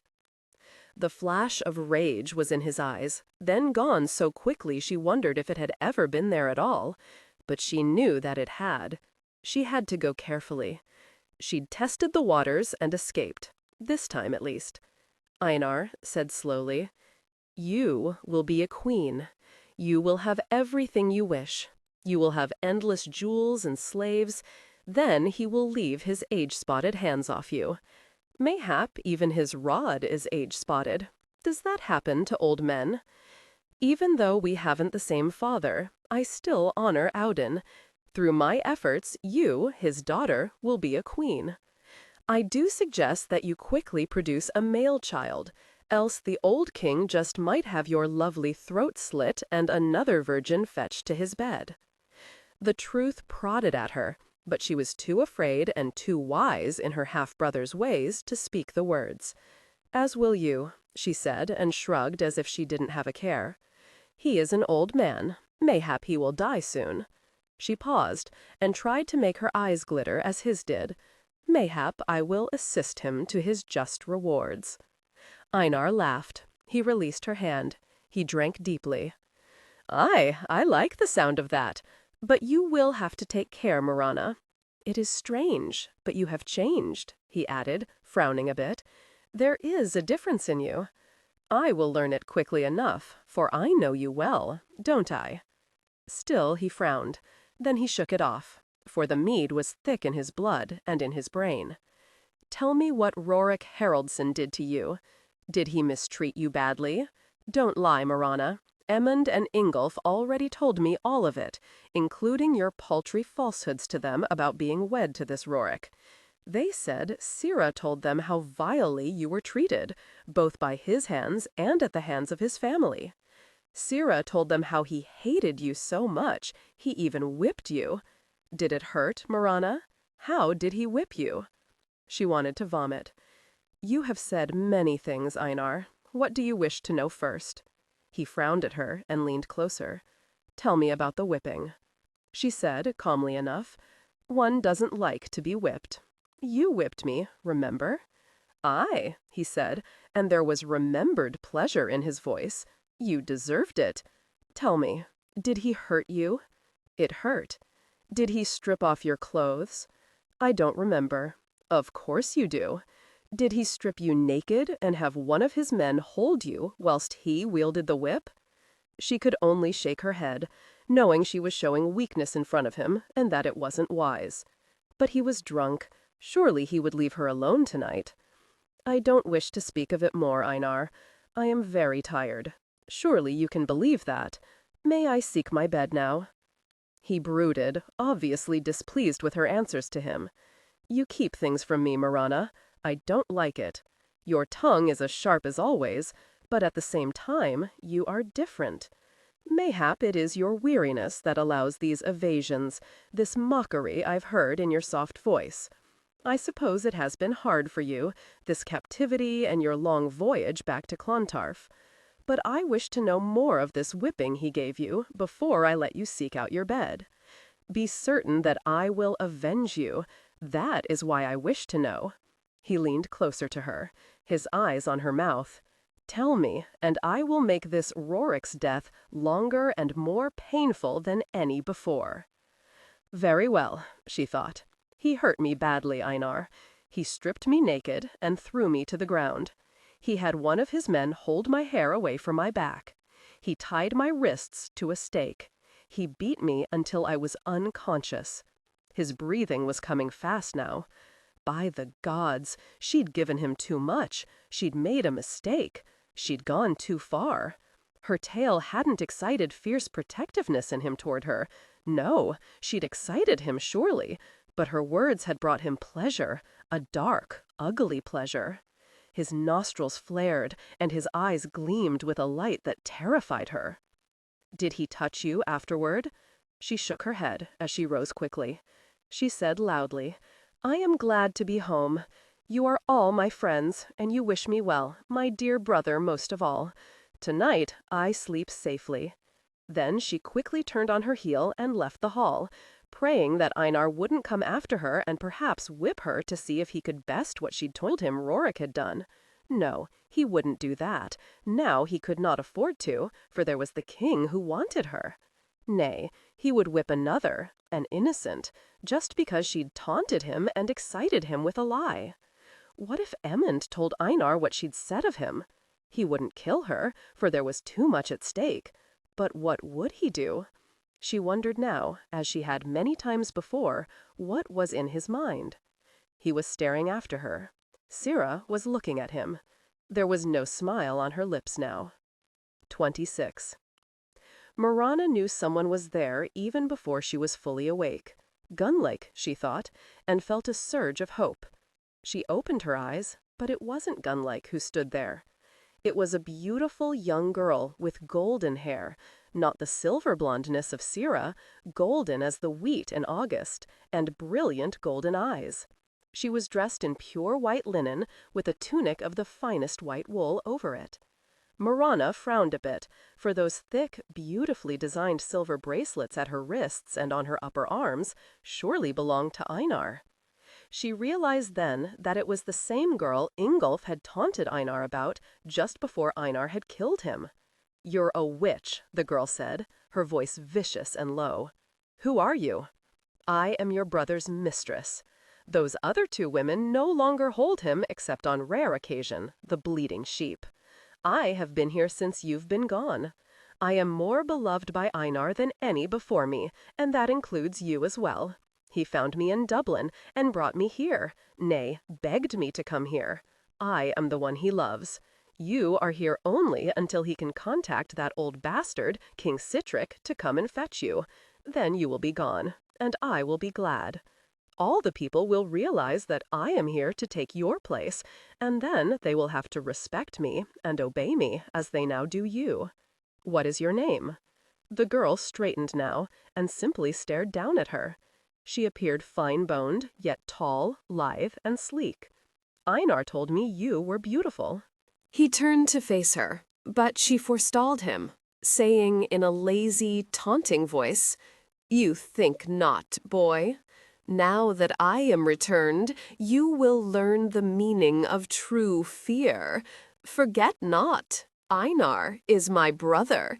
Think you we are so different from each other? You don't yet know the meaning of fear, little man." He paled. She saw it clearly. But then he laughed, an uncertain laugh, turned on his heel and was gone. No more words spoken. She heard him singing in a voice high and pure as a woman's. Mirana lay back, her heart pounding in loud, slow thuds. She'd come home to a nightmare. No, not home. Hawkfell Island was home. Mirana shook her head. She would probably never see Hawkfell Island again, or Rorik. There was no home for her, not now. She lay back, closing her eyes. The boy, Lela, was there again in front of her, laughing, then looking fearful.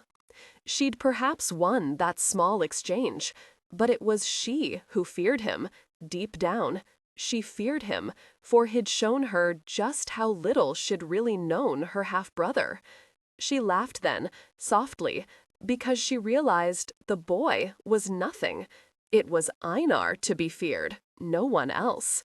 She wondered again, as she had so many times before, if Rorik believed her dead. Rorik and Kron stood alone in the shadows of the king's fortress in Dublin. Hafter, Aslak, and Rocky were hidden some 30 yards away. Kron said quietly, "Yon is the private entrance to the king's chambers. As I told you, Rorik, there are 3 guards, berserkers all of them, very dangerous. We must kill them, and it must be done quickly and quietly. Are there others we must worry about? Early each evening, a woman is brought to the king. If she fails to stir his rod, then she is sent away, and Ella is brought to him, always Ella. She is the woman who sleeps with him, cradles him like a babe, his wrinkled old face against her breasts. She is the one who feeds him a nightly potion prepared by Hormuz." Rorik made a sound of disgust. "Aye, 'tis true," Kron said. "I discovered all this from one of the women's slaves. She said that whilst the king sleeps, this Ella recites an incantation over and over again, one to renew the king's vigor, to push away the demons that age him and shrivel his rod. Who gives her this incantation? Hormuz again, the king's own advisor and physician. He's an old man like the king, but he's wily, smart, and dangerous. He is not one of us. His name is strange. I have heard it said he comes from a land even farther to the south than Miklagard, a land of deserts and vast burial monuments that go back hundreds upon hundreds of years. He speaks a strange tongue, this from a servant I bribed, who said she heard him speaking to his daughter in this alien language. I heard it said that he controls the king, though I cannot testify that it is true. Few see the king, but enough to swear that he lives, and gives the impression that he makes the decisions and gives the orders. He says to those familiar to him that Hormuz is his physician and advisor, and thus he is willing to trust him in matters of his health and in matters that need advice. Then he laughs his old man's laugh and says that in matters of the marauding Irish chieftains, it is he who commands and who rules. However, as I told you before, Rorik, I heard it said that both Hormuz and the king will come to fetch Mirana from Einar." Rorik nodded, saying, "And what do the king's people and his warriors believe about Hormuz?" "They believe what the king says, that he is his physician and advisor, and yet they are wary of him. They fear him, for his hold on the king is a strong one. Hormuz has told them that once the king has wed Mirana, daughter of Audun, on the first day of September, he will be reborn. He will be vigorous and young again, and he will give his people heirs to rule them forever. On that day, he will appear to them, and all will see that he has spoken the truth. On that day, he claims, the Irish chieftains and all their forces will be as insects underfoot. The people cling to this. They even now begin to dream of a vigorous man emerging from his bridal chamber, renewed and somehow young again, and ready to lead them to undreamed-of glory. "What kind of blank-brained fools are these?" Rorik said, and spat into the bushes. "Why did he choose Mirana of all women? She is of no great house. Her birth isn't royal. Why her?" Kron shook his head. "I don't know. No one does, save Hormuz and the king." Kron had already told Rorik most of this, but there were more details he'd thought to add this time. Rorik smiled. He had an idea. He said to Kron, "Tell me, is there someone close to this Hormuz? A wife, a son or daughter?" "Aye, there is a daughter. She is but 10 years old, if I remember aright. And he is an old man himself? Aye, he appears beyond old, an ancient relic. Odd that he could sire such a young child. Is he attached to her?" "Aye, my lord, Hormuz worships the girl. She is a sweet child, I have heard it said, even though he treats her like a princess." "There is no wife. I believe she died well before Hormuz came to the court." Rorik rubbed his hands together. "Excellent," he said. "That is excellent. We haven't much time, but we have enough." Hormuz was a careful man, very careful. He trusted no one, and he never would. Slowly, meticulously, he pasted down the gray beard that covered his face and hung down past his neck. He patted the woven mat of gray hair over his own thick black hair. With the skill of long practice, he lined his face, taking care not to use too much walnut oil. He did not believe people to be stupid, as the king did, but he believed people saw what it was they expected to see. They believed Hormuz an old man. Thus, he was an old man. When he finished, he rose from his rosewood chair and fastened the 3 layers of soft feather padding, belting it about his lean belly. He dressed himself, then looked at himself again closely, as was his wont, in the polished brass mirror. He was pleased. He looked as he was expected to look. The long, straggly beard covered the strong cords of his neck. The door opened, and Isa stood there, her head cocked to one side, staring at him. "You are a true graybeard, Papa," she said, then came to him and lightly kissed his wrinkled cheek. "Quietly, Isa," Hormuz said, as he stroked her soft black hair. "Ah, you are so beautiful, my little one, just like your poor mother. It won't be long now. You are keeping your own counsel?" "Aye, Papa," the child said, and kissed him once again. "Be careful, Papa." "Aye, always." Outside the small window, Kron drew back, stunned by what he'd seen. Lord Rorik had been right, but only in a part of it. By all the gods, this was strange. This young man who made himself old. Ah, and the little girl. Kron shook his head, and they'd spoken the strange language between them. Kron quickly pulled the guard's body from sight. He stole the man's boots and his beautiful pounded silver armlet. A robbery. All would believe it a robbery. 27. The night was black. Bloated clouds roiled through the heavens. The air was heavy and thick with rain, the wind becoming colder by the moment. Mirana waited patiently. She knew Gunlick would come. Still, it seemed an eternity since he'd nodded to her, just after the evening meal. Where was he? Suddenly, from behind her, he said, his voice soft as a summer's breeze, "What do you out here, Mirana? You ate very little, yet the women prepared all the dishes you like. I do not wish your charms to waste away. Come inside and let me feed you roasted fowl from my own plate." He sounded so very loving and tender. It scared her to near speechlessness. But when she turned to face Einar, there was a sweet smile on her face. She touched her fingertips to his arm, feeling his flesh ripple beneath her touch, feeling the strength of him. "I thank you, brother, but I fear my stomach is displeased. It was doubtless something I ate earlier. I will be well again on the morrow." but he was frowning. The tone should be world-weary and professional. Stress should be conveyed through a tightening of the voice or a slightly flat affect, rather than shouting or exaggerated anger. Dialogue. Yuki. Her voice should be lighter and more engaged, but still within a realistic, natural conversational range. Climax. The transition to action must be quick and urgent, but the emotion of alarm should be understated. Example, a sharp intake of breath or a sudden increase in volume or pace for only a few words, reflecting a professional reacting immediately without losing control. Goal. The delivery should sound authentic, as if the character is recounting a stressful event the day after, making the thrill organic and believable, not imposed. Sira told of how Rorik's family had poisoned you, how you nearly died that first time, how another woman did die. I don't like this, Mirana. Are you certain your ailment is a mild one? She nodded. I am certain. You are here at last. By all the gods, I was worried. Endlessly, I worried for you. Gunlake became an old man. I beat him for his failure. Then I sent him after you. He is wily and cunning, smarter than any of my other warriors. I knew he would find you, if you still lived. Ah, that is why you didn't beat him to death. He said, that, and he is still useful to me. He pointed toward a lone gull who sat perched on a piling near the end of the wooden dock.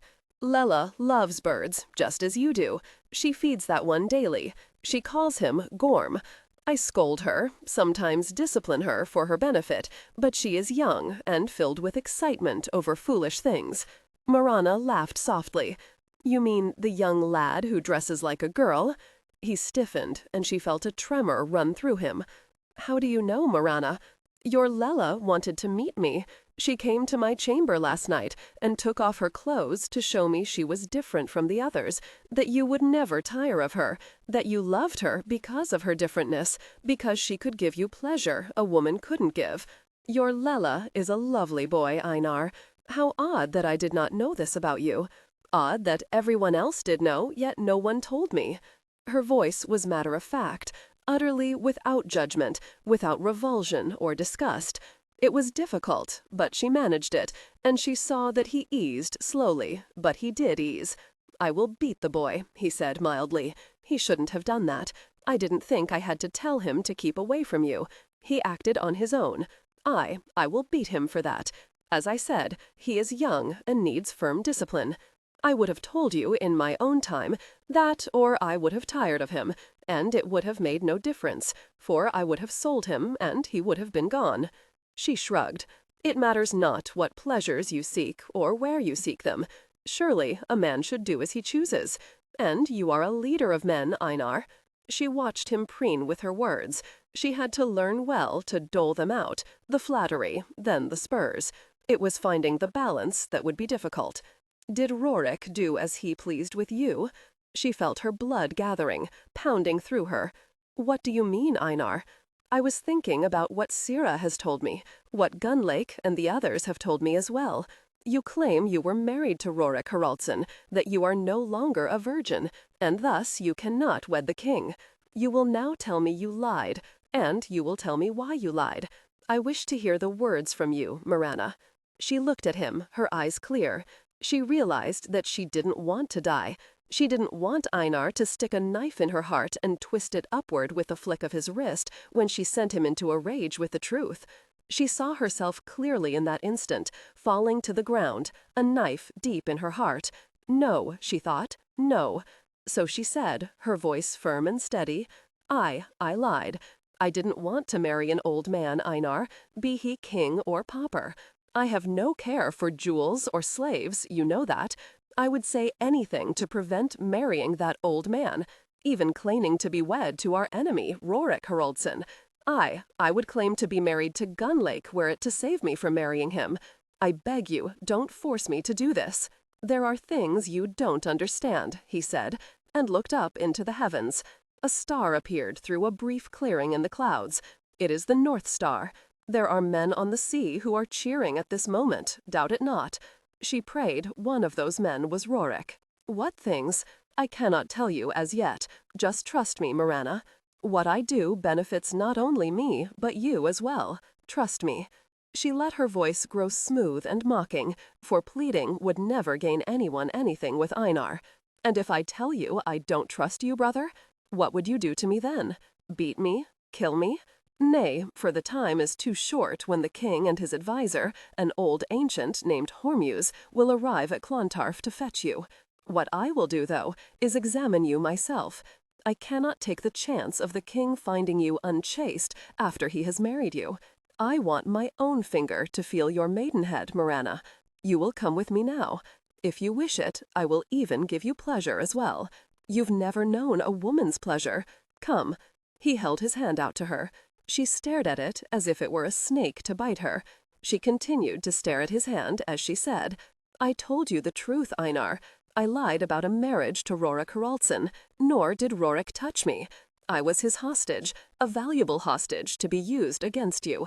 He did not ravish me. He had no interest in me in that way." She realized then that this was but a pretense.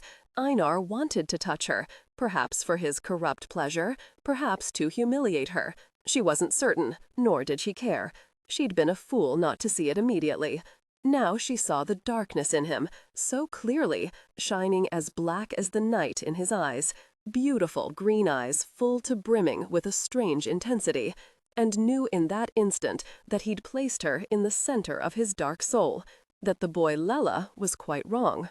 She felt the perversity in him reaching out to her, remembered many times now when she'd seen the depravity, the darkness of him, overflow onto others, causing pain and humiliation and even death. And now she was his focus. She remembered believing that Rorik would kill her. Now she wondered if her half-brother would. As she said calmly, "No, Einar." He smiled at her. He lifted her hand in both of his and stroked her palm with his thumbs. She was deadly cold, yet her palm was sweating. "I am your brother, Mirana, and until you wed the king, I am your master. You will always do as I bid you." Again she said, "No, it isn't right, it isn't normal or natural. You are my brother, I remind you of it, and remind you of its significance and obligations. You will not touch me in such a way. It is because I am your brother that I do not wish to humiliate you by having another man do it. If you truly think I am lying to you now, we will ask Hannah to do it. You lied before. You claimed he was your husband. A husband plows his wife. The women love you and would do anything you asked of them. I could not believe what Hannah would tell me. You lie and you don't lie. I no longer see what is right, what is the truth. Which is which, Mirana?" She drew herself up. She looked skyward and said, "If you do this to me, I will not wed your king." He slapped her, hard, his open palm smacking loud against her cheek. Her head jerked back. She would have fallen had he not held on to her arm. He pulled her upright, jerking her against him. He held her there, whispering against her temple, "Do not go against me again. Now come, for I wish to see you and feel you. I have waited a long time for this. I will not be denied. No longer." She drew back and spat at him in the face. She said softly, "Kill me now, Einar. I don't care. Or, mark me, then you will fail, for the king won't have me then, will he? He is an old man, but I do not believe he is blind. Ah, and then he would kill you, wouldn't he? Because you would have failed in your agreement with him.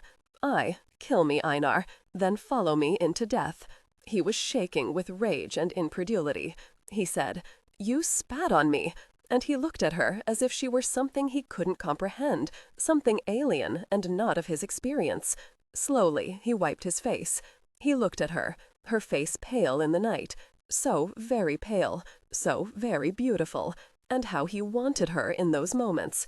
He saw her fear of him, tasted that fear. It drove him mad. He reached for her, but she flung herself away from him. She ran across the inner courtyard and up the wooden ladder to the fortress ramparts. "Mirana!" She paid him no heed. There would be bruises soon on her white throat, for Lella had gotten a few good hits before Sira had beaten him. He knew Lella was strong. It pleased him that this new slave was stronger, that she hadn't hesitated to retaliate, and viciously. By the gods, she'd bitten Lella on his cheek twice, and he was bleeding, and there was blood on her mouth, and she had as yet made no move to wipe it away. He didn't disbelieve her for an instant. Oh, aye, she was a virgin, and she was kin to the King of Norway. How odd that she would also be kin to Rorik Haraldsson, a stupid man whose honor would one day most likely kill him. Lella had scrambled away, and now stood on Einar's other side, waiting for his master to turn to him, waiting for his master to strike the new slave. But he wanted to be the one to kill her, perhaps beat her until she was pleading with him to stop, but he wouldn't. Oh no, he surely wouldn't. There wasn't much blood on his cheeks, but the bitch had actually bitten him. He knew a bolt of fear that seared deep in his belly, for Einar was still holding himself silent, that intense look again on his face. Lella feared that look, for it went beyond what should be in Einar's mind. It went deeper, into that puzzling blackness. He saw Mirana standing back, Gunlake at her side. She was paler than her white flesh. He saw the revulsion clear in her eyes. He hated her more in that moment than he feared and hated Sira. He plucked at Einar's tunic. "My lord," he said, his voice soft, so very soft, just the timbre he used when he was bringing Einar to his release, encouraging him with all the words that old Dublin merchant had taught him. Einar didn't say anything, nor did he turn to Lella, to kiss him perhaps, as he'd done many times in front of his people, warriors as well. He hadn't kissed him since Mirana had returned, but he would, he had to, and he had to do it now. He had to prove that he loved his Lella still, Mirana watching, that bitch Sira watching. "My lord," he said again. Einar turned to him and gently caressed his chin with his fingers. "Take off your clothes, Lella." He jerked back as if Einar had struck him. "You heard me. Remove your clothes this instant, or I will beat you witless." Lella quickly pulled off the tunic, the gown, the soft shift beneath. He stood naked, head down, his rich golden hair thankfully hiding his face. He was humiliated and defeated. He couldn't bear all their eyes on him, all their sneers. Sira stared at the boy. Then she looked at Einar, her head cocked to the side, and then she laughed, a deep, rich laugh that rang out, filling the longhouse. She gasped on her laughter, then stopped when Einar took her arms and shook her. "Ah, my lord, this bit of offal thinks you want him?" She laughed again, the blood smearing on her mouth, and Einar said nothing now, merely waited. "He does believe that," Einar said finally. "He is wrong. I am the one who will hold you, my lord." She smiled at Einar, then rose on her toes and kissed him full on his mouth, and he tasted the sweet, coppery taste of Lella's blood. He didn't move. Lella shrieked and threw himself on Sira's pack. His hands were around her throat, and he was squeezing with all his strength. Einar calmly turned and nodded to one of his men, a huge man with grizzled red hair, Mal by name, a man who hated the little pederast. He grabbed Lella by his neck and lifted him off Sira. Mal held him in the air, dangling, his face turning red, then washing to blue as his air was cut off. Then he grinned, shook Lella once more, and said, "What do you want done with the little beggar, my lord?" "Take him to the storage hut. Anyone who wants to use him may use him, my women included. Do not beat him. I will see to him later. Ah, give him a blanket. I do not wish him to become cold." Sira was rubbing her throat. She looked at Einar now and said, her voice and manner remote as a queen's, "I would have killed him." I believe you." He touched her face, the smooth cheek, the soft hair at her temple. "What of me, my lord?" she asked now. Einar was staring at her breasts, then at her belly. "I haven't made up my mind," he said, "but I will. There is much to consider here," and he walked from the longhouse. Mirana knew she had to escape, tonight. She didn't care about the risk. She didn't want to die, but she knew well enough that if Einar found her again, she would yell out the truth to him, and he would kill her. That or humiliate her first, and he would do it more brutally than he had Lella. But perhaps death was preferable to the madness that festered here. Hormuz was furious with himself. He'd believed that once the king had managed to spend his passion with the young girl he, Hormuz, had found in the slave market and had personally trained, that the king would be content to wait now until the exact day and the exact month Hormuz knew from all his studies was the first fall month and the first day of the fall month. Not before, not after. But now Sitrick wanted to fetch Mirana immediately. He didn't want to wait to be transformed again into a young man, vigorous and potent, a man who would once more be able to take a woman as many times a night as he had 3 decades before. He wanted it now, despite the risks, despite the dangers Hormuz had cautioned him about. Hormuz wanted to stick his dagger in the old man's ribs. He tried to reason with him, even threatened that his youth would probably slip away like a fragment of a dream were he not to wait until the time exactly foretold by all the signs. But such lyrical reason was beyond the old man's mind. No, Sitrick wanted it now. He would risk all the dangers, the failure that could result by not listening to Hormuz. He drew a deep breath and ceased his pacing. Very well, it was not far from the first day of the first fall month. It lacked but another cycle of the moon. It couldn't really matter, could it? But no matter how he rationalized it, Hormuz knew deep down that his studies and his conclusions drawn from stellar signs hadn't lied to him. He was taking a big risk to fetch Mirana sooner. That moon cycle was critical, and deep down he knew it. But he also knew he had no choice. He couldn't afford to lose the king's trust, or he would lose everything. If he refused, Sitrick would simply go fetch Mirana himself. No, he had to accept the risks. He would overcome the obstacles fate would doubtless place in his path. He always had. He had heard rumors that Einar had lost his half-sister, that some Viking marauder had stolen her away, but then the rumors ceased, and so he discounted them. The king's court was always rife with rumors. Still, it worried him. Einar wasn't a man of any honor to speak of. He trusted him only because Einar knew what riches lay in store for him if he delivered up his sister to Sitrick. And she had to be a virgin. She had to be pure. She had to be clean of mind and spirit to be worthy. Thus it was that the king, 50 of his warriors, and Hormuz left at first light the following morning for Clontarf, the Danish fortress held by Einar, son of Thorson. "They've left, Rorik." Kron was out of breath. Rorik waited a moment, then said, I know it. Did you learn why?" Kron nodded, then calmed his breathing. "I spoke to Isla, the woman who owes her loyalty to Hormuz, the woman who nightly holds the king and chants her incantations to him. She said the king wanted Mirana now. He refused to wait longer. He wants his youth and his vigor returned to him now.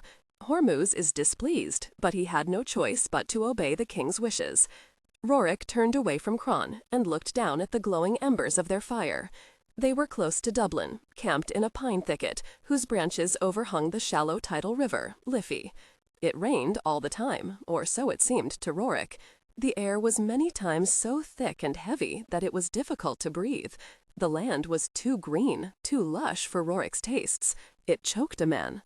The pine trees were crowded close by thick-branched strawberry trees and yew bushes and strange blood-red flowers that grew wild in the hedgerows. He looked toward their 2 flat-bottomed longboats that had easily navigated the shallow, muddy river and were now hidden beneath layers of pine branches not many yards away. Rorik turned back when the embers suddenly sparked, striking each other loudly and exploding small volcanoes of fire upward. He drew a deep breath and rose. He kicked sand onto the embers. Then he turned to his men who were waiting silently. "We get the daughter now." It was easy, too easy, and Rorik worried about that. Hormuz's daughter, Eza, was alone with her servant, an old woman with failing eyes. Kron lightly tapped the old woman against her head, caught her when she crumbled, and laid her gently onto a floor mat. The girl just stared at the big men who filled her room, all of them staring at her. Rorik knelt beside her. He took her hand and held it gently. I won't hurt you, Eza. My name is Rorik. I will take you to see your father. He wants to take something that belongs to me, and I must have you to trade. I intend you no harm. I know your father loves you. He won't endanger you. All I want is what is mine. Do you understand?" Eza nodded. Her papa was above all men, and he would see that she was all right. She looked at this man, younger than her father, stronger perhaps, larger, but he didn't frighten her. "I understand you," she said. "You are a brave girl," Rorik said, and rose to his feet. "We must be away." He stared down at the girl as she watched Hafter fetch her cloak from the trunk at the foot of her bed. She looked thoughtful, studious, a serious child. Then suddenly she smiled, and something froze within him. He stared at her hard, then came down on his knees in front of her again. He turned her face to his. "Bring the light closer, Rocky." When it shone directly on the child's face, Rorik felt his heart slow and his breath shorten. "By all the gods," he said slowly, wanting to disbelieve but unable to, "this is a mystery beyond any I had ever expected." He took the cloak from Hafter and wrapped it around her. They were away from Hormuz's Spartan chambers within minutes. They were in the longboat and rowing down the Liffey by late afternoon. "My lord," Einar turned at the sound of Gunlake's deep voice. "Aye, what is it you want? I must think. There are many problems to deal with. I know, but one of them is going to arrive here at Clontarf shortly." Gunlake drew a deep breath. "The king and Hormuzes will be here within the hour. They bring many warriors with them." Einar cursed. "Our runner just brought word. There isn't much time." Gunlake wanted to tell him then that Mirana was already wedded, that she was not a virgin, but he knew it was too late now. He'd failed Mirana. "I will prepare my sister." "My lord, perhaps Mirana can be spared. Perhaps—" He broke off at the look on Einar's face. "Don't say it, old man. She will wed the king. Aye, Sihtric will give her all a woman could want. She will have to suffer his meager fumbling, but not often, for he is old and frail. She will take him, or I will kill her. Do you understand me?" Gunlake nodded. "I would have to kill her if she refused, for I too would die for failure to deliver her to Sihtric, and believe me, I will never die alone." Einar found Sira in Mirana's bedchamber. She was looking through the gold-banded trunk at the end of the box bed. She didn't look the least bit guilty or worried when he suddenly appeared. She smiled at him. "I have need of ornaments, Einar, to enhance my beauty." "Take what you wish," he said, and left her. "Have you seen my sister?" "Your half-sister, my lord." "Nay, I saw her earlier with the women, but then she was gone, I know not where." He grunted and left her without another word. Sira stared after him. He was behaving differently. It made her uneasy. She'd heard that one of the men, an old man with crooked ways and a brutal manner about him, had visited Lella in the storage shed. She wished she'd heard the little pederast scream. She looked into the trunk until she found arm bracelets that pleased her, and earrings and a necklace. Aye, she would look much more beautiful than that bitch Mirana. What would she say when Sira appeared in her jewelry? Would she whine to Einar because she had taken her jewelry? Would Mirana plead that he dismiss her? For a moment, Sira hoped she would. She'd felt her power growing over Einar, and she knew now there was a good chance she would win. She would have him. He was dark, and his darkness fascinated her. Aye, she would have him, and learn to control him as she would a dog. Perhaps, when the king came, Sihtric would want her, Sira, instead, if she hadn't wedded Einar before he came. She was still humming, feeling quite confident, when she heard that the king was nearing, that he had come to wed Mirana. So soon, she thought, then rose. Very well, then, she would take Einar. She fingered the beautifully pounded silver bracelet that encircled her right upper arm. Aye, Einar would suit her well enough. He would give her whatever she wanted. She smiled when she thought of the king's fury upon discovering that his new bride wasn't a virgin. She hoped he would kill Mirana slowly, perhaps strangle the last living breath from her, or perhaps give her to his men and let them ravish her until she was dead. But what of Einar? Would he be in danger too? She smiled again. For she was beautiful, far more beautiful than that black-haired bitch, and more importantly, she was a virgin. Ah, life was suddenly rife with possibilities. She decided to take the boy Lella some food. The pathetic scrap just might beg her for it. She wanted to see if she'd scarred the little beggar's cheeks. She wanted to see what the brutal warrior had done to him. She wondered, as she carefully stepped over cow dung in the outer yard of the fortress, where Rorik was. Surely he would come after her. His family would demand it. She wanted to see him. She wanted Einar to capture him. She wanted to wield a whip and flay the flesh from his back. She trembled a moment at the thought of his treachery, at his rejection of her, at the pain as he'd whipped her.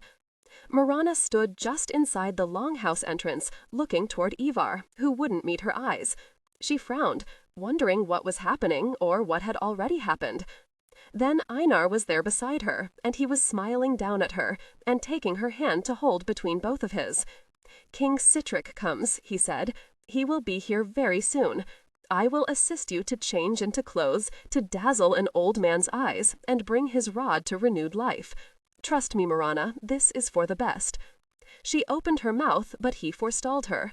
She heard the fear in his voice. "By all the gods, I pray you are a virgin, that it was all a reckless lie you told, this wedding you claimed between you and that Viking, Rorik Haraldsson. But you have never lied to me, have you? I should have tied you down and seen to your maidenhead last night, but I was distracted by Sira and Lella." He paused a moment, looking toward a knot of his warriors who were preparing themselves for the king's arrival. "Listen to me, Mirana, and listen well, for I give you excellent counsel. I accept now that you told me the truth, that you always have in matters of weightiness. I accept that you are wed, but you must forget the Viking. You will never see him again. Save yourself. Pretend to great pain when the king enters you tonight. Suffer loudly, and whimper of the agony he inflicts upon you, so the king will not doubt your purity. Aye, then he will ply you with favors and jewels in his gratitude. You will see. You must trust me in this." He stopped then and ran his hands down her arms. "Come, I will help you to gown yourself appropriately. Sira was in your chamber, taking your jewelry. I will have her show herself to you, and if there is anything that would become you, I will have her give it to you." Mirana nodded. She realized that as long as she was alive, there was hope. She didn't want to die. She'd been a fool to ever consider it. She had no intention of dying willingly, even though it might mean her loss of honor. Death was too final to accept because of beliefs that men had fashioned and preached and held so dear, particularly when it came to women. She would survive until she would survive. "Come," Einar said. "We have little time."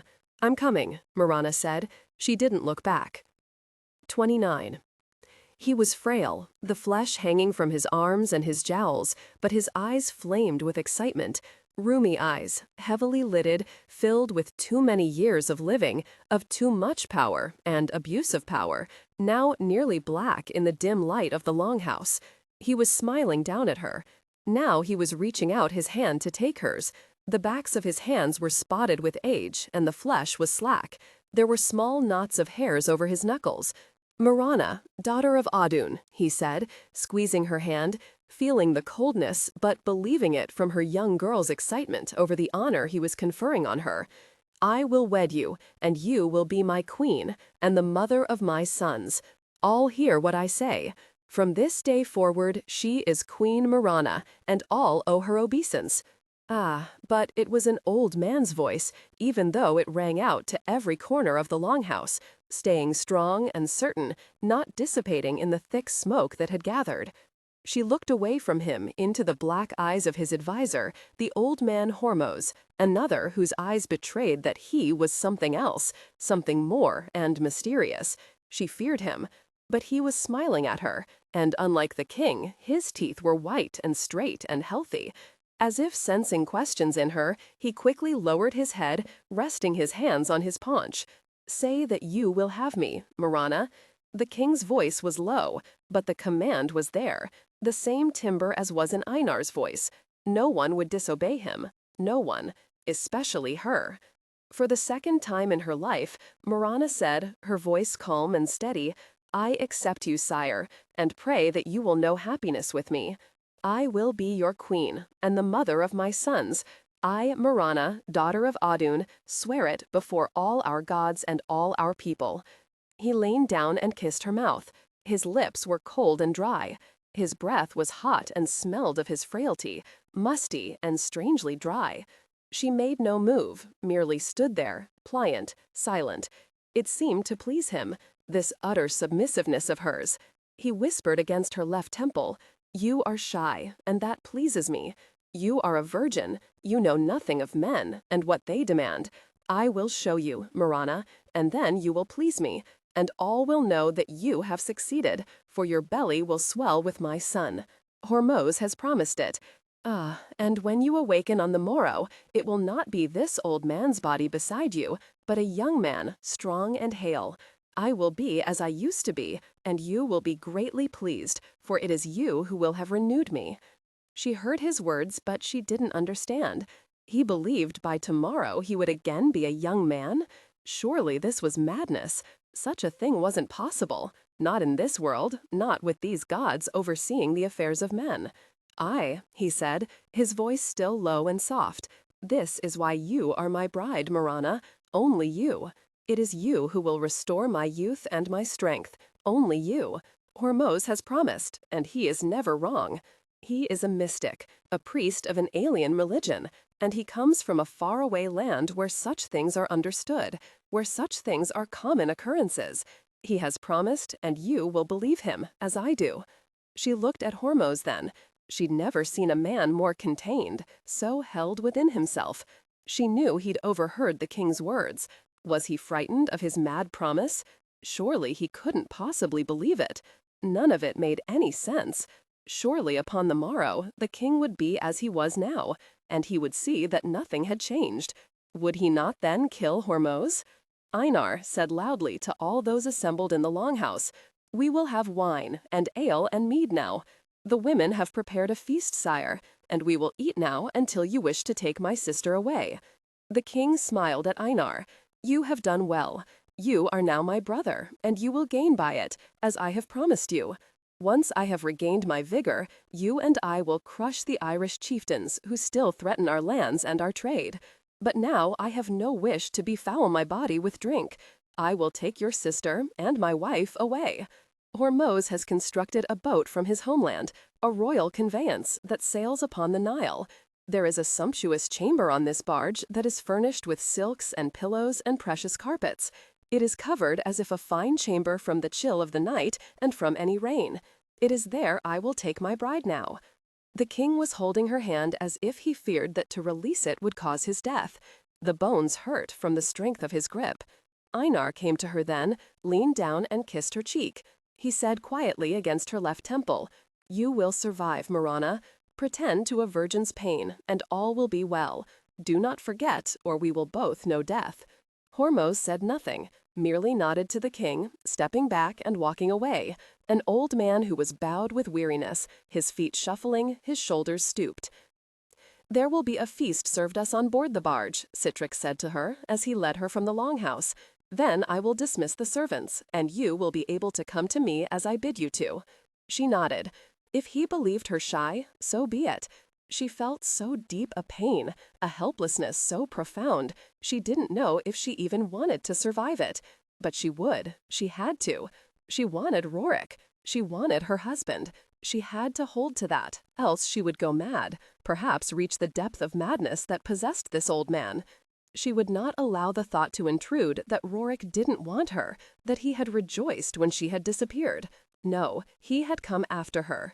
She clung to that belief even as she thought of ways to escape this old man with his too-hot breath and his age-spotted hands. "Ah, Hormuz, you are here. I am glad.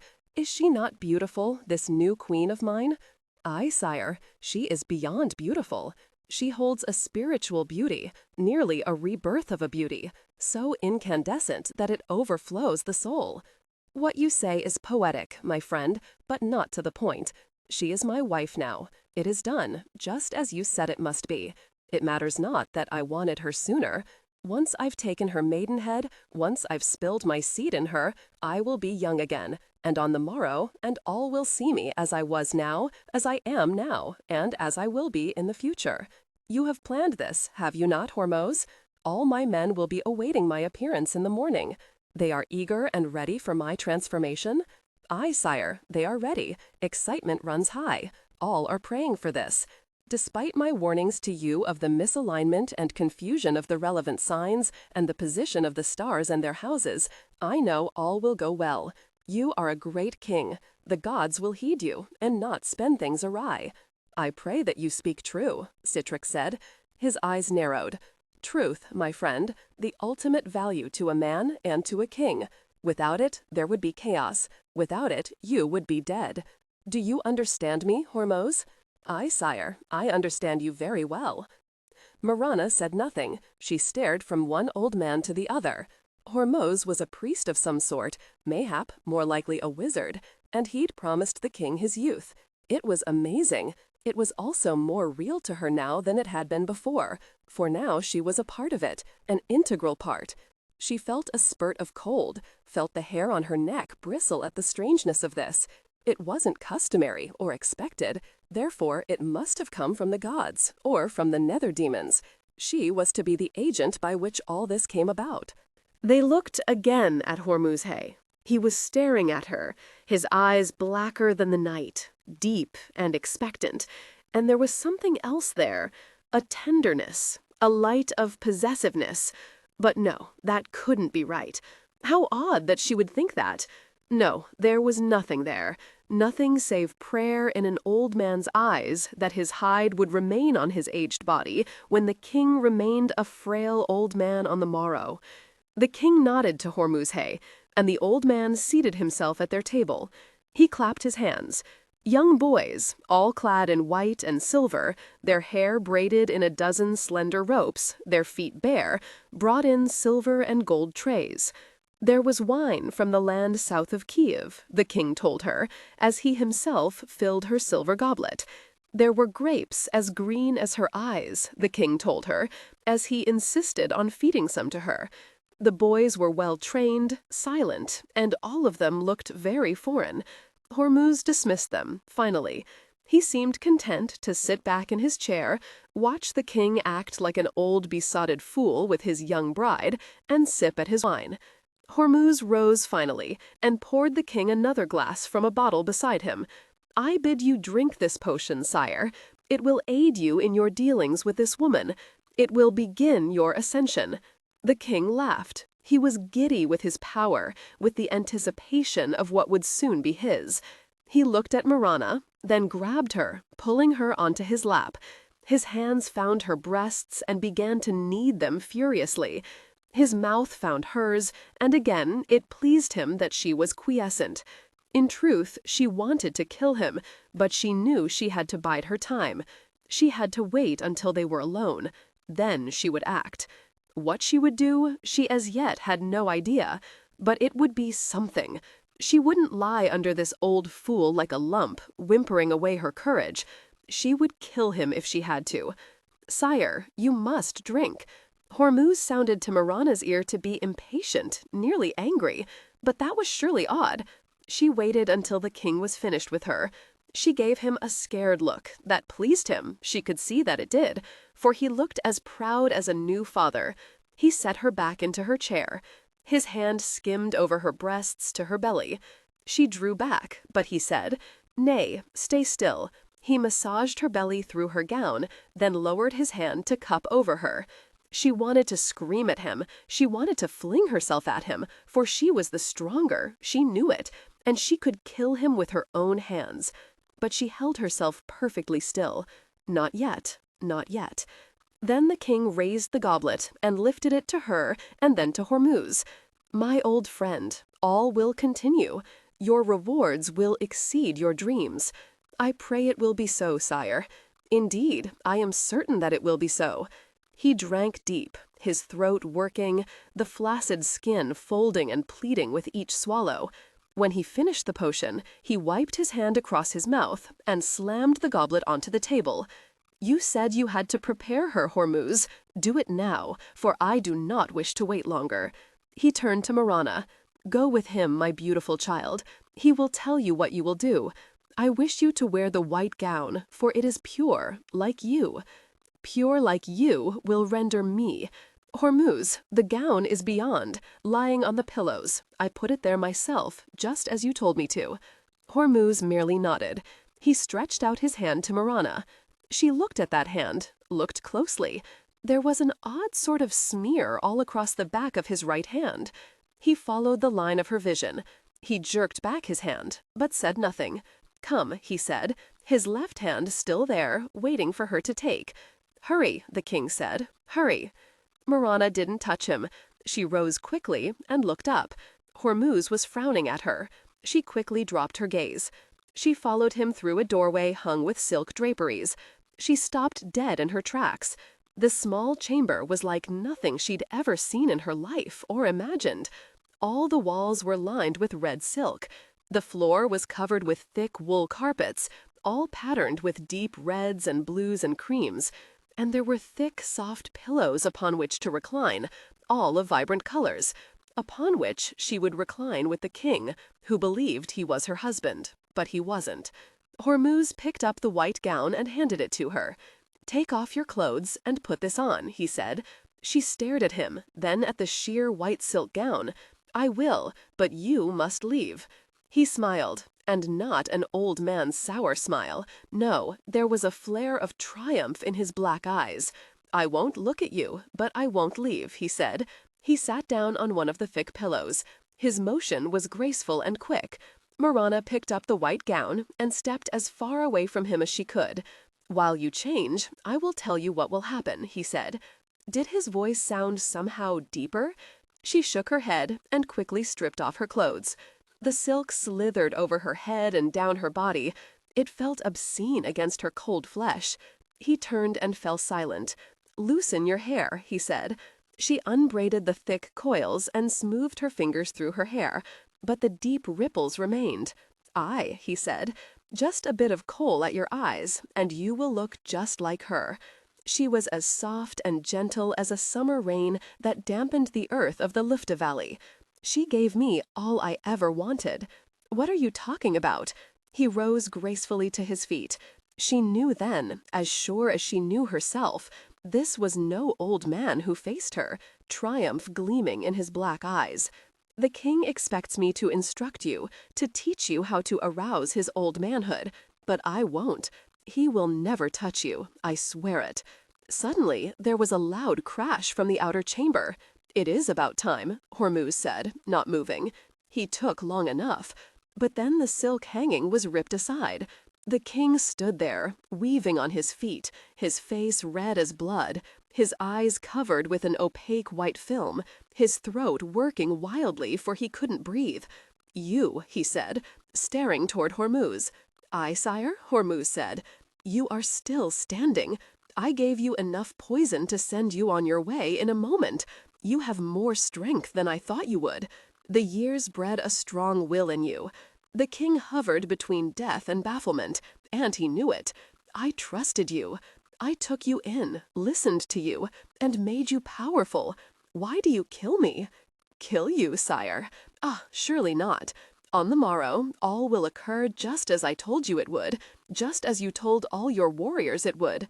You will indeed appear before all your men, transformed into a young man as you once were. Behold yourself, sire. Hormuz pulled off his beard, ripped open his tunic, and unstrapped the padding from his waist. He stripped off all his clothes, then he rubbed at the cosmetics on his face. Then he smiled, a beautiful smile, a foreign smile, for he had the look of a man not of the north. Ah, but he was a beautiful man, lean, his body whipcord strong, his muscles strong within his man's prime. I resemble the man you once were, do I not? At least that is what I was told before I came to you. And when I came, sire, I knew even then what I would do, for I had seen her. I, look upon my man's body, young and vigorous, I, sire, and I will breed sons off her, sons who will rule Ireland and beyond, and into the future. Just as I told you, I, look at me, for soon you will be dead. Since I was never a spoiled little princeling as you were, granted all I wanted, with no restraint, no rules, I have no fat on my body, no arrogant moods to make those about me fear me, no belief in how I am more clever than any other man in the land. But I do look enough like you, sire. On the morrow, all will cheer and all will bless Hormuz, the adviser, truly a wizard, who once he had accomplished your rebirth, he disappeared, perhaps to reappear again in the centuries to come, in some other strange land where he will once again work his wondrous magic. Sitrick stared at him, at the young man who stood naked and proud before him. I will kill you, he said. I will whip you until you are naught but bone and blood at my feet. He worked his mouth, but there were no more words and no more breath. He fell to the floor, his hands clutching his neck, then his arms were falling away, curling at his sides. Hormuz walked to him and knelt down. He is dead. By all the gods, the old fool is finally dead. He rose and turned to Mirana.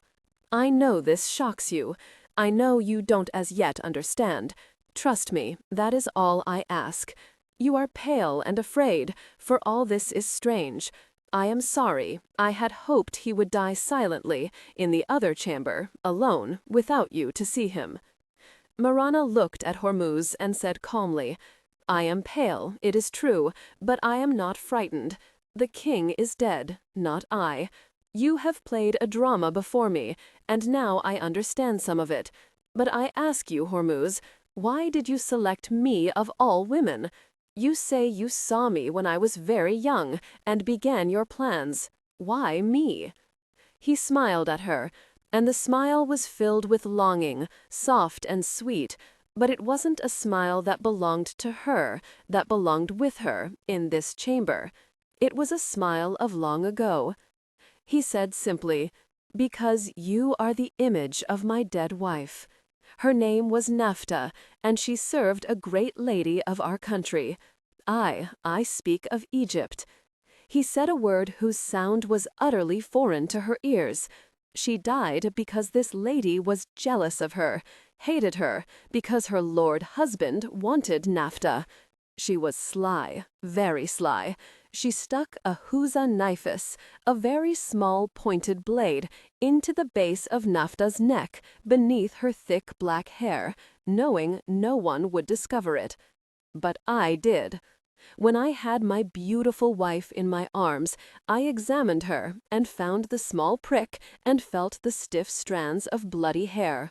I, the lady, killed her, just as she had killed others who surpassed her in beauty. She killed my beautiful Nafta.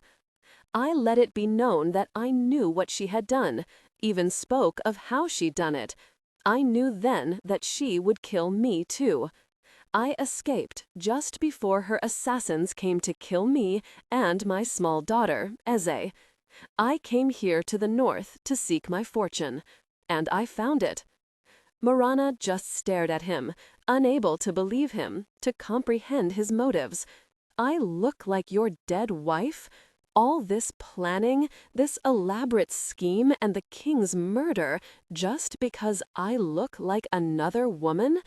By the gods, this is madness. He looked at her with less softness now. You do not sound like her, but you will soon enough, with my tutelage. She never questioned me, never considered any wishes but mine. Her tongue was never sharp in disagreement with me, and you will change, Mirana, doubt it not. Her image is preserved in my mind and before mine eyes every day of my life, for our daughter will grow into her image as well. There is already a great resemblance between you and my little Eze, not really in her physical features, but in moments when she is silent and looking off into her dreams, and when she smiles. Then I will have both of you to look upon. I will have my Nafta back with me. I will also have a kingdom, and power, and wealth, and I will share it with you, Mirana. You did wed with the king. I am now he. Behold your husband and your king. I am now Sitrick. 30. So much was happening, too much, and she was reeling with all that he'd said, all that the king had said. She stared at him now, unable to accept his utter confidence in himself at what he'd done and what he expected others to do. He saw nothing save what he wanted to see, would accept nothing beyond what he had commanded. Surely you cannot believe that the people will affirm that you are the king. They would wish to believe it, for it is a magical thing, this rebirth you convinced the king to believe. But the people won't accept it, not once they look at you, not once they are standing close to you. You look foreign, different from us. Do you forget so quickly that you believed me an old man, that all those, including the king, have believed me an ancient relic, an advisor? Some even saw me as some sort of priest? They will see and accept, for I will continue to disguise myself, and each day I will use less and less disguise. Only you will see me as I truly am, each night when we come together. They will become familiar with me, you will see. Soon, very soon, they will be shouting their enthusiasm that I am reborn and given back to them by that magician Hormuz. No, she said. No, the people aren't stupid. They won't believe you are truly Citric reborn. It's best you face up to it and escape while you still can, before they discover that you've murdered Citric. His warriors have no love for him, but their loyalty is unquestioned. They will surely kill you. He was frowning at her, completely unaware and uncaring that he was naked, standing there over the dead king's body, as if it were not but another pillow or a tray of food, something of no account at all. All his attention was on Mirana. He said slowly, "Nafta never questioned my judgment, my decisions. You will not either. She always bent to me, gracefully and naturally, as sweetly as a supplicant worships a god. You will as well." You were wedded to an idiot? He struck her hard across her cheek, and she reeled sideways, trying to grab onto something to save herself, but there was nothing. Only the soft pillows in piles at her feet, the slippery silk draperies beyond her reach, the lush carpets that were thick and deep but allowed no purchase.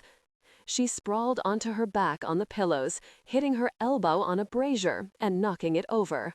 Chunks of cold coal fell onto the pillows, blackening the bright reds and golds and blues. He came down on his knees beside her. He didn't touch her, but she smelled him, a musky odor that wasn't displeasing, only different, and it came from his flesh and from his man-sex as well, close to her, too close to her. She was frightened of him as she hadn't been of the old king, for he was young and strong. He had all the vigor he'd promised the king. He was angry, and she saw that he trembled with his anger, that it required all his will to control his anger. Einar wouldn't have even tried to control his fury. He would have struck out and maimed and killed, but not this man. This man had exquisite control over himself. She held very still. He said, his voice harsh, barely overlaid with a calm so naked that it chilled her, "Do not ever again speak ill of Nafta. You are not worthy to even say her name. You are nothing compared to her. She was my queen, the most beautiful woman in the world." "I understand," she said. "Your wife was perfection, and I bow to your memories of her. But that isn't the point now, Hormuz. You will call me Citric. Forget it not, Mirana." "Very well, Citric. But heed my words, please." Ah, she saw that the please suited him. He believed her already bending to his will. "I did not know, nor would I have ever realized, that you and the old man you pretended to be were one and the same." "But you did," he said, looking down at the back of his hand where some of the nut dye had smeared. And she'd seen it and wondered at it. "Nay, I merely believed you had an illness of some kind, nothing more.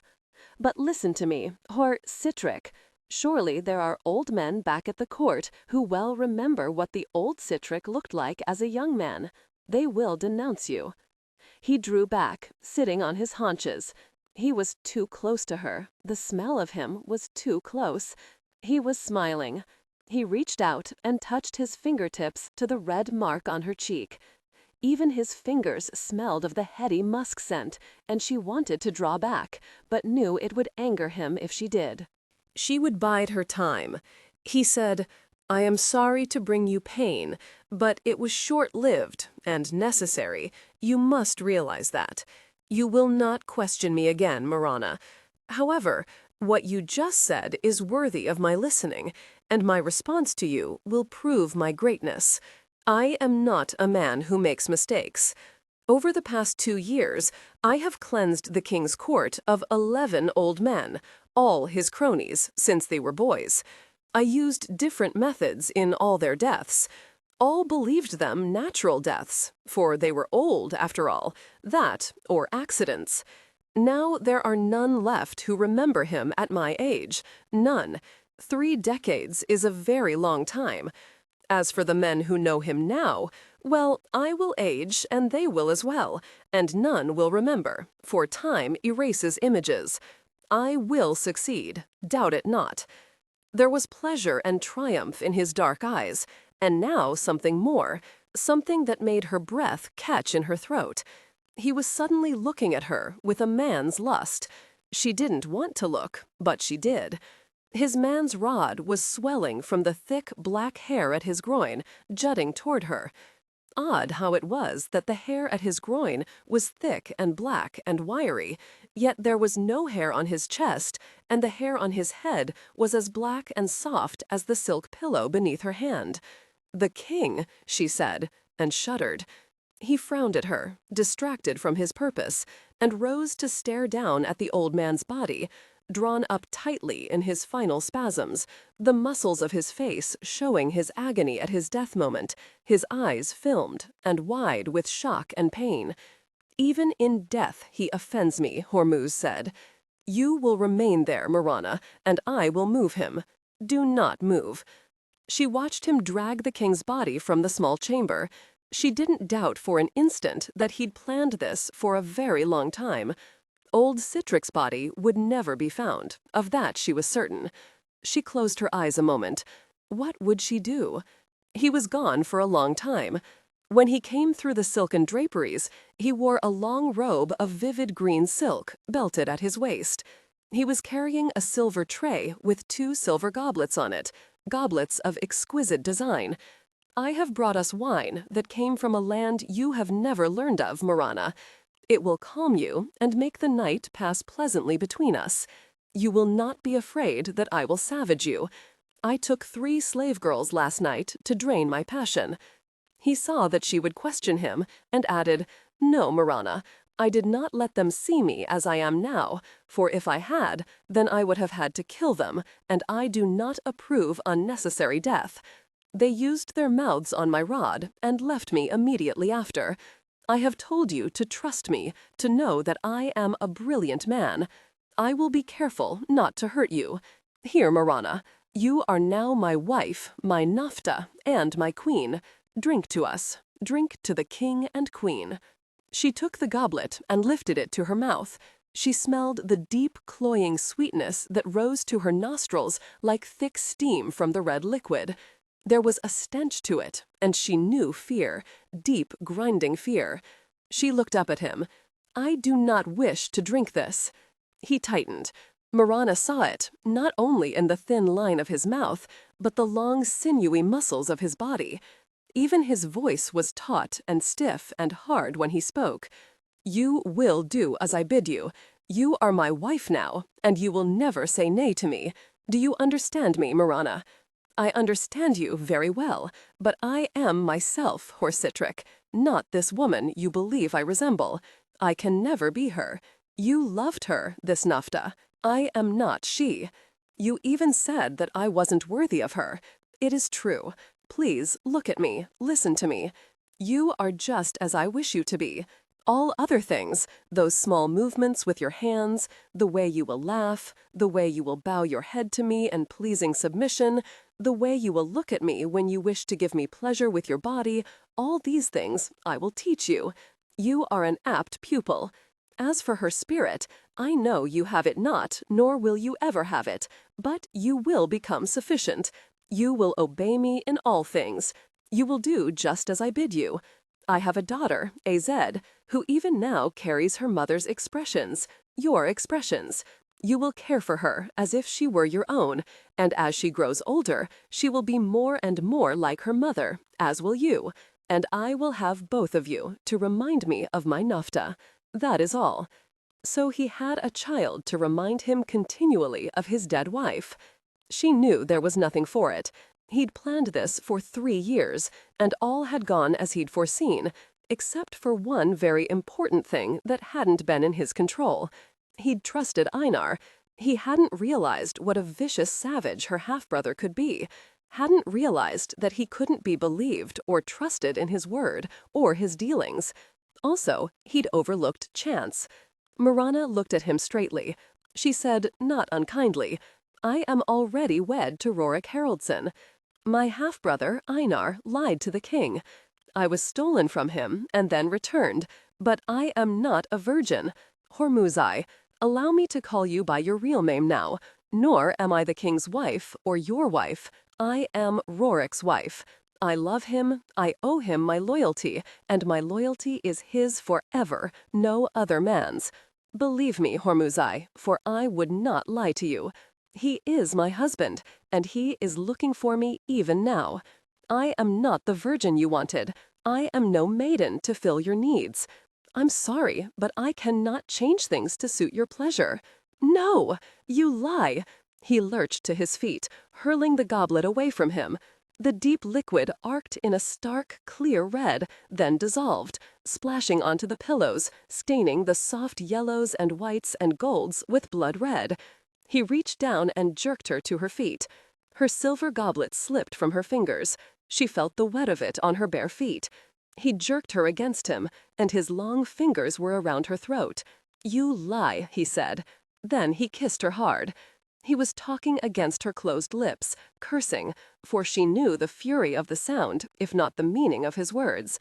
You lie, he said again, louder now, and he was shaking her even as his mouth was devouring hers, as if he wanted to consume her and kill her as well, and she was growing lightheaded at the tightening of his long fingers around her neck.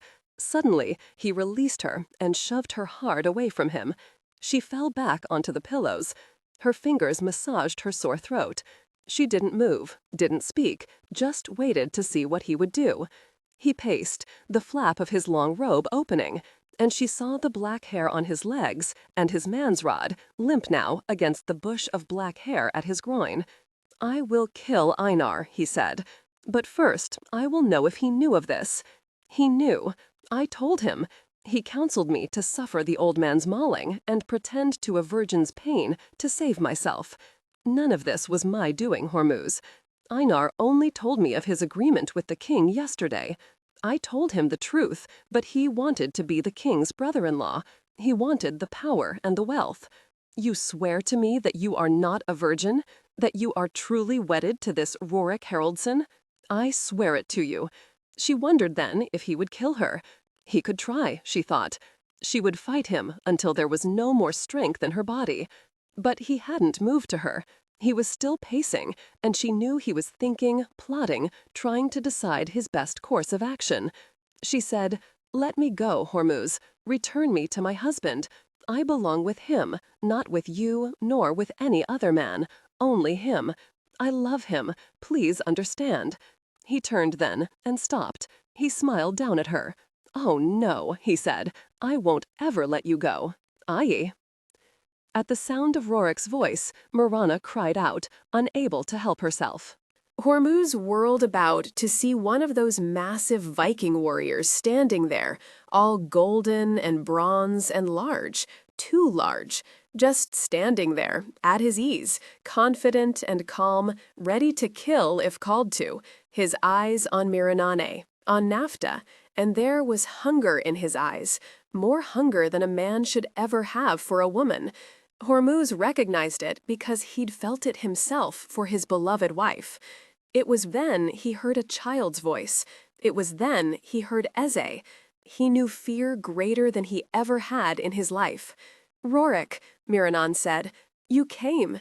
By all the gods, I prayed you would come. I prayed you would come for me. Of course I would come for you. I would search the earth to find you. You are my wife." He turned to Hormuz and looked silently at the other man for a very long time. Finally, he said over his shoulder, "Hafter, bring Eze." Hormuz wanted to fling himself on the huge Viking, even though he would have no chance against such a man. But it didn't matter. The Viking had taken his Eze. He had to kill him. He had to. Eze came into the chamber, her hand held by another one of those Vikings, this one more golden, less controlled, Hormuz knew, than the other man. He could tell simply from the way he held himself, the clenching of his muscles, the expression in his eyes, those damned blue eyes that most Vikings had, guileless eyes, beautifully light and clear, yet he knew these Vikings could kill as quickly and eagerly as they could love or laugh or drink their mead. "Eze," he said, and held out his hand. The little girl would have gone to him, but the Viking held her back. Gently, Hormuz saw, but still he wanted to kill the man. "I have brought your daughter to you, Hormuz," Rorik said. "I will make a simple trade with you. My wife for your daughter. Agreed?" "Damn you! Both of them are mine." Hormuz wanted to hurl himself on the damned Viking, so calm he appeared, so sure of himself. He wanted to stick a dagger in his chest, deep and deeper still, and twist it. He wanted to pour poison down his strong corded throat and watch his muscles spasm and tighten until he was not but a pitiful scrap, just like the king had been. "Papa," Eze said, not trying to move from Hafter's side now, for she sensed the pain, the uncertainty, the rage of failure that filled her father. She said in a voice too old for a child her age, "Papa, Lord Rorik has told me what you have done and why. He realized that I have the look of his wife Mirana, and that you wanted my mama back so badly you stole Mirana. But Papa, she isn't mama. She belongs to Lord Rorik. She belongs on Hawkfell Island. Papa, please, let her go. Lord Rorik has no desire to harm you or me. Please, you don't prefer her to me, do you?" Ah, Rorik thought, seeing the anguish distort Hormuz's face. A child's words could cut deeper than the sharpest knife. He held himself still and waited. He saw that Mirana was as silent as a shadow, her face pale, yet her eyes were bright and watchful. She was sitting up on those damned foreign pillows, looking like some sort of sacrifice to an alien god in that white gown that showed her breasts and her belly, so stark against her black hair. "I have held contempt for most men I have met in this land," Hormuz said at last. "They are vain and greedy and would kill their brothers if it would bring them gain. But you are different." He turned to his daughter. "He hasn't hurt you?" "Oh no, Papa. Lord Rorik and I spoke all the way here to Clontarf. He has been very unhappy without Mirana. Her half-brother stole her back and forced her to wed with the old king. Lord Rorik wants to kill Einar, and he wants to have Mirana back with him. He kept telling me not to be afraid, that he knew you were a wise man, not a fool, and that you would quickly come to an agreement with him. You will, won't you, Papa?" "Aye," Hormuz said, knowing there was no other answer for him. "Take your wife, Rorik Haraldson. She is not an easy woman. She speaks the truth even when wiser counsel would be silent. She rejects being my queen and ease and wealth throughout her life. I do not understand her fully. She speaks and questions when she should be silent, but she holds you in honor, and she is loyal to you. That, I believe, is very important." "I know. I heard what she said. It pleased me. I don't want an easy woman," he added, speaking to her now, watching her face. "I want a woman who will fight by my side, a woman who will love me until the day I leave this earth, a woman who will laugh with me or hit me when I treat her stupidly, a woman who will hold my honor as dear as she holds her own." Rorik turned to Hafter. "Let Eze go to her father." The little girl didn't immediately run to Hormuz. She walked instead to Mirana and held out her hand. "I am glad you are all right," she said. "I don't think you look at all like me. I don't remember my mama, so I can't speak about that. My eyes are dark, like my papa's, and yours are very green. Lord Rorik hasn't been happy without you." She held Miranana's hand until they stood in front of Rorik. Eze gave Miranana's hand into Rorik's, then smiled up at both of them. "Do not worry. My father and I will survive. We always have. He is very smart and he won't let anything hurt me." She smiled at them, then turned to her father, running to him, hurling herself against him. Hormuz gathered Eze against him, hugging her so tightly she squeaked. "I like you to look like you, Papa," she said, and he squeezed her again. Then he left. "I don't like you to be old and fat and ugly. I hated that ugly, scraggly beard. Please stay like you are now." "I will try, Eze, I will try. I had no wish to kill you," Rorik said. "I am pleased that you are a reasonable man." "I have no choice but reason," Hormuz said. He saw Mirana held close to the Viking's side, her head pressed against his chest. He felt something move deep within him. By all the Viking gods, she looked like Nafta. He watched her look up at her husband and remembered that look as well. It was the way Nafta had looked at him. He shook his head. It wasn't to be. Hormuz said to Rorik, "You were lucky. I dismissed most of the king's warriors. I made it easy for you to board the barge. I have made everything very easy for you. I appreciate the result, though your motives were blacker than a Christian's sins. The warriors are within the fortress, drinking themselves sodden, I doubt not, so that you were able to kill the king with no witnesses, no interference from his vaunted Viking guard. I am grateful that Einar does not know I am here. I want Mirana safe before I take him. I assume you have already killed the king. Poison. I would have preferred to kill him more slowly. He was a venomous man, old and rattled in his wits, but his greed was that of a younger man's." "Sira is with Einar," Mirana said. "I know. Hafter questioned one of Einar's guards. He didn't want to die. He told us all we wished to know. We will take both of them, but first I would ask Hormuz what he will do now." He shook his head. "I must flee, I suppose." Mirana said. "Why? You will present yourself as the king on the morrow. Why must you change that?" "You are not my queen," Hormuz said simply, finality in his voice and acceptance of that finality. Eze said, "Papa needs a queen, so we don't have to flee." Rorik stared at the child. Mirana said slowly, "Sira is a virgin. If we were to fetch her now, could you not bring yourself to wed her, Hormuz?" Rorik laughed. It is indeed a solution to Hormuz's problem, but Sira is a witch, vicious, heedless, beautiful, utterly without honor. Hormuz straightened, belting his gown more tightly about his waist. This Sira, she wants instruction? What she wants is beating, Hafter said. But she is beautiful, Rorik is right about that. She needs new direction. She needs to learn how to tame herself. "Discipline is important," Hormuz said, nodding. Rorik said thoughtfully, "It is not that she is evil. I believe that my parents simply gave her no rules, no boundaries, and thus her wishes always took precedence. No one ever said nay to her. As to honor, I believe the concept foreign to her.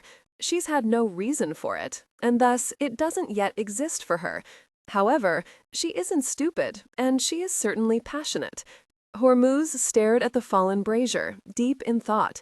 "Papa, are you certain you want to have this woman?" Hormuz stared down at his daughter with her too old voice and her too keen eyes. "I wish to survive," he said simply. "If I present myself as the king tomorrow with a queen at my side, the woman who was supposed to bring me back my youth and my vigor, why then you will be a princess, my sweeting, and I will have a beautiful snake to tame." Mirana laughed. "Do you believe it would work?" Rorik shrugged. "There is only one way to find out. It would be a risk, Hormuz, but you must know that. I know the risk. I am willing." Mirana said slowly, "Perhaps it would be best if Sira had hair as black as mine. You will change. Why not your queen as well?" "She worships her beautiful hair," Rorik said. "She will howl to the moon. I should like to see how you deal with her rage." I like it." "I do too," Eze said.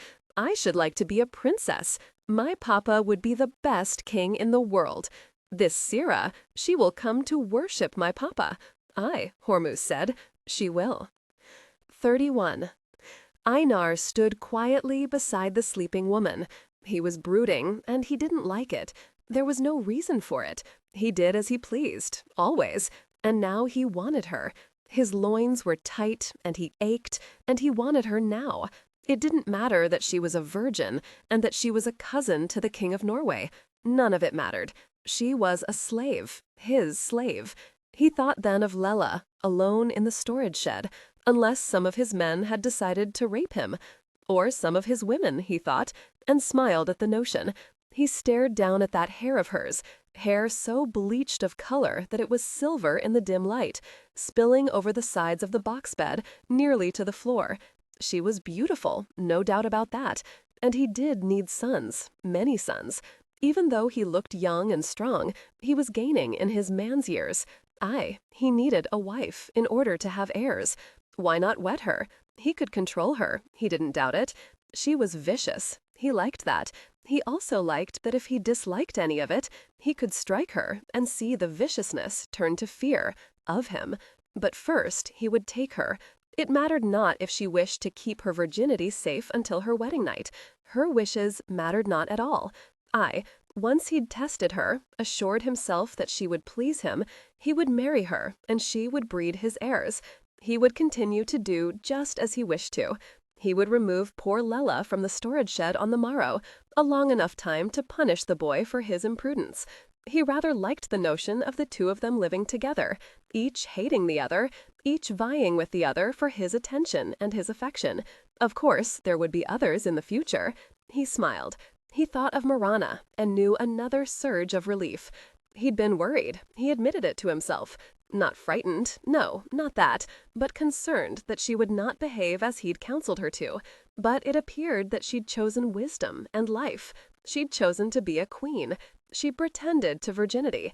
If she hadn't, if the old king had wondered at all about her vaunted purity, he would have raised an alarm, and both Einar and Einar would be dead now. But there had been no alarm, nothing. Mirana wasn't stupid, and Einar was profoundly grateful that she wasn't.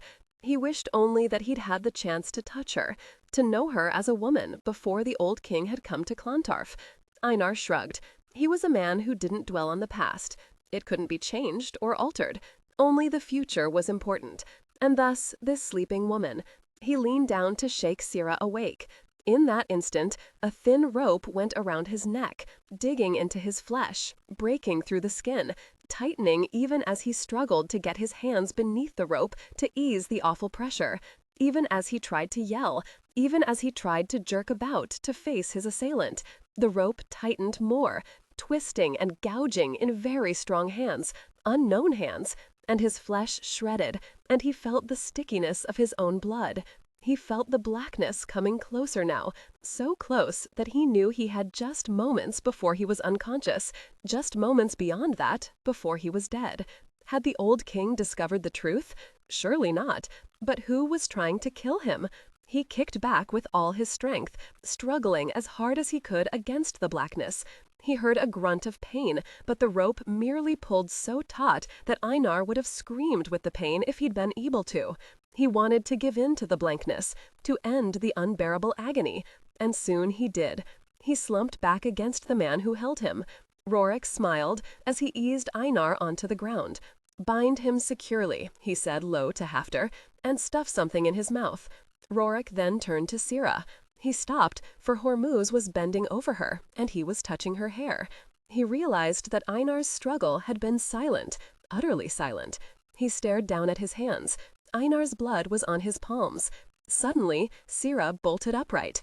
She stared into the face of a stranger, then saw Rorik standing behind him, and opened her mouth to shriek, but Hormuz was faster. He smiled at her and struck her jaw with his fisted hand. She sagged back onto the bed. "She is beautiful," he said to Rorik. "Such hair I've never before seen, and I have seen my share of Viking women. Ah, but her hair is splendid. It is like silver silk. An odd thing to say, but it's true. I will have her, and that magnificent hair of hers will grow black overnight." "Let us out of here then," Rorik said. "Gunlick, are we still clear?" "Aye, Lorn Rorik." The men are sodden and snoring loudly. "You weren't asleep, Gunlick," Rorik said, "nor sodden, and I thank the gods for that, and your unexpected presence outside the fortress." Gunlick shrugged. "I was worried about Mirana, yet there was nothing I could do. Einar isn't a fool. He knew the direction of my thoughts, knew that I was ready to go aboard that heathen barge, and thus stayed with me until just a few moments ago. He struck down Ivar to keep me here, and bound the lad. I thank you, Lord Rorik. Now let us out of Clontarf before one of the warriors awakens." Rorik smiled at Gunlick, a man he knew would be loyal to him, and then to his sons and daughters. "Aye, let's away from here." He hoisted a bound and gagged Einar over his shoulder. "He's heavy," he said, "the murdering savage." But there was joy in his voice, joy and triumphs. Hormuz had quickly bound and gagged Sira. However, she weighed just as much as he wished her to weigh. He was pleased at it. A pity about her hair, but he would allow her to return to her silver hair sometime in the future if she obeyed him with grace and surrendered to him in all things. When she awake, she would very likely shriek when she saw herself, but he would be there to explain everything to her, to tell her what she would do and how she would do it. Aye, unlike Mirana, this one would enjoy being a queen. She would enjoy having a man stronger than she, and he would beat her witless if she ever dared to set herself against him or his wishes. Gunlick saw one of his men stagger to his feet and weave toward the closed door of the longhouse. He was obviously going out to relieve himself. Gunlick waited, then quickly unbound Ivar and motioned him to follow. Gunlick quietly followed the man out, Ivar on his heels. He spoke to the man. Then, gently, as the man turned away to relieve himself, he struck his left temple with his knife handle. He quickly turned back and motioned to Rorik to follow. Mirana waited with Ise just outside the fortress walls in the deep shadows. She was furious with Rorik, but she understood some of what he felt, and had thus contained her ire. Had he not said that he wanted her to fight beside him? Ah, but not this fight. This, he'd said to her, was his fight and his alone. Besides, she must stay with Eze and protect her. An afterthought, she knew, and had wanted to kick him. When she saw him, she nearly cried out with relief. Then she saw Gunlick, and she smiled. Thank the gods he was still with Rorik. Without him, she wondered if Rorik would have succeeded in getting Einar and Sira out of the fortress. But there were both of them, unconscious and bound. When Rorik had leapt out of the shadows and brought Gunlick down, his arm snaking out of the darkness to go around his neck, Mirana had stayed his arm and his strength. "It is Gunlick," she'd whispered. "He's coming for me. He's coming to the barge to save me." Once Gunlick had regained his breath, Mirana hugged him and told him what had happened. Then she'd stepped back, saying little as Rorik and Gunlick had weighed each other and assessed the other's strengths. Then Gunlick had nodded. Now they were safe, thank the gods. Mirana saw now that Ivar was on Gunlick's heels, looking a bit dazed, but nearly whole. She stared toward Rorik, who was carrying an unconscious Einar over his shoulder. She'd known for so very long that Rorik must kill Einar, but when the moment had come, she'd known terror so deep she'd nearly choked on it. But she also knew that she couldn't dissuade him, or attempt to use his love for her to stop him. She had no right to try to change his mind about her half-brother. He had to avenge his people, his wife, and his babes. What would Rorik do now? They left Eze and Hormizon, now King Sitrick, with an unconscious Sira. She'd come awake, and Hormiza had poured a liquid down her throat to make her sleep. He was now very calmly mixing a potion of nut meats and borla roots and a purple plant that Mirana couldn't identify. Soon he would dye her beautiful hair a dark, dark brown. "I am unable to dye it precisely black," he'd said, "but this will be sufficient. 'Tis a pity she is so much larger than you, Mirana, but we will make do. Once she is conscious again, I will begin teaching her the responsibilities of my wife and my queen. If I succeed, you will doubtless hear about it. My rebirth is the stuff of legends, and this one will be sung by your Viking skalds far and wide. If I fail, why, you will hear about that as well." Rorik took one last look at Sira and smiled. "I had worried about her," he said to no one in particular. "She was so ungoverned, her passions so very unbridled. But now, with Hormuz's assistance, she will become more reasonable. I doubt it not. My parents will be pleased that she has become a queen, despite her temper and her resentments. What of all Einar's people? Gunlike said. They know who she is. They won't be fooled. He had grasped what had happened and what they planned to happen, but the shock of it was still writ clear on his face. Aye, Rorik said. Those who chance to see her will surely wonder, but Einar will be gone. There will be disarray. There will be chaos. Sihtric plans to remove himself and this barge and all his warriors quickly on the morrow. Rorik hugged Eze goodbye, telling her that Sira was a witch, but that her father would doubtless bring her to reason. Eze said in her too old child's voice, I will help, Papa. Between us, she will make a fine queen. Take care of your wife, Lord Rorik. I hope she is worthy of you. Rorik looked over the child's head at Mirana. She was grinning at him. He felt his body tighten, and he felt remarkably fine. Then he looked over at the bound and gagged Einar. He was awake. There was hatred and venom and a goodly dose of fear in his eyes. He was staring at his half-sister. Soon thereafter, Rorik guided the two longboats into the Irish Sea. The night was clear and warm, only a slight breeze ruffling the hair on Mirana's forehead. She stared at her husband, standing at the stern, his legs spread, his hands on his hips. He'd come for her. Not for Sira, no. He'd come for her. She heard a muffled grunt over the smooth dipping of the oars and the conversation of Rorik's men. She looked down at Einar. He was at her feet. She saw the hatred in his eyes and smiled at him. Slowly, deliberately, she lifted her foot and rested it on his neck. My wife has worried about you, Hafter said to her above the sound of his oars. There was pride and some humor, and Mirana smiled. I look forward to seeing Enti. I hope you have made her happy. I had little time, for you were taken so quickly. However, she did not complain. We will see if she complains to you. That had a sour sound to it, and she laughed. Mirana realized in that moment that they were indeed going home, to Hawkfell Island, to her home. She stared toward her husband.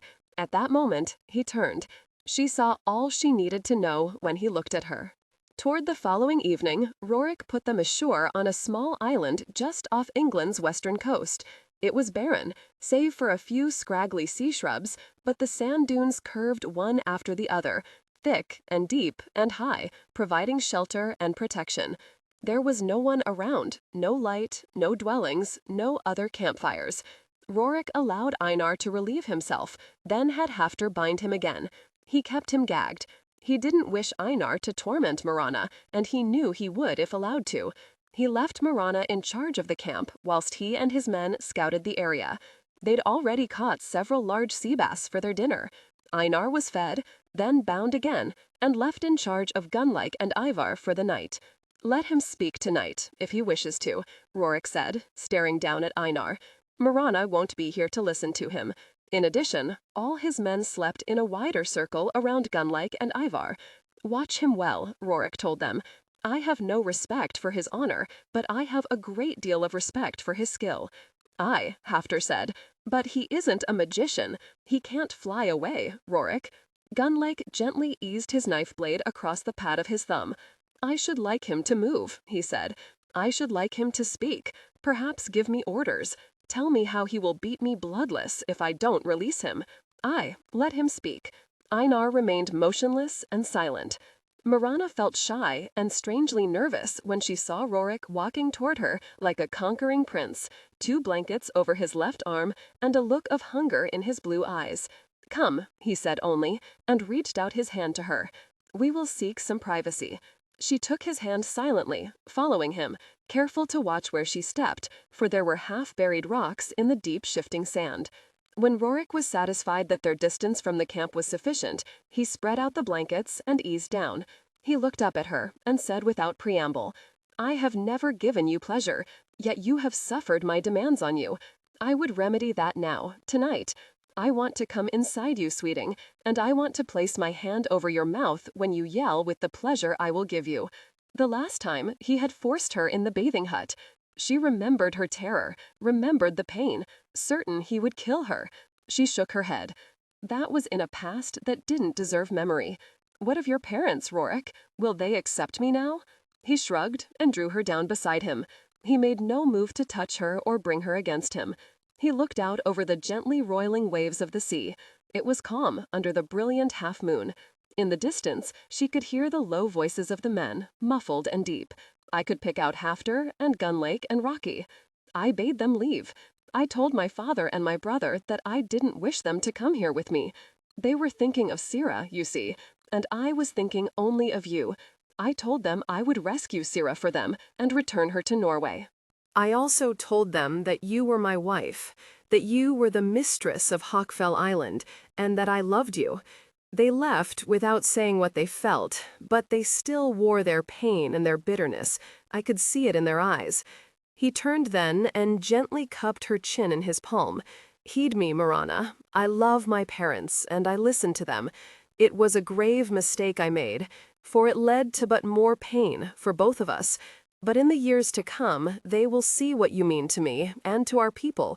They will love our children, and they will realize that they have been wrong to create a shrine of hatred. If they don't wish to join in our lives, then so be it. It is our life, not theirs. Come now, sweeting. I want to be inside you. I want to caress you. I want to know you. Will it hurt? He grinned at her. Nay, not this time, for I will be as gentle as the waves creeping slowly onto the beach. Do you trust me? With my life. I thank you, Rorik, for saving me. My situation wasn't hopeful. I believe that Hormuz, no matter how great he believes himself to be, would have found himself quickly at an impasse. You would have defeated him, Mirana. I just did it more quickly because I had Eze with me. But you found her and brought her to us. It was your plan, and I thank you for thinking of it. It was my duty as your husband. It was also my pleasure as your lover. He leaned over and lightly kissed her mouth. He didn't touch her, just continued to kiss her until slowly she parted her lips to him. She was tentative, uncertain. He'd momentarily forgotten her innocence, her inexperience. He wouldn't forget again. Her lips were soft and tasted of salt from the sea, and of her, Mirana, his wife. He deepened the pressure and felt her lean toward him. Open your mouth wider, Mirana. She did, with no hesitation. When his tongue touched her, feathery light, she eased and waited, no longer feeling as calm as she had just a few moments before, but knowing herself content to wait, to learn about him slowly, to let the warmth in her belly build and build. She would be what he wanted her to be, and in opening to him, yielding completely to him, she knew she would be repaid tenfold. He was that kind of man. Rorik smiled against her mouth. She felt it and opened her eyes. He drew back and said, "Feel my hand." He lifted her breast in his hand, then the other. He weighed them, caressed her nipples until he felt her heartbeat quicken and quicken even more. With no more words, he brought her up onto her knees facing him, and unfastened the rich silver brooches at her shoulders, removed her tunic, then lifted her gown over her head. She wore only a shift, soft and virgin white, and it too was quickly gone. Are you cold? She wasn't cold, but she was naked, and he wasn't. Still, she sat before him quietly, knowing he was looking at her, but she didn't move, just sat there, her palms open on her thighs, the moonlight spilling over her, making her white skin glisten. No, but I would see you as naked as I am. He laughed, then rose swiftly and pulled off his clothes. Never, she thought, looking at him, had she seen a more beautiful man. His size didn't frighten her, or the thickness of his sex that was swelled with his need for her. It pleased her, this need of his, just as his strength gratified the deepest part of her. "You will tell me what to do," she said, and held out her arms to him. "Nay," he said, as he kissed her throat and her shoulders, "I will show you." She felt him against her hip. She knew a man's lust drove him beyond his own best intentions, beyond thought, for she'd seen it in Einar and other men as well, and Rorik as well, although not this time. She wanted to touch his man's flesh, but when her fingers found him and she drew in her breath at the wonder of how he felt, he gently pushed them away. "No, sweeting, not this time. No, don't look uncertain. Your touch is miraculous, and it moves me far too much. I am not content to wait for that pleasure, but I will. He parted her thighs and eased himself between them, then rose to his knees, parting her legs impossibly wide, and wider still, placing them over his own thighs. She didn't pull back, either her mind or her body. She waited, relishing the pulsing warmth deep in her belly. He looked at her, and there was hunger in his eyes, and a knowledge that she knew he would give her, and soon. When he still didn't come into her, she lifted her hips. He smiled as he lowered his mouth to her. When she screamed her release, Rorik breathed in deeply, the clean sea air and her scent filling his nostrils. He continued to stroke her with his tongue, widen her with his fingers, and delve deep, feeling her smallness and how she accommodated to him. When he thrust into her, sinking high and deep, and she again lifted her hips to bring him deeper, he felt the tremors in her body and closed his eyes, feeling the power in her, the need, and that need was for him. He kissed her mouth and knew she tasted herself on him, and he reveled in that too, because he heard the soft keening from deep in her throat, felt the gentle spasms squeeze him, draw on him, pull him deeper into her, holding him so tightly he couldn't bear it much longer. He heaved himself into her to his hilt and felt her soft flesh hold him tightly. When he felt his own release overtaking him, he eased his hand between them to find her. He shouted his climax to the clean sky, his throat working madly, no thought in his mind to his men who probably heard his cries. All of it went upward, to the brilliant stars that studded the darkness. Then he covered her mouth with his, when she again came to pleasure. "I pleased you," he said, a man's satisfaction deepening his voice, as he eased his weight off her. She tried to hold him, but he kissed her and pulled away. "I wish you to remain round and soft for me. If I continue to lie on you, you will become as flat as the blankets." She laughed, her breath warm and soft against his shoulder. "I much enjoyed that, my lord. You satisfied me enough. Are you certain, Mirana? Do you swear you did not howl like a madwoman just to please me? That you did not feign your release with me? That you only pretended to enjoy my mouth on you?" She hit his arm and felt the deep muscles flex beneath her palm. She looked away from him, her lashes hiding her eyes. She whispered, her voice meek and submissive. "Ah, 'tis the truth, Rorik. I didn't wish to disappoint you. I wanted you to feel proud of yourself and your prowess. I pretended and prayed it would be sufficient. Did I succeed?" He laughed against her mouth, forcing her face upward to him. "I will never let you go. Never." And he kissed her again. When he entered her, but moments later, she was surprised to feel the building warmth in her belly. She had felt so languid, so without any desire to move, but she welcomed him and his man's sex deep inside her, and moaned in his mouth even as he pressed himself against her belly. This time it was she who found him and touched him, drawing him deeper into her, caressing him until he moaned and he heaved over her.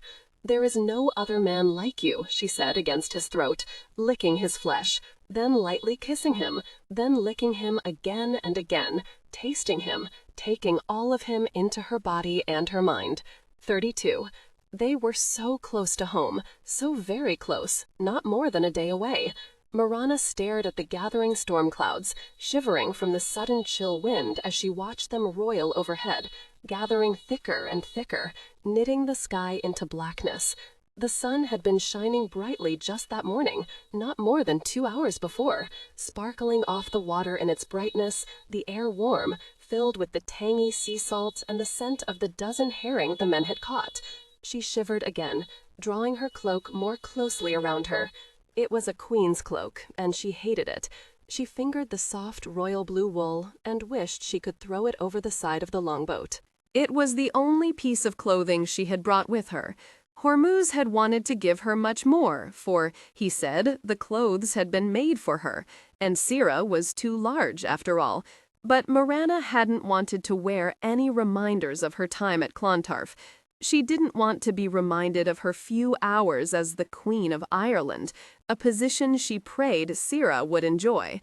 She wondered how Sira had reacted when she'd awakened and seen Hormuz and her dark brown hair. Would she believe she looked coarse? That memory made her smile, but just for a moment. The cloak, despite its black memories, felt quite warm. She would give it to Enti, she thought, once they'd returned home, to Hawkfell Island. She looked toward Rorik, who was speaking to each of his men, then shouting to Hafter, who was captaining the other longboat. He'd told her he'd brought the flat-bottomed longboats because he'd known he would need them to navigate on the shallow River Liffey. The warships were steeper, curving up higher on the sides, and sat deeper in the water. The warships would have fared much better in the storm that was surely coming. All the men were readying the longboats, and themselves for the storm. Their movements efficient, no time wasted in talk. She saw that Rorik was now frowning. He knew the storm would be bad. She wondered if he would take them ashore for the duration of it, even as she remembered her own adventure with Enti when the storm had burst upon them. It seemed a lifetime ago. She said her question aloud to Gunlick. "Nay," Gunlick said, shaking his head, even as he spat upon his finger and held it up into the wind. "This area is more dangerous than the storm. There are rocks just below the surface and dangerous currents. We cannot land here. We must ride out the storm just beyond the breakers. Rorik is pulling us closer right now, but he must take it slowly. It is a pity that we are here when the storm will strike, but the gods willed it so." "I do not approve the gods' will in this case," Mirana said tartly. "I know of no evil we've committed." Indeed, Mirana doubted the gods would waste their time on such a consideration as the exact location of 2 longboats, but she didn't remark upon it. She looked toward the other longboat, just to their stern, not 10 feet away. Einar was still bound, doubtless still lying on the planking. She wondered, briefly, if he were frightened. With the storm, he might drown, with the water flooding into the longboat, and he must realize that. She rather hoped he would. She knew and now accepted that Rorik would take Einar back to Norway, to his father, who would call together a meeting of the Thing, and that would bring together all the thanes and lesser nobles, even King Harald, and Einar would be judged. She knew, too, that Rorik would demand that he fight Einar to the death, and thus it would end. She wanted that ending more than anything. Sometimes she wanted to strike her husband for his endless honor. She would have preferred sticking a knife in Einar's ribs. Rorik had said calmly, though Mirana had heard the banked rage in his voice, "I should prefer to kill him slowly, with my bare hands. But I should also like to see the man who killed so many of our family and our people stand before us and be judged. I will kill him, Mirana, but in a fight that will be fair." "You speak of justice, Rorik, but it is a cold thing, many times a thing apart from men and women. It perhaps satisfies the mind, but never the soul. Thus, my lord, I believe you are really doing this for your father and mother, aren't you?" He was surprised, his eyes narrowing on her face. "How can you know me so well? I pray that I will come to know you in every way a woman can know a man. Can I not now know some of what is in your mind, in your heart, even now? I believe you want to help your parents forget their hatred. You want them to look forward, to recognize and cherish what they still have, what they will have in the future. You want them to face their enemy and see that Einar is only a man, a cruel man, a man who deserves death for what he did, and he will get it." "Aye," he said only, and kissed her. "I would go with you to this meeting of all the thanes," she said, but he hadn't replied, merely kissed her again, and walked to the stern of the longboat to speak to Kron. She raised her face now to the roiling black clouds overhead. A raindrop hit her forehead. She heard one of the men shout. It was beginning. She huddled in her cloak. She heard Rorik's voice over the loud slamming waves against the sides of the longboats, calm and steady, and knew all the men responded to him and were calmed by him. But would it be enough? All of them were soaked. She had spent the past hours scooping water out of the bottom of the longboat in a leather water pouch, little enough to do, when all the men were nearly beyond exhaustion, their minds closed against the growing pain in their bodies. Gunlick had been seized with violent back spasms that morning and had soon run out his strength, and thus wasn't at the oars. He, like Mirana, was trying to scoop water out of the longboat before it swamped. She felt her stomach rise in her throat when the longboat slammed down into a deep trough, burrowing deep and deeper still, sloughing through it, making it seem as if they would touch the bottom of the sea itself, yet staying intact. A miracle, Mirana thought, and briefly closed her eyes in prayer. Again and again, the longboats were hurled to the bows of the sea, only to be thrown nearly straight up to catch the peaks of yet another wave, a wave many times as tall as an oak tree. The sky was dark, but it couldn't yet be night. She heard a strangled yell, men's shouts and curses, and knew one of the men had fallen overboard. She saw Rorik through a blur of rain, hunkered over the side of the longboat, searching for his man. But there was nothing but the frigid water, frothing wildly, drawing back only to surge forward. It was then they had no choice. They needed another man at the oars. They released Einar and set him in the lost warrior's place. He was strong, she'd give him that, and he bent to the job, pulling and drawing with all his strength. She saw that Hafter had tied him loosely to the oar. Then she saw him no more, for the other longboat was lost in a bank of fog and heavy rain. Time passed. She continued to bail out the water from the bottom of the boat, her movements steady and rhythmic. Still the water covered her feet, and she wondered how much longer the longboats could hold together.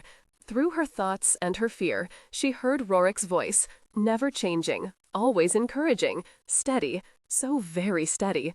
She focused on his voice and continued her movements, filling up the water skin, lifting it, then dumping it over the side, only to have a wave of frigid water strike her hand and her face.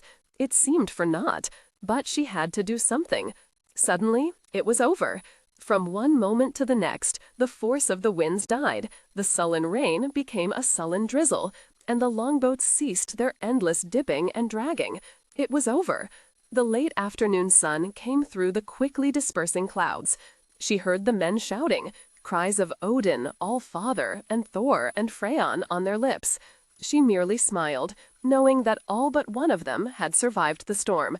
She saw Rorik as he spoke to each of the men, then heard him shout to Hafter in the other longboat, which was rapidly drawing close to theirs once again. She saw Einar hunched over an oar, his head down. "We will land," Rorik called out. Gunnlaug, bowed forward from the pain in his back, looked up and nodded. "Aye," he said to Mirana, "it is safe now. There are no treacherous shoals or half-buried rocks hereabouts to tear us apart. The storm pushed us farther east, beyond them. Thank the gods and your husband, we've survived." "Aye," she said, "my husband is the best of men. As for you, Gunnlaug, I will try to find a spurl plant. 'Twill help the spasms." "It normally grows close to shore." He patted her hand. "We're alive," he said. "What is a miserable little back pain?" Both longboats headed toward the stretch of beach only some 100 yards distant. It had trees growing close to the shore, and this worried Rorik, for trees meant cover for possible enemies. But he knew there was little choice. The men were exhausted. He felt himself as if he would fall over any moment. His muscles cramped from the hours at the oars, but the longboats had to be inspected for damage. He scanned the shore for any kind of movement. He saw nothing. Suddenly, with no warning, Einar leapt from the longboat, the rope that had bound him loosely to the oar he was rowing now dangling from his wrist. He hit the water and disappeared from view. Rorik turned to Mirana. "Can he swim?" "Like an otter," she said, and jumped up to lean over the side. As Rorik pulled off his boots and checked his knife at his wide leather belt, he shouted, "Hafter, keep watch. All of you, hold steady. We must wait until he shows himself." Rorik held close to the side, preparing himself to jump. Finally, Einar came to the surface a good 20 yards from the longboat, close to shore, far too close to shore. "After him," Rorik shouted, and the men bent to their oars. The longboats were flat-bottomed and could slide through the most shallow water, but Rorik knew that once Einar broke the surf, he would disappear into those trees, and he would never find him. He would slip away. Even though Einar had no weapon, even though if he did escape, he would very probably be killed by animals or men, Rorik couldn't accept it, and he knew he would never be able to accept it. Einar would always be there, alive, always alive, even if it were only in his mind. If he didn't see him die, he would be immortal. He had to catch him. He had to see him die. He cursed his damned promise of justice. He should have killed the bastard, strangled him at Clontarf until the cord had cut through to the back of his neck. But he hadn't. No, he'd wanted to be a hero to his parents, to show them that he, their brave son, had succeeded, had brought back Einar as one would the lowestly slave. He would fail. He smelled it, felt it in the deepest part of him. He watched Einar sloth through the waves, no exhaustion showing in his arms as they sliced through the water smoothly and evenly, with great power. He couldn't wait. He was stronger. He was the better swimmer. He had to be. But he was exhausted, his arms so tired, the muscles so knotted, occasionally seized with cramps. He wondered if he could lift them, much less set them to churning through the water. If only they'd set Einar to the oars at the beginning of the storm. If only. But he'd taken his place there for less than an hour. His strength had barely been tapped. Rorik made up his mind in that instant. Even as drained as he was, he knew he could outswim the longboat, for the waves were high and the currents pulling strangely. He had to. There was no choice. He had to catch Einar. He dove overboard. The last thing he heard before his head went underwater was Mirana's shout. He knew that Gunlike and Hafter would keep her safe, no matter the outcome. By all the gods, no! But Gunlike was too late. Mirana dove over the side, wearing only her shift. All attention had been on Einar and Rorik. He yelled and yelled, but she was gone from sight for several moments. When she surfaced, he was astounded that she was so very close to her husband and Einar. He'd never before seen a woman swim as quickly and efficiently as she. Gunlike knew she could swim. Her father had taught her, but he'd never imagined anything like this. She was gaining on the men. To his further astonishment, he saw her swing away from them and make for shore at an angle. She beat the men by at least 20 yards. She struggled through the surf and onto the hard black sand. She didn't pause to rest, but ran to the nearest tree and began searching frantically. She was looking for a weapon. Gunlake felt his back miraculously straighten, only to feel fear for her and for Rorik fill his throat, bringing up bile, thick and sour. By all the gods, did she realize what she was doing? Mirana knew well what she was doing. She paid no attention to the men coming toward shore behind her. She finally found a thick maple branch, stout but not too heavy. She swung the club, changed her grip, then whirled about to the beach. Einar was on his hands and knees in the black sand, frothing water swirling around him, heaving, trying to regain his breath. Rorik was behind him, struggling to stand in the breaking surf, striding now slowly through the water, coming closer and closer. He yelled, "I will kill you now, you damned bastard." Einar was on his feet in an instant and running, but no longer at his full strength. He stumbled and went down, only to drag himself up again. Rorik was breathing hard, but he was running fast, and soon she would catch Einar, she knew it. Mirana was amazed at Rorik's strength, his determination, but she wasn't at all surprised that she'd easily beaten them to shore. She hadn't been exhausted. She'd had her full strength, and she still had it now. Einar whirled about to see how close his enemy was. Then he heard a woman's laugh. He turned back and saw his half-sister standing in front of him. She had a stout club held in both hands. She was standing like a man, her legs apart, her arms firm, held in front of her, her wrists locked around that damned club. "By all the gods, how did you get here?" "I swam here quickly. Just for you, Einar. Just for you. I won't allow you the chance to hurt Rorik. I won't allow you the chance to escape into the woods. Come here, brother, and let me kill you. Unlike you, I won't be your tormentor. I won't make you beg and plead. No, I will kill you quickly and cleanly, and then it will be over, and all your evil will die with you, and Rorik will be free of you forever." Einar laughed.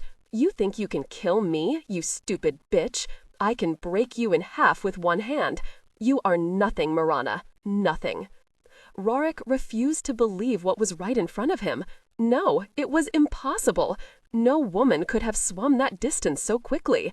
But she had, and there she was, standing in front of Einar, just like a Valkyrie, a thick club in her hands, and he knew such fear he nearly choked on it.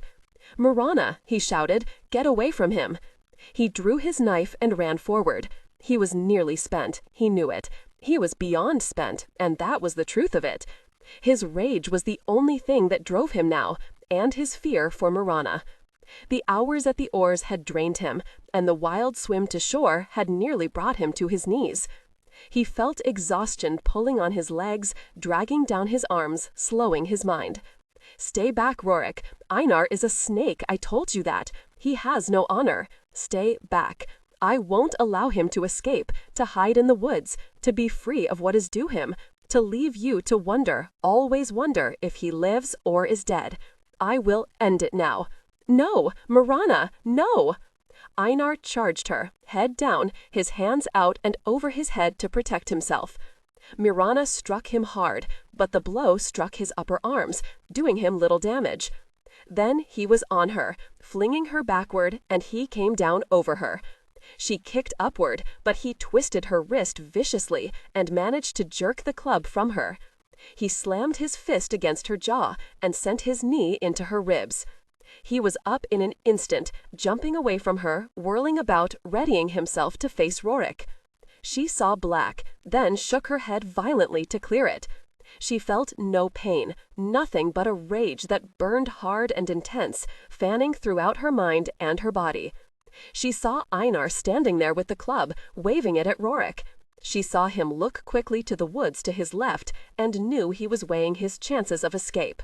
Rorik ran at Einar, then jumped suddenly, his legs going out and up high, striking him solidly in his chest. She stared, for she'd never seen a man move like that, and so very quickly. It sent Rorik onto his back, and he rolled gracefully, coming to his feet again. As for Einar, he was thrown backward, sprawled onto his back, his face turning blue because he couldn't draw breath into his lungs. But he was up quickly, and now he was running toward the woods. He just might make it. He was more desperate than he'd ever been in his life. He just might make it. She couldn't allow it. She was after him in an instant, and she was faster. She was filled with strength. Energy poured through her, and she ran even faster. She would catch him. She had to catch him. She had to put a stop to this. It had to end, irrevocably. She could hear Rorik breathing heavily behind her, hear his footfalls in the fallen leaves. She heard Rorik cursing, and soon he was nearly beside her, and she veered away. He would stop her instead of catching Einar because he was afraid for her, and he wanted to hold her safe above all. She looked back at him and knew she must be gaining on Einar. Suddenly, Einar's arm slammed around her throat, jerking her off her feet, tightening until she couldn't move, couldn't breathe, and he yanked her back against his body. "I have you now, Mirana. Finally, I have you."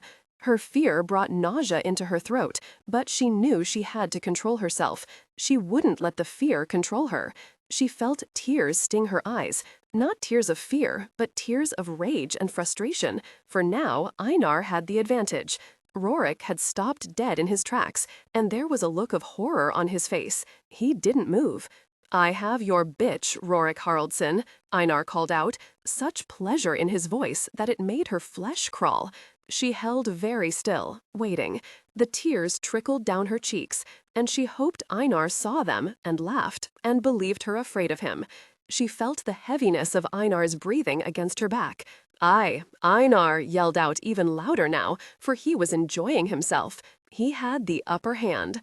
Rorik Haraldsson. She thought herself so above me in skill and cunning, but I know her much better than you do. I will tell you something else. I had her before. I had to give her over to the old king for the pathetic lecher to sweat over her and maul her. I stuck my fingers into her, for she'd claimed she wasn't a virgin, that she'd married you, but I didn't believe her. I had to make certain. And I felt her, and she was ready for my finger, Viking. More than ready. There was no maidenhead. She hadn't lied about that. She moaned and lifted herself for me. She begged me to take her, Viking, this faithless bitch of yours. You wonder why she's trying desperately to kill me, Rorik Haraldsson? It is because she knew I would tell you that I'd taken her, that she pleaded with me until I freed my rod and drove into her, and she shrieked like a whore. His arm loosened about her throat. She was ready. She closed her eyes a moment, drawing on what strength she had left. His arm tightened again as he shouted to Rorik, who'd remained obdurately silent. "Nay, don't come closer, Viking, or I'll twist off her skinny neck. You will remain here, and I will take her with me. When I am tired of her scrawny body, why then I might return her to you. I will survive, Rorik Haraldsson. I always have, and I always will. Did I tell you that I finally remembered your precious wife? What a loud fishwife she was, yelling and screaming and trying to fight as my men held her down and jerked her arms and legs away from her body. But when I took her, she was just like your second wife here. She begged me and pleaded with me, and I took her again and again until she was quiet, very quiet. My men had enjoyment with her as well, but not all that much, for I killed her with joy. She had to move, and she had to do it now. She knew Einar. He would quickly realize that Rorik would not be taunted into foolish action, and then he would take her away with him. She jerked her head down and bit as hard as she could into Einar's forearm. He screamed, but she didn't let go. He tried to strangle her, but the pain was too great. He hit her head, but her teeth, strong as her will, went deeper into his flesh. She felt the bone in his arm. She tasted his blood and wanted to vomit. She knew he couldn't get enough leverage to strike her with the club. She hung on. Then Rorik was on him, and she released his arm. His blood filled her mouth, and she spat it onto the ground. Einar no longer had his club. It had fallen on a pile of leaves. Mirana grabbed it up, readied it, and moved closer to the struggling men. Einar was fighting for his life, and he knew it. He was crazed, striking Rorik at every chance, most of them glancing blows of little import, howling and groaning at the same time. Mirana saw the berserker madness in Rorik's eyes, and knew the end was near. Still, she moved closer, just in case he needed her, just in case he slipped or fell. She saw his large hands go around Einar's throat. She watched Rorik hook his foot around Einar's leg and whip him about to face him.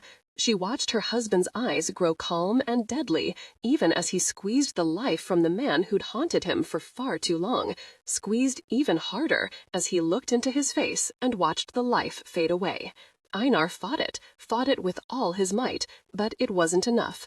Rorik said softly, his face but inches from Einar's, "This is for my sweet wife, and for my 2 small babes, and for all my people you brutalized and murdered. And it is for my parents as well, so they will face the future without the horror of you still alive from the past." Finally, it was over. She watched Rorik release Einar and let him slide to the ground at his feet. He looked down at the man who'd killed so many of the people he'd loved. Then he looked up at her. He wasn't breathing hard. He looked strong and fit and ready for any number of battles. He looked neither triumphant nor brutal. He looked calm and, strangely, at peace. He said only, "Thank you, Mirana." "For what, my lord?" He smiled then. "For allowing me to kill him." They both looked about at Hosper's agonized shout. 33. Mirana watched Enti twirl around in her new royal blue woolen cloak in front of her besotted husband. It looked wonderful on her, her shining, thick brown hair lying full over her shoulders, spilling over the swirling cloak.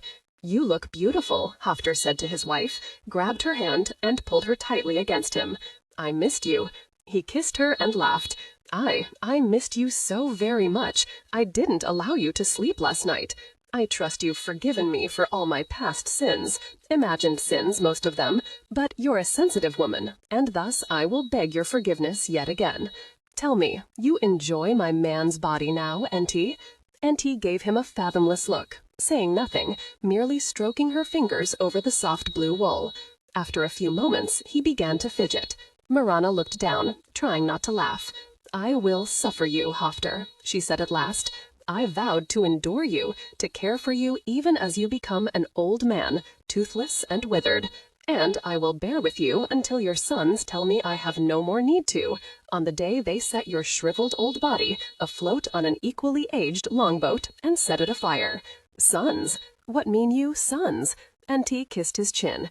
"If you continue as you have begun, I will give you more sons than you can count. Is it enough, you great lout?" "Nay," he said, "for I would have an equal number of daughters with their mother's beauty, but not her wicked tongue." Then he frowned down at her. "I do not wish to be toothless and withered. I have sworn to protect you. Thus, if you do not wish it to happen, I will not allow it." He kissed her again. Mirana laughed aloud, a laugh replete with happiness. Amma and old Alna stood behind her, old Alna cackling, as was her wont, about nothing in particular, just cackling, a marvelous sound. Amma, a baby in her arms, was rocking it and making soft cooing sounds. Erna was at the loom, humming softly, not yet smiling. It was too soon, far too soon. Uta was stirring porridge in the huge iron pot suspended over the fire pit. The men were gathering their weapons to hunt on the mainland. Rorik was sitting in his lord's chair, polishing his sword. She heard one of the women laugh. She jerked around, joy stirring in her, but it wasn't Asta. Mirana shook away the sudden tears and prepared to rise. She looked about, wondering where Gerd was. She'd seen little of him, she realized, since they'd come home the afternoon before. Kerzog suddenly rose on his hind feet and put his large head on Mirana's lap. He woofed softly. "Missed by my lord's dog," Mirana said. "It is the final pleasure in my life." "Nay, I am your final pleasure," Rorik said, towering over her. "I am your first and final pleasure." "You men," Enti said, "'tis all you can talk about and think about, your rod and your pleasure. Has Mirana not told you, Enti?" "Told me what, Lord Rorik?" "That she uses me, not else, just uses me, milks me, like a cow, until it is she who has the pleasure. My pleasure is insignificant to her, of no importance at all. It is true. Tell her it is true, Mirana. I will continue to pat Kerzog until all of you have left the farmstead. Then I will tell Enti the truth." But Enti was no longer sharing the jest. She was shaking her head as she said to her husband, "I still cannot believe that Sira is a queen. Surely you could have buried her in a prison instead, Mirana. A queen. It quite terrifies me. She deserves to be beaten every day. If only you had shaved her head, even that would have pleased me enough."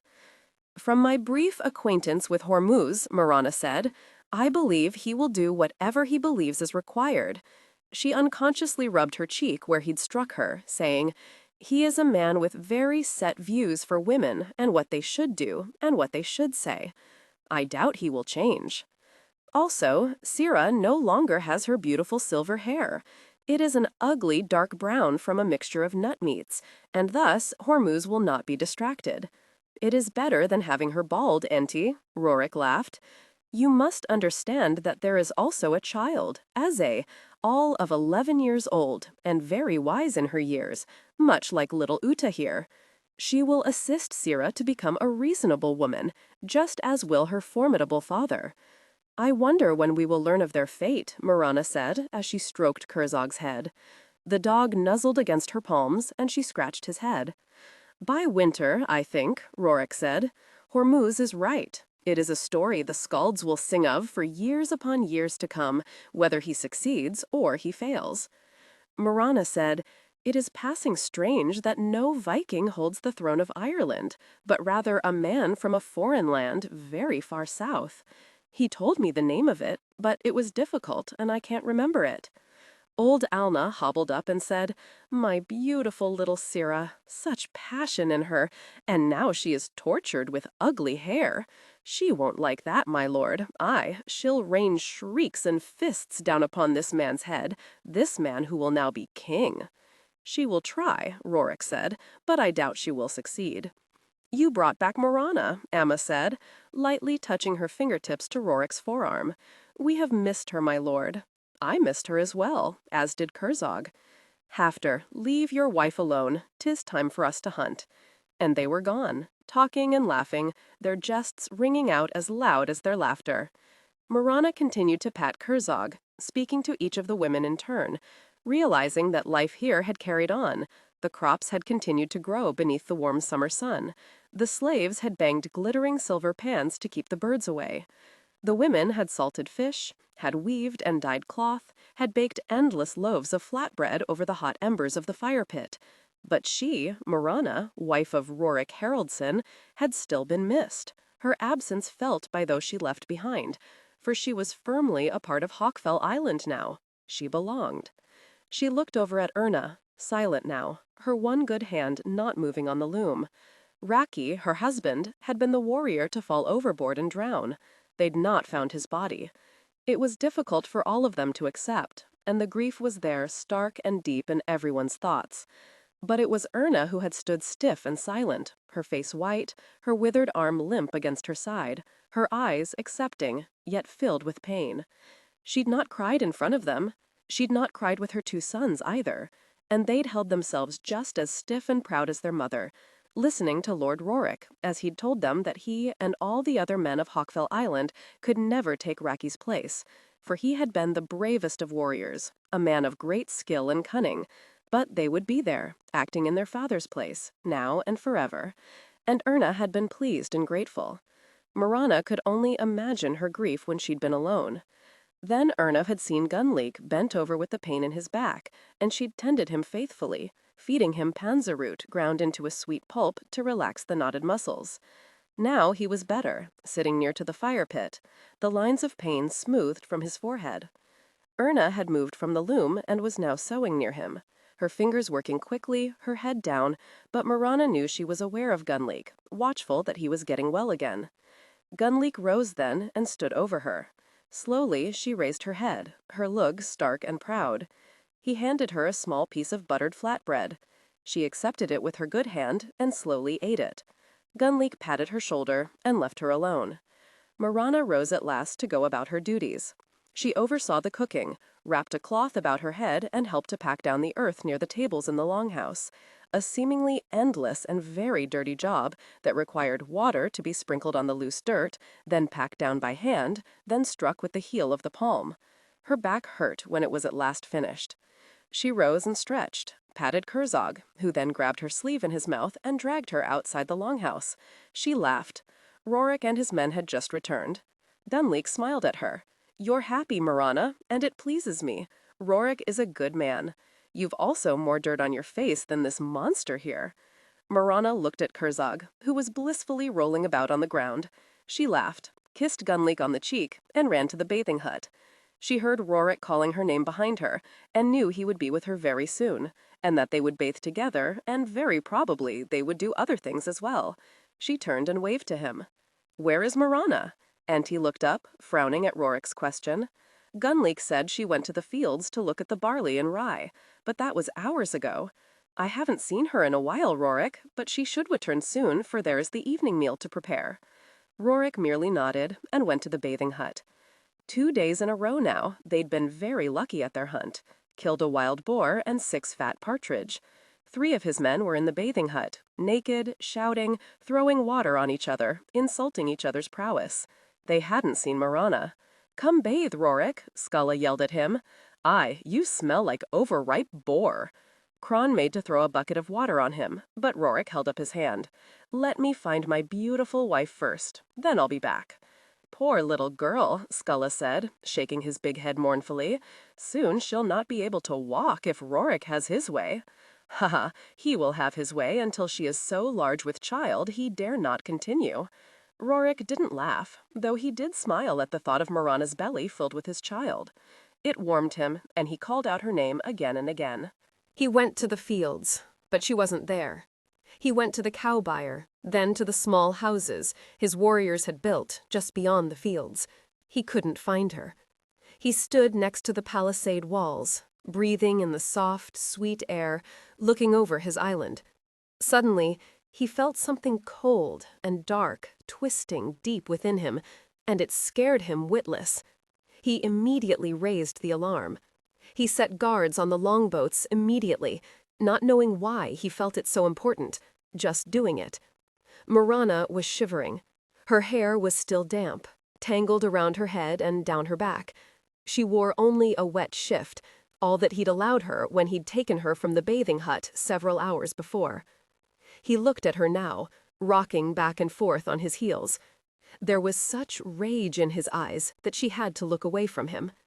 "'Tis your fault," he said. "I vowed I would avenge my Asta if you returned. I prayed for your return, mistress, prayed you wouldn't die, prayed that I would be the one to kill you and avenge my Asta." "But why would you want to hurt me, Gerd? I did nothing to Asta. I loved her as I would a dear sister." "You let her eat your food, you murdering sly bitch." He jumped to his fate, and she thought he would kill her then, but he didn't, just kicked her ribs, sending her sprawling onto her back, her chest heaving with the pain. "Why did you let her touch your food? You knew. I saw it in your eyes, and I see it now. You wanted her to eat it. You knew she would die." It was clear to her then, all very clear and very frightening. "You poisoned my food." Gerd stared down at her, his hands fisted at his sides. I did, but you didn't die. You let me." He went to the fields, but she wasn't there. He went to the cow byre, then to the small houses his warriors had built just beyond the fields. He couldn't find her. He stood next to the palisade walls, breathing in the soft, sweet air, looking over his island. Suddenly, he felt something cold and dark twisting deep within him, and it scared him witless. He immediately raised the alarm.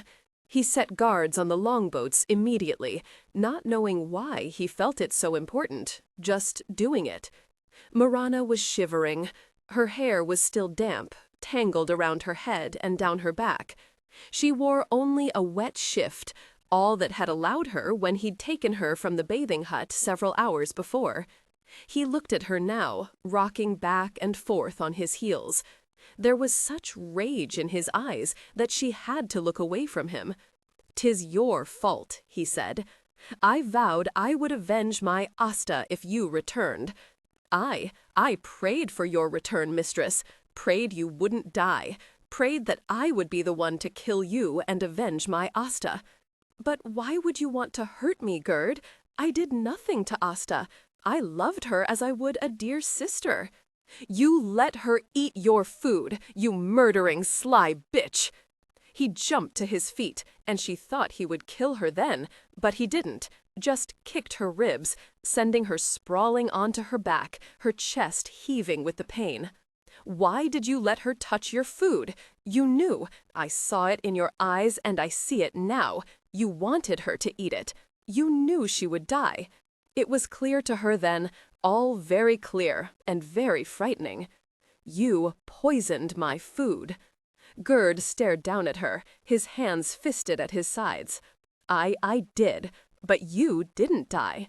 You let my Asta die instead, and you did it a purpose, and I swore I would make you pay for that. The gods sent you back to me so I could make you pay. You tried to poison me again, but the taste was awful, and thus I ate only a few bites. Sira was blamed for it.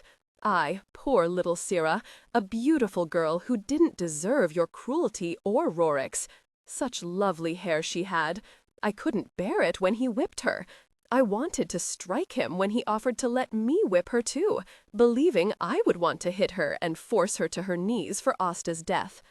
I left then, for her cries smote me, and that was your fault too, for you convinced everyone that she was guilty. She wanted to tell him that she hadn't done anything save lie in her bed and vomit until her face was blue, her throat so raw with pain, her belly so knotted with agony that she'd wanted to die more times than she could count.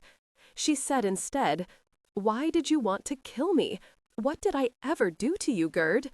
He came down next to her on his haunches. She didn't move, remained on her back, her arms covering her ribs as best she could.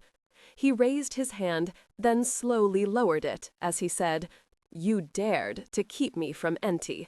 You made her change, made her sneer at us, made her refuse us, made her refuse me.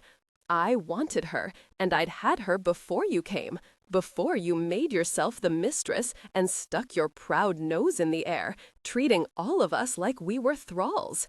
I wanted Enti, and I'd had her before you came, and Asta knew, and it pleased me that she knew. Her anger and jealousy pleased me, but I had to show Asta that I was a man, and that she couldn't have the ordering of me, ever." Always Asta laughed, and I knew she laughed at me, even though she swore it was only her nature to laugh, to jest, that she loved me. But she changed, and she taunted me, and I knew it well. I needed Enti to prove to her that I was her master, and she would never have a say in what I did.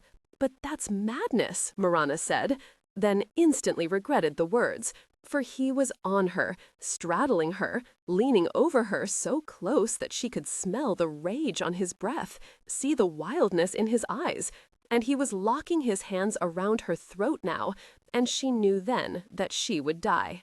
She'd come home, all right, home to die. Suddenly, he leapt off her, panting hard, backing away from her, as if he couldn't bear the sight of her, the feel of her. She sat up, rubbing her hands over her throat. The thick rope around her left wrist had rubbed it raw, but she no longer noticed the grinding pain of it, nor the pain in her ribs. "No," he said, more to himself than to her. "No, you're not to die here, not like this. It must appear an accident so that none will suspect me. Asta loved you. She did, and you killed her." She could only stare at him. "You killed Asta, and you forbade Enti to come to me. Please, Gerd, listen to me. It is Enti who refused to be the whore any longer. If you had taken Enti, it would have been rape. Do you understand me?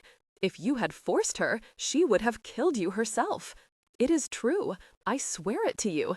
He was shaking his head even as he yelled, "Nay, 'tis a lie. Enti was mad for me. She begged me to take her, told me again and again that I was a better man than all the others on Hawkfell Island. But then you refused to let her to come to me. Then you killed my Asta." Now it was her turn to yell, and she did, so frustrated and afraid that she couldn't help herself. "But why would I want Asta to die? There is no sense in that. I loved her as a sister." He was silent a moment, his brow furrowed. "It matters not. You did it. You made her eat most of the food from your plate. I didn't realize what you were doing until it was too late.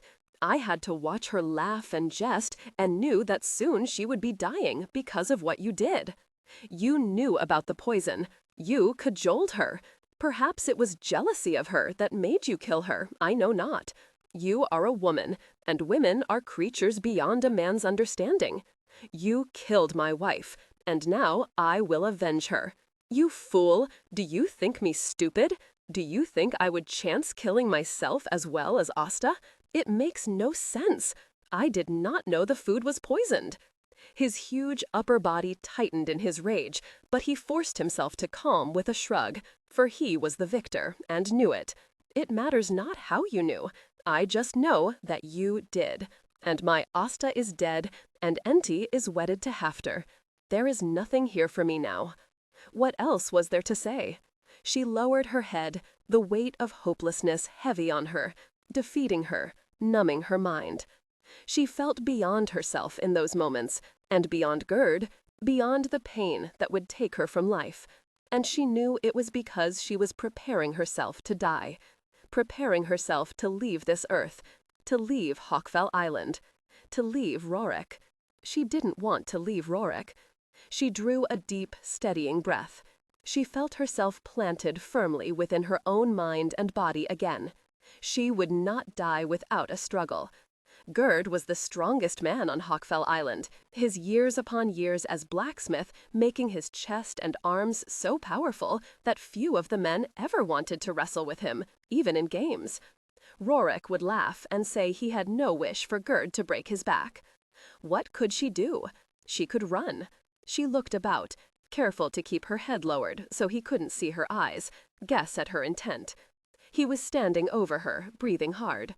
He'd brought her to the thick woods at the eastern end of the island. She recognized it now, for Dunlin were flying low overhead, screeching and angry, for they nested here and were worried about their young.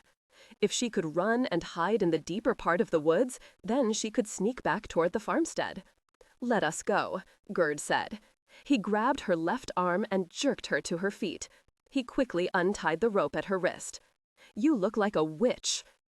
You wanted to return here and make my life a misery, to brag about how you killed my Asta, to taunt me with your knowledge and how you'd succeeded in escaping punishment for what you did. And you've turned Enti against me. You won't escape, Gerd. You will die too." He pulled her to her, kissed her hard. Then his huge hand was rubbing over her breasts and down to her belly. Then he dropped his hand and turned about. He was walking toward the cliff, dragging her now, for she knew his intent, and she had no intention of going quietly to her death.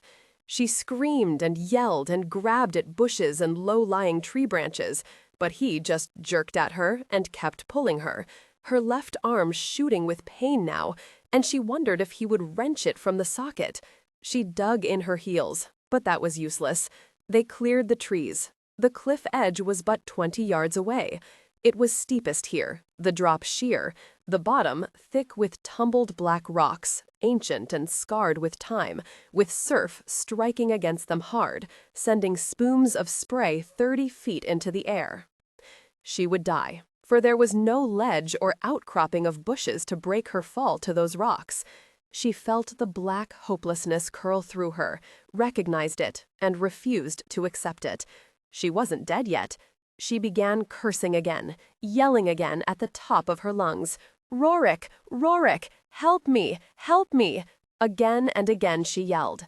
Gerd only laughed, shouting over his shoulder that she should scream herself voiceless, for there were none to hear her, that the men still hadn't returned from the mainland, and when they did return, she still wouldn't be missed for more hours. It would be a long time before they began to search for her.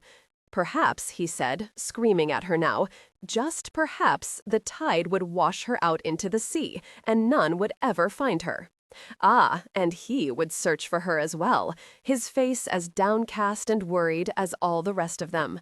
Aye, he liked the thought of that, for she had pretended grief at Asta's death. He would pretend grief at hers. Closer and closer he dragged her to the cliff edge.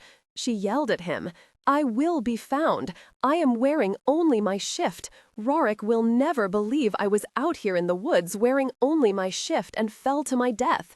He will not believe the sea could have pulled my clothes off me. He will find you out, Gerd." He stopped in his tracks, whirled about, and jerked her hard against him. "Aye, you're right," he said, and he grabbed her shift by the neck and ripped it off at her shoulder, a long single rent. "Now, if your body is found, all will think the tides did rip your clothes off you, for they will see that even your shift is ripped. Mayhap, even the fish will enjoy you."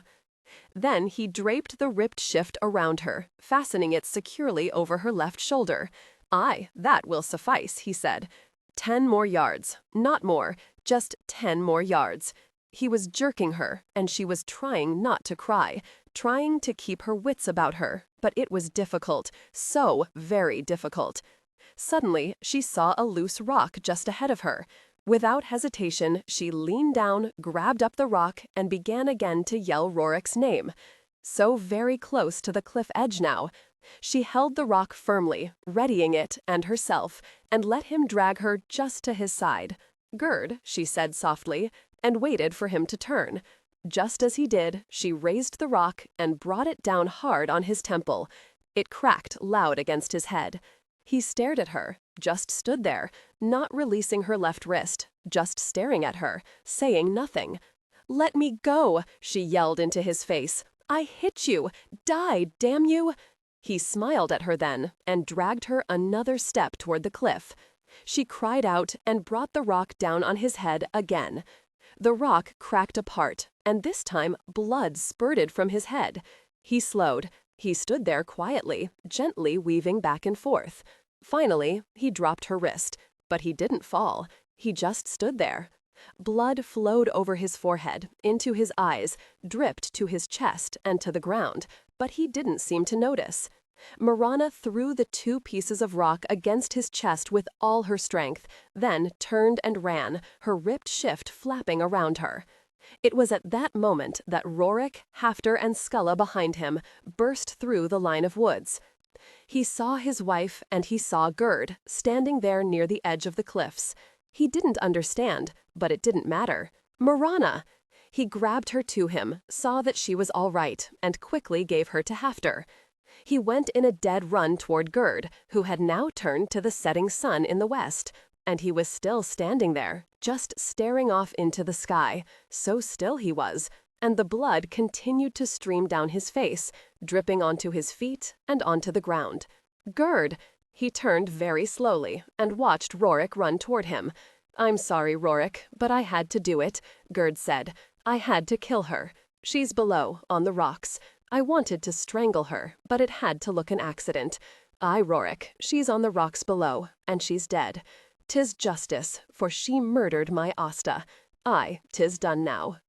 Rorik stared at the man he'd known all his life. He was standing there so quietly, his great hands limp and open at his sides. Gerd, this makes no sense. Gerd raised his head and stared at Rorik. Then he looked beyond and saw Mirana. His eyes widened. "How is she there?" he said. "She is dead. I threw her over the cliff. I heard her scream. I heard her bones crush against those rocks." Then Gerd yelled, a soul-curdling yell that filled the air. In the next instant, he ran at Rorik, his massive arms going around Rorik's chest, squeezing him harder and harder yet, crushing him. He lifted Rorik, his face against Rorik's throat, for Rorik was the taller, but he hadn't Gerd's massive strength. Rorik! It was Hafter and Skulla who were on Gerd, each gripping an arm, pulling with all their strength. It did no good. Rorik felt blackness filling him, felt it mask the awful pain from his ribs, knew his back would break, yet at the same time he felt calm and detached from the man whose ribs were being crushed. He grabbed Gerd's head between his hands, gritted his teeth against the intense pain, and pressed with all his might. It did no good. Rorik drew back his hands, and with his last cogent thought, he fisted them, drew his arms back as far as he could, then drove fists against Gerd's ears. Gerd screamed, his arms fell away, and he staggered, yelling, crying now, and he took Hafter and Skulla to the ground with him. Blood flowed from both ears, mingling wildly with the blood from his head.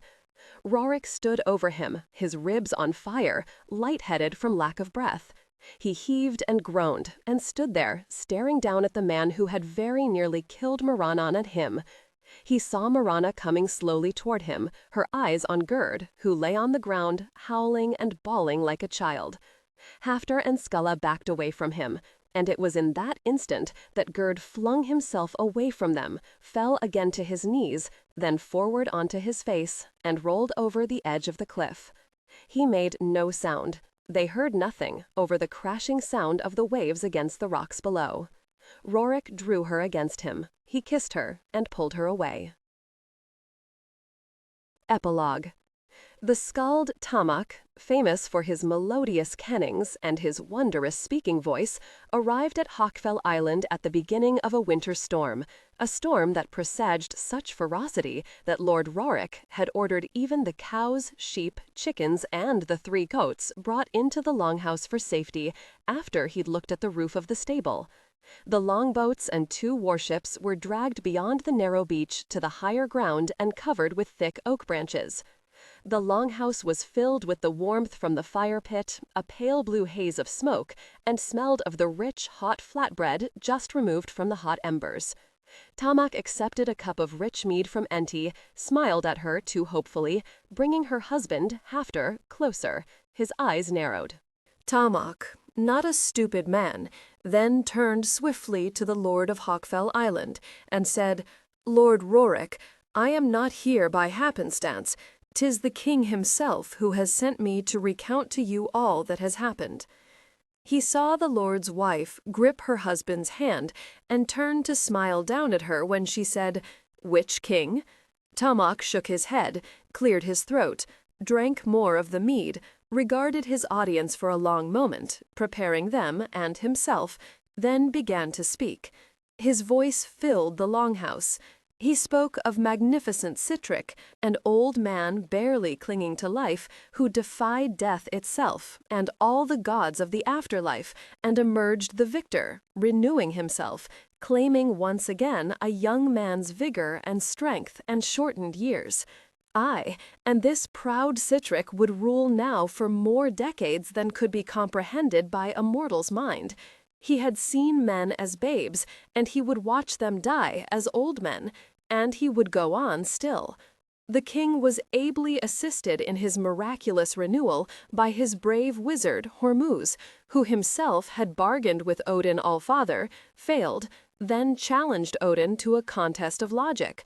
Hormuz had won, for Odin became tangled in the wizard's words, and thus lost the skein of his thoughts, and old King Citric thus wedded Mirana, daughter of Audun. She was also changed with him during the long magical hours of their wedding night, her name no longer Mirana, but Nafta, and she grew taller, it was said by some, but her beautiful black hair remained long and darkly glistening, covered with a soft veil of diaphanous silk. Her eyes had changed too, it was said by some, from green to a vibrant blue, so clear and light they reflected the heavens and all the mysteries of the beyond. 'Twas said that the coming together of the old king and the one young virgin, Hormuz had himself selected, was the act that set the magic into motion, that the wizard Hormuz presided over them all during that night, and when the sun rose and all the king's warriors were there waiting, the king came to them reborn and young again, and wondrous handsome, but the resemblance was there to the old king. All recognized that. And they saw, too, that the old wizard Hormuz smiled upon the young king and queen and granted them long life. And he disappeared them, simply vanished into the pearl light of dawn, into the soft shadows that still clung to the earth before the harsh shining of the sun, melting into the clouds as if he were as insubstantial as they. And the warriors and the people were awed and silent, and then they all went forth to tell of the miracle that had occurred at Clontarf that night. Tamak spoke briefly of the disappearance of the master of Clontarf, one Einar Thorson, whose spirit, it was said by some, was seen in the reflection of the wizard Hormuz when he himself vanished that early morning. Tamak then spoke at great length of the just and honorable king, wise in the ways of men far beyond his years, and of his queen, whose lustrous black hair changed yet again, becoming silver as the vivid lights of dawn as they lit the darkest corners of the earth, and that her silver hair was the king's pride and desire, hair so long and radiant that men were brought to tears by the sight of it. He spoke of the queen's belly, now swelling with the first of the king's promised sons. He sang of the queen's soft voice and her gentle manner that made all love her, the king most of all, and a small girl who had been the daughter of the old wizard Hormuz, left in the care of the king and queen, and beloved by them. He spoke reverently of Odin Allfather, content now that he had lost to the wizard Hormuz, and how he blessed this king and queen and all the sons who would be born of their magical union. There was utter silence once Tamak had finished his tale. The rushlights were dim, casting long shadows against the walls of the longhouse. No one spoke for the longest time. Then Rorik, the lord of Hawkfell Island, rose and stretched and told Tamak that he would remain for so long as he wished.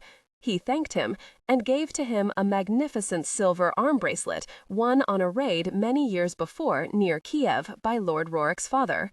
There was a smile in Lord Rorik's amazing blue eyes, as vibrant as the light blue of the Queen's eyes, perhaps, which was surely odd, and a bigger smile on his mouth. He turned from Tomok then, kissed his wife's fingers, then bade good night to all his people. A huge mongrel followed the lord and lady from the outer hall. Tomok drank more mead to soothe the burning in his throat. Even though the hours had passed quickly and the words had flown easily from his mouth, the kennings smooth and precise, just to his liking, there was pain now and many hours of rest needed to come. He wondered as he fell into sleep, listening to the snuffling of the goats too close to his sleeve for his liking, what King Sitrick had meant when he'd said to Tomok, "After you have recounted this miracle to the Lord and Lady of Hawkfell Island, I wish you to return and tell me exactly what they said." They'd said nothing, Tomok thought, just thanked him, said nothing more. There had been that smile on the Lord's mouth. The lady's eyes had been downcast. Had he seen amusement in the Lord's eyes? Had he possibly heard the lady giggle? Surely not. There was no reason for her to giggle. He imagined he would never know what they'd thought of his miraculous tale, for the Lord of Hawkfell Island did not seem a man to blurt out his thoughts or speak an incautious word. Tomok fell asleep finally, his throat soothed from the sweet mead, dreaming of the beautiful silver hair of the Queen, a beautiful lady indeed, but one whose temper wasn't perhaps all that gracious and tranquil all the time, but no matter, and of the sweet smile of the woman Enty who'd given him the mead.